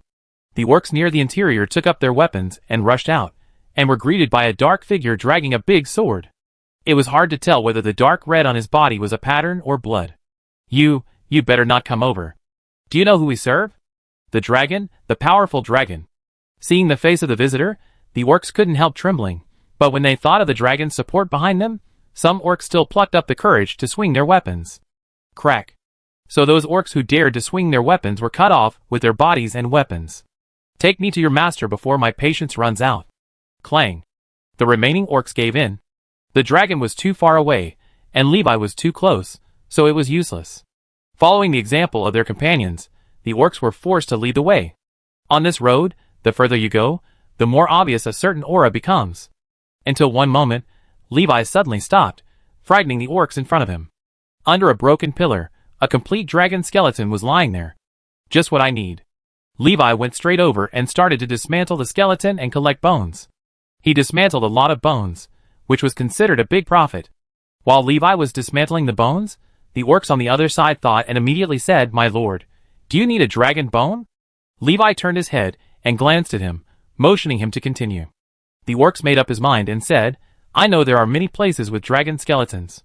If you need them, I can take you there." "Oh!" Levi showed an interested look. "As long as you can spare my life, I can be loyal to you." "And so are we." The team of orcs behind him also quickly responded.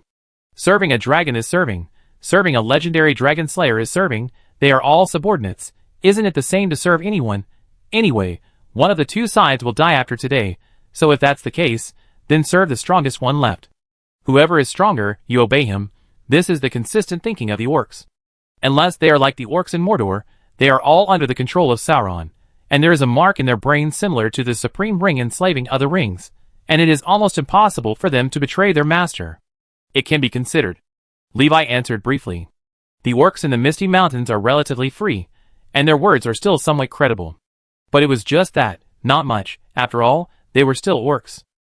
The orcs breathed a sigh of relief after getting Levi's answer, although it was a vague and uncertain answer, and they didn't dare to ask for more.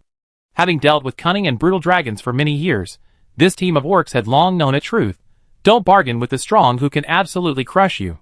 Otherwise, those companions who were eaten alive are the best example. After making the decision, the orcs' actions were still very efficient. With their hundreds of years of living experience here, they quickly found piles of dragon bones with Levi, and soon Levi's backpack was full. Fortunately, there were not many things in the ender chest, and it could hold all the skeletons that the orcs brought him. Looking at the almost full box of dragon bones, Levi couldn't help but sigh. Fortunately, these evil dragons, like the orcs, are chaotic and don't like order. If they didn't have a civil war, but reproduced peacefully, then other races really couldn't survive, and would have to become slaves to mine and accumulate wealth for them. After collecting the last dragon skeleton known to the orcs, Levi went deeper with them. Until they reached the door of a secret room, the orc suddenly stopped and said in a low voice, "My lord, the dragon is inside, you see. Go away, remember what you said?" "Yes, yes. We promise." They left in a hurry, looking very anxious. Boom, the door of the secret room was directly dug open by Levi, and it was dark inside, without any movement. Levi lit a torch and walked down the stairs little by little. When he reached the bottom, he raised the torch in his hand, and the gold and silver on the ground flickered, catching the light emitted by the torch. Clatter. Gold coins and various jewels seemed to be pushed by something and slowly rolled down. "Didn't I say, don't come in and disturb me if I have nothing to do?" A huge roar resounded throughout the hall. A dragon broke free from the treasure buried in its body and poked its head out, meeting a pair of calm eyes. The nostrils moved slightly, and the dragon sniffed, instinctively feeling a little uneasy. "Who are you?" "The one who killed you." "Ha ha ha, ridiculous little guy, a mere human dares to say such arrogant things." Bang! Without much nonsense, Levi inserted the torch into the wall, swung a sword and smashed it, directly breaking the scales on the dragon head in front of him, and the debris flew everywhere. The entire dragon could not help but retreat with the explosion of this attack, and its body was pulled out of the treasure. Now Levi saw its full appearance. Puff. He couldn't help laughing. Is this also a dragon? Chapter 315. You can't blame Levi for laughing. The so-called giant dragon in front of him stood on all fours, with a long neck, irregular fangs in his mouth, and spikes growing on his neck and back. It looked very ferocious. But it had no wings. Yes, it was a wingless dragon that couldn't fly. For this kind of dragon, Levi would rather call it a giant lizard than a dragon. It even had only 600 drops of blood, which was obviously far worse than Smog. And the scales didn't look very hard, at least not as hard as Smog's, and even not as hard as Little Pink's. The ordinary sword just now had cost it more than 10 drops of blood. Then there was the size. Smog was about 140 meters long, and this dragon, probably only more than 50 meters. It was just a child, and could only bully orcs. Damn human. Roar. The wingless dragon roared angrily and rushed towards Levi, but it soon realized its mistake and didn't even try to dodge. Levi swung the dragon flame steel sword and chopped it down with a bang. The sword hit the scale that had just been chopped off a little bit accurately and penetrated directly into the flesh. The dragon wailed, and a raging flame burned on its body, illuminating the entire hall full of treasures. Ah! The miserable howl resounded throughout the underground. Levi didn't just watch. After drinking a bottle of strength potion, he kept swinging the sword, repelling the wingless dragon again, and soon beat it half to death. When the scales on the neck were broken, seeing that the sword was about to cut the neck along the gap between life and death, a hysterical roar broke out from the dragon's mouth. Mom! Boom! The wall was broken, the treasure was thrown into chaos by the rampaging behemoth, and a giant dragon nearly 100 meters long rushed over from the next room. However, it was too late. What it saw was the broken dragon head of its child. Humble food, scum, how dare you! It rushed over angrily. Levi stood on the dragon corpse and looked up. He estimated that the dragon was nearly 100 meters long. He stood there motionless, just raised his sword and fought hard with the dragon. In the huge collision, the dragon head couldn't help but lean back, and runes on Levi's body lit up, blocking the impact for him. It looks like it is better, but in fact only Levi himself knows that if there was no shield, he would have to retreat several steps at least. Ha! I recognize you. After this fight, the dragon calmed down a little. It said, as expected, you are the human who killed Smog. I have to say, you are really powerful. Even if our whole family came together, we would only get beaten. So you want to surrender? Levi mocked. If you surrender now, I can consider letting you go back to the northern wasteland to live a miserable life. Hee hee, you little thing, you are so shameless. Don't think we will be afraid of you just because you killed Smog. The huge dragon's eyes flashed with golden luster. As it spoke, the eyes turned twice, as if waiting for something. Levi did not interrupt it, but just watched it perform silently to delay time. He said with interest, "Since you know that I killed Smog, why do you dare to face me here?" "Don't think I don't know," the dragon said as it moved its body, stretched its neck forward, and said in a sarcastic tone, "I heard that Smog was injured by a human a long time ago, and then was seriously injured by the descendant of the human in the same way. If it wasn't so, how could you kill him?" "Oh, so that's what you think?" Levi just felt a little funny.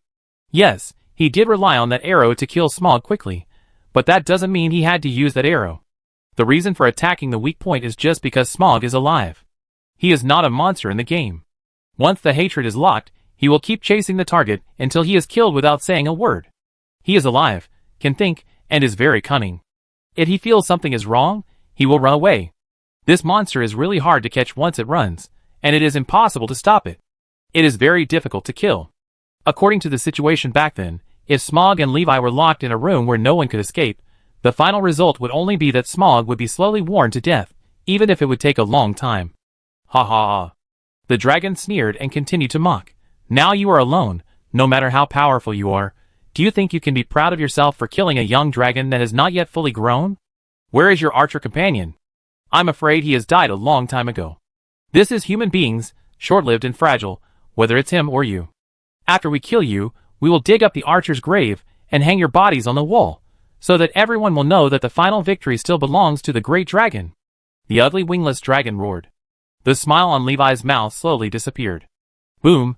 At this moment, another wall collapsed, and a dragon over 100 meters long rushed out. It was obviously the reinforcement that the mother dragon in front of him was waiting for. At this moment, including the dead young dragon under his feet, the family of 3 was complete. A moment later, boom! Levi fell from the dome, and with one sword, he bent the head of the mother dragon that had been talking nonsense before, and came into close contact with the floor. As the sword continued to swing, the scales on the dragon head continued to turn into debris, and the ground gradually collapsed. The dragon struggled continuously, and its huge body knocked down the stone pillars behind it, and the gold plates and silver cups next to it were crushed and twisted, but it was all in vain. After an especially obvious click, its head shattered. Levi held the sword in both hands and thrust it down suddenly, so the dragon head was pierced. It paid the price for its disrespectful words. Everything happened almost in a moment. The other dragon that came later didn't even have time to make many moves. Seeing the scene in front of it, it widened its eyes in astonishment, turned around quickly, and kicked its 4 legs desperately.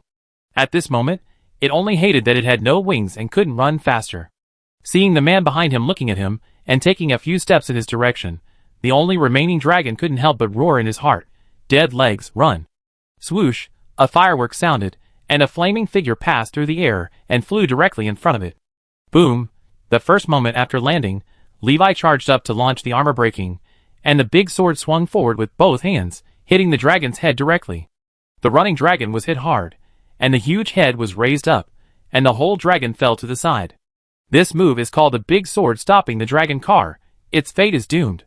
A few days later, 3 dragon heads appeared on the north wall of Flamsburg, 2 large and 1 small. What was striking was that one of the 2 largest dragon heads had a severely damaged skull, as if a mountain had been pressing on it before death. The other had a distorted face, and anyone who looked up could see anthropomorphic fear and regret. If someone opened its eyelids, they could vaguely see a terrifying figure with orange-yellow flames burning in its pupils. Chapter 316. This trip to the Hall of Dane, I can be said to have yielded a lot of rewards. First of all, thanks to the civil war that had occurred among the dragons, there were many dragon skeletons in the Hall of Dane, and even in the wilderness outside the hall, and dragon bones were replenished in large quantities. The number of dragon bones collected was so large that if they were all made into dragon bone arrows, they would even be enough to support the consumption of a small or medium-sized battle if they were calculated carefully. In addition to dragon bones, there were also dragon body materials, such as hearts, scales, blood, etc., but unfortunately, these 3 dragons were all wingless, cold dragons without attributes, and could neither fly nor spit flames or anything else. They were of the same primitive type as the first dragon in the world. Of course, they did not drop dragon eggs. After all, they were not flying dragons. In addition to bones, the most valuable thing about these land dragons was their scales. Because they were still quite large, their scales were still of some value, and could be made into armor that was better than diamond armor. As for blood and meat, they are a bit useless. This kind of dragon blood without attributes can only be used to make a material called dragon steel. The performance of dragon steel is far lower than dragon flame steel forged with fire dragon blood, but slightly larger than diamond. For Levi, it is a material that is neither good nor bad. Anyway, he can't use it himself. But it's just that he can't use it. Although it is not as good as the dragon flame steel, which is extremely low in production, and is used piece by piece, it can be called a limited edition, but the performance of dragon steel is still very strong. It can be considered to be made into weapons, and distributed to the best warriors. There are also dragon scales and dragon bones, but the distribution method still needs to be considered. After all, these are strictly non-renewable resources. The number of excellent rangers or powerful warriors is increasing every year, but the number of these precious materials related to dragons will not change. If they are used up, according to the current situation, we can only try to find out if there are any surviving dragons in the northern wasteland, or go to the sea further north than the northern wasteland to find out if there are any dragon fossils left a few epochs ago. After returning to the territory, Levi made a decision after a little thought. First, give all Legion champions dragon steel swords. Since ordinary wingless cold dragon blood without attributes does not have special attributes like fire dragon blood, the metal molded from it is ultimately less charming, and its performance is much worse than dragon flame steel. The basic damage of weapons made from it is 16 points, and the sword body is slightly larger, which may not be suitable for everyone's combat style. But it is definitely a very good weapon, much stronger than weapons of the same type, and only the giant axe or mallet of the behemoth can be compared with its damage, but it is not as light as it. Overall, it is still very good. Then, there is the dragon bone. Dragon bones can be used to make dragon bone swords, which have a damage of 8 points, which is slightly more than the improved standard steel swords currently used by ordinary soldiers and rangers in roadside fort, but the durability is 3 times that of the former. However, although it is a little better, even if the dragon bones are replenished, they can only make hundreds of swords. Originally, Levi planned to give one to all outstanding rangers, but after thinking about it, according to the rate at which outstanding rangers increase, the dragon bone reserves will not be enough, and they will be used up in a few years. At that time, some people have it, and some don't, which is not good. It is not the lack of it that is worrying, but the inequality. Instead of doing this, it is better to replenish the weapon enchantments of the excellent rangers, and make them fully enchanted, which is much more cost-effective. But dragon bones must be used. If they are available but not used, they are equivalent to nothing. So Levi made another batch of dragon bone arrows, and added them to the arsenal as strategic resources. They can be applied for in special circumstances, and the needs will be assessed by the Legion commanders. When the Legion commanders are not there, the authority will fall into the hands of the company commanders. Let's do this for now. As soon as he said it, Levi called Xiaofan to open the furnace and burned out dragon steel, a new material that was not originally in the synthesis table. Its burning time is also much shorter, and Xiaofan can burn several pieces a day. A few days later, enough dragon steel swords were collected for the Legion champions. 5 active Legion champions who can fight, and 1 retired Legion champion, who no longer goes to the battlefield, all received dragon steel swords. Almost all champions couldn't let go of the dragon steel sword when they got it, and they wanted to cut all the grass over half a meter high within a 5-kilometer radius. After all, they were champions, the best fighters among all the soldiers and rangers in each competition, every 5 years, and they still had enough physical strength. They could use this kind of sword. Except the first champion. Sir, after I die, please give this sword to someone who needs it more. A pair of old hands took the dragon steel sword that was so sharp that it almost cut through the air, and was presented by Levi himself. After a long absence, the first Legion champion Yan put on his champion cloak, put on the laurel wreath, and attended the awarding ceremony with his best mental outlook and attitude. He swung the dragon steel sword twice with force, and his strength was as strong as before, and if there was an orc in front of him, he would probably have been split in half. But fatigue is also visible to the naked eye. After his breathing stabilized, Yan put the sword back into the special scabbard made by the blacksmith. Lightweight, easy to use, just enough to put away the dragon steel sword, and not too much extra burden. Don't say such unlucky words, it's still fine. Levi patted Yan's shoulder, and was a little speechless for a while. Although he said so, this young man is really old. The ranger who is always inseparable from him, and has the strength of a champion, seems to be called Alger. Now he has a leisurely life going back and forth between the countryside and home. He has long stopped considering the championship as an obsession. The first champion Yan in front of him is slightly younger than Alger. It is precisely because of this small advantage that he was able to win slightly in those days, relying on the slightly more physical strength and energy advantage gained by being a few years younger. But no matter how young he is, his hair is already completely white. Sir, I know what a powerful weapon this is. Please do as I say, and give it to someone who can play a better role. Yarwin, the old ranger who always respected the Lord more than anyone else, refuted Levi's words in a very rare way. His eyes were still as clear as when they met by chance in the Gondor caravan, but they were more calm and relieved. One glance, and a lifetime passed. Levi nodded. As you wish. At this point, Arwen smiled. Although it was a big utilitarian, such a good weapon should not be allowed to be covered in dust. The other champions also expressed their attitudes, which were basically consistent with Arwen. Perhaps the dragon steel sword will become a kind of inheritance. But history will not forget every user of it. The champions held the dragon steel sword and continued to go to the front line, stationed all year round as the unexpected trump card of the Legion. Unlike the past, after this day, each Legion champion carried 2 swords on his back, one large and one small. The large one was a dragon steel sword, and the small one, or the normal size, was their own customary sword. Usually, the champions still used their own swords, and they would only draw the other larger dragon steel sword when they encountered a particularly powerful enemy. Now the Legion champions also have 2 forms. When the sharp dragon steel sword is drawn, it means that they will fight with all their strength at the risk of their lives. After completing these arrangements, Levi once again left the roadside fort and appeared in the Valley City. Chapter 317. A bottle of dragon blood fell. With a whoosh, the dragon bone was poured with fire dragon blood, and the dragon bone ignited a flame, and the dragon bone sword transformed into a new weapon, the dragon flame bone blood sword. The sword was orange-red, and the flames were visible to the naked eye. The terrifying high temperature on it was second only to the dragon flame steel sword. At the same time, affected by some mysterious power of the fire dragon blood, its sword body also became heavy, and every enemy hit by it would be hit hard and repelled greatly. Pouring fire dragon blood on the dragon bone sword to turn it into a dragon flame bone blood sword is actually quite luxurious. The production of dragon blood is extremely low.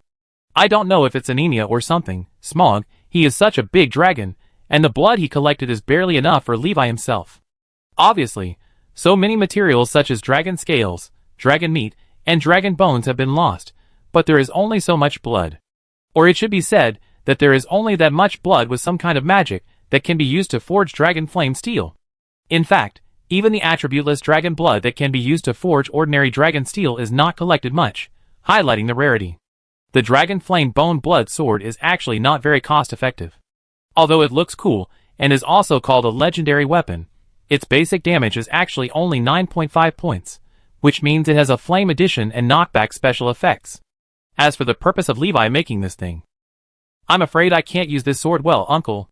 Bane waved Levi's dragon flame steel sword twice with some effort, and finally said this. A big sword that is almost as long as an adult is indeed not something that everyone can use smoothly. So, then take this, Bane. Retracting his dragon flame steel sword, Levi took out the dragon flame bone blood sword and handed it to Bane. Bane opened his eyes wide, and took over this magical weapon made of dragon bones, and tempered with fire dragon blood. As soon as he got started, he couldn't help showing off twice, and threw out a flaming sword flower. Looking at the still strong old man in front of him, Levi nodded, and at the same time he felt a little regretful. I really should have made this thing earlier. Bard might like it. Bane's heart trembled, and just as he was about to say something to comfort him, he saw Levi's eyes full of nostalgia and some other complex emotions. But it was not like before, almost filled with sadness and a kind of loneliness. At this moment, Bane suddenly felt that this uncle was standing in front of him. He had some color on him, and his existence was much more real. The barrier between legend and reality, past and present, was getting thinner and thinner. The reflection of himself in the uncle's pupils became clearer and clearer. He began to look at the person in front of him. Yes, my father will definitely like it. Bane smiled, but at the same time, he was a little troubled. This weapon doesn't look easy to place. It has been burning with flames that can roast people. Let alone carrying it with you. You have to think carefully about where to put it. I expected this. Levi took out a scabbard.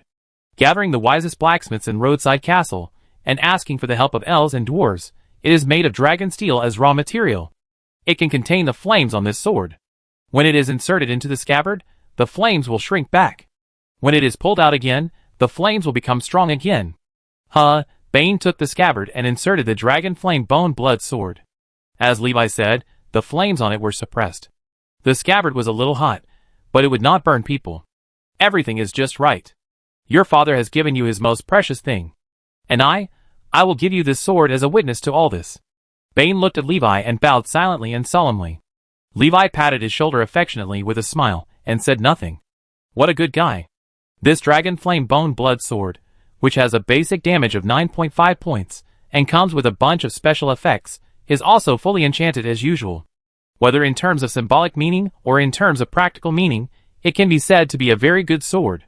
As for the dragon steel sword, which is stronger in terms of numbers alone, that depends on personal efforts. After distributing the weapons, Levi turned back along the Sky Road and came to Carl Town to personally deal with the follow-up matters of the Hall of Dane. This year was a relatively noisy year. With the approval of Levi, Lord of the North, the towns in the Anduin Valley continued to expand northward, rebuilding many abandoned villages and towns all the way to Flamsburg, and rebuilding the ruins there into a solid city. However, when people continued to explore northward and arrived at the former colony of the dwarves, they found that it was severely damaged and the internal buildings were almost completely destroyed. Not only that, there were also several wingless cold dragons and a lot of orcs lurking inside. So the Lord went out alone and returned with the corpses of 3 dragons. After confirming that there were no other dragons in the Hall of Dane and even the entire Grey Mountains, the engineering team set out from Flamsburg under the cover of the Ranger Company and went to the hall to carry out construction, repairing the collapsed supporting pillars and floors, and lighting the lights to facilitate the people behind to walk back and forth. While the construction team was repairing the road, the dwarves also came. Thorin looked at the dilapidated hall in front of him, which was almost unrecognizable as a former colony, and many historical memories unique to the dwarves emerged in his mind. He sighed. This is where my ancestors lived, and I have never been here. Now there are no evil dragons in the Grey Mountains, which is a good thing. There is another good thing. Levi pointed to the ground and said, when I killed the 3 dragons, I found that they hid a lot of treasures, which were probably mined by your ancestors. What do you think? What do I think? Thorin's eyes trembled, and he stroked the broken door and thought for a long time. After a moment, he smiled with relief, shook his head, and said, those treasures no longer belong to us. My ancestors had a feud with the Ethiad because of the treasure, and my grandfather had a feud with the elves because of greed. But I am not them. Thorin smiled. Levi also smiled knowingly. This time, the dwarf did not ask for treasure. The king under the mountain showed his generosity and relief, which is quite rare for a dwarf. And especially rare. The dwarves and humans once again reached a cooperation, and the Hall of Dane was rebuilt and became a place where both dwarves and humans lived. The affairs of the town of Kar and the Grey Mountains came to an end. On the other side, in a place where people did not notice, the new ruling Prime Minister of Gondor, Denethor II, activated the Arna Crystal to fight a battle of wills with Sauron, the enemy of all free people, and won. But when he walked out of the tower where the Crystal of Truth was stored, people found that the young Prime Minister suddenly looked a little old. It seemed like 7 or 8 years had passed after just one night. Yes, he did win the battle, and he kept pressuring Sauron to gather intelligence. But at the same time, the Prime Minister became more and more silent, and spoke less. He gradually began to care only about his fight with Sauron. Even though this put his spirit under great pressure all year round, and his body was destroyed. But as long as he could maintain the victory, maintain his advantage, and reduce losses, he could stay strong until death came. But fate always likes to play tricks on people. Denethor's death did not come. But his wife left before him. That year was 2988. Finduilas always woke up in the middle of the night, sometimes looking at the cloudy sky of Mordor in the east, and sometimes looking at the wide river. Perhaps because of the elven blood in her body, she missed the sea and her hometown. Whenever she saw the river and the sky, she would feel infinite sorrow. And because of the sensitivity to darkness and evil brought by this blood, Mordor, this huge evil place just opposite the White City, weighed on her heart like a mountain every day, making her breathless. This kind of mental trauma is the most helpless. It cannot be reversed, cannot be stopped, and cannot be cured. Under the influence of fear and sorrow, Finduilas passed away with sorrow. She was only 38 years old. Denethor stood in front of his wife's tomb, speechless for a long time. He stood in front of the tomb all night, finally sighed deeply, and slowly left at dawn. After that day, he seemed to have suddenly aged a few years, and became more silent and severe. Chapter 318. Don't go, it's not very safe there. 2989, Lonely Mountain. When Balin, who was eager to try, proposed to lead people to retake Moria, Gandalf, who happened to pass by, warned him. Think about the tragedy 1,000 years ago, Balin. Gandalf lit his pipe and said, you can't expect the Balrog to sleep forever. Think about Durin 6, and then think about Nain. Nain, the son of Durin 6, also believed that the Balrog had fallen asleep and would not suddenly appear again. As a result, he was killed as soon as he was crowned as King Durin. But I heard that you, Levi, and many other expeditions have gone in, and there is nothing inside. Balin was still a little unwilling. Gandalf patiently explained, perhaps it is feasible to pass through it at ordinary times, but as a place to live, Moria is not safe. And it is very unsafe, quite unsafe. After Gandalf's repeated emphasis, Balin sighed deeply and his shoulders drooped. Okay, then I will follow your advice, Gandalf. But if as long as the Balrog is still there, we have to give up the matter of retaking Moria, then when can we go back? The nemesis of Durin. The Balrog of Moria is just like Levi. Even if he doesn't show up, as long as they can be sure that he is there, basically no enemy dares to stay for long. Very helpless. This matter is really a headache. Both Levi and I have gone in to explore more than once, but we just can't find the guy. Gandalf blew out a round smoke ring. As the smoke ring got farther and farther away, it became fainter and fainter until it disappeared. The two sat at a stone table, silent for a long time. No one spoke. I still want to try. No, don't go. Gandalf's answer was quite decisive.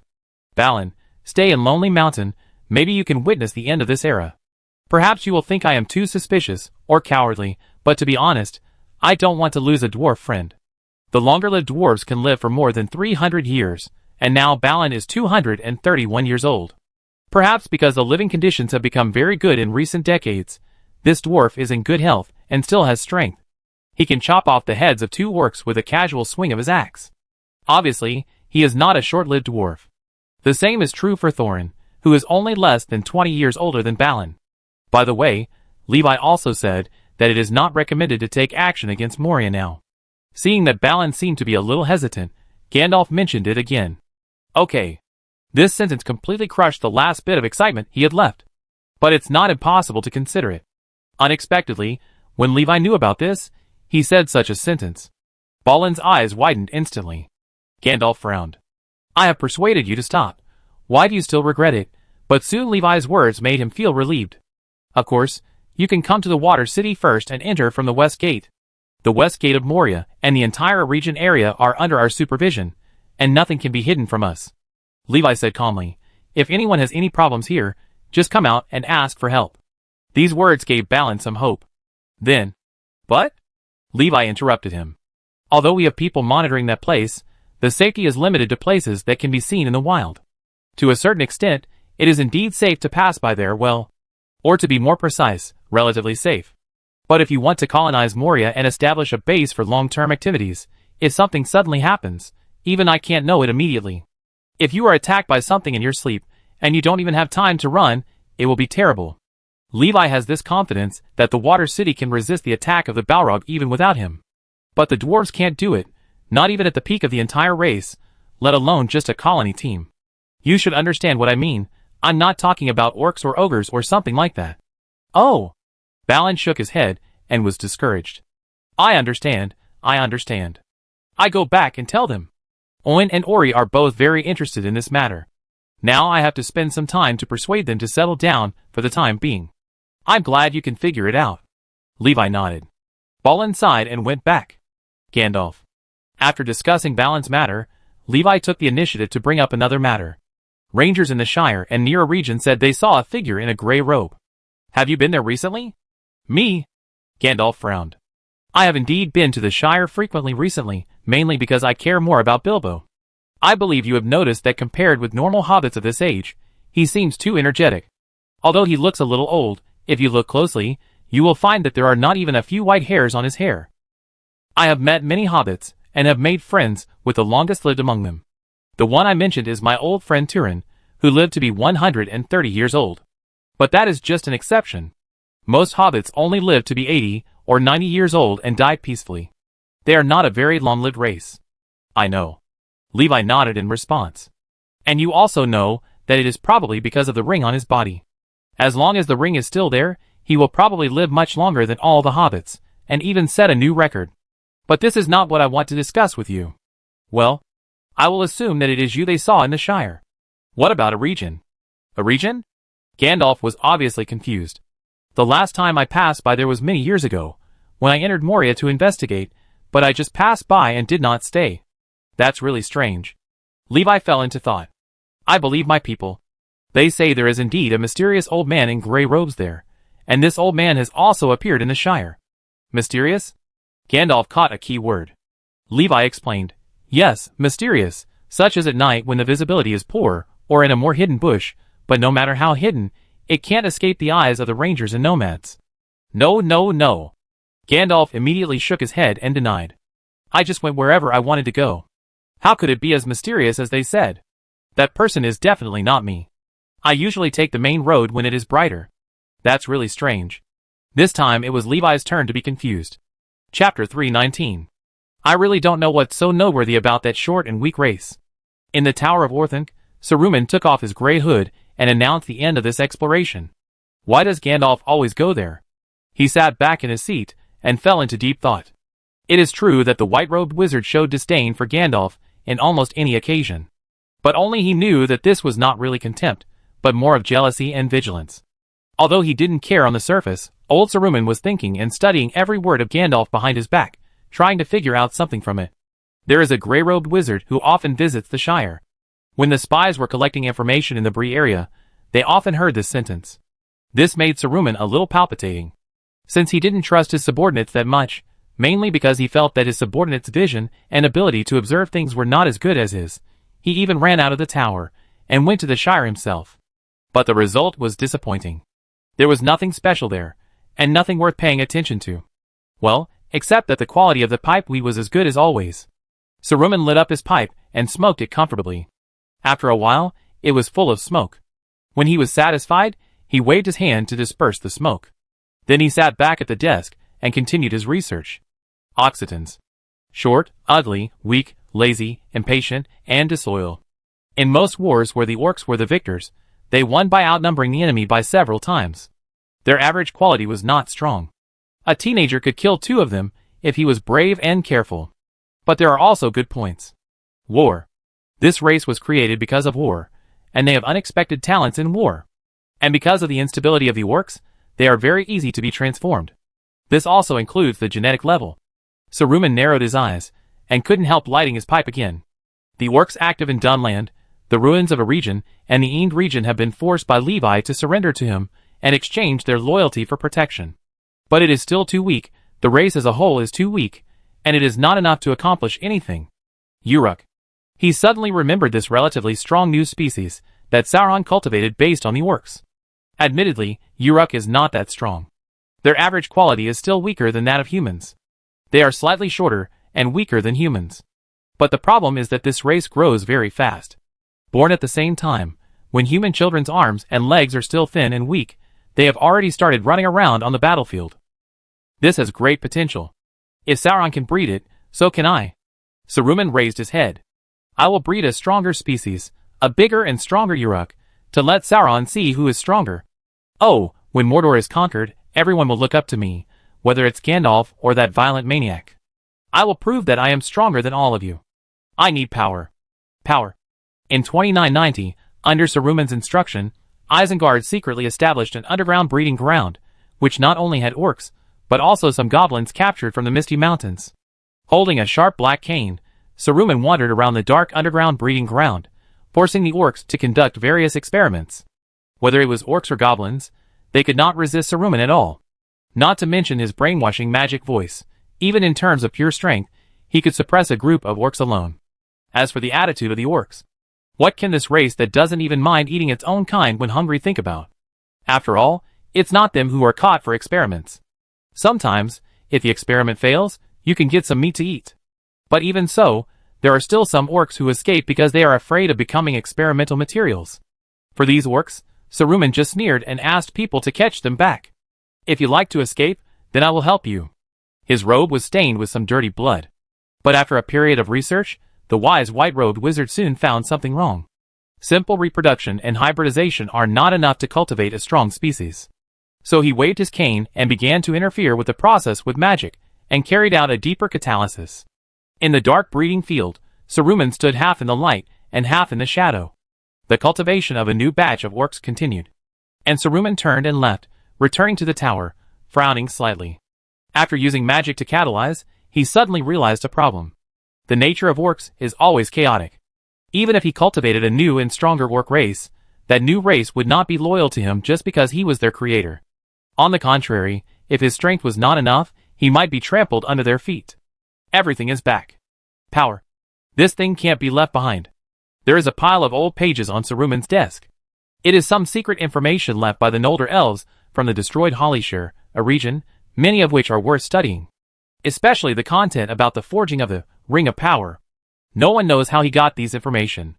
But then again, in the roadside castle, after a year, Gandalf met Levi again, and the two chatted about something. I went to the Shire this time, and visited the descendants of Old Took. It's gratifying that the Took family has a newborn this year. He should be the great-great-grandson of Old Took. Let me think, what is his name? Oh yes, his name is Peregrine Took, or Pippin. Well, this name is easier to pronounce, and his parents usually call him that. That's a good thing. Levi smiled, and then asked meaningfully, how do you feel about this newborn? Gandalf curled his lips when he heard this question. I don't really want to say bad things about a baby, but his hands are not very honest.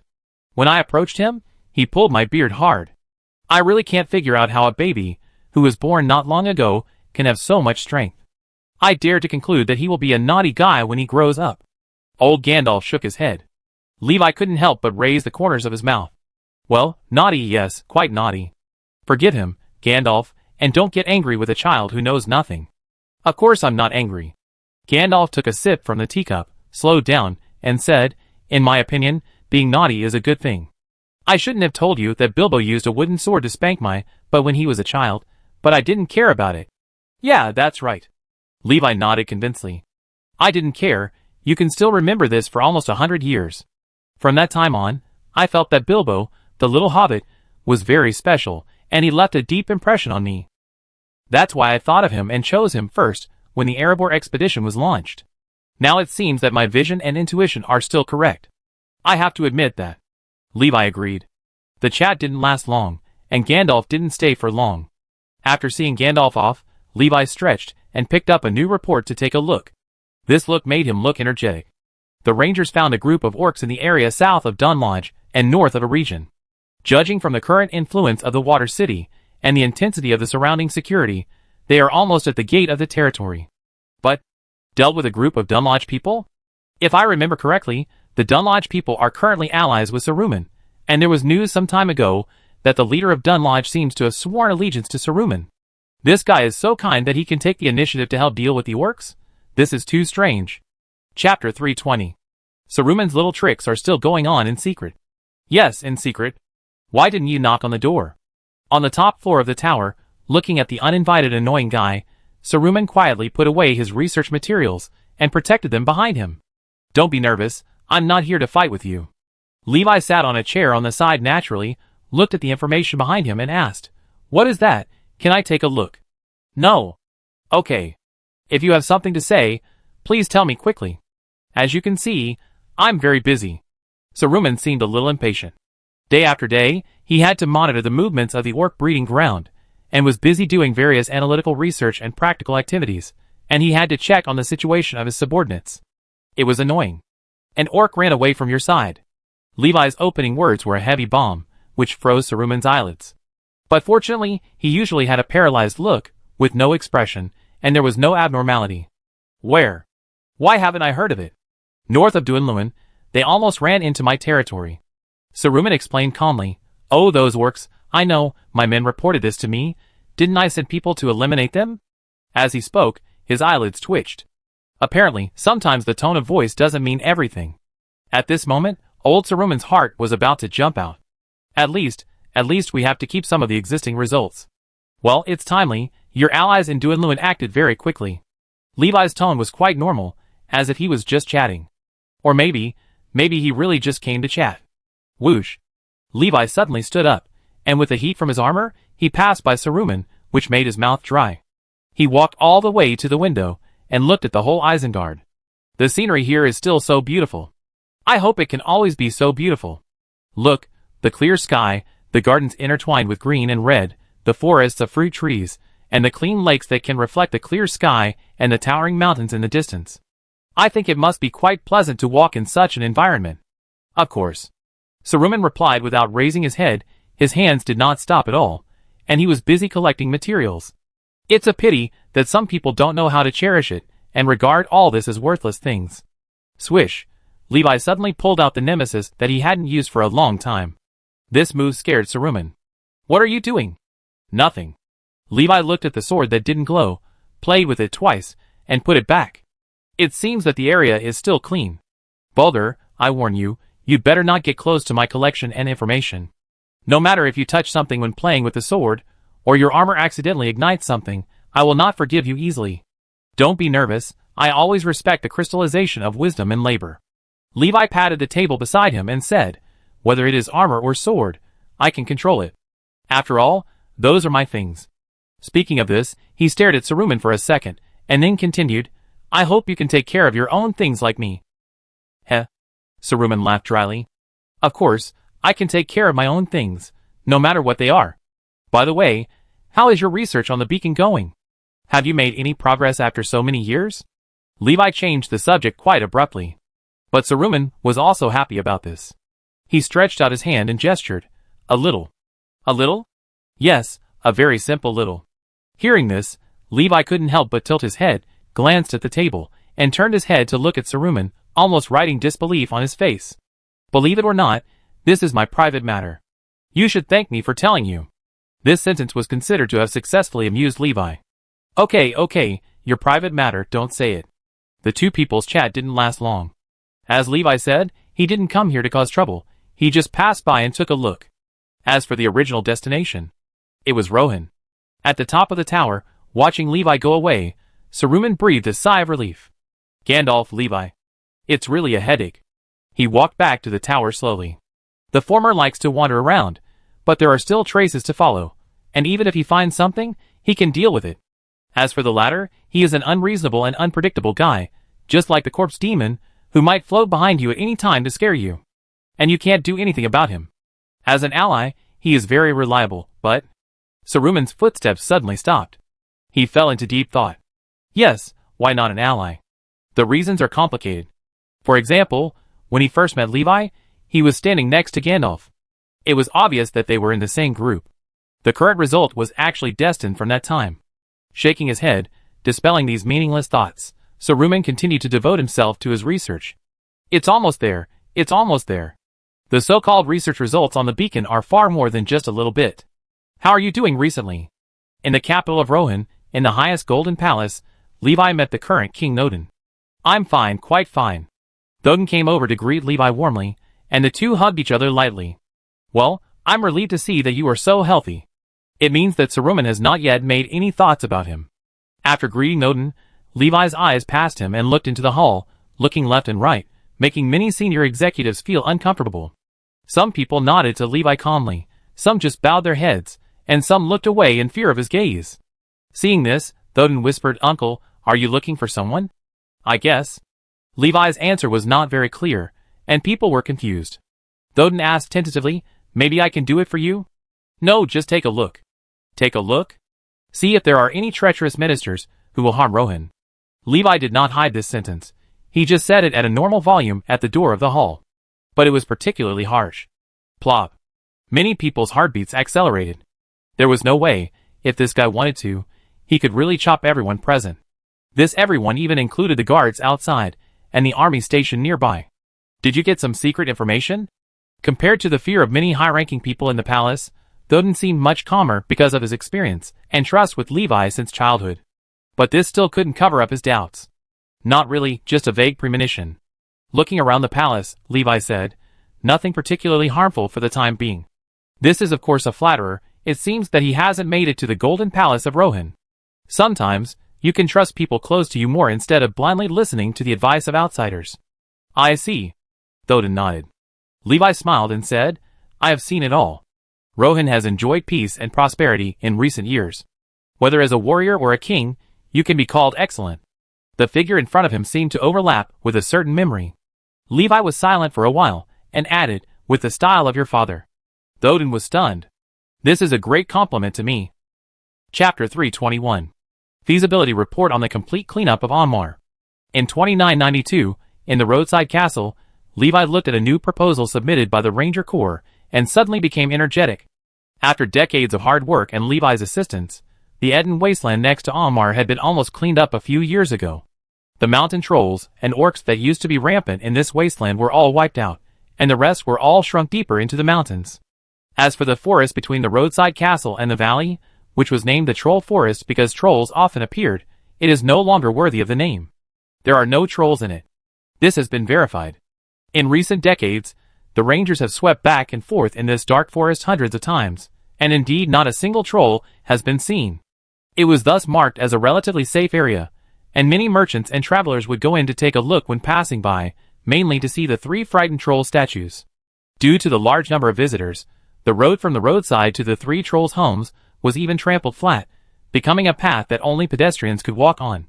Speaking of which, behind the Troll Forest is the Eden Wasteland, and behind the Eden Wasteland is Onmar. In the past, the danger level of these 3 places increased gradually, and no one was willing to take a second look, fearing that some man-eating monster would rush out in the next second. However, now the Troll Forest and the Eden Wasteland have been completely cleared.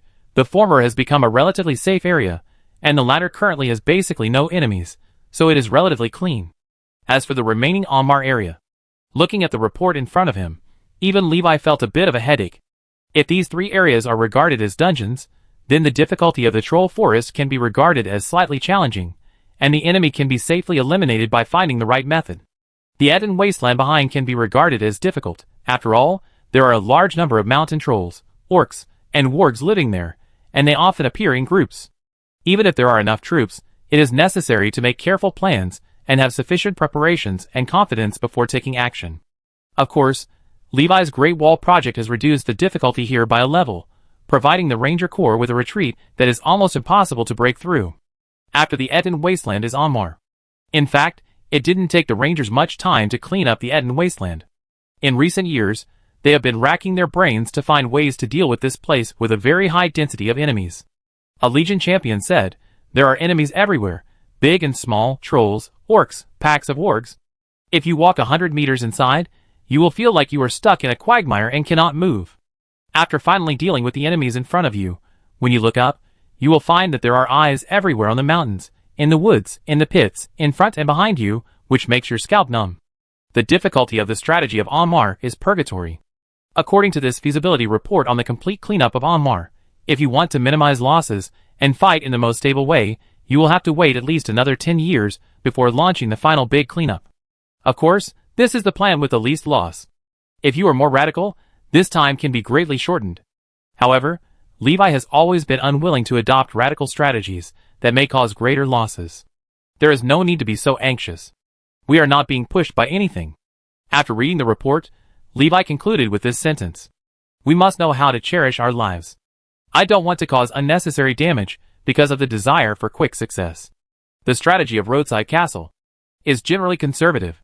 Very conservative. Although many outsiders think that this is almost radical to the extreme. After all, in this situation, except for the Free City, the most peaceful and prosperous forces would not think of completely destroying the terrifying mountain trolls and the lairs of a large number of orcs and wargs. Just thinking about the manpower that would be lost in doing this makes people scalp numb. After this battle, there is no need to continue to develop. Just disband on the spot and reduce from a country to a tribe. Just like what the nomads did. Speaking of which, one night, Levi found Faradin, who happened to be resting in Roadside Castle on the city wall.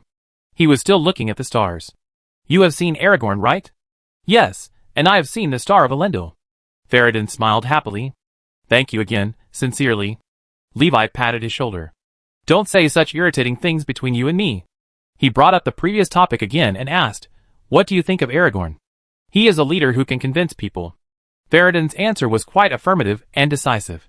Levi nodded and said nothing more. There was only silence on the wall. After a moment, Levi suddenly said, have you ever thought about restoring the country? Restore the country? Yes, rebuild Arnor, rebuild your kingdom. Hearing this, Farad'n couldn't help but retract his gaze and looked straight at Levi. You know you are called the Lord of the North, right? Of course I know. Then you should also know that Arnor was once called the Kingdom of the North, when it still existed. This is not contradictory. Farad'n was speechless for a while at this answer.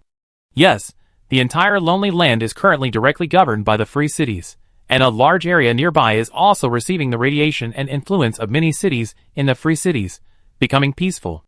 But Levi did not continue to expand wantonly, nor did he claim more territory. For example, the Mancilia's area by the sea in the north of the Shire, as well as the Tomb Hills, North Downs, South Downs, and Bree in the middle.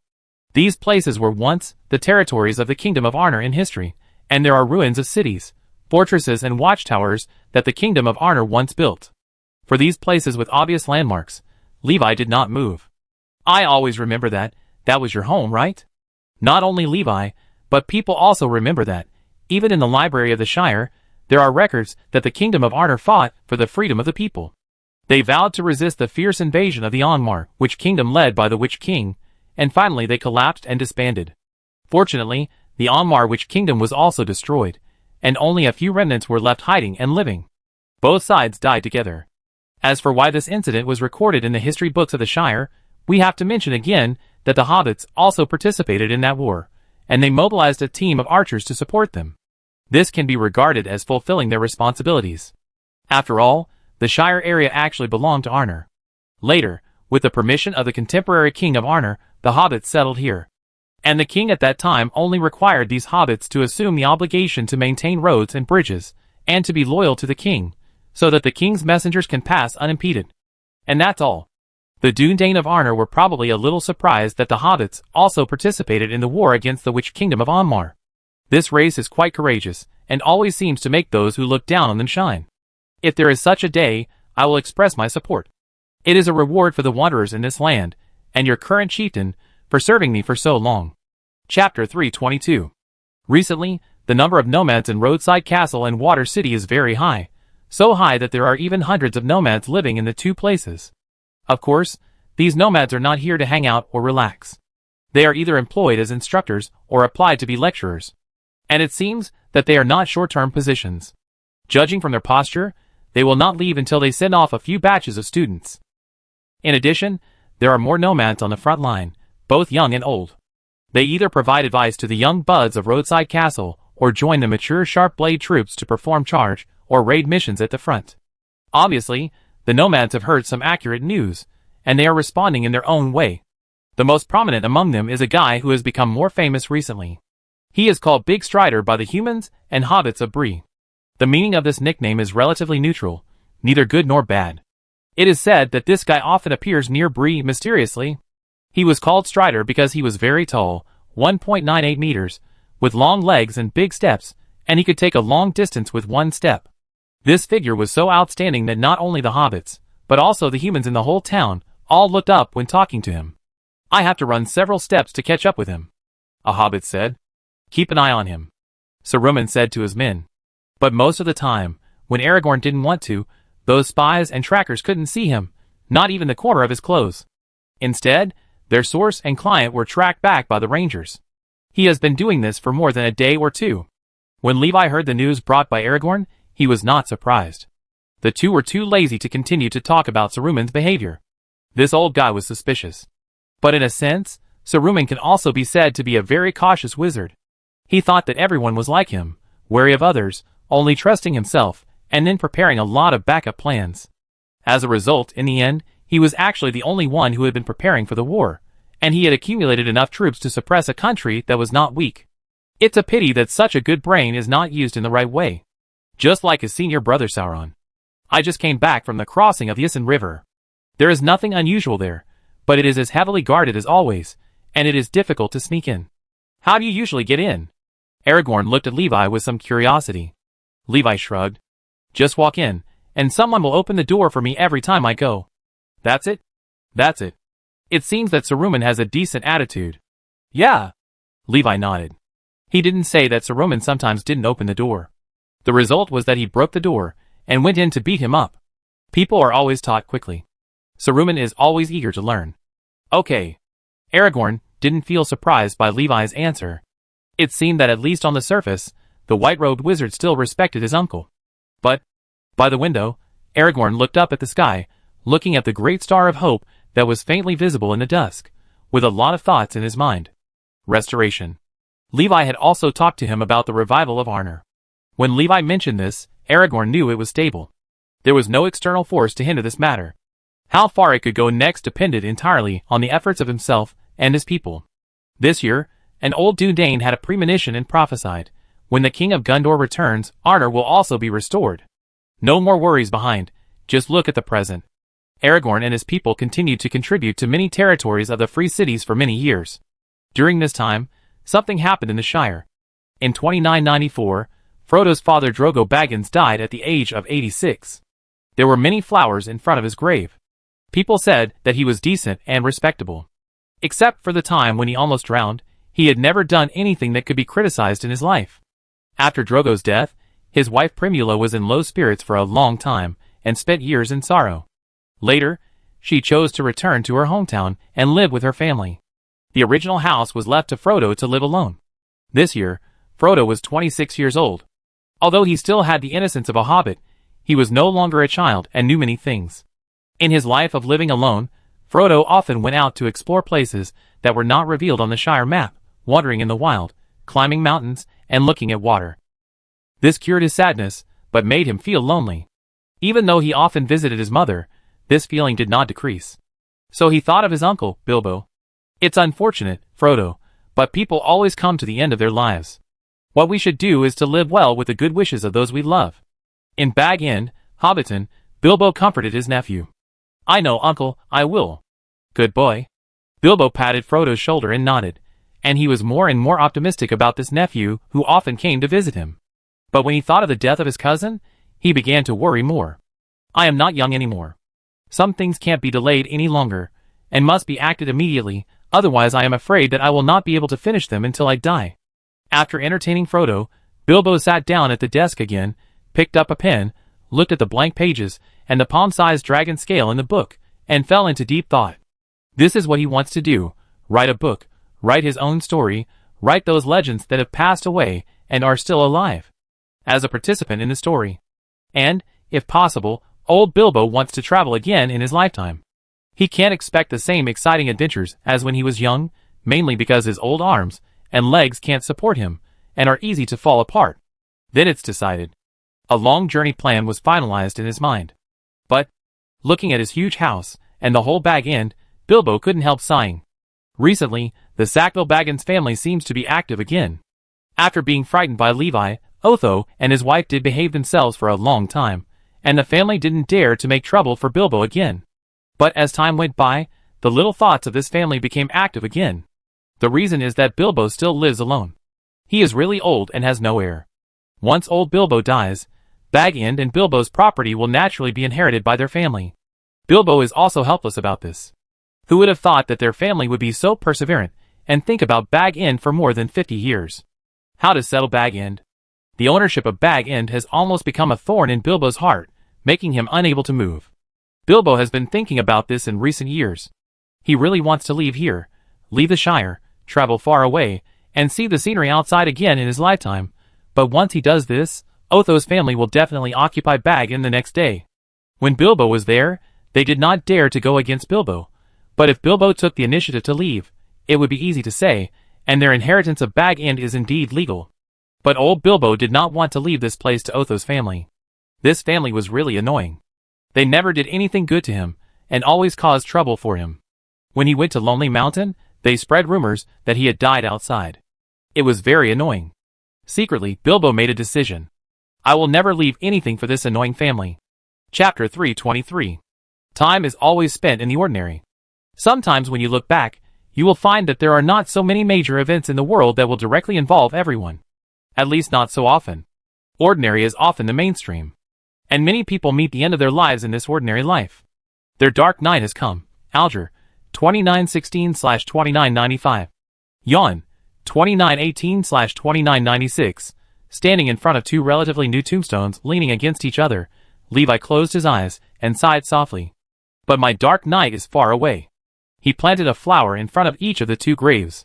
When they first met, the two young men were only in their 20s. At that time, they were still free rangers. They had fought on the front line, walked through the wilderness and mountains, and passed through the Black Gate with the caravan and him. They also fought hard for the title of the Legion Champion, and brought a wonderful duel to everyone. They represented an era, and at the end of this era, they passed away one after another. On this day, Levi went into the warehouse to pick and choose some basic materials.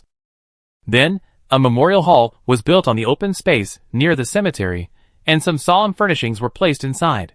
When everything was arranged, Levi inserted the dragon steel sword that Jan returned to him on the stone platform, and there was a memorial wall behind the stone platform.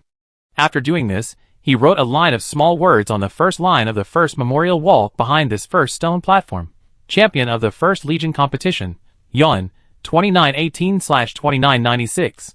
A sword thus has a history. It will be displayed here until the next user arrives. Each sword has a stone platform and memorial wall belonging to it. When the memorial hall was opened, all the champions took time to come back and walk around.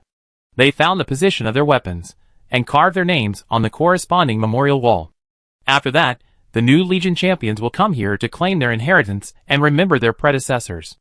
After doing all this, a few months later, Levi went to the Great Wall in the north, and went deep into Almar for investigation. Almost. In 2997, Roadside Castle held a meeting of the largest scale in recent years. The main participants were the commanders of the various legions, garrison/rangers, of Roadside Castle, the captains of the company, the Legion champions, and some vagrant representatives and instructors. In addition, there were internal coordinators and managers of Roadside Castle, including representatives of various communities and project leaders, and the caretakers and managers of important facilities such as ordnance and supplies. The theme of the meeting was the final cleanup of Almar. After a long period of planning, this matter finally entered the final stage and could be slowly concluded. This matter was controlled by Levi himself.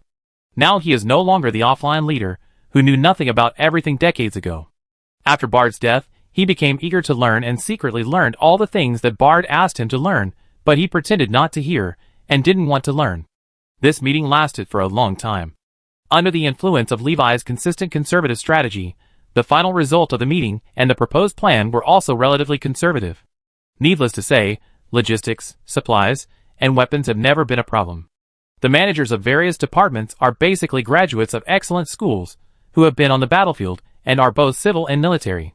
They know what is needed on the battlefield, are proficient in overall planning, and are capable of managing everything. As for the offensive, the initial plan is, in addition to the necessary garrison, Libyan Bayo and Water City will send a total of 10,000 elite troops to the north. Levi himself will be the commander-in-chief, assisted by 2 Libyan Bayo commanders, and under the commanders are 5 Legion commanders and hundreds of company commanders. The basic configuration is 2,000 people per legion, and a legion contains 10 companies. Each company has 200 people. Each legion has at least 1 legion champion, who will fight bravely and follow the legion commander to protect the legion commander to ensure that he will not be accidentally injured. Within the legion, each company must have at least 2 excellent rangers, and at least one of the 2 excellent rangers must be assigned to be good at management and tactics, so as to coordinate and execute/designate the plan. Finally, these positions are not static. When necessary, each position can be compatible and replaced. 10,000 elites are definitely enough to deal with the remnants of Almar. After all, Levi himself is there. Moreover, the remnants of Almar are called remnants because before the attack, this area had been worn out for more than 10 years, the enemy density had been greatly reduced, and the difficulty of conquering was no longer like hell as before. This expedition was prepared for a long time. After the meeting, Levi stepped into the gate of hell, and found the Hell Fortress. He had been killing the flames for several months in it, and accumulated a large number of materials for brewing medicine. From this, the healing potion was replenished in large quantities, which was estimated to be enough to support a large-scale war. In the middle of 2997, the meeting ended. At the end of 2997, everything was ready. In the spring of 2998, the next year, when the lively annual meeting was over, the winter snow melted, and the branches sprouted new buds, the army officially began to gather. Because there was enough time for preparation this time, the nomads who were active in distant places and stationed in the tribe's living area also got the news and rushed to the expedition. With Aragorn as the representative and leader, the nomads gathered a legion of more than 1,000 people to support. This was almost all the combat personnel they could mobilize, and there were even many female nomads among them. It was no problem to say that the whole tribe was mobilized. This decision and action of the nomads was not unexpected. You have to know that they and Ammar have a 1,000-year-long blood feud of destroying the country. Now there is such an opportunity. If they are absent, people will wonder if something has happened to them. In short, the army grew from 10,000 to 11,000. Out of the idea that talent should not be wasted, Aragorn was appointed by Levi as the third commander. Wait. Just when everything was about to be finalized, Levi suddenly narrowed his eyes and looked in the direction of the Rangers. Why are you hiding? Theoden, who was trying to fish in the water, was picked out by Levi. This guy should not be underestimated. After traveling and training in the East, he can face the ringwraiths alone in terms of courage, and his strength is also at the level of the Legion champion. As for experience and tactical planning ability, it must be mentioned that Theoden is over 150 years old this year, and his combat experience alone is more than 100 years, which is definitely experienced. His life experience is rich. He has fought in the battlefield for more than 100 years. He has served as an instructor in the roadside fort camp, a lecturer in school, led the army to defend the city, and killed the ringwraiths. Among the nomads, Theoden's reputation seems to be not low, second only to Aragorn. It would be a pity not to let such a veteran do something. So he filled the vacant position of the leader of the nomadic army, and this result was also what everyone expected. Levi said Theoden had no objection to this arrangement. It's okay this time. Let's go! Everything began to proceed in an orderly manner. The end of Ammar is approaching, and it will be thoroughly liquidated. The hidden dangers left in it may disappear completely after this expedition. After the army was dispatched, the city seemed to become less lively. Some people may think that the defenses of Roadside Castle and Water City are a bit empty at the moment, but if there is really something that wants to take advantage of the opportunity to do something to these two places, then they will see that there are actually more defenders in the city than the number of troops sent out. This is where Levi is more conservative. Regardless of attack or defense, no one can be missing from either side. At this time, even if they face the army of more than 15,000 that attacked Moria decades ago, even if Levi is not there, even if a large army has been sent out, the two cities can handle it independently, and there is no need to mobilize reinforcements from other places.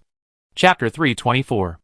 The army gathered at the roadside fort and marched northward in a mighty manner, crossing the Great Wall defense line, and continuing northward under the gaze of the watchers, walking towards the dark mountains, and stepping on the sickly brown soil. Ammar. Hula, Levi stuck the dragon flame steel sword into the ground, and the dry grass was ignited and turned into a circle of ash. Boom! There was thunder in the sky, and the thunder was a pale green color, as if some evil power was still left in the clouds.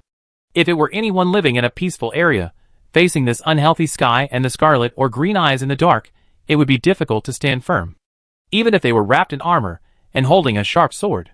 But at this moment, the expeditionary army, with a total of 11,000 people and 6 legions, did not show any fear.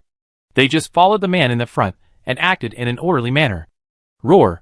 A roar erupted from the distant forest. It was unknown whether it was from a troll or a pack of wolves, or both. Boom! The ground shook, and a stone almost as big as a person flew from the air, blowing through the air and heading straight for Levi, who was at the front of the army. The 3 legion champions closest to Levi immediately drew their dragon steel swords and stepped forward, trying to stop it. But obviously, their actions were a bit redundant.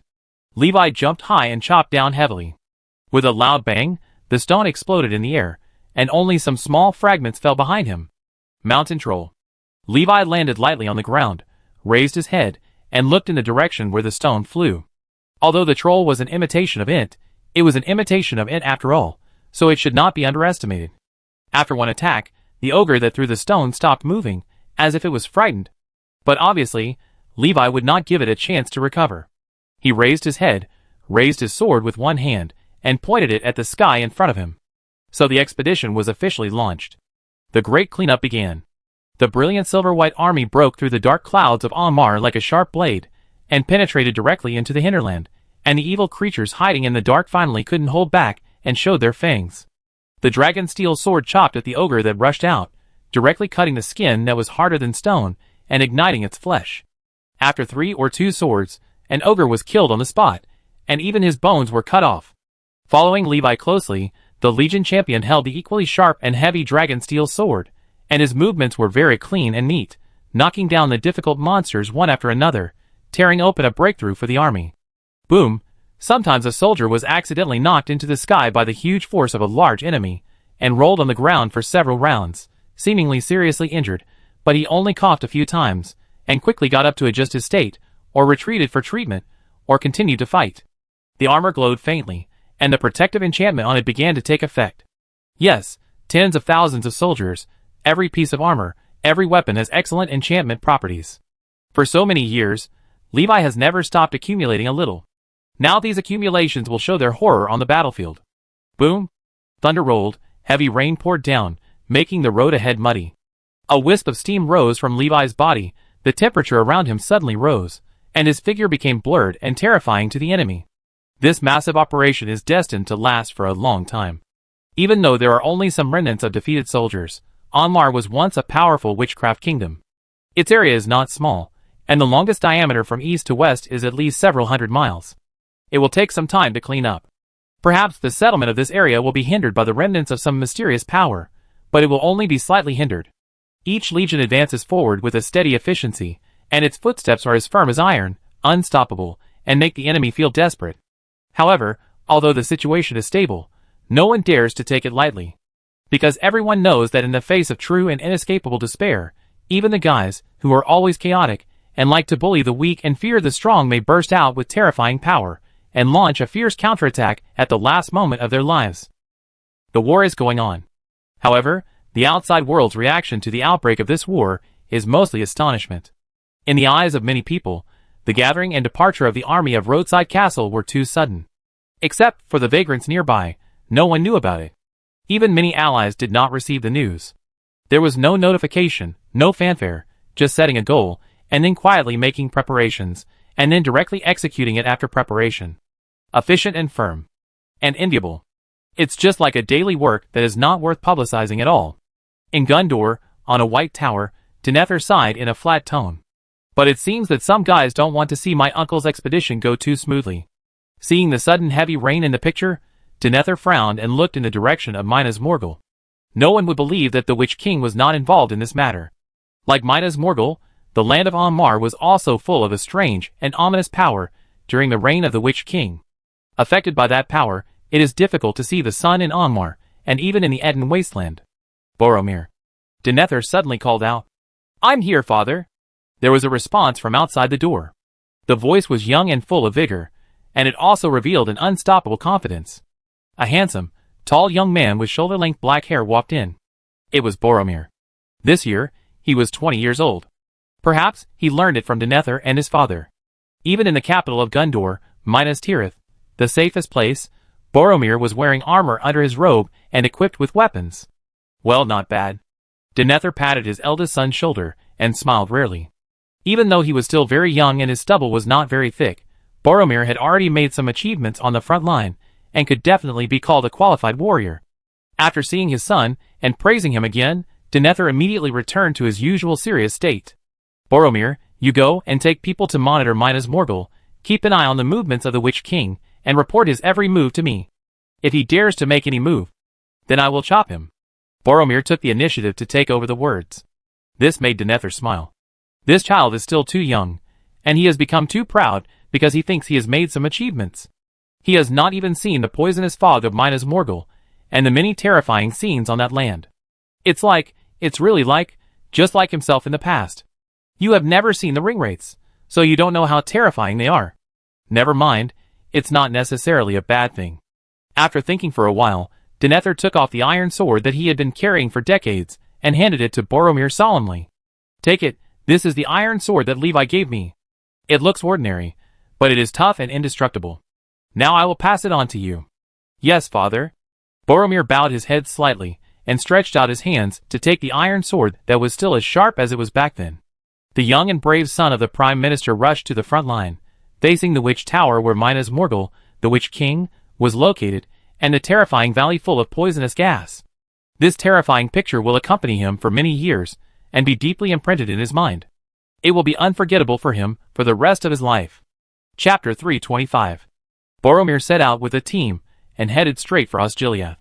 This new team will be stationed in this abandoned city for a long time, keeping a close eye on the movements of Minas Morgul and the Witch King at the forefront. After Boromir set out, Denethor also left the tower where the true knowledge crystal was stored and took the time to see his other youngest son, Faramir. He was born 5 years later than Boromir, and is 15 years old this year. Of these two sons, it is obvious that Denethor is a little partial, and is more optimistic about Boromir. Because, "Father, you are here." When Faramir, who was reading a book, saw Denethor coming, he smiled and immediately came to greet him. "Well, I came to see how you are doing recently." Denethor responded in a flat tone. "I'm fine, father." "Very good, indeed very good." Looking at Faramir, who looked elegant, Denethor curled his lips slightly. Boromir and Faramir, the two brothers, look similar, but their personalities are completely different. Unlike Boromir, Faramir has never been interested in fighting or adventure since he was a child. He prefers reading, studying, and music. He likes to listen to and sing. Although he is tall, he looks too elegant, and his temperament seems to be relatively weak. Therefore, many people think that the second son of the Prime Minister is not as brave as his elder brother. Denethor said, "Your brother is rushing to the front line, ready to show his skills. I wish him a triumphant return." Faramir gave a sincere blessing. Denethor nodded. Although his youngest son is a little weak, he is a good boy. He has never cared about the outside world's discussion about who is better between him and his brother, and he has never been competitive. The two brothers have never had any jealous competition since they were young, and their relationship is very good. Keep working hard. I have high hopes for you and your brother. Patting Faramir on the shoulder to show encouragement, Denethor left. It's good. These two are his hopes. They can carry the future of the family. One is strong and the other is weak, which can be regarded as complementary. However, the ruler should not be too weak. Shaking his head, Denethor slowly walked to the hall on the highest floor to hold a new meeting. If there is a person in the world who can most intuitively experience the strength of Sauron, it must be Denethor. In the confrontations in recent years, the pressure from the true knowledge crystal has become increasingly huge, and the shadows in it have become increasingly dense. The revival of the enemy is accelerating. Under Denethor's orders, the tower where the crystal of true knowledge was stored became more tightly guarded. This was not to protect the crystal of true knowledge, but to protect others. Because he knew the pressure, he didn't dare let anyone touch it, not even his own son. If someone else came, even if they just accidentally glanced at the crystal, they might not be able to stand it, and fall directly into a nightmare. After the end of a new Gondor high-level meeting, Denethor let out a long breath and closed his eyes. Fortunately, he can still hold on. Then continue, "Let me see who will meet the first demise. Gondor will never be destroyed before I fall." Such a big news, I didn't know anything about it. Inside the lonely mountain, Thorin, whose beard had turned a little gray, frowned. That's right, he advised us not to retake Moria, while he attacked Angmar. Balin on the side echoed, he still couldn't forget the great homeland that the dwarves had lost. But he was soon refuted by Fili. "This is different, Uncle Balin. Levi didn't let you go to Moria for other considerations." "Of course I know, I just think. Alas, I don't know how to say it, should we go to help?" For this question, everyone who participated in this small meeting was a little silent. This matter is different from the past. Levi took the initiative, rather than passively accepting it. If we rush over, it is likely to cause trouble and disrupt his arrangements. Out of a cautious attitude, Thorin suggested, "About this, maybe we can ask the acting lord of the Valley City. He must have received relevant information." "Has he?" Thinking of Levi's usual style, the dwarves were a little unsure. But fortunately, after so many years, this old friend has made progress after all, and his decision-making and action plans have gradually matured. "Don't worry." In the Valley City, the gray-haired Bane responded for Levi. "I discussed it with Uncle Levi before, and he said that we just need to guard our side." "Well, that's the best." Thorin nodded, feeling relieved. On the other side of the mountain, Elrond thought the same. As the closest force to the nomadic tribe, Elrond had noticed this as early as when Aragorn began to gather his people. Originally, this wise elf, who held the power of the High King, wanted to think about where to provide some help, but someone said it was unnecessary, so he honestly did not move. Of course, it was not to say that he trusted blindly, or that he was really honest. He really had no idea if he was told not to do anything. It just looked like it was really unnecessary.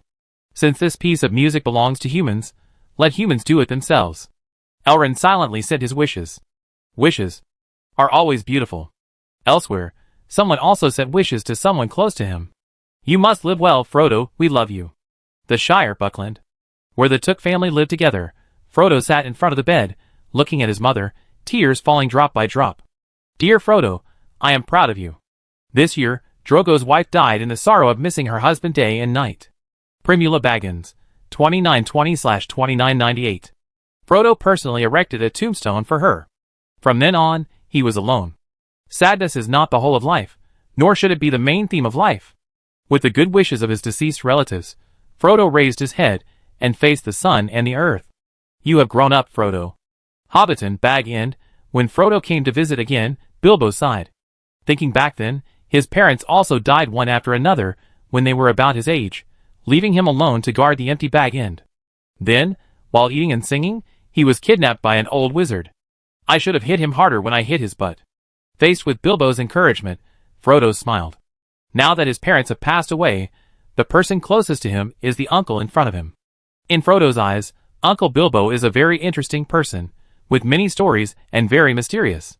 He has been like this since he was a child, and there are still many unknown things about him.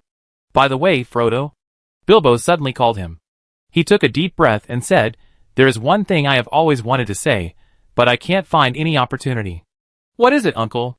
After a slight silence, as if giving Frodo some buffer time, and as if preparing himself mentally, Bilbo slowly said, In fact, in recent years, I plan to. Well, what do you think of Bag End? Halfway through his words, Bilbo suddenly changed his words. It's good, very good. Frodo nodded blankly. That's good. Bilbo sighed, his eyes were a little complicated. He still couldn't tell his real plan. But Frodo was not blind or wooden. He noticed something strange and asked immediately, What's wrong, Uncle, are you troubled? Troubled, yes, troubled, there are indeed some. Under Frodo's questioning, Bilbo told all his recent worries. Why are the Sackvilles so bad? After listening to Bilbo's worries, Frodo condemned from the bottom of his heart. This family spread rumors that Bilbo was dead when he went out for adventure, tried to occupy Bag End, and auctioned the furniture inside. Later, when Bilbo came back, they didn't stop and harassed him every day until Levi came to warn him once before they settled down. But even so, they haven't completely given up. Now they are looking forward to Bilbo's sudden death every day, so that they can move in naturally. Frodo, in the past, I enjoyed peace and a life of ease, and I hated being disturbed. But now, I have enjoyed this kind of peace too much. Just like eating, if you eat too much of the same thing, you will get tired of it, and even feel sick in the end. Frodo was silent for a long time after listening to Bilbo's story.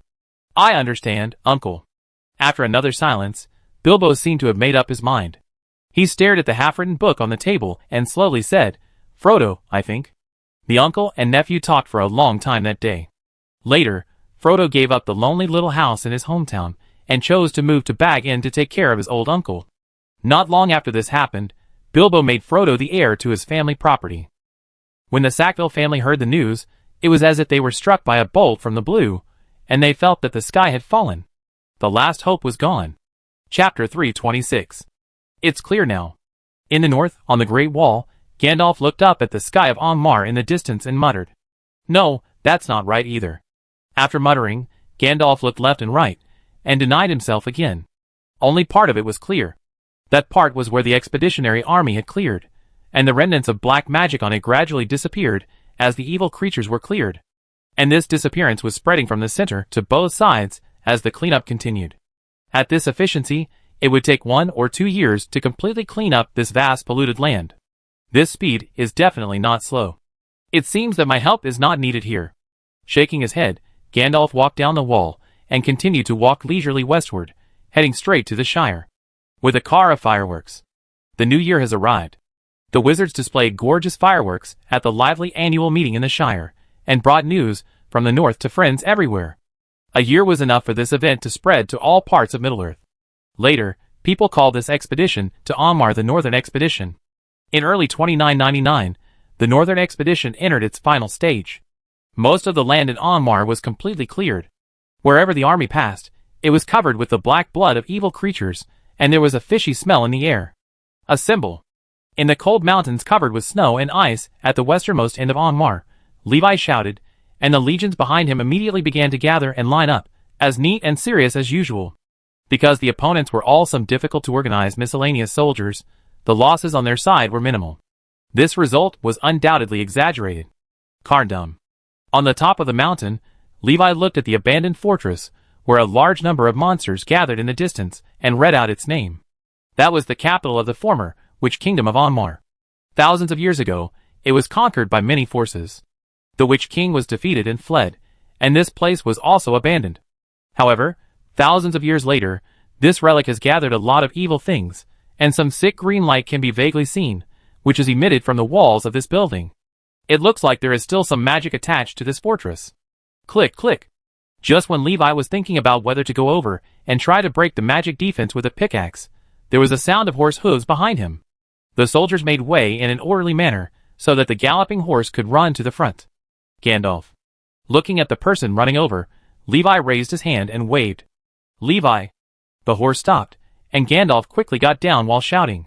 He nodded to Aragorn beside him as a greeting, then took a breath and said, I heard that you were going to attack that fortress. That's right. Now the whole of Onmar has been cleared. Except for this place, all the remaining enemies have hidden in that fortress. As long as we can capture it and clear out the enemies inside, then this expedition can be declared over.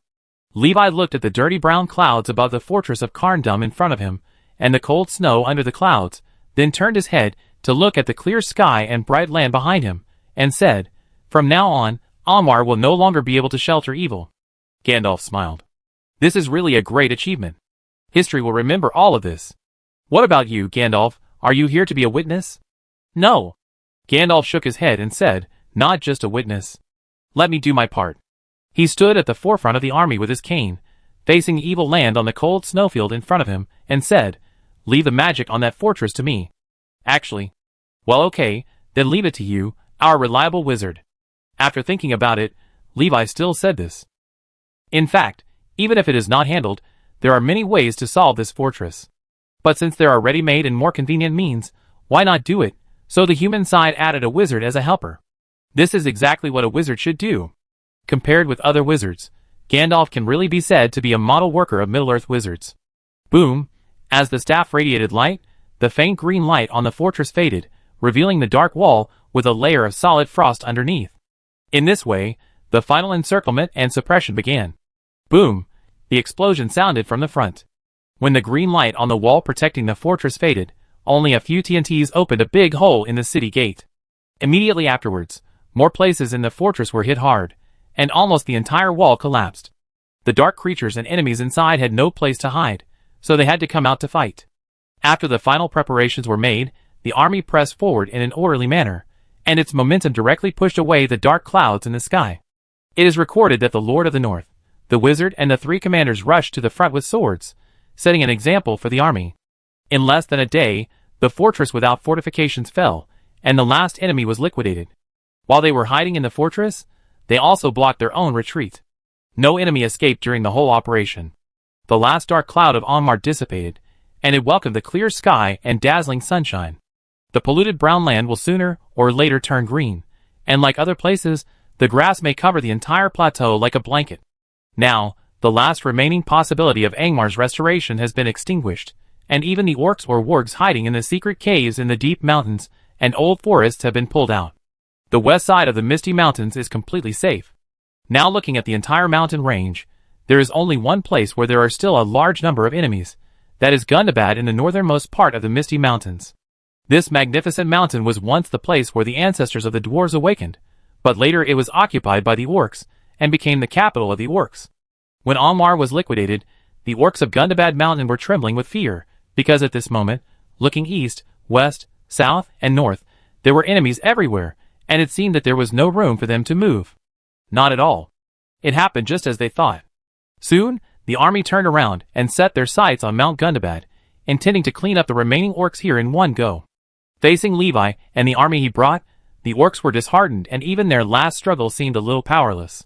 But someone was anxious. At least take us with you, right? The dwarves mobilized a force overnight to participate in the attack on Gundabad. After all, this is the first dwarf in the world. The ancestor of all dwarves, the first king of Khazad-dûm, the place where Durin I the Undead awakened, is of great significance to the dwarves and is their source in this world. In late autumn in 2999, Mount Gundabad was declared cleared, and no orcs were left. The holy land of the dwarves was also recovered. Gundabad became a new place controlled by the free people, with some dwarven and human activities, but not much. At the end of the year, a sentry tower was built high up in the Gundabad Mountains to monitor the surrounding area and the movements further north. Perhaps because the Gundabad Mountains were indeed too desolate, and there was nothing beautiful to see, it was not taken seriously. Apart from the inherent guards on the sentry post, there were few traces of human activities here. Only the figures of dwarves were relatively common, but most of them were pilgrims. They came here to climb the mountains with great effort to remember their ancestors and commemorate the past. History has turned a new page. Chapter 327. Ding, ding. In the Black Tower, in the forging room, there was a constant sound of hammering and light coming from it, and a figure in a white robe was working hard inside. Snap. The forging tools were gently put down. Saruman picked up the brand new ring, and his hands couldn't stop shaking. Ah. It's perfect. It was a pure white glowing ring with starlight, and there was no trace of flaws. The word perfect was indeed appropriate to describe it. Success. Saruman couldn't help but raise his mouth.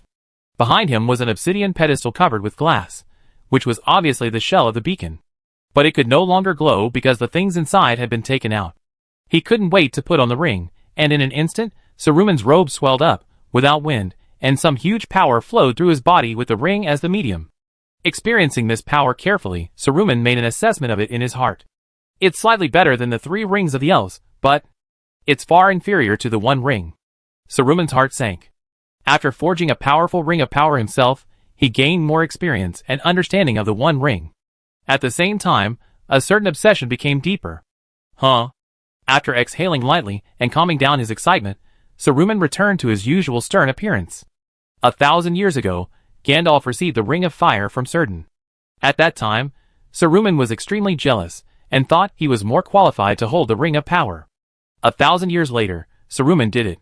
He used his own ability to forge a Ring of Power that was more powerful than the 3 rings of the elves.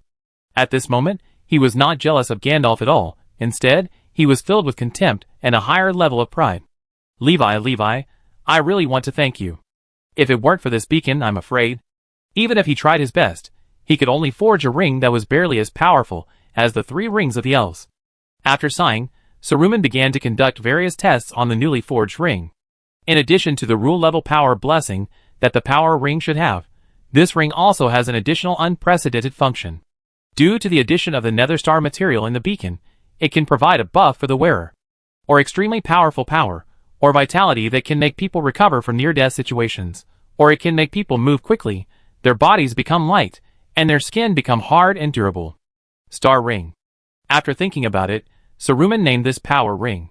From now on, I am the master of the Star Ring, the great ring forger Saruman. Saruman was pleased with his new title, and by chance, he saw that he was wearing a white robe. Too ordinary. He shook his head. It was time to change the color to show his power. What color should he change to? Saruman thought about it, and slowly stretched out his hand. I want them all.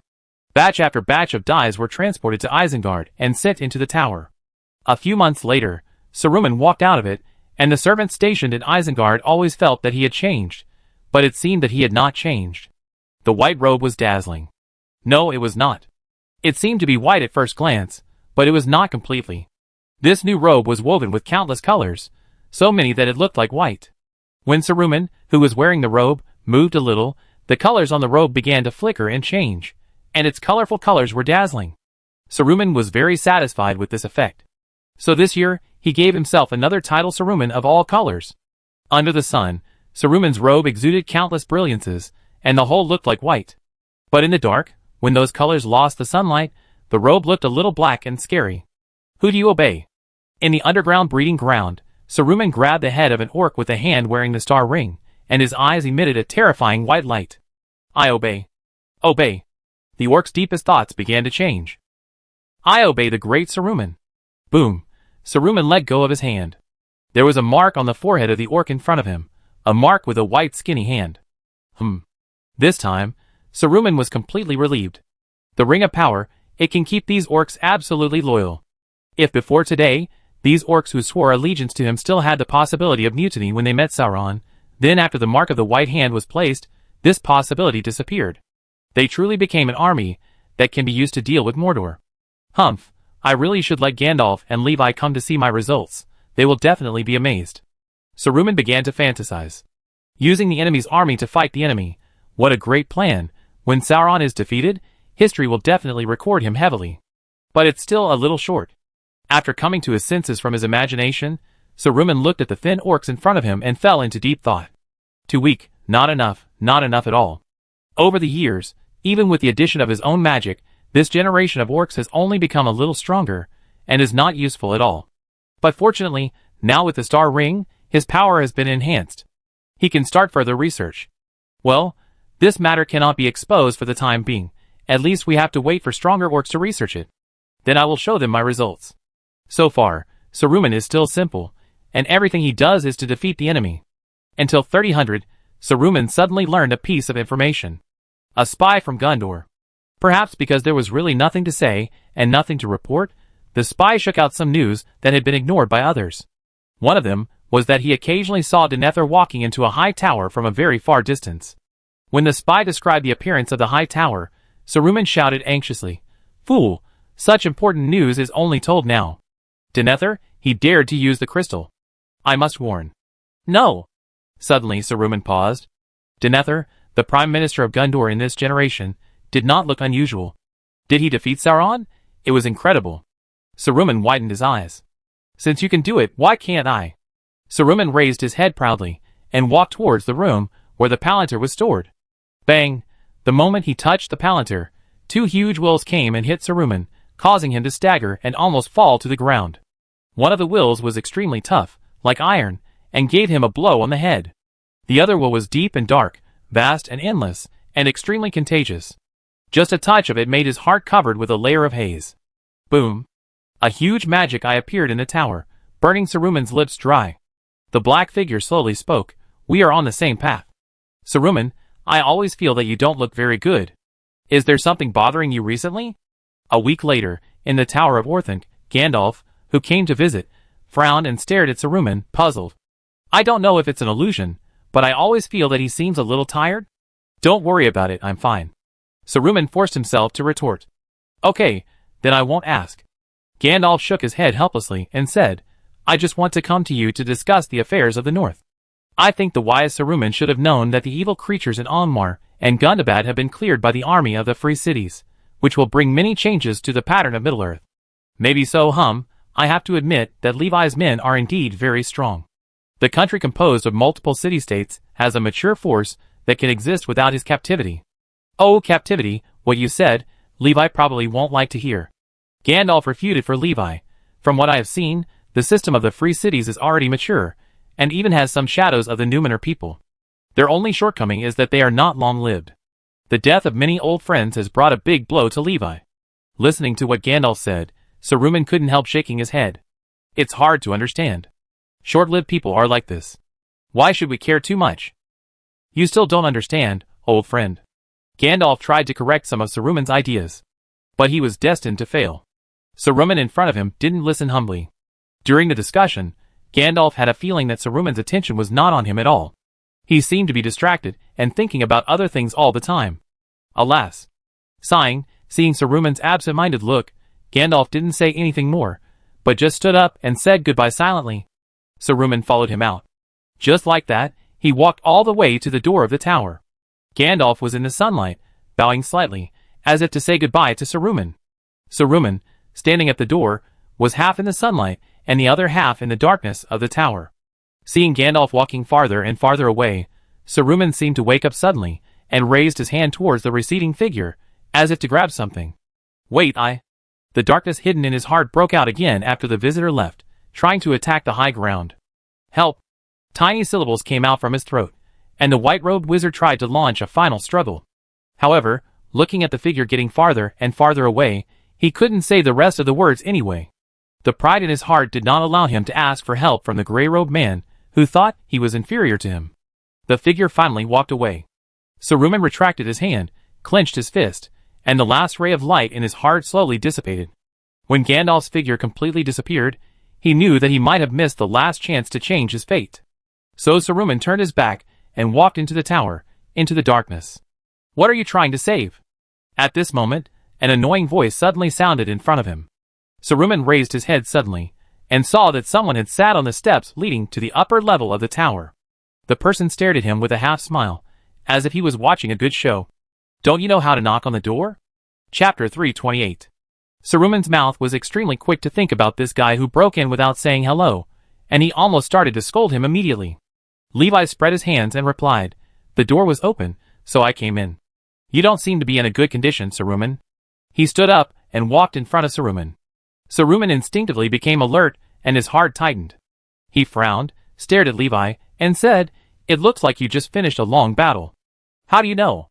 "I heard about it, and even if no one told me, I can smell the smell of blood and travel from you. The fishy smell is too bad. I suggest you take a good bath." "Well, I really haven't taken a bath for a long time." Levi couldn't help but raise his arm and sniff. Fortunately, there was only some bloody smell, no other strange smell. This matter is also easy to deal with. Pour a bucket of water and jump in, and it will be clean. But this can be done later. What is more important is the present. "Tell me, Saruman, what happened? Don't try to hide it from me. If you don't tell me, I will find the answer myself." "I guess you don't want to see me do it myself." The tower fell into silence. Saruman was silent for a long time, and finally lowered his head and sighed deeply. After a while, the two walked to the top of the tower together, all the way to the crystal of true knowledge. At this moment, the thick black opaque cloth covering the crystal had disappeared. The moment he saw the crystal, Levi understood everything. The old guy still couldn't help but activate the crystal. He probably didn't deal with Sauron, but it seems that he hasn't fallen yet, and should still be in the stage of struggling. If I hadn't followed Gandalf and rushed over, Saruman would probably be in danger. "Drink a glass of milk, you know its effect." Facing what Levi gave, Saruman hesitated for a moment, but still drank it in one gulp. "What do you feel?" "No feeling." Saruman put down the cup silently. Levi was thoughtful. It seems that some things related to the heart cannot be easily changed by external objects. It is not a temporary buff, and cannot be directly removed. Warning others every day, but you can't help but do it yourself. You are really. Shaking his head, Levi walked towards the crystal of truth. "What are you doing?" Saruman stretched out his hand to stop him. "Do you still want to follow in my footsteps?" "I am not you, Saruman," Levi said calmly, and one hand touched the orthic crystal. His will also intervened in the confrontation with this action. Bang! The two fiercely clashing wills instinctively rushed towards the third party, who suddenly broke in at the same time. The first to bear the brunt was an extremely strong will. This will seem to realize something after rushing over, but it was a step too late, and could not be retracted. He bumped into it headfirst, but it was like a piece of iron thrown into a huge lake and sank directly into it. Levi's mood fluctuated slightly. He smiled, and did not care about this offense. He turned his attention to another deep and bottomless will. Sauron. Enemies are extremely jealous when they meet. Almost in an instant, all the lights in the tower went out. Evil whispers sounded in his ears, and huge and bottomless darkness rushed up wave after wave, washing Levi's will. However, it was like a wave rushing towards a mountain. No matter how turbulent you are, the mountain peaks remain motionless. People will grow up. Witnessing the continuous advancement of history with his own eyes, and sending away one old friend after another, Levi is no longer the playful and erratic young man. One after another, the people who care about and love him leave their blessings and walk into their own dark nights, but leave the dawn and light in place, leaving them to Levi. Sadness and helplessness wrapped in wind and frost hit his heart hard, leaving marks on it, and also making his heart tougher and thicker little by little. Perhaps this is the last thing left by old friends, and the last. Help. No matter how hard Sauron tried, he could not have imagined that a person could change so much in less than 100 years. This is clearly a characteristic that only short-lived species will have, but this person. The darkness left unwillingly and dissipated. Levi sighed a little tiredly. After a little rest, he began to appreciate the mystery of the crystal. All kinds of information and fantasies emerged in his mind. Now he can also use the crystal of true knowledge without any obstacles. Neither Sauron nor others can stop Levi from exploring various places. Although this is the same even if the crystal of true knowledge is not used, at most the process becomes a little more cumbersome. After a while, Levi's will withdrew from the crystal. This thing still has some hidden dangers after all. Anyone who uses the crystal of true knowledge will inevitably be spied on by other users. The closer the distance, the more things will be exposed. Don't think that Denethor is glorious when using the crystal.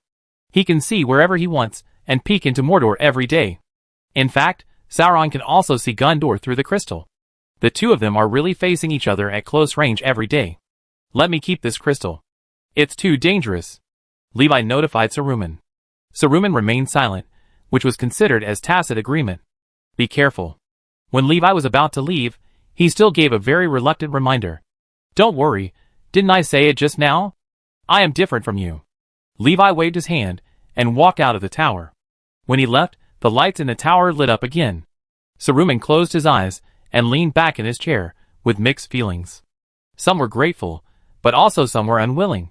The robe on his body no longer flashed colorful light, but dimmed and turned gray. In the roadside fort, on the top floor of the nameless tower, Liwei made a new stone platform and placed the orthid crystal on it, and then surrounded it with a circle of guardian glass that only he could destroy. Now the crystal is completely safe. At this moment, except for Liwei, no one can get close to this crystal even if the world is destroyed. That's what he said, but if the world is really destroyed, it's another matter. The orthid crystal, which is now stored in the nameless tower, was just placed there, and no one used it for a long time. Until one sunny afternoon, Liwei suddenly remembered this thing again, so he lifted the cloth on it and took a look. He saw Gondor, Mordor, and the deepest part of the Dark Land. Come! Come! A faint whisper immediately sounded in his ears, tempting Levi to look deeper into Mordor. Contrary to its usual practice, the magic eye was not on guard against Levi's prying, and even welcomed it. He took the initiative to open the vision of the evil Black Tower, allowing Levi to look at him from a distance. In the deep darkness, a tempting whisper sounded again. You and I don't have to be so tit for tat. I can help you get what you have always wanted but don't know how to get, help you become stronger and more versatile. Not interested. Levi waved his hand and retracted his gaze from Mordor. His tone sounded quite flat, and his face did not change. But if someone was nearby, if they were careful enough, they would notice that his breathing rate seemed to have changed a little bit, and it was not very stable. Lies often cannot really seduce people with strong desires. On the contrary, the truth can move people. What Soren said was probably true. The intuition that burst out from the bottom of his heart told Levi that the Dark Lord on the other side could really do those things. But the price was hard to say. That's it. After extinguishing the true knowledge crystal, Levi shook his head, covered it with a thick cloth, and left from the compartment specially built for the true knowledge crystal on the top floor of the tower, and locked the door tightly. Chapter 329. Frodo, I'm not as good as you think. One night, in Bag End, when Frodo fell asleep, Bilbo lit the light in the study and began to write a letter. I don't know what made me make this decision, but it's definitely not kindness. Maybe I think that among all my relatives whose names contain Baggins, only you have the true style of the Baggins family. So, I decided to entrust Bag End and all my property to you. As for me, don't worry. I just want to take one last trip before the end of my life. I have thought about this for a long time. I am afraid that it will be too late if I hesitate any longer. The rustling sound of writing continued to come from the study. Obviously, Bilbo wrote a lot that night. As a hobbit, Bilbo can be said to have reached the peak of his life. He is rich and respected. He is currently the oldest hobbit in the Shire, and the patriarch of the Baggins family. All these can definitely be described as highly respected. But the desire for adventure eventually overcame the desire for a comfortable life. Just like the decision he made 60 years ago. After writing this letter, or should I say will, Bilbo sealed it up and started writing another letter. A banquet invitation letter. To Levi. An unprecedented 111th birthday party, Bilbo said so.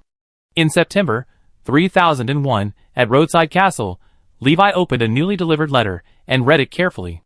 Then he discussed it with Gandalf on the side. Yeah, I know, I've made a lot of preparations for this. Gandalf held a pipe in his hand, with smoke coming out of his mouth. Are you referring to the cart of fireworks over there? Levi tilted his head and looked at it. He noticed it when Gandalf came. This guy used a pony to pull a whole cart of fireworks of various shapes. It seemed that he was going to show it off at Bilbo's birthday party. Well, don't underestimate my special fireworks, Levi. They may not be very powerful, but they are definitely much more beautiful than the fireworks you use for fighting. Believe me, I have practiced this craft for thousands of years. Really? Then I'm looking forward to it. It will feast your eyes. Gandalf nodded happily, looking like you just wait and see the show. I have to leave now. The pony pulling the cart doesn't go very fast. Bilbo will complain if I'm late because of this. Pony. Levi asked casually, why not use the fast horse? Gandalf was silent for a moment, and said faintly, Fast horse, yes, it is very fast, too fast, so fast that the cart I was riding in flipped over once, and I fell down with it. You don't want to know the scene at that time. My waist is still hurting now. That's really... Levi shrugged. It seems that running too fast is not necessarily a good thing when the cargo is too heavy. What about you? When do you plan to go? Gandalf asked Levi. A few days later, I will arrive before the banquet. Okay. Gandalf left. Levi leaned back in his chair, tapping his fingers on the table, his mind drifting to the north. Since Almar was completely cleared, the environment there has gradually eased over time, and green grass has slowly and firmly spread into it. Many outposts have been built in the former capital of Almar, and in places further north, to monitor the movements behind the snowy mountains further north. It should be unnecessary to do so, but for some reason, the uninhabited snowfield over there makes Levi feel uneasy from the bottom of his heart. Even the rangers feel the same way. For this reason, neither Almar nor the Etten Wasteland has been used as a new gathering place. Instead, a few outposts were built there to show their claim. It was still a decision made out of a conservative strategy. Before the possible hidden dangers are resolved, neither Levi nor the people in charge of the relevant work in Roadside Castle will easily let people settle there. Most people still live behind the Great Wall, carefully guarding against the northern wasteland further north in Almar. After dealing with many affairs of the territory, a few days later, seeing that the time was almost up, Levi rode on his horse and followed Gandalf's path all the way west, to attend the banquet that had been prepared for a long time. Gulyalu. The wheels rolled on the country path, occasionally making a clanging sound due to the potholes on the ground. Outside the gate, from now on, the journey will never end, even if the road ahead is long. But the steps must be urgent. A melodious and relaxed melody came from afar. The tune was catchy, smooth and pleasant. It was driven by a warm voice. You're late, Gandalf. On the hill, a young hobbit held his chest and questioned the singer. Wizards are never late, Frodo Baggins. Gandalf stopped the carriage, looked up, and continued, nor will they be early, they will only arrive on time as he wants. The two of them froze here and stared at each other for a while. After a moment, they suddenly laughed at the same time. It's great to see you, Gandalf. Frodo rushed over excitedly. Oh, you don't think I'm going to miss Bilbo's birthday, do you? Haha, if I do that, the old guy will really blame me. I heard from Levi that this party is unprecedentedly grand. Indeed, the whole Shire is in a mess, with chaos. Frodo said, half of the people in the Shire are invited to the party, and the other half who are not invited will come by themselves. Well, that means everyone in the Shire will come, which is exactly what he said, an unprecedented grand occasion. Gandalf lit his pipe and smiled. It's right to bring fireworks today. This kind of thing is interesting only when there are many people. It's lively and lively. Just thinking about it, suddenly Frodo said, Uncle Bilbo has been staring at the map and distracted lately. I know this matter must be related to you, right, Gandalf? What? Gandalf looked at Frodo. His eyes looked a little innocent. Just pretend. Before you came, the Baggins family had a very good reputation, and no one had ever thought of taking any risks. That's not necessarily true. Gandalf shook his head. You can't blame me for this. Bilbo certainly didn't tell you about it. He was very naughty when he was a child. Once he ran directly from Bag End to the Old Forest, and didn't come back until the evening, which made his parents very worried. Well, I really haven't heard of this. Frodo seemed a little surprised. For Bilbo, his closest uncle, his impression was more of a mysterious old man with many stories. Even though the two had known each other for decades, this sense of mystery had not diminished at all. As long as you were willing to look carefully, you could always find something new about him. Well, you haven't heard of it. He won't tell you about his embarrassing stories. In short, whether you believe it or not, I could only be regarded as a little push at the time. Most of the decisions were made by him. Really? Frodo looked doubtful. Whether it has anything to do with you or not, you have been given the title of troublemaker by the Shire. Really? Old Gandalf's eyes became more innocent.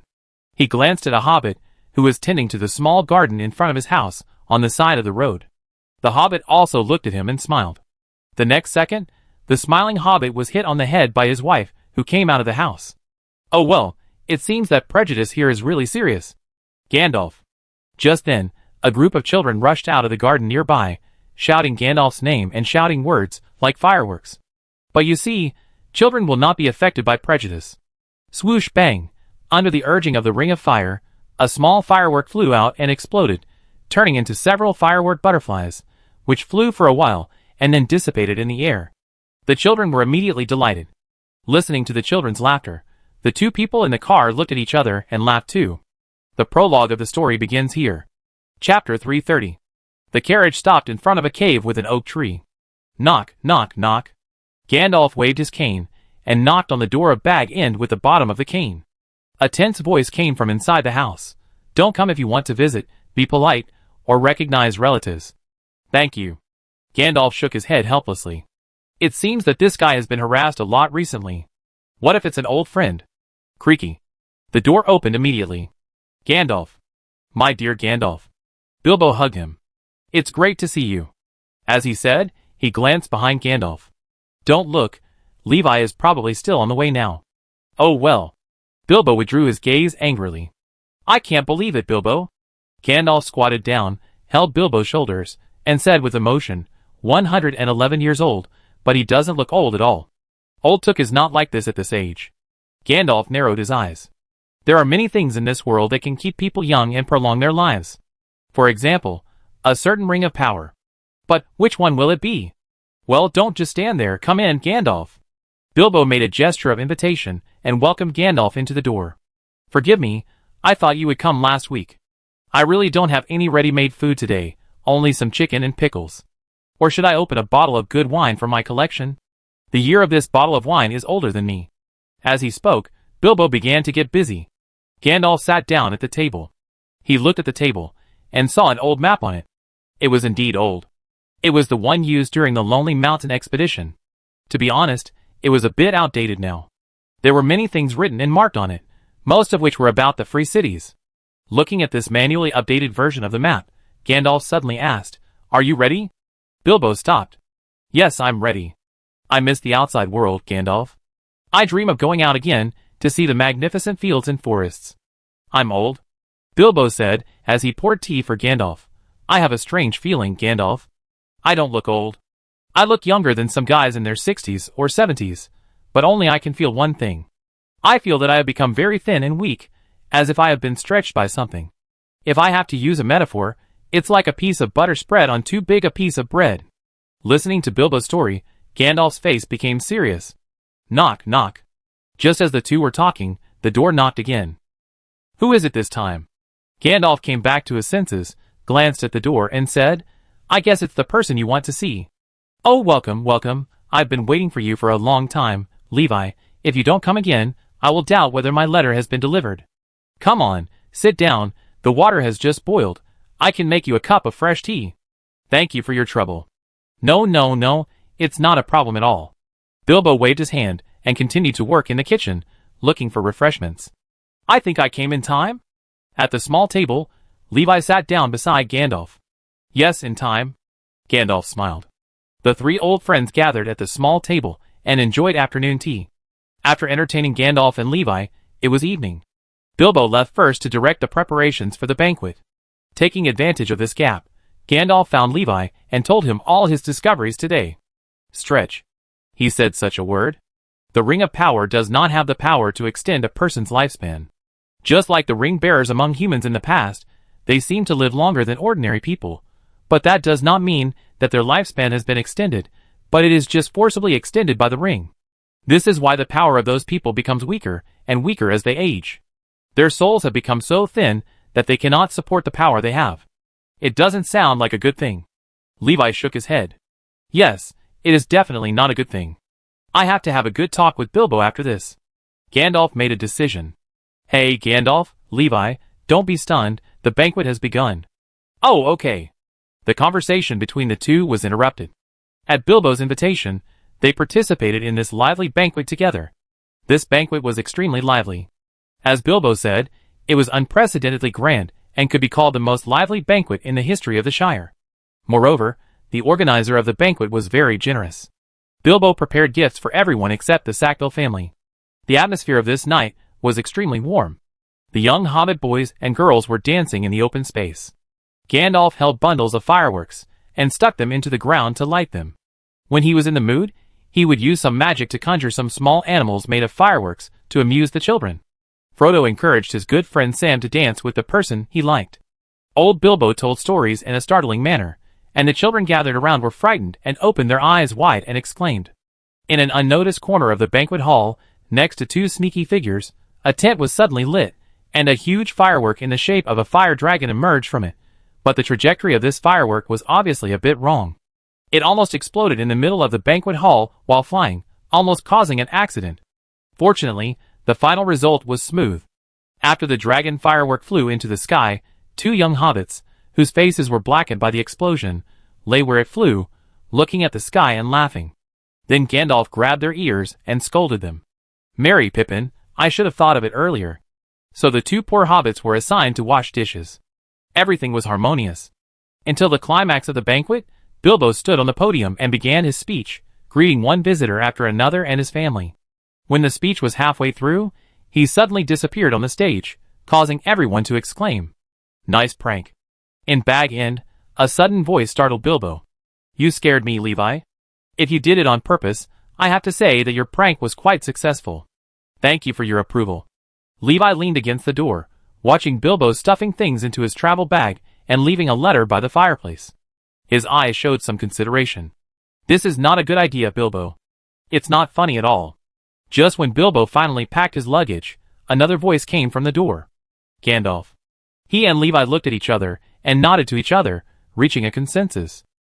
"Oh, Gandalf." Bilbo greeted his old friend who came later, and retorted, "Not funny, how could it be?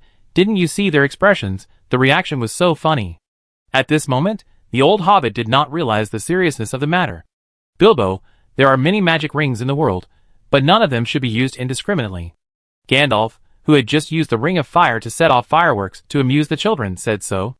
After reminding Bilbo, Gandalf turned his head and asked Levi on the side, "You knew about this a long time ago, right?" Levi shrugged. "Indeed, very early, I also tried to destroy it, but failed." Hearing this, Gandalf had no time to react. Bilbo was anxious first. He shook his head and said, "Destroy? No, that won't work, Levi. I like this ring very much. It's beautiful, isn't it?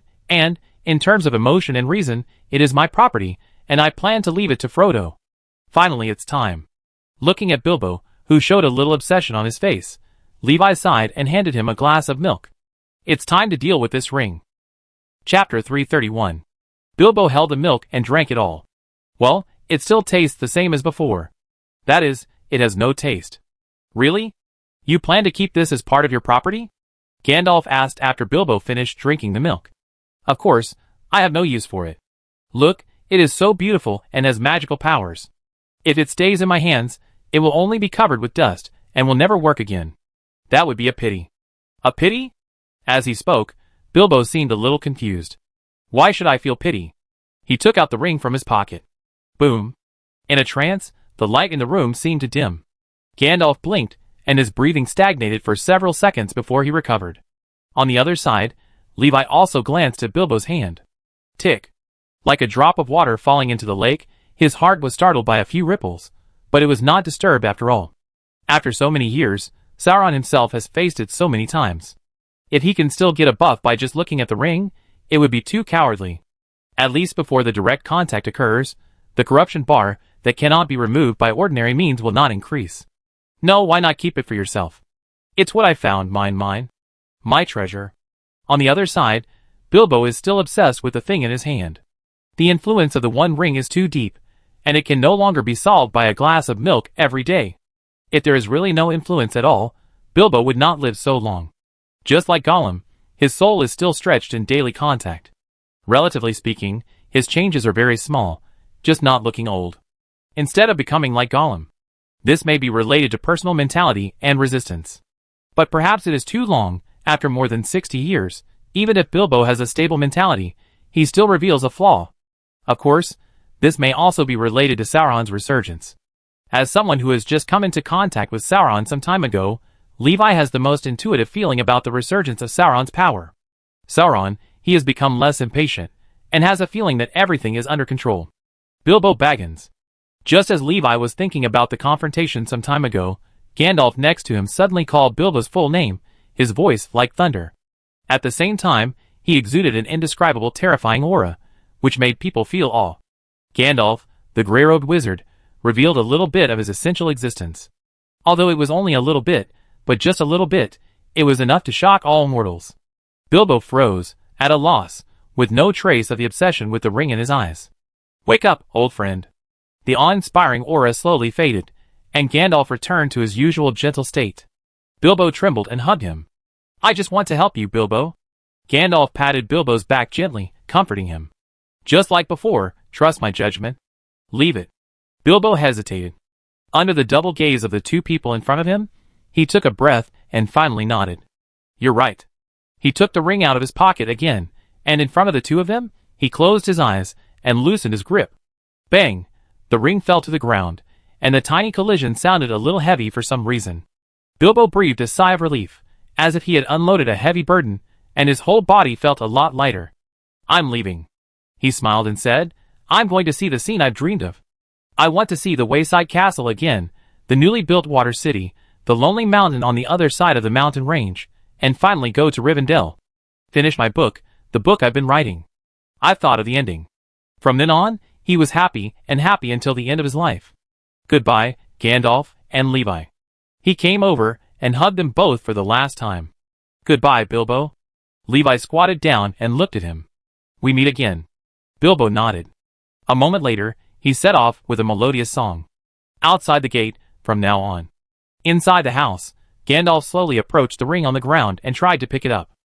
Boom!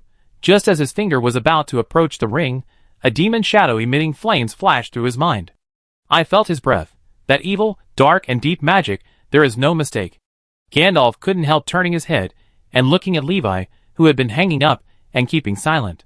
For a moment, he didn't know what expression to make. You must know something, right, Levi? Of course I know. I knew it a long time ago. Levi didn't keep the secret and said directly, That's the Supreme Ring, yes, that's the Lord Ring. How can you be sure? Gandalf still seemed a little skeptical.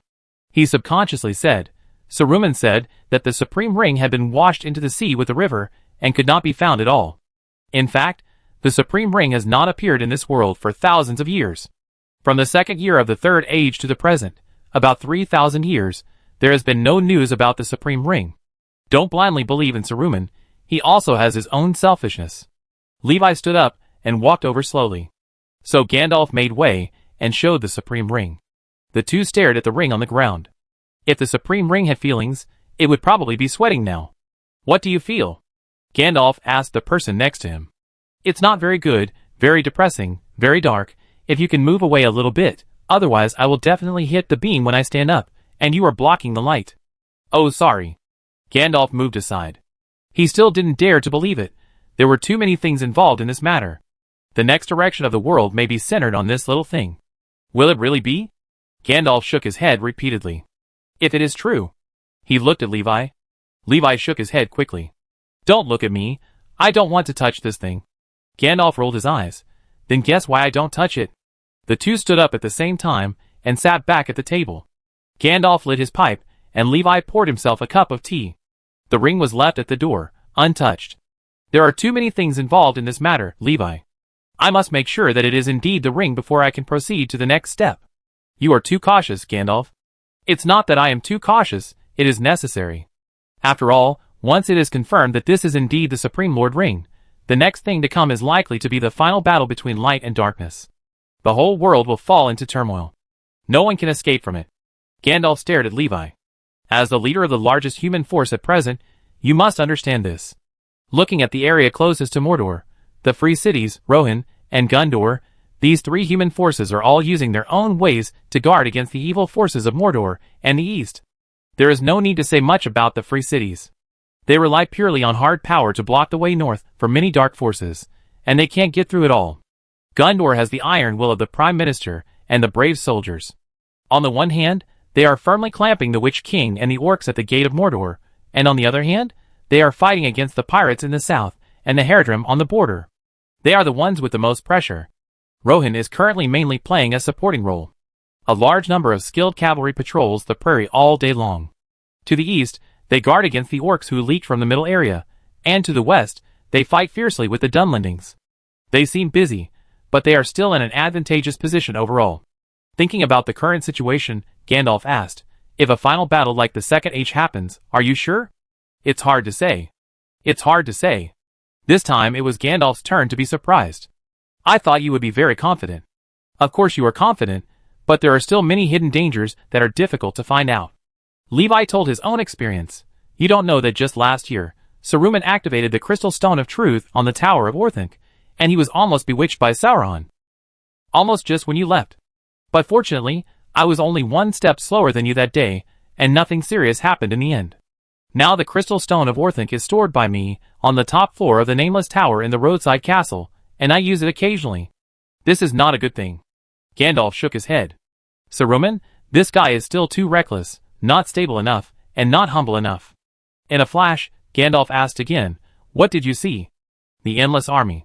Levi recalled the scene in the crystal and said, there are tens of thousands of orcs in Barad-dûr alone, and there are also a large number of ogres, spiders, and behemoths, among which there are flying ones, which are inferior hybrids of dragons. This is only the situation in the inner areas of Mordor. As for other places in Mordor, or the scene outside Mordor, I can only see a corner, but it is estimated that the total number of troops that can be gathered in Mordor and other areas will not be less than 100,000, and it may even double this number. This is just the most superficial information. More than 100,000. Gandalf pondered this number and fell silent. The prosperity and peace of the free cities in recent decades paralyzed some of his nerves, making him almost think that the situation was good. But in fact, it has never been better. Even the rise of the free cities only made the overall situation of the free side slightly more advantageous. If there were no free cities, it would be an extreme disadvantage. Sauron would not even need to take the ring, and could conquer Middle-earth by attacking head-on. Destroying the ring is never a risky move, but the only choice when you are extremely helpless. That's why I know there is the Supreme Ring here, but I still haven't chosen to touch it for so many years. At that time, the roadside fort had just been built, and Levi was not strong enough to ensure that things would be perfect. But now, conservatively speaking, the difficulty is still very high. As for the more radical views, if the ring cannot be destroyed, let Mordor burn. Of course, if all this can be solved at the lowest cost, it is better to be conservative. Levi looked at Gandalf and said, as I said, I tried to destroy it with my own methods a long time ago, but failed. Gandalf exhaled a puff of white smoke and replied, it's normal. Any ring of power cannot be easily destroyed. We still need to make careful decisions on this matter. But now, I think we should first think about how to deal with the ring on the ground. As soon as the voice fell, there was an unobstructed sound of footsteps at the door. I didn't expect Uncle Bilbo to really leave. Frodo walked into the house with emotion. What is this? He picked up the supreme ring on the ground, looked at it curiously, and scratched his head. It didn't look strange at all. Gandalf's eyebrows jumped. Levi looked at Frodo, then at Gandalf, and raised his eyebrows. The two looked at each other, and then looked at Frodo at the same time. That look was meaningful. That's your uncle's ring, and it's one of the things he left for you. Don't worry, he's gone to live with the elves. Gandalf picked up the envelope beside him and said, as for Bag End and all of Bilbo's property, including the ring, they are all handed over to you. Come on, Frodo. Gandalf opened the envelope and motioned Frodo to put the ring in. Without hesitation, Frodo stuffed the ring into the letter without any pause, as if it was really just an ordinary ring with no value and no use. Click. A seal was stamped on the envelope. The designation is officially established. Now, along with Bag End, this ring is also yours. Keep it safe, Frodo. Don't let anyone find it. Gandalf was relieved after handing the letter with the ring to Frodo. Subconsciously, he looked at Levi again. Levi said, it seems we have bought some time. Do whatever you want, Gandalf. I take care of it. I promise, everything will be fine. Chapter 332. After leaving the Shire, Gandalf and Levi came to the wayside castle and found Aragorn, who was resting here. This guy seems to be quite idle recently, so I need your help with something. In this way, Aragorn was kidnapped by Gandalf first. The two left the wayside castle and headed east again, starting to search for the traces of some things. During this search, they learned a name from the rangers, who were wandering and alert in the wilderness, Gollum. I have seen him before. Gandalf fell into deep thought. I didn't expect that this little thing that I have always ignored is the key to the matter. I really underestimated him. I shouldn't have let him run around. A few months later, Gandalf visited the wayside castle again. You mean, the ring on Bilbo's hand was obtained from Gollum? That's right. Levi cleared Gandalf's doubts. I'd never heard Bilbo talk about this. Before this, I always thought he picked up the ring from somewhere in the cave. Levi pointed out, in a sense, it can be said that he picked it up. Okay, let's stop playing riddles between you and me. Gandalf sighed. So Gollum also knows that the ring that looks like the Supreme Ring is in the Shire.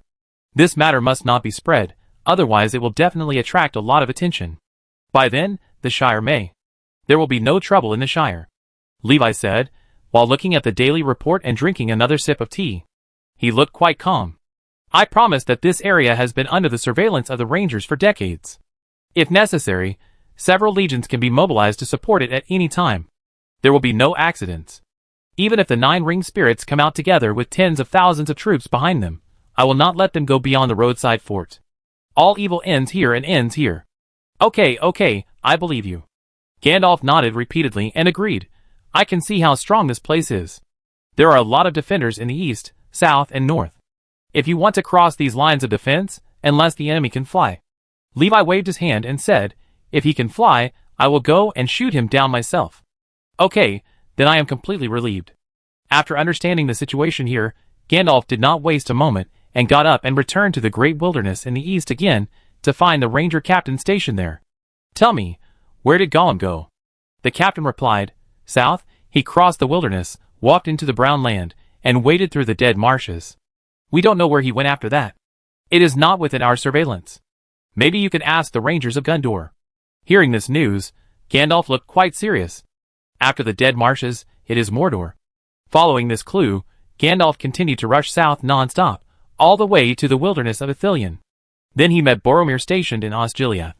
Hello, Boromir, son of Denethor, I want to ask you some news. Gandalf greeted the tall and handsome young man enthusiastically, but Boromir's attitude seemed lukewarm. Because his father didn't let him talk to wizards. With a prejudice passed down by his father, Boromir responded in a flat tone, Unfortunately, Mr. Wizard, I have never seen the Gollum you mentioned. It probably happened a long time ago. I and the warriors behind me have only recently arrived at the front line. Maybe you can go to Minas Tirith to ask those retired old rangers and soldiers. They may have news. After politely entertaining Gandalf, Boromir didn't continue to talk to Gandalf, nor did he pay much attention to him, but continued to do his own things. Alas! Gandalf shook his head. Boromir, this child is still young after all, and many things in his heart can't be hidden, including the vague awkwardness and alienation. It's obvious that he doesn't want to have more contact with him. Even so, compared with the Prime Minister of Gondor, this child's attitude is also very good. At least he still has the most basic respect for the elders. Gandalf left Osgiliath in disgrace and headed for Minas Tirith. Are you the wise grey-robed wanderer Gandalf? Unexpectedly, as soon as he arrived at the White City, a young man came up to him. Faramir, my name is Faramir. Hello, Mr. Wizard. Faramir introduced himself to Gandalf enthusiastically. You look like you have something to do. Is there anything I can do for you? Maybe I can do it for you. Well, I do have something to do. Looking at the young man in front of him, who looked 9 points similar to Boromir but more gentle, Gandalf couldn't help but stroke his beard, his eyes full of admiration. Faramir was obviously different from his brother. He and Gandalf had almost endless things to say and endless questions to ask, and Gandalf was not at all disappointed. As long as Faramir asked, he would tell everything he knew and try his best to tell everything he knew to clear the doubts of this studious young man. In return, Faramir also did a lot for Gandalf. He warmly entertained Gandalf and personally went to find soldiers, or rangers, who had retired from the front many years ago to help collect information. Careful, gentle, kind, and courageous. For this child, the old Gandalf liked him more and more. That look was like a teacher looking at the best student in the class, full of care. I didn't expect that Denethor could have such a good character. It's not easy. Don't let him be led astray by his father. After Gondor had explored the information he wanted to know about Gollum, Gandalf stayed for a while, specifically to contact Faramir. During this time, Faramir learned a lot. He cherished the time he could see Gandalf and tried his best to learn his wisdom. Until Denethor heard about this. The Prime Minister, who was still thinking that his eldest son was really promising, looked back and felt that the sky had fallen. How could his youngest son get involved with wizards? He couldn't let this child be led astray by that grey-robed wizard. Don't talk to that old man. I don't want to see him. Yes, father. Faramir agreed seriously. But some things are destined to be unstoppable. Looking at Faramir, who still welcomed Gandalf, Denethor felt like he was punching cotton and was very powerless. What else could he do? That was it. Denethor was very unhappy. Fortunately, Gandalf didn't stay and leave. Perhaps he realized that Faramir was implicated by him, and he left on his own not long after. Chapter 333. At least there is one good news.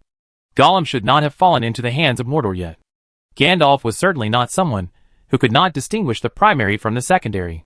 It was precisely because he could confirm this information that he was not too anxious and stayed in Gondor for a while longer. After leaving Gondor, he met Aragorn again. The two began to search in the places where Gollum had appeared. Their footprints were all over the east of the Misty Mountains, from the Anduin Valley to the Mirkwood, from the Rovanian district to the Brown Land, and then to the Dead Swamp. But there were no clues. It seems that your search is not going well. In 3002, Levi met these two busy guys in a temporary camp near the Brown Land in the east of Rohan. Gandalf replied, "It's not going well. Gollum's movements are very strange.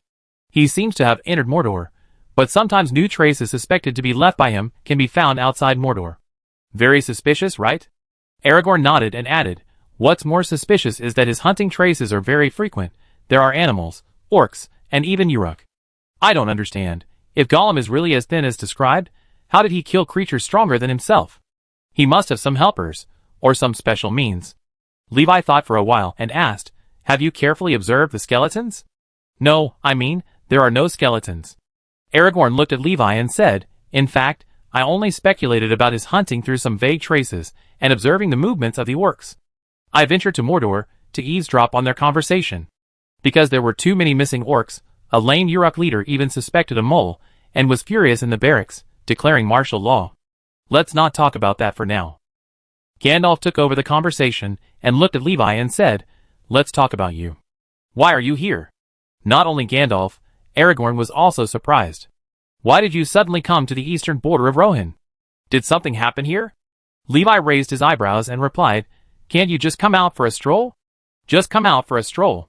Gandalf stared at Levi, looking like "You're not fooling me." "Well, I knew I couldn't hide it from you. Actually, there are still some things to do."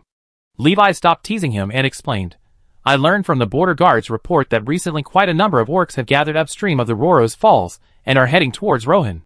And, just a few days ago, scouts from the northern rivers discovered a large army of orcs in the hills of Eamon Muir, and the people of Rohan don't know this news yet. Anyway, there's nothing important, so I just came to take a look and bring the news." "Well, it's indeed important news." Gandalf nodded in approval. Just as the conversation was going on, Aragorn suddenly stood up. "They're back." Boom! A group of cavalrymen galloped towards the simple temporary military camp, and slowly slowed down as they approached. After seeing the faces of the three people clearly, the leader of the group dismounted directly, took off his helmet, and walked in front of the three people. "Greetings to you, respected Lord of the North, and the Grey Wizard, and—" The captain greeted the three people here one by one, but when it was Aragorn's turn, he was stuck. Aragorn was really too low-key. Except for Thodin and those who fought with him in the past, no one else knew him at all. Levi took the initiative to introduce. "This is Aragorn, the son of Arathorn. He once fought side by side with your king, and is your king's friend." "I see. Greetings to you, Lord Aragorn." The cavalry captain had no doubt about Levi's words, and he believed everything he was told. The benefits of reputation came at this time. After greeting, the captain asked Levi directly, "What is there here that is worth your personal visit?" So Levi told him the information he had learned. Emmy Mule Hill. When the captain heard this place name, his face froze. "You mean, there is an orc army there?" "Indeed, this is the information brought by the scouts of the South River, which is very credible." Seeing that the cavalry captain's face was a little wrong, Levi immediately asked, "What's wrong?" The captain replied, "Just now, a group of orcs who tried to invade East Mark were defeated and fled, and our marshal led his men to pursue them, and the direction they left was exactly that hill." "Who is your marshal, and how many people did he take with him?" "It was Lord Eamund, and he only took a few dozen people." "Too reckless." Gandalf reprimanded with a look of regret. "It seems that we can do some new activities." As the most prestigious person present, Levi immediately rode on his horse, waved his hand, and shouted, "Move, follow me to support your marshal." The soldiers were stunned for a moment, and then they all looked at their immediate superior, the cavalry captain. Then they found that the captain had already ridden his horse and followed Levi. "Let's go!" After receiving the captain's order, they immediately prepared themselves and followed the few people to the east. Gandalf and Aragorn were with them, and of course they would not wait. Ha ha, a bunch of idiots, they fell into the trap. In the Eamon Mule Hills, Several orc scouts in charge of vigilance looked at a small cavalry team chasing the remnants of the defeated army not far away, and couldn't help laughing. I recognize that man, that's their marshal. Go and inform the boss, kill him, it will be a great achievement. The orcs being chased fell one by one, screaming under the horses' hooves, but the orc scouts hiding in the dark just watched and didn't care. This continued until the orc army behind them arrived. Kill! The orc leader raised his scimitar and shouted, leading the army to press forward. Not good, retreat. Eamund, the lord of Orberg, the head of the Rohan marshal, saw that the situation was not right and immediately turned around. However, it was too late. While they were concentrating on clearing the orcs in front of them, the encirclement had quietly formed.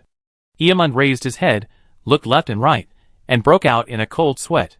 There were only dozens of cavalry on their side, but the number of the enemy was 100 times that of their side, with thousands of orcs surrounding them. With such a huge difference in numbers, any tactics would be useless. Breakthrough? There was no way out. It seemed that there was no way back today. I'm sorry, this action is all due to my recklessness. Eamund took a deep breath and said, it's an honor to fight with you, but now it seems that we may have to fight the last decisive battle of our lives here. He raised the sword in his hand and shouted, let our enemies see what it means to be ready to die, and what it means to be brave. Brave warriors, follow me to charge. Charge towards the enemy, charge towards destruction. Charge! Dozens of cavalry shouted in unison, shouting out the momentum of thousands of people. Kill them! The orc leader snorted disdainfully, and signaled the army to move forward. Just a few dozen cavalrymen and thousands of orcs kept approaching, and those hideous and mocking ugly faces were in front of him. They followed the leader's command to make a formation to deal with the cavalry charge. Everything is about to end. Eamund's eyes were firm. At the last moment of his life, he thought of his children, his son Eomer, and his daughter Eowyn, who were still young. But fortunately, there is still Odin, who will definitely take good care of them. Rumble. The sound of a large number of horse hooves in his ears pulled Eamund back to his thoughts, and there was a strong vibration behind him. Eamund instinctively raised his head, and saw a very fast figure rushing forward one step ahead of him, and the dozens of cavalrymen around him, and crashed into them with a bang, and directly smashed a breakthrough in the orc army with a dark red and black sword in his hand. Join the team, charge. Following closely, as the captain issued the charge order, a large number of cavalry joined the battlefield. They followed behind Eamund and joined the small team led by Eamund, and charged forward together. The cavalry regiment, which had grown more than 10 times in number, pierced straight into the gap, piercing through the entire orc army and tearing it in half. It seems I arrived just in time. Levi picked up his great sword and stood in the middle of the army. The surrounding orcs immediately retreated like crazy and almost collapsed. You? Eamund choked for a moment, not knowing what to say. Reckless. A warm, but stern voice came from behind. Eamund was stunned. He saw Gandalf, who was holding Glamdring and came a step slower, turned around and reprimanded him. He also quickly joined the battlefield, riding a horse that was no less fast than Rohan and bravely killing the enemy. Chapter 334. When the reinforcements appeared, especially the leader, the outcome was already determined. The orcs immediately fell into a mess, and could not organize any effective counterattack. The leader was beheaded immediately, and fell straight to the ground, and his body was burned on the spot. As for the deputy leader and the captain, who had a certain reputation, they were scared when they saw the enemy, who was a legend in their own camp, and did not dare to take over the command. They all knew that if they dared to shout, they would definitely die. To put it another way, even if they were not afraid of death, the team at this time could not be commanded at all. It collapsed too much, and was divided into several pieces in just a short time. The situation reversed too quickly, and there was no time to react. At dusk, the bodies of the orcs were gathered together and burned. Thanks to the timely support of Levi and others, Eamund survived. After dealing with the bodies of the orcs, a grand celebration banquet was held in Orberg. I really don't know how to express my gratitude to you. Eamund raised his glass and said, "Thank you again, Lord of the North Levi, Grey Wizard Gandalf, and Aragorn. Those orcs were unexpectedly cunning. If it weren't for the news you brought, I would have died in that hill today.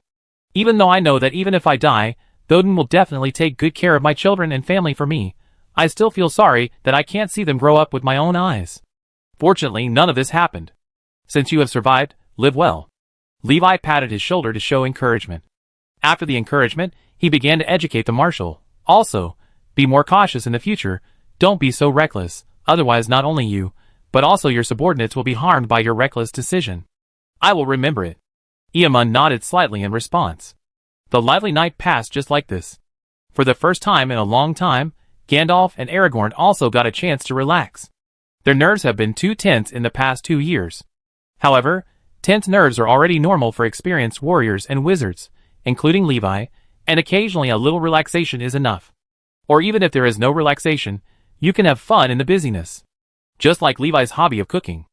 After the Battle of Eastmark, the three stayed in Orberg for one night, attended a small banquet and left. Levi, who had nothing to do, returned to the Valley City and greeted Bane and Brand, as well as Brand's child Bard too. Time flies so fast. Looking at this family, Levi felt inexplicably confused. Bane is also old, just like Bard. Bard. Levi smiled as he read the name. Brad's son Bard too looked over subconsciously, wondering what the young-looking grandfather wanted him to do. Nothing, go kid. Touching little Bard's head, Levi waved his hand and told him to go play. Levi has also adapted to the naming habits here. Like Turgon and Icthelion too, including Denethor too, their names are all taken from famous figures in history. It is hard to say whether it is a commemoration or a way to get attention. However, everyone knows the reason. When naming, they will add 2 to show that they are not the first person to name it. Looking at Bard too, a child with the same name as Bard, Levi couldn't help but think. In some unknown place, could someone have named a child Levi too? It is not a good idea to get attention. I am not dead yet. Thinking about it, Levi made himself laugh. I hope this child can inherit the courage and will of his great-grandfather, not just the name. In the room, Bane, who was sitting on the side of the table, also raised his head and looked at Bard too, muttering, I will do my best. Leave everything good. Now Bane is over 70 years old. He is old, just like Bard back then. The laughter of children rang outside the house.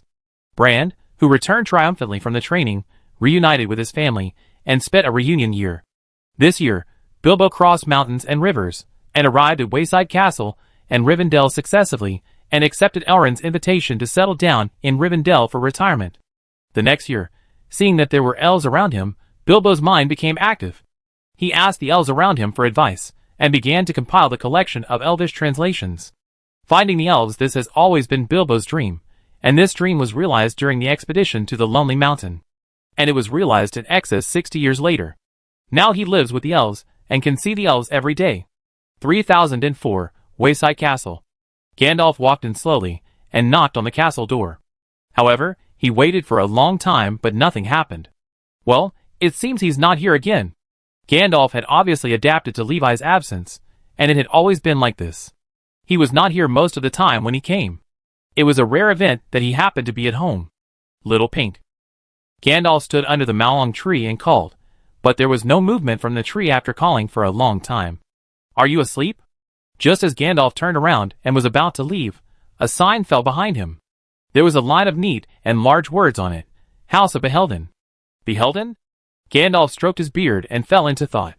If I remember correctly, this name means guardian in some ancient language. Is this the new name you gave yourself? Gandalf looked strange.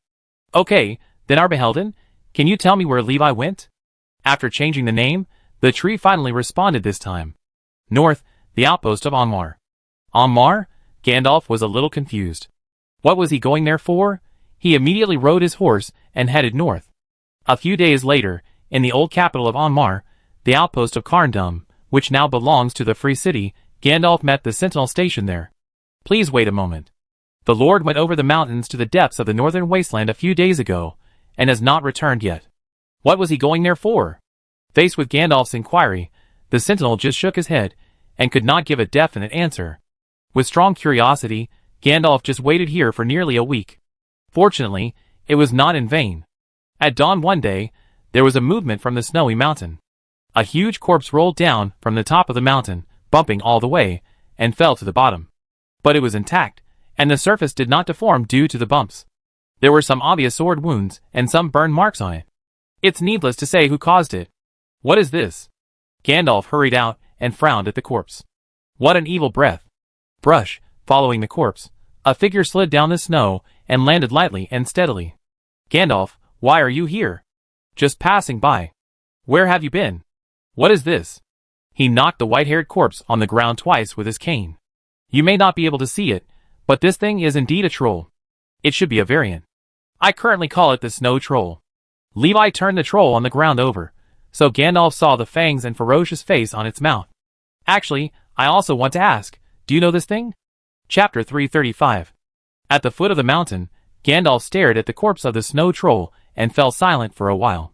No, I don't know it. I have never seen it before, at least not in the last few thousand years. But I have read a sentence or two about them in some books. They live in the uninhabited snow plains in the far north, and almost never cross the mountains. People in Middle-earth basically have no chance to see them. That's really strange. Levi looked at the snow troll, and then at Gandalf. Some time ago, the sentinels and frontline rangers told me that they saw some strange creatures on the snowy mountains. One of them was this kind of troll, and the other was a creature similar to a warg. According to a ranger, they are snow white or black, with a slender body like a ghost, and a ferocious face. It looks like a warg, but it is more terrifying and flexible than a warg. Listening to Levi's description, Gandalf frowned deeply. Is that true? Did he see it with his own eyes? Levi nodded and said, although I didn't find any more vicious creatures than wargs this time, I believe in my people. You seem to know something? Of course I know, and not only do I know, I'm very familiar with it. Demon wolf. Gandalf uttered a word that is rarely heard in this era. The cold wind howled, blowing up some wafer-like snowflakes. A few days later, in the roadside castle, Gandalf stood by the window, lighting his pipe and saying, like the warg, the ancestors of the demon wolf are also evil wolves. Evil wolves were first recorded in the Age of the Two Trees, earlier than the First Age. Later, they became allies, or servants, of Morgoth. When serving Morgoth, Sauron also transformed into an evil wolf. Morgoth bred two variants of evil wolves. One is a warg with broad shoulders, and more suitable for use as a mount, and the other is a demon wolf. Compared to the warg, the demon wolf is more dangerous. Evil spirits are injected into their bodies, which makes them more intelligent and vicious. Listening to Gandalf's story, Levi asked curiously, so what makes your face so serious? Can they be so dangerous that all the free forces in Middle-earth will fall immediately? No, not really. Although they are indeed more flexible and intelligent than the warg, even if they gather 10,000 of them, I don't think they can cross the Great Wall in the north. I just feel a little confused. The demon wolf species has not appeared for thousands of years. I thought they were extinct. This is the northern wasteland. It's amazing, isn't it? Levi said half-jokingly, without thinking too much. This is not a good sign, Levi. Gandalf turned around and said, I can feel an ancient evil from the troll you killed. It's very familiar. It doesn't look like a snow troll living on the snowfield, but more like it lives in an ice cave, and was suddenly moved out. You may not feel the chill, but I feel it deeply. Is it that exaggerated? This time it was Levi who was a little confused. Okay, then do as you said. I will let the frontline outposts pay more attention to the movements over there, and strengthen the border defense. This is the best. Gandalf agreed. After a silence, he said again, if things are really as I guessed, the pressure in the north may become unusually large. If anything happens, remember to tell me. If there is anything I can do to help, don't hesitate to ask. I will deal with it with you. Okay, I remember. Levi responded repeatedly. I will assume that you listen carefully. Gandalf sighed slightly, and soon left the roadside castle and headed straight for the Shire. He went to the Shire many times in recent years. On the one hand, he followed Bilbo's instructions to take care of Frodo when he was free and visit him occasionally. On the other hand, he also observed Frodo to see if there was anything unusual. Fortunately, Frodo really has the style of the Baggins family, or he is indeed very similar to Bilbo. Like Bilbo, after getting the ring, Frodo didn't care much about this little thing. In fact, he didn't even open the envelope at all, and just threw the letter containing the ring into a corner of the cabinet, and didn't look at it for several years. And, as the number of things in the cabinet increased, the ring was pushed to the bottom, becoming a thing at the bottom of the box, almost forgotten. Obviously, compared with the property or small items left by Uncle Bilbo, Frodo was more interested in going out to travel with his friends Merry and Pippin, or sometimes going out alone to enjoy the tranquility. Seeing that Frodo was safe and sound and living a peaceful life, Gandalf also felt relieved. That's good, that's good. It's best to live a quiet and peaceful life like this. For a hobbit who is born to like a peaceful life, this is enough. For most people, this kind of life can also be called happy. 3005, River Valley City. Levi sat in the house, looking at Bane beside him, with a variety of complex emotions in his eyes. I heard from Bran that you don't seem to be in a good condition recently. Are you sick? Don't worry, uncle, as you can see, I'm very healthy. Bane patted his chest and said, At most I just have some insomnia recently, I sleep less, and I feel a little dizzy when I stand up suddenly after sitting for a long time. This is normal. Many people will have this, including those young and strong guys. Pay more attention to rest. Levi didn't know what to say, so he could only advise like this. But, insomnia? Are you worried about something? Not really. Bane shook his head. Maybe I just like to reminisce about the past when I get older. I thought of my father and my childhood. At that time, our family was very poor, and we often had to do a lot of work just to have a full meal. Of course, it's not because the living environment was really that difficult, nor was it because my father was lazy. It was mainly because the mayor at that time always targeted my family, causing trouble for us everywhere, and blocking most of the ways we could earn money through labor. He was afraid of your family. Levi simply summarized the mayor's behavior. Bane smiled and continued, Yes, just like you said, I was afraid of them when I was a child. Every time my father met them, he would always go around them. I thought my father was also afraid of them. But when I grew up, I found out that it was them who were afraid of my father. This world is so wonderful. The seemingly strong party is full of fear and worry about the weak party. Talking about the past, the two of them smiled unconsciously. Yes, this world is like this, always full of helplessness, and often very funny. At the end of the chat, Levi advised, Put aside all the heavy work recently, live a good life, and take care of your health. So far, you have done very well. The prosperity here is obvious to all. Your father will be proud of you. And, I am proud of you too. Chapter 336.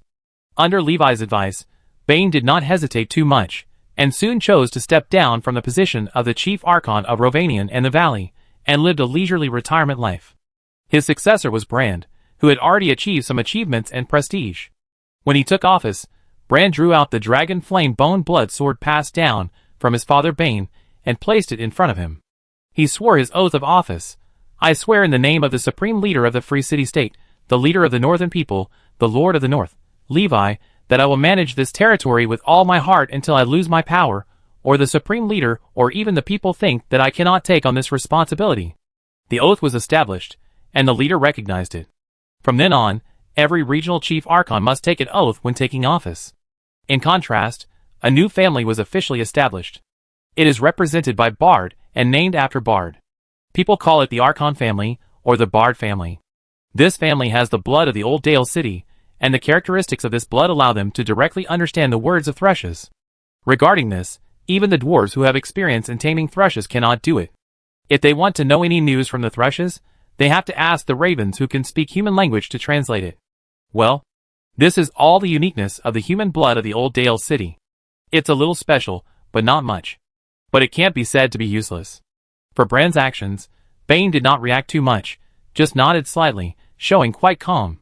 Brand has also grown up to be able to shoulder the future of a family, and is capable of managing the affairs of such a large area. As he said, he will manage this land with all his heart until he loses his power or his virtue is not worthy of his position. However, Levi looked at this family and sighed. In the eyes of other races, humans are always fickle because they evolve too quickly. But this family of 3 generations, from Bard to Brand, are all excellent talents, both literary and martial. It is rare to grow up so well for several generations in a row. And it can be expected that in such a family environment, with many elders' words and deeds, it is difficult for little Bard to grow up crooked. Time flies. Since Brand took over many matters here, it is visible to the naked eye that Levi's frequency of coming to River Valley City has increased. It seems that he thinks he is undergoing some kind of inspection. During this period, Brand has handled everything impeccably. But obviously, Levi has no intention of considering anything. He just wants to come to see Bane and see more of this younger generation who is his contemporaries, that's all. Look more, it's always one step ahead of him. I will also welcome my own dark knight first, uncle. Life. One night, Levi came to the familiar little house again. Bane was sitting on the steps at the door of the house. The old man couldn't help but look up, looking at the complicated starry sky, looking at the brightest star of hope. After looking for a long time, he turned and walked into the house to look at Levi, and then looked at the empty chair opposite Levi that had not been touched for a long time. This is all he wanted to do before reaching the end. From then on, there was another empty chair in this house. And it is always empty. Brand is often busy with various affairs. He doesn't know what is so special about this small house that his grandfather and father would leave the huge palace and come here frequently to drink tea in such a small place. It's just heard that when the palace at the highest point of the valley city was still in a damaged state and had not been repaired, Grandfather Bard lived here and his father also lived here for a while. Perhaps it was nostalgia that they usually liked to run here. But this nostalgia was only passed down for one generation, and it was not very deep for Brand. However, if Brand suddenly had a whim one day and wanted to come to this house to take a look, he might find a slightly lonely figure sitting on a chair by the window next to the table, quietly making tea for himself. Opposite him, and on the other side of the table were two empty chairs. In 3007, Bane died. The memory of the old man stayed in his mind, quietly settling. Levi was commemorating everything in his own way, and he would always commemorate it, and never forget it. Sometimes he couldn't help thinking of Elrond. Did the elf feel the same way when he saw his relatives and friends, and their descendants, leave one after another? Shaking his head, Levi sighed. The sound was particularly obvious in the empty house. The next year, the huge figure that always thought on the rock in the town of Karl disappeared, and the solid and smooth rock became a little empty. Bjorn also left. Elected by the townspeople, his son Grimbjorn, who was also a skin changer, took over the position of mayor of Karl Town and also succeeded as the new patriarch of the Bjorn clan. Levi was also familiar with this child. He was present when Bjorn held a banquet for the birth of his son, and he had held this child in his arms. But he certainly couldn't hold him now. Due to blood inheritance, Bjorn's direct descendants grew very tall, and all of them were little giants. Take Bjorn as an example. His human form was more than 2.4 meters tall, and the number would be much higher when he turned into a bear. Although his son was not as tall as him, he was also 2.2 meters tall. It can be predicted that as the blood of Bjorn's descendants is diluted, this number will become smaller and smaller, and the power of the skin-changing people of the descendants will become weaker and weaker. Perhaps after a long period of reproduction and blood dilution in the future, this family will completely lose the ability to transform and become a most ordinary human race. At most, they are generally taller and stronger. We have found some definite clues. In 3008, Gandalf passed by the roadside fort again and told his discovery. Since there has been no progress in the intelligence gathering about Gollum in the past few years, and Levi showed him the ancient evil things on the snowy plains north of Ammar, he has already put the priority of hunting Gollum down. A few years ago, after only asking Aragorn to keep paying attention to the relevant news, Gandalf turned to study the things on the snowy plains of the northern wastes. But obviously, he didn't come here for this matter this time. What clues? Levi asked. Gollum has been active near Mordor recently, going in and out, and taking something in again after coming out. It's very strange, but at least it is certain that he is still free, not caught by anyone, and not in the hands of the enemy. Gandalf thought, but his situation is too dangerous. If he wanders around Mordor every day, something will happen sooner or later. In response to this situation, we plan to restart the capture of Gollum. Hearing this, Levi glanced at this guy. It seems that Gollum is safe if he is not near Mordor. So he would be caught no matter where he went. However, the results of being caught by Mordor and being caught by a ranger would definitely be different. At least the latter would not abuse him. At most, he would be locked up and interrogated from time to time for some information. I also know something about Gollum. After thinking for a while, Levi said, I go too. Chapter 337. That's great. Seeing Levi join, Gandalf quickly expressed his approval. This guy is idle anyway, so why not lure him out to be a helper? After making a decision, Levi asked again, tell me your intelligence, be more specific. It's in Ithilien, closer to the crossroads. Gandalf recalled and said, to be honest, I'm very worried. That area is too close to the Witch King's territory. If there were no recent news, I would have suspected that he had been controlled by the Witch King. Oh! Does that mean Gollum is near Minas Morgul? Yes. Gandalf replied affirmatively. Then I know. Levi smiled. I'm familiar with that area. There is also a base of mine near the crossroads, and? Gandalf waited for Levi's next words, but when he said this, Levi got stuck. He shook his head. Forget it, I'm not sure either. Unsure of what? Not sure if the leader of the orcs has been replaced, and if there have been any changes within the orcs. What does this have to do with us? Gandalf asked repeatedly, and was really confused by Levi's words. There are always some unexpected things in this world, Gandalf. Even among the orcs there are some people with different intentions, although they may not be stable. Gandalf thought and said, I'm not sure if the situation you mentioned exists, but if it really exists, then I can only say that this is really rare. It's the first time. Even heroes with strong wills find it difficult to break Sauron's shackles, let alone orcs, who don't even have souls. Yes, orcs have no souls. Gandalf, who has a special identity, can best understand this. He has memories of this race. Most of this race can only be said to be animal-shaped into human form. Among them, a few special and powerful ones mostly choose to change their appearance into the appearance of orcs. They can only be regarded as skins. They are essentially different beings. For example, the Orc King in Orc Town, who has lived for at least thousands of years, is very likely to be a fallen Maya who chose the appearance of an orc, or a relatively weak one. In the final analysis, it is difficult for the orc species as a whole to have individuals with strong wills to resist Sauron. Well, but it cannot be said that there are no exceptions. Everything is not so absolute. Who knows, sometimes things are so wonderful. Maybe a string in the brain is pulled, and the idea will change completely, or it will never be right again. Levi expressed his own views. That makes sense. Gandalf agreed, and seemed to have a deep understanding. The old wizard had been walking in Middle-earth for 2,000 years, and he had met too many people with abnormal brains. Sometimes, some people's brains were so weird that he wondered if they were possessed by Morgoth. No, that's not right. Morgoth is not that weird. After a few simple discussions, Levi set out that day before Gandalf, and took the Hell Passage directly to the base near the crossroads. As soon as he came out of the base, he went straight to the Cirith Ungol Pass near Minas Morgul. This is a narrow passage in the valley slightly north of Minas Morgul. It is one of the only two passages that can enter Mordor from the west. The other passage is naturally Minas Morgul, where there is a road called Morgul Road that leads directly to the interior of Mordor. Of course, if you expect anyone outside Mordor to set foot on this road directly from Minas Morgul, you are thinking too much. When the Witch King sat there, it can be said that people hated Gollum and no one wanted to get close to him. As expected, Gollum should have accidentally bumped into Shelob guarding Cirith Ungol while looking for a small path to enter Mordor, and then began to work for her and find fresh meat for her. This big spider can only eat dry and smelly orcs all year round, and for some reason, orcs have become vigilant, and recently even eating orcs is not enough.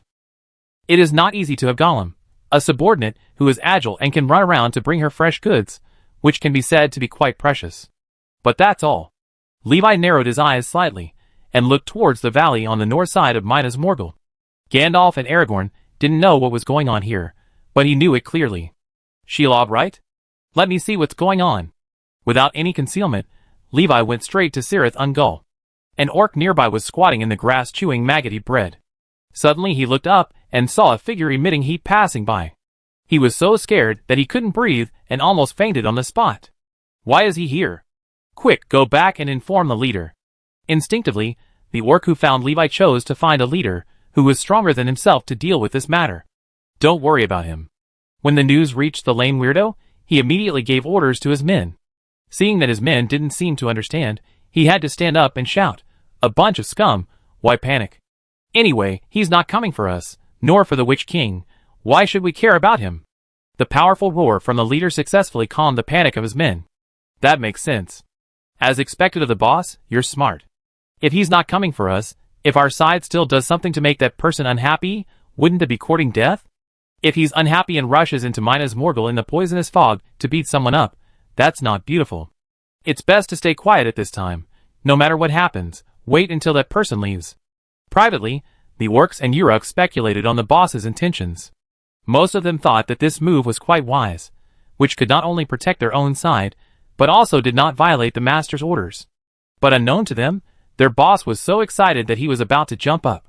While all his subordinates were not paying attention, the lame weirdo hurriedly took the back road and quietly left the barracks, running in the direction Levi left. The breeze pushed away the dusty and turbid air, making Levi frown. The environment of Mordor is not very good. Just in Ithilien, it was all grass and bushes. Once you get to the ash mountains of Mordor, it is all burnt dry ash. Only some black and lifeless charred wood can reflect the change of location.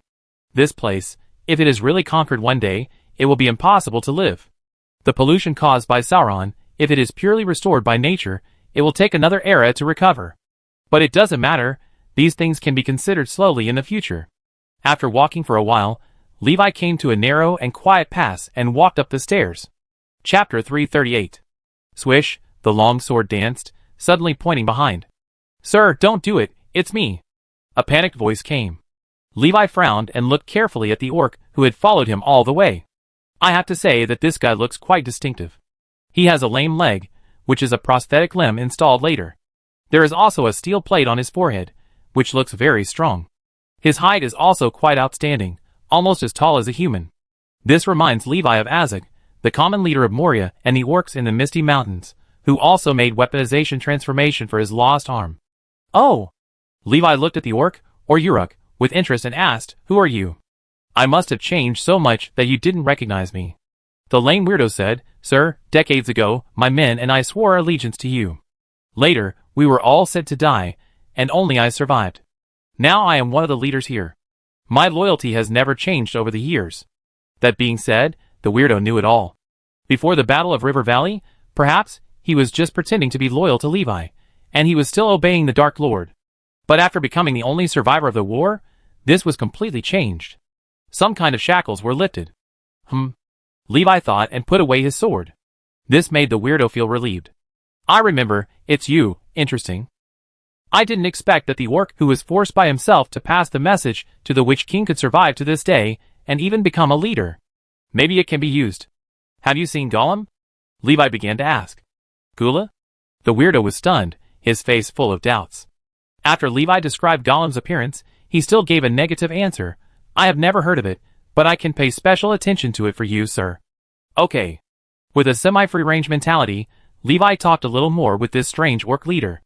It was indeed strange, mainly because this guy's reputation was positive. At the end of the conversation, the weirdo suddenly said, "There is one more thing, sir. How can I contact you?" After a little thought, Levi told him a covert intelligence transmission method commonly used by rangers. This is a relatively safe method. Even if the enemy knows the specific process, it doesn't matter, and it will not interfere with the actions of other rangers. I will send someone to pick up later. Do a good job. Remember to tell me if there is any news about Gollum. It would be best if he can be caught." "Yes, sir," the weirdo responded confidently. He left this secluded pass, which seemed a bit scary to the orcs, with joy. Above the pass, behind a protruding stone, Gula covered his mouth with horror. "Damn it, why is he here, Gulu? And that orc, he actually enslaved a leader." Gula narrowed his eyes slightly, quietly poked his head out again, and looked down. I saw Levi turn around and continue to walk up the pass. Not good. Gula's heart skipped a beat. If he continued walking like this, wouldn't he enter the cave? Should I tell her? With his big eyes rolling, after a little thought, Gula chose to run back from the path above, and return to the dark cave where Shirluo was before Levi. "Quick, leave here. Gulu." The hurried voice echoed in the cave, startling the big spider that was resting. Shirluo crawled out of the darkness and looked at Gulu with a little expectation, but after discovering that he didn't bring any food back, this expectation turned into disgust. Gula could naturally see this change, and he hurriedly explained, "A terrifying guy is coming, Gulu. He is very powerful. Even the Dark Lord can't do anything to him. If you meet him, you will definitely not be able to beat him." A harsh hissing sounded in his ears, and Gula knew that this meant that Shirluo was quite dissatisfied with his words. But it's right to be dissatisfied. Gula shrank back aggrievedly, his big eyes blinking, looking quite innocent, as if he really cared about Shirluo. Click. Light footsteps came from a cave entrance. Shirluo and Guru looked in that direction at the same time. "He's coming." Regardless of Shirluo's presence, Guru hurriedly ran deeper into the cave, then huddled in a hidden corner, not daring to move. Seeing him act so timid, even Shirluo, who only knew how to eat all day, looked down on him. So the giant spider, taller than several people combined, quickly moved its legs, and its bloated body crashed into the cave entrance like a truck. The thick skin covered with bumps, which was stronger than iron armor, and the hair on its legs that looked like steel thorns smashed all the stones along the way. Seeing this ferocious posture, Gula's heart was beating fast. Maybe she could really pose a threat to that person, after a while. Roar! A painful scream came from a distance, echoing in the cave. Gula covered his ears, his brain was buzzing, and he saw double vision. It was outrageous. He complained in his heart. "Is this the sound a spider can make? I told you not to go, but you didn't listen, Gulu." Boom boom boom. A clear vibration gradually came from far to near, and passed over the place where Gula was hiding. It was Shirluo, she was back. Gula mustered up the courage to stick his head out, only to feel a burnt smell coming towards him. Looking again, a large amount of fishy liquid flowed out of Shirluo's cut body, corroding the ground into irregular pits. It looked quite embarrassed. "Don't run, wasn't he quite fierce just now?" A leisurely voice came from the direction where Shirluo was running. The man carried a big sword in one hand and a torch in the other. The shadow cast by the firelight was huge, like a giant. "Damn heart, can you stop beating so fast?" Gula thought angrily, and at the same time, he covered his mouth desperately to prevent himself from making a sound. Perhaps his talent for hiding as a hobbit helped him. Under the cover of the shadow, the terrifying existence that passed by slowly and chased Shirluo really didn't see him. "I have delicious food in my backpack, fresh meat and roasted meat, steak, lamb chops, pork chops, you can choose whatever you want. This is really, where did you run off to?" After searching for a long time without seeing any trace of Shirluo, Levi suddenly stopped. He looked at a cave sprinkled with black blood. It goes without saying whose blood it was. After a little silence, Levi walked in directly and began to search. It must be said that this big spider, Shirluo, has some rule-level power in her body. Just now, she suddenly pounced over and bit the dragon flame steel great sword, and actually directly bit off dozens of durability points. I can only say that she is worthy of being the first offspring of the evil god from outside the domain in Middle-earth. Shirluo's mother, Ugoliant, can bite the twin sacred trees.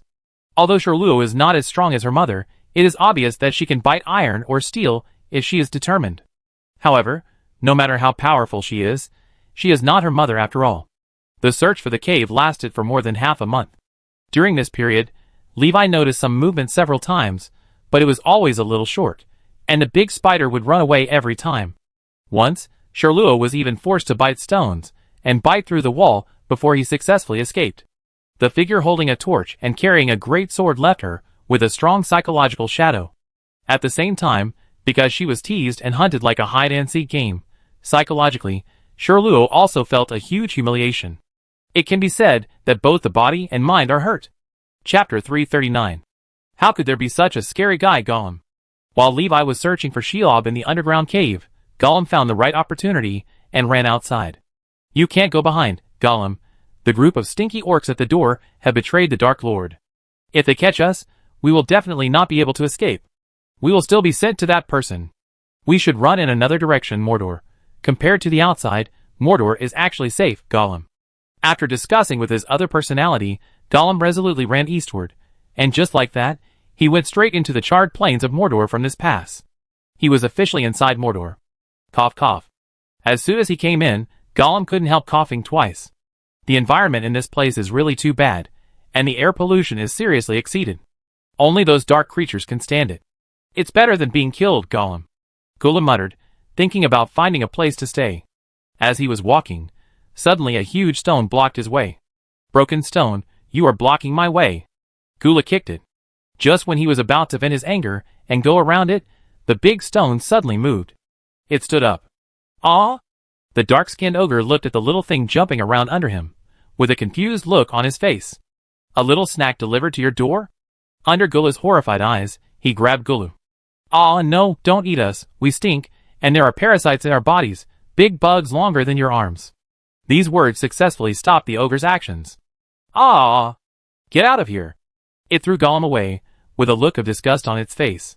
This time, Gollum fell to the ground and almost died. "What are you arguing about?" Just as Gollum cursed the blind ogre in his heart and staggered to run away, a voice came from behind. "A captain of Uruk." He saw the thin creature next to the ogre at a glance. "It's not those low-level orcs, nor any creatures I know." Then, there is only one answer. "A spy from outside." Captain Uruk shouted immediately, "Catch him and take him to the barracks for interrogation by the boss." No, Gollum wailed again. Just out of the spider cave, into the orc's nest again. This life will never be good. Another half a month passed. Snap. The boot stepped on the barren stone ground. How did it come out? At the exit of the Cirith Ungol Pass, Levi looked at the land inside Mordor in front of him with a little confusion, and was puzzled. He didn't find Shelob, but ran into Mordor first. I have to say, this guy is really good at hiding. And he is also very good at weaving webs. In the caves deep underground in Cirith Ungol, there are strong and dense spider webs everywhere, some of which seem to have been woven a long time ago, and some are fresh at first glance, and are stained with blood. These new and old webs are intertwined with the complicated caves, and Levi almost got lost in them. But fortunately, Levi turned his head and took a look. There was a square passage with a width of 1 meter, and a height of 2 meters on the gray mountain. Because the underground road was too confusing, he was too lazy to find the way, and thought about it, and just dug it out. As a result, human and orc patrol passed by chance, and saw Levi standing in a daze in the open space. Hearing the exclamation of the sharpest-eyed orc, Levi slowly turned his head. No, not good. When they saw the man's face, the orcs widened their eyes one after another in horror, and their voices were trembling. Buzz, a moment later, the war horn on the border of Mordor sounded, and the defenders in the tower of Cirith Ungol were dispatched one after another. The 2 evil stone statues of the evil watchers at the gate of the tower burst into terrifying screams, and the screams spread all the way to the evil black tower inside Mordor, alarming the magic eye on the top floor. This is a mess. Levi sweated and twitched his mouth. Boom, a scarlet light lit up in the evil black tower, and a thick beam of light rushed to the sky, breaking through the clouds. The whole Mordor saw this warning.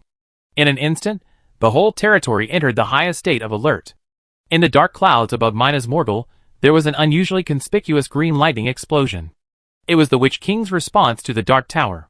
Soon, an army consisting of tens of thousands of orcs, thousands of trolls, and behemoths marched towards the pass along the smooth road inside Mordor, led by 5 ringwraiths flying in the sky on ferocious behemoths. The speed of mobilization was astonishing. However, no matter how fast the assembly was, and how fierce the formation was, the army still needed time to move. When they arrived at the tower of Cirith Ungol at the border, it was already many days later. The army stopped silently under the tower, but the ringwraiths leading the team and Sauron, who was peeping from a distance, were full of doubts. The expected army from the free cities, or something ambushed nearby, did not appear. That guy left. Only the empty and clean tower of Cirith Ungol, and 2 smashed vicious statues at the gate were left. There was nothing else. What is his purpose? Scratching his head, Sauron couldn't figure out what Levi was doing. He broke into Mordor alone and destroyed the border guard fortress, and also destroyed the warning statues at the gate that could distinguish between enemies and friends. Then he ran away and disappeared. That's it? No, why? Is he idle? No, there must be a deeper meaning. Recalling the eyes that he saw when he fought with Levi last time, which seemed as calm as the sea at first glance, the meticulous Sauron was unwilling to believe that his opponent would be so simple. His actions must have some hidden meaning. A moment later, one of the ringwraiths received the order. The master said not to withdraw yet, to set up a camp and let the army stay here for a while. The specific time will be notified by the master later. So the western border of Mordor was unprecedentedly strong and guarded extremely strictly. This movement was soon discovered by Denethor, who held a meeting overnight and mobilized reinforcements from various territories. For a time, Gondor also entered a state of war readiness. The air was full of gunpowder, and it seemed that a war would break out as long as there was a little friction. Uncle, do you have any clue about this movement in Mordor? In the spacious hall of Gondor, Denethor frowned and lowered his head to think. Next to him was Levi, who came to visit. At this moment, Levi also had his hands behind his back and a serious expression. I don't understand. He shook his head slowly. I don't understand how a trip out can cause such a big scene. Thinking in his heart, where Denethor couldn't see, Levi's hands behind his back were about to rub sparks. Chapter 340. This trip was out of the gate. Ah. Levi couldn't help but sigh. Shelob was not killed. That guy's blood was unexpectedly thick, thicker than a dragon. He beat her severely, and let her escape. After all, we have been looking for her for more than a month, so it's not good to continue wasting time there. But looking at her like that, it is estimated that she will not be able to move around for a long time, so that pass is safe. Then there is Gollum. This little guy was not found either. He didn't seem to be there. But it doesn't matter. There are weirdos watching near the pass. He will let his army search for Gollum, and then we just need to wait for news. This trip can't be said to be fruitless. At least there is an orc leader who is an insider. Sauron would never have thought that there would be a traitor among the orcs. This race is chaotic, and it is true that they often do bad things because of internal strife. But looking back at history, no orc has betrayed their supreme master for tens of thousands of years. After all, they were born because of darkness, and their nature destined them to be on the side of the dark camp. Therefore, The supreme leaders of the dark forces of all generations seemed a little careless about the loyalty of the orcs. They might think that the orcs were unreliable, and their individual combat power was not high enough to develop other new species, but they were not very cautious about the fact that the orcs would be turned against by the enemy. It's not that I look down on the orcs. For Mordor, the orcs are an important war resource and are very useful. But one thing is one thing. I can stay here for a while. In the hall, Levi was still talking to Denethor. If they really plan to do something big, I'm here. And it's not just me. Hearing Levi's words, Denethor felt relieved. Yes, it's not just Levi, there are also the forces behind him. If Gondor had the strength of a free city, would the pirates of Umbar and the Harad barbarians on the border dare to jump around like this? They would have retreated long ago. Denethor didn't hide anything about the internal situation of Gondor. While chatting with Levi, he casually told some of the highest level secret information that few people knew, or even only he knew. For example, the garrison of Minas Tirith, as well as the detailed arrangement and equipment of the garrison, etc. At present, the local garrison plus the reinforcements sent by various territories total more than 20,000 people, all of whom are well-equipped elite warriors. Even if the tens of thousands of orcs and thousands of trolls gathered in Mordor really attack, they can also confront them head-on, and there is a lot of room for operation. Of course, it is possible to have a head-on confrontation, but it is obviously unlikely to really go head-on. After all, these 20,000 people can be said to be the main force of Gondor, but the tens of thousands of orcs are only a part of Mordor's forces. Just a part of them is enough to make people feel a little breathless. For safety reasons, Levi stayed in Gondor for several months. Unlike the treatment Gandalf received, the whole of Gondor, represented by Denethor, who was always strict and silent in the eyes of the Gondorians, was quite welcoming. Including Faramir, this adult boy often came to Levi to ask for advice on various things. This time, Denethor did not stop him, and even expressed encouragement, which was quite rare. Learn more from Levi. He once faced an army of tens of thousands alone and defeated the army, which was brave and powerful. Denethor taught his youngest son, saying, "I know you are careful and considerate of others, which helps you to see into other people's inner thoughts, but it can't make you fight against the deepest darkness and evil. Father, I benefit a lot from your words, but I still have some different opinions." Faramir tried to refute. But obviously, Denethor didn't have the patience to listen to his youngest son's advice. He interrupted Faramir directly and said sternly, "You have never faced the darkness, so you don't know what I said. I don't blame you. But you should learn more from your brother." "Yes, father." Faramir lowered his head and replied helplessly. He was used to his father's partiality. He was used to it and no longer cared. The respected Grey Wizard once said that strong will and courage exist more in a person's heart, and are truly reflected in a person's actions, rather than empty promises or guarantees to oneself. You still have to try it yourself to know what the result will be. Don't listen to his nonsense, just do your own thing. One night, seeing the child looking at the sky melancholy, Levi came over and said a few words. Faramir nodded convincedly. His father said that he should learn from Levi, and Levi said that he should stick to his own path. Although this sentence is somewhat contradictory to what his father said, after all, his father said that he should listen to Levi and learn more from him. Overall, the weight here is higher. So, the logic is established. Faramir responded, "I understand." Although he didn't know what the child understood, Levi also nodded. It's good to be open-minded. You don't have to be exactly the same as your brother. After all, you are two people. After a few words, Levi didn't stay any longer. At the end of the year, after confirming that Mordor was just strengthening its defense, and there was no further action, he left and returned to his territory. On the way back, he also took a look at Rohan. Thoden was still healthy, and there was no disliked figure in the hall. Because Saruman was unexpectedly quiet and honest in recent years, the flat-tongued Grima seemed to have lost his role, and he has not appeared until today. It is estimated that there will be no chance to enter the hall and become a Rohan advisor. With Levi's departure, some changes occurred. The army in the west of Gondor retreated in batches in the second year and distributed to other locations. Only 2 orc troops were left, led by 2 leaders to continue guarding the Tower of Cirith Ungol, halfway up the mountain. The evil surveillance statue at the door was repaired, but it was obvious that the statue was not as ferocious as before after the repair, and its size was reduced.